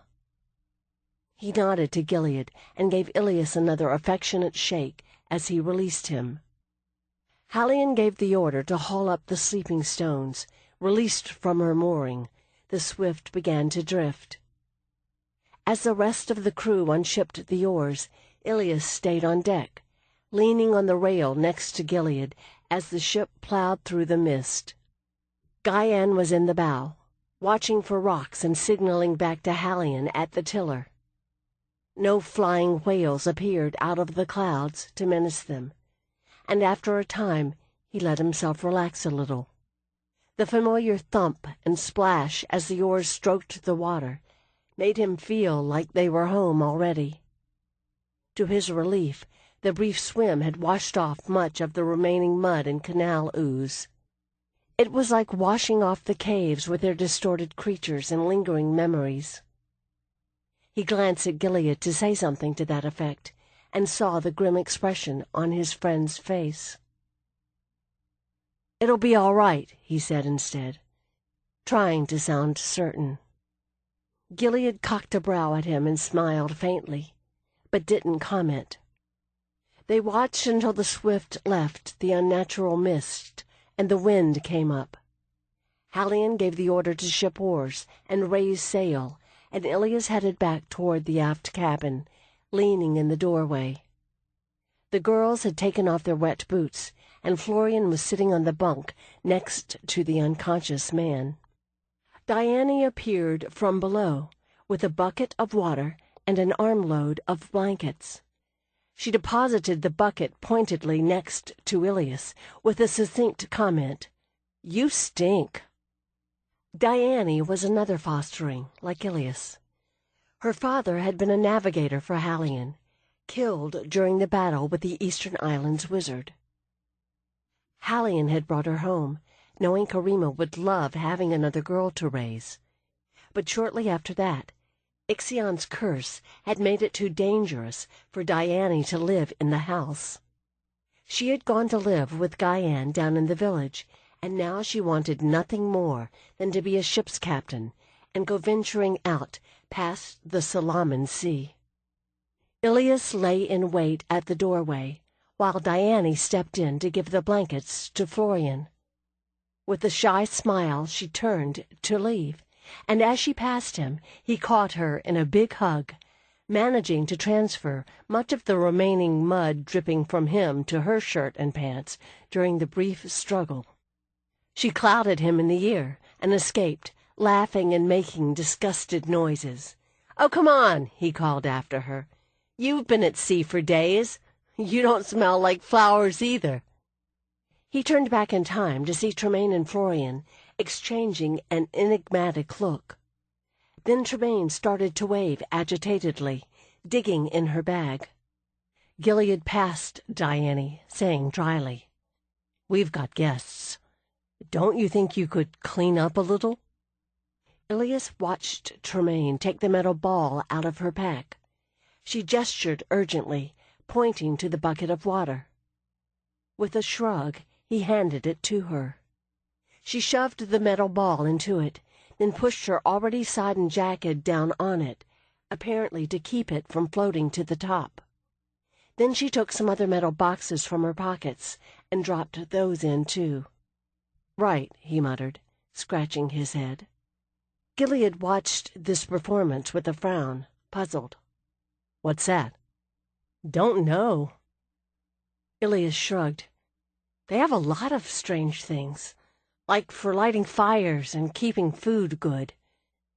Maybe that's just something that," he gestured vaguely, "needs to be wet." He asked Tremaine hopefully, "That should do it?" She and Florian talked for a moment, then Florian dug a crystal out of her pocket and handed it over. Tremaine shoved that under the jacket in the bucket too. Gilead shook his head, still baffled. "But what is it?" "I don't know." Ilias shrugged matter-of-factly. Metal things that needed to be kept in water were a new one on him. "We're going to have to learn their language so we can ask them." Florian carefully covered the unconscious Gerard with a blanket, then passed the others out to Tremaine and Ander. Tremaine promptly wrapped herself up in hers with an expression of relief, settling on the floor next to the bucket. Ander sat back in the corner, still watching them warily. Ilias caught Gilead's eye and inclined his chin slightly toward the young man. "Maybe he thinks we're raiders." "Maybe." Gilead smiled faintly, though he still looked thoughtful. "I wish we knew where they came from." "Do you know how long they were on the island? Their ship could have gone aground in the storm yesterday."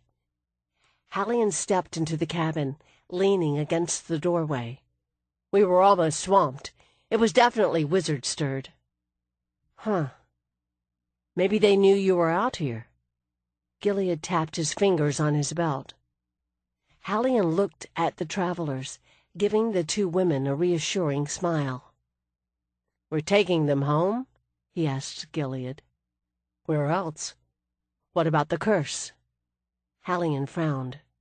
"It isn't right, since we can't explain the danger and give them a choice." Ilias had been wondering that himself. Gilead hesitated, then shook his head. "They're only staying until they can travel. It should be all right, and," he added with a trace of bitterness, "their friend's been cursed. No one else would take them in." Hallion's mouth twisted ruefully, but he didn't deny it. "Well, your mother will certainly appreciate the company." He eyed Gilead for a moment. "You said wizards. So there was more than one?" He read Gilead's expression, and his face went still. "What did you find?" Gilead exchanged an uncomfortable glance with Ilias. "Nothing good," he said. He nodded out toward the deck, where they could see Boreas checking the set of the ropes. "Shut the door." Nothing good is putting it mildly, Ilias thought, as Gilead began to tell Hallion all they had seen. The wizards, and their flying whales and weapons. He sat on the floor at the foot of the bunk, next to Tremaine and her bucket, resting his aching shoulders against the wall. Hallion's face grew ashen as he heard the story. Hallion said finally, "They have to be getting ready to attack Sinneth, and maybe the whole Surnai. That's the only reason to take the island." He shook his head. "Flying whales. That explains a lot about the ships that have gone missing, and the attacks on the villages along the coast. You know, in that storm, they nearly swamped us. I thought I saw something in the sky, but I put it down to imagination." He looked up, his expression drawn in concern. "How many do they have?" "One less than they had before. We saw docks for at least 3. Gilead pulled the folded maps out from under his shirt, leaning forward to spread them on the cabin floor. Ilias shifted forward to help him. "This paper has wax on it or something. It all went into the river, but the ink only smeared a little, see?" Exhausted, and with nothing to keep them awake but a conversation they couldn't understand, the 3 travelers had started to doze off. But as they spread out the maps, Ander made a startled exclamation and scooted forward to look. Florian almost fell off the bunk, and Tremaine sat up, half asleep and blinking. Brows quirking, Hallion pushed one of the maps over to Ander. "Maybe they can make some kind of sense of this. Is that writing?" "It has to be." Gilead leaned forward, tracing a line. "Knowing where they mean to attack first would be nice." Ilias propped his chin in his hand. "At least we know those flying whales burn like oil paper." He lifted his brows at Gilead, who nodded, frowning thoughtfully. Hallion watched them both. "You're thinking fire liquid?" "We've got maybe 20 pots left at home from the last time," Gilead said, leaning back against the wall. His mouth twisted ruefully. "I hate that stuff." Ilias had to agree. They had used it on the ships Ixion had sent against the Andrian village and Sinith. But those ships had been packed with his curse-spawned creatures, not people, not even wizards. Everybody hates it. Everybody with any feeling, Hallion told him gravely. But we won't have a choice. Gilead looked at Ander, who was avidly studying the foreign map, while the two women watched with interest. "I know." Tremaine shifted to see the map, feeling her wet clothes squish unpleasantly. Ilias and Gilead were still dripping dirty water onto the deck, but they had lost much of their mud covering. The man they called Hallion was older, with a weather-beaten face and cropped graying hair. He was big like Gilead and dressed in a dark brown shirt, pants trimmed with braided leather, and stout leather boots. The fabric seemed finely woven, and it was interesting to see how the native clothing looked when it hadn't been burned, drenched, and stained with stinking mud. "What is it?" Tremaine asked Ander, who was studying the maps as if they held ile-rien's salvation. "You can't read those, can you?" "No, but these are roots, air roots." Ander was breathing hard from excitement. He twisted the map around, leaning down over it and tracing one of the dotted lines. "This shows... here." He turned it so Tremaine and Florian could see. "These here. These have got to be Gardier airship bases, like the island. And look at this. It's much bigger than the others. It's obviously some kind of main hub." He frowned, pulling the other map forward. "I don't understand what these other lines are. Not longitude." His eyes widened, and he whistled softly. "These lines, superimposed here, that's the western coastline of ile-rien, Chair, Port Erefin, Port Rel.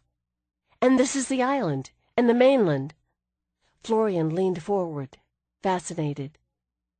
"You mean it's a map of both worlds together?" "Yes. This one superimposed over ile-rien. I just wish I could figure out what these other symbols and lines are." Florian tugged the larger map out of the pile, looking it over intently. "Is the island on this one in relation to the other Gardier bases?" Ander studied it for a long moment, then frowned, shaking his head. He turned the map around again. "No, this doesn't show any island bases that match this one, or any place else I recognize." He sat back with a grimace. "Damn." Tremaine didn't know if she was just tired or getting stupid. "Now what?" "Our only point of reference for this world is the island and our coastline," Florian explained, sitting back cross-legged against the wall with a glum expression. "If it's not on the big map, then we don't know where those other bases are." Ander nodded, still thoughtfully tracing air routes.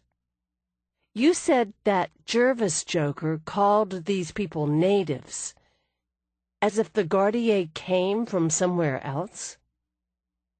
This map might show their home continent." "Oh," Tremaine sighed. She caught Gilead's eye, who was watching them all intently, and shrugged. "I think I'm going to take a nap," she told the others. Later, Tremaine woke, with no idea where she was. She lay on a hard surface that swooped and dived with relentless regularity, and her nose was full of the odor of wet wool. The pilot boat? No, it sank. She pushed herself up, shoving lank hair out of her eyes and looking around. Oh, right.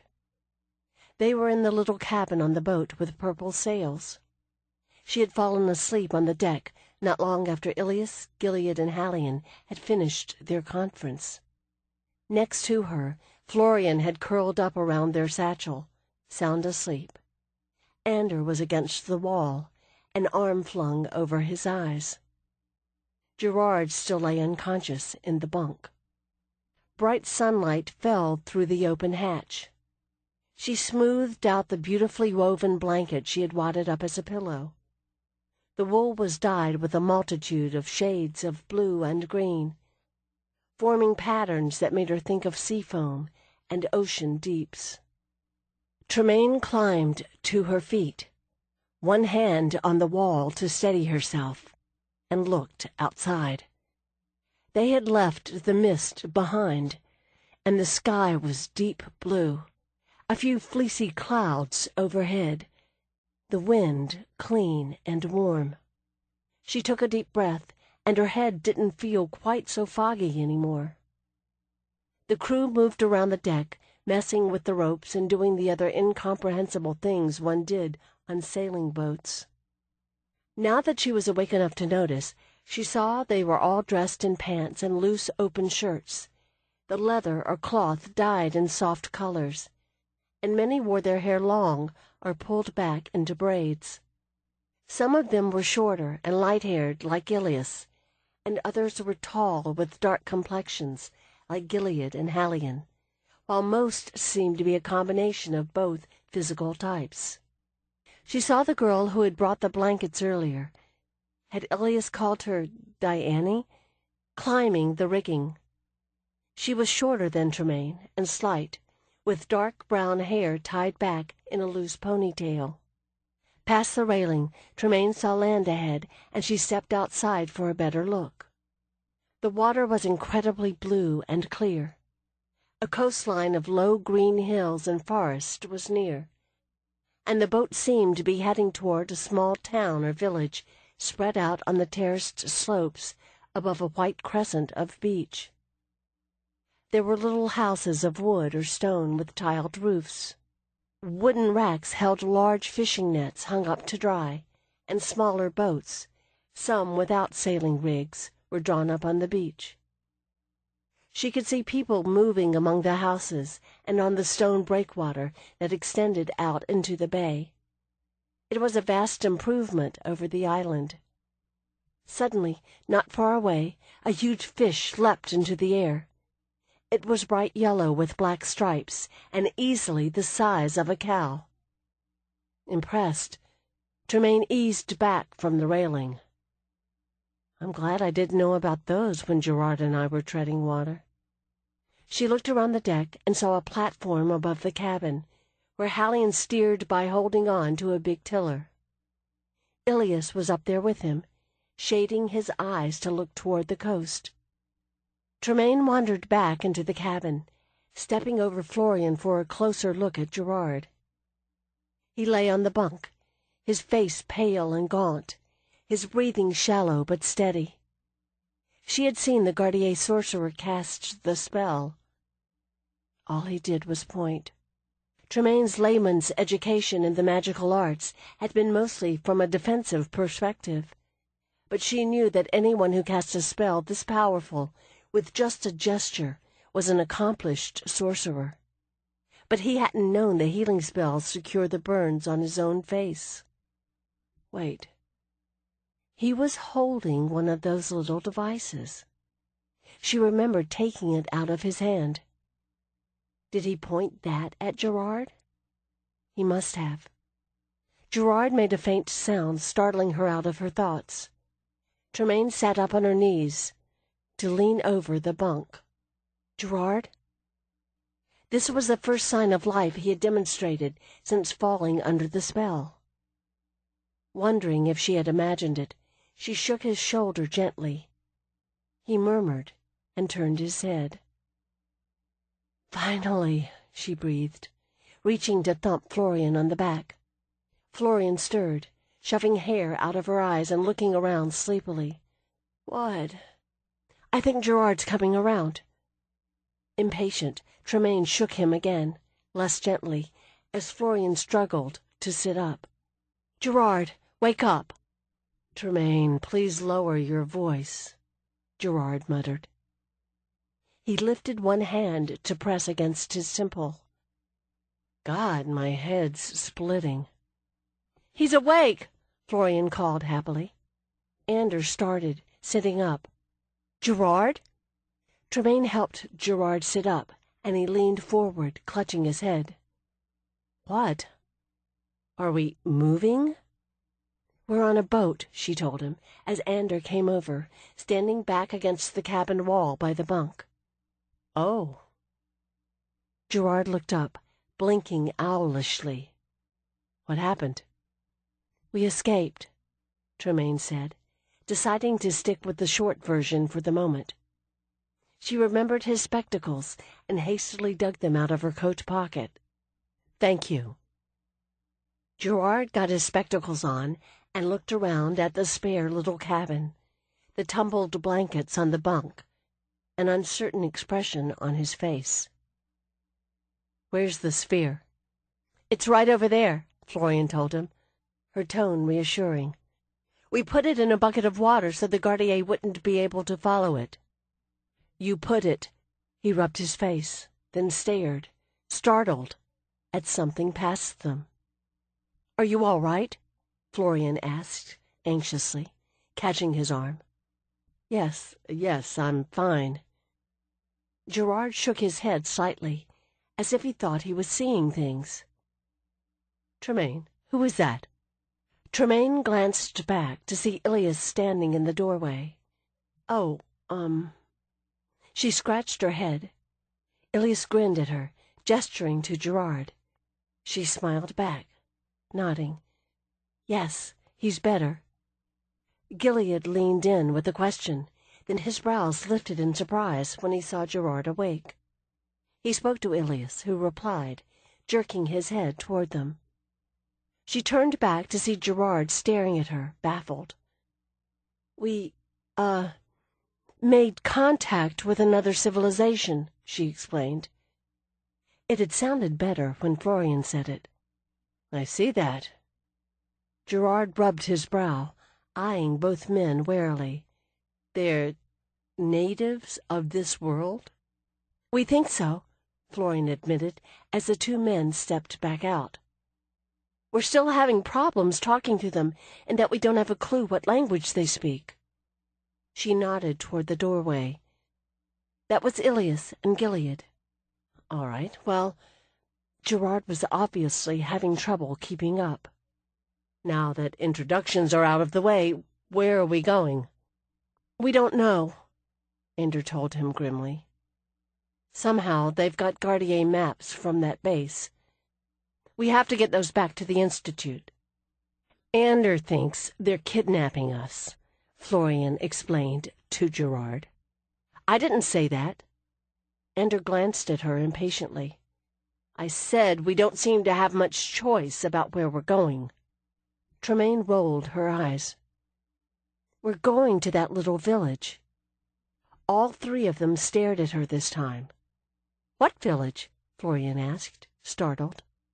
Tremaine gestured vaguely at the cabin door. "The one the boat is pointed at."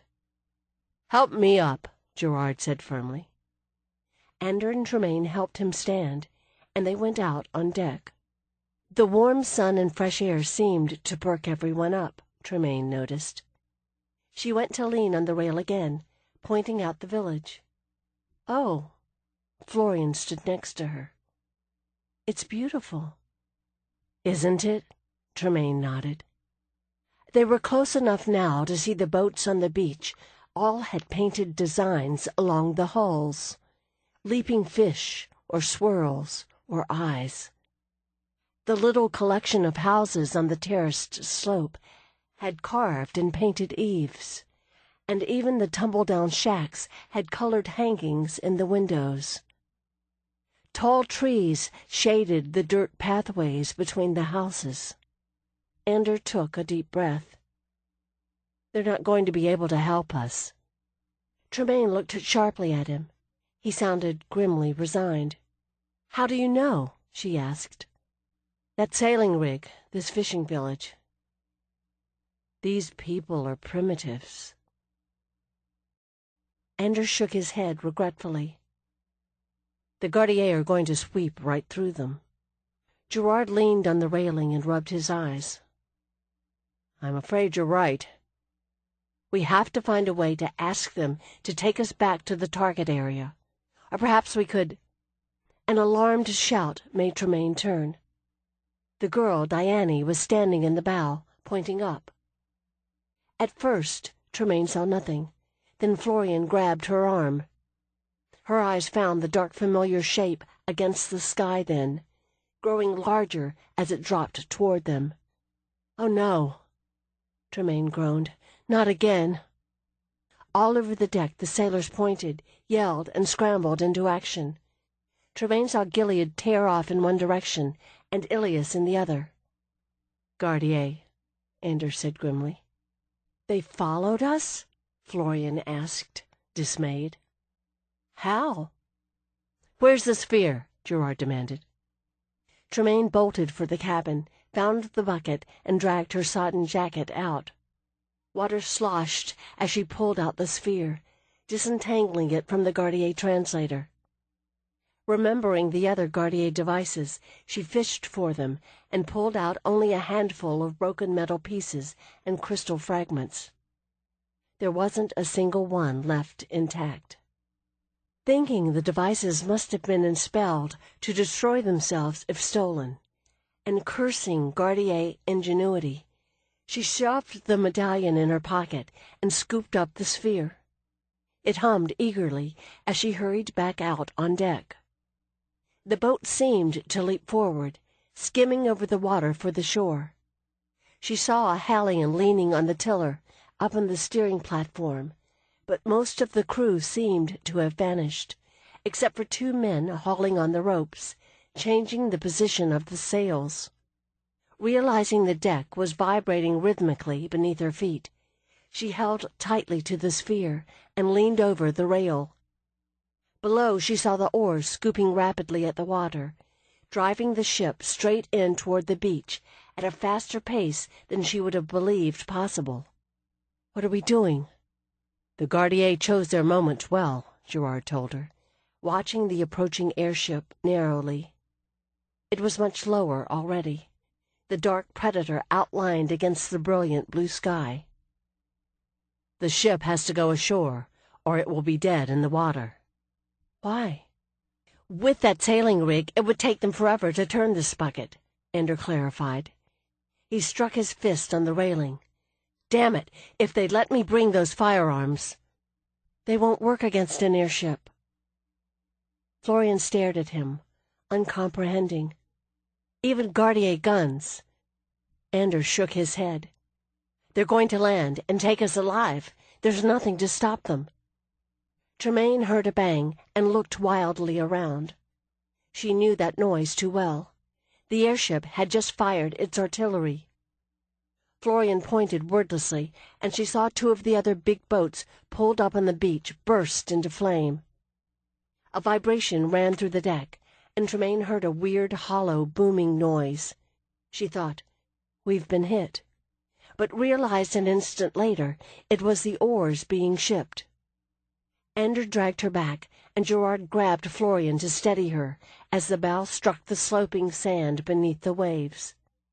Tremaine staggered, the jolt nearly throwing her to the deck, despite Anders' support.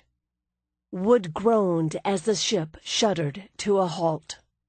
More of the crew boiled out from down below, leaping over the sides and landing in the surf.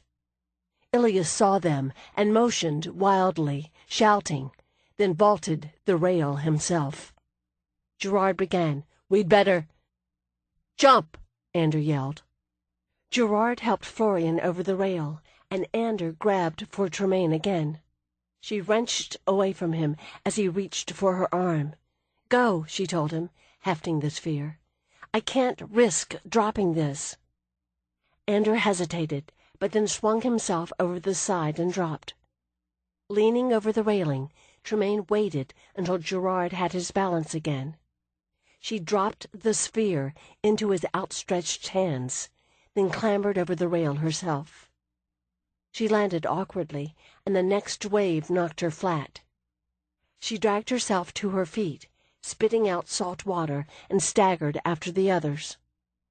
Up on the beach, Ander pulled Florian into cover, behind a large flat-topped rock, and Gerard paused to wait for Tremaine, motioning urgently for her.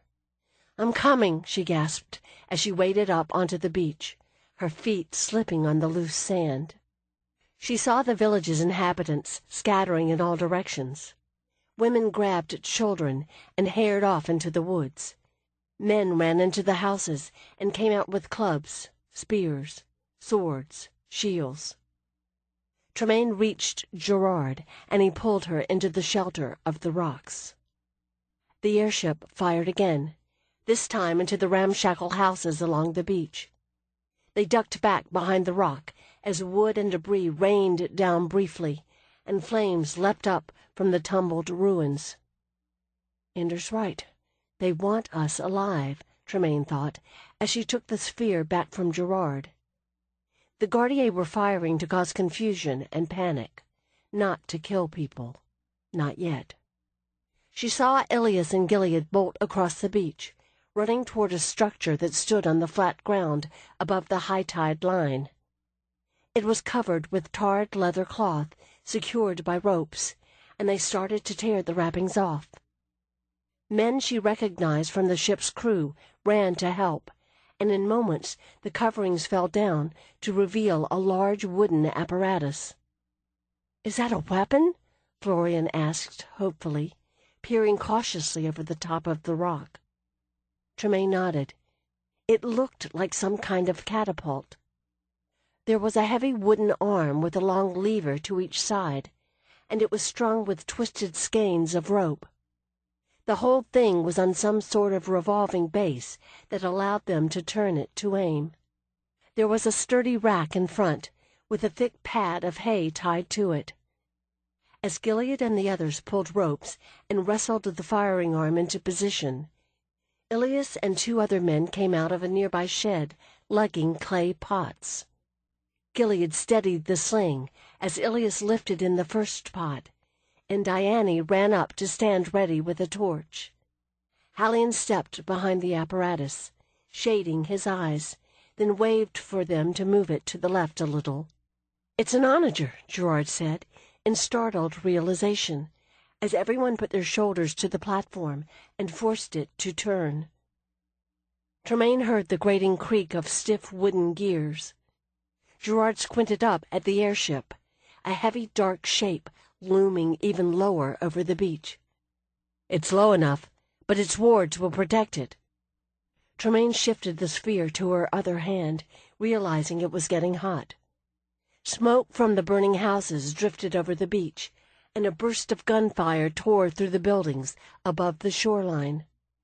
She shook her head, not understanding what Gerard had called the thing. 2 men cranked the levers back, as others hurried to pile rocks on the platform, apparently to help stabilize the rotating base. Gilead stuffed a rag into the top of the pot and lit it with the torch. "I thought that was a kind of horse." Gerard shook his head. "No, it's like a catapult, only more—" There was a thunk as the arm slammed forward, hard enough to stop a train, releasing the clay jug so fast she could spot it only by the trail of smoke. "Powerful," Gerard finished. Tremaine held her breath, but as the missile neared the airship's side, it dissolved abruptly in a burst of white light. There was a shout of dismay from the crew. She saw Ilias and Gilead exchange an anguished look. "It's not fair," she thought. "It's never fair." Gilead shook his head grimly, but motioned for the others to lift a second pot into the sling. "They got the range on the first try. That's impressive, but it is a pretty big target." Ander was muttering to himself. "If it wasn't for the damn wards, we'd have a fighting chance." Gunfire from the airship peppered the beach in response, and 2 men near the catapult went down. Tremaine swore under her breath. It was the same problem they had back home. If they could just find a way to disarm those wards, then spells, gunfire, artillery, catapults with funny names would all have a real chance against the Gardiers. The sphere trembled suddenly, and Gerard yelled in pain. jerking back away from the rock and clutching his side. "What is it?" Florian cried. "Are you shot?" A dull metal clunk made Tremaine look back toward the catapult. Hallion studied the base of the contraption, exchanged a shrug with Gilead, and motioned for the others to keep cranking. It was a spell, Tremaine guessed. The spell they used to wreck mechanical things. "She's right," Gerard assured them hurriedly. He dug in his pocket and pulled out a handful of steaming metal fragments. "The spell destroyed my watch." He sat up on his knees and looked toward the catapult, frowning. But it missed the intended target. Too much wood, Anders swore bitterly. If it could just get past the wards, we'd have a chance. The sphere trembled again, more violently. Tremaine looked down to see it sparkling with blue light, spitting and humming as if it had been stuffed with fireworks. "It wants to do something. It wants to do a spell." "Gerard, help," Tremaine breathed. He turned toward her, stared down at the sphere in consternation. "What?" "It's doing a spell. Put your hand on my shoulder." He grasped her shoulder, and she held up the sphere. The light boiled over and shot upward in one great pulse. It crackled through the air like lightning, striking the airship and streaming over it. The light blazed, forming or revealing a network of lines that made a patchwork pattern over the black hull's entire surface. "It's mapping the wards," Gerard said softly. "It knows the spell, the Gardier warding spell. It can't possibly, but it does." Anders stared from the sphere up to the airship in growing amazement. "How the hell? I just wish it would hurry." Tremaine's hands were starting to burn. Her grip on the sphere faltered, and Florian edged up behind her, grabbing her arms to steady her. Tremaine felt the sphere reach out to touch her, too. Florian gasped in alarm, but didn't let go. "Try again," Ender called to the men around the catapult. They were staring at the sphere, at Tremaine, at the light, transfixed in amazement. He pointed urgently at the catapult, trying to make them understand. God, this would be easier if we could talk to them. Tremaine felt the sphere surge again and bit her lip, feeling lightheaded. She heard a distant report and felt a vibration travel down the power, connecting the sphere to the wards. The airship was firing again, the flash of the guns from the gondola hidden by the maze of blue light. Surely it was too close to the ground now to risk dropping its bombs, even to escape. "Try again," Gerard shouted, pointing urgently toward the catapult. Gilead started, looking around for the next clay pot. Ilya scrambled to grab it, which galvanized the other men into motion, cranking the levers and shifting the device to take account of the airship's lower elevation. Gilead touched the torch to the clay missile and ducked out of the way. Hallion released the catapult, and the arm slammed forward again.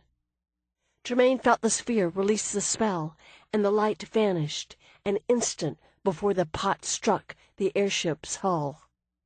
Tremaine had expected it to puncture the skin, but it broke across the surface, splashing its contents over the black hull. The men watching cheered wildly and scrambled to ready another missile. "It didn't go through," Florian said, not understanding. "Did the wards stop it?" The substance was still burning, crawling across the black surface of the hull like a living creature. "What is that?" Tremaine demanded. Not pitch, not oil. It burned too fast, too bright. "It's naphtha," Anders said, laughing suddenly. He shook Gerard's shoulder in delight. "It's got to be." He turned to the catapult crew and shouted, "Give 'em another one!" The airship's engines buzzed as it tried to turn, heading back out to sea. It gained altitude, but the next missile struck the underside of the hull. The third fell short, but the airship tipped suddenly, going nose down as flame leapt above the surface of the hull. Tremaine couldn't hear the engines any more, and it was the wind driving the enormous bulk further out to sea. Fire raced along the length of it, trailing off the spiny fins as the ship drifted down toward the water. "What's naphtha?" Florian asked, looking up at Gerard.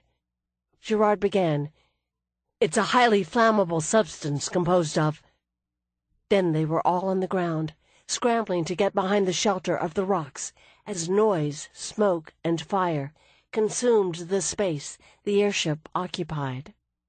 Tremaine cautiously lifted her head to look, and saw the crew around the catapult had hit the sand too, some of them trying to burrow under it. She saw Ilias had tackled Diane and pulled her behind the weapon's base. Gilead was the only one half sitting up, watching the airship's death throes. "Must have reached the fuel tanks," Anders said, stumbling to his feet.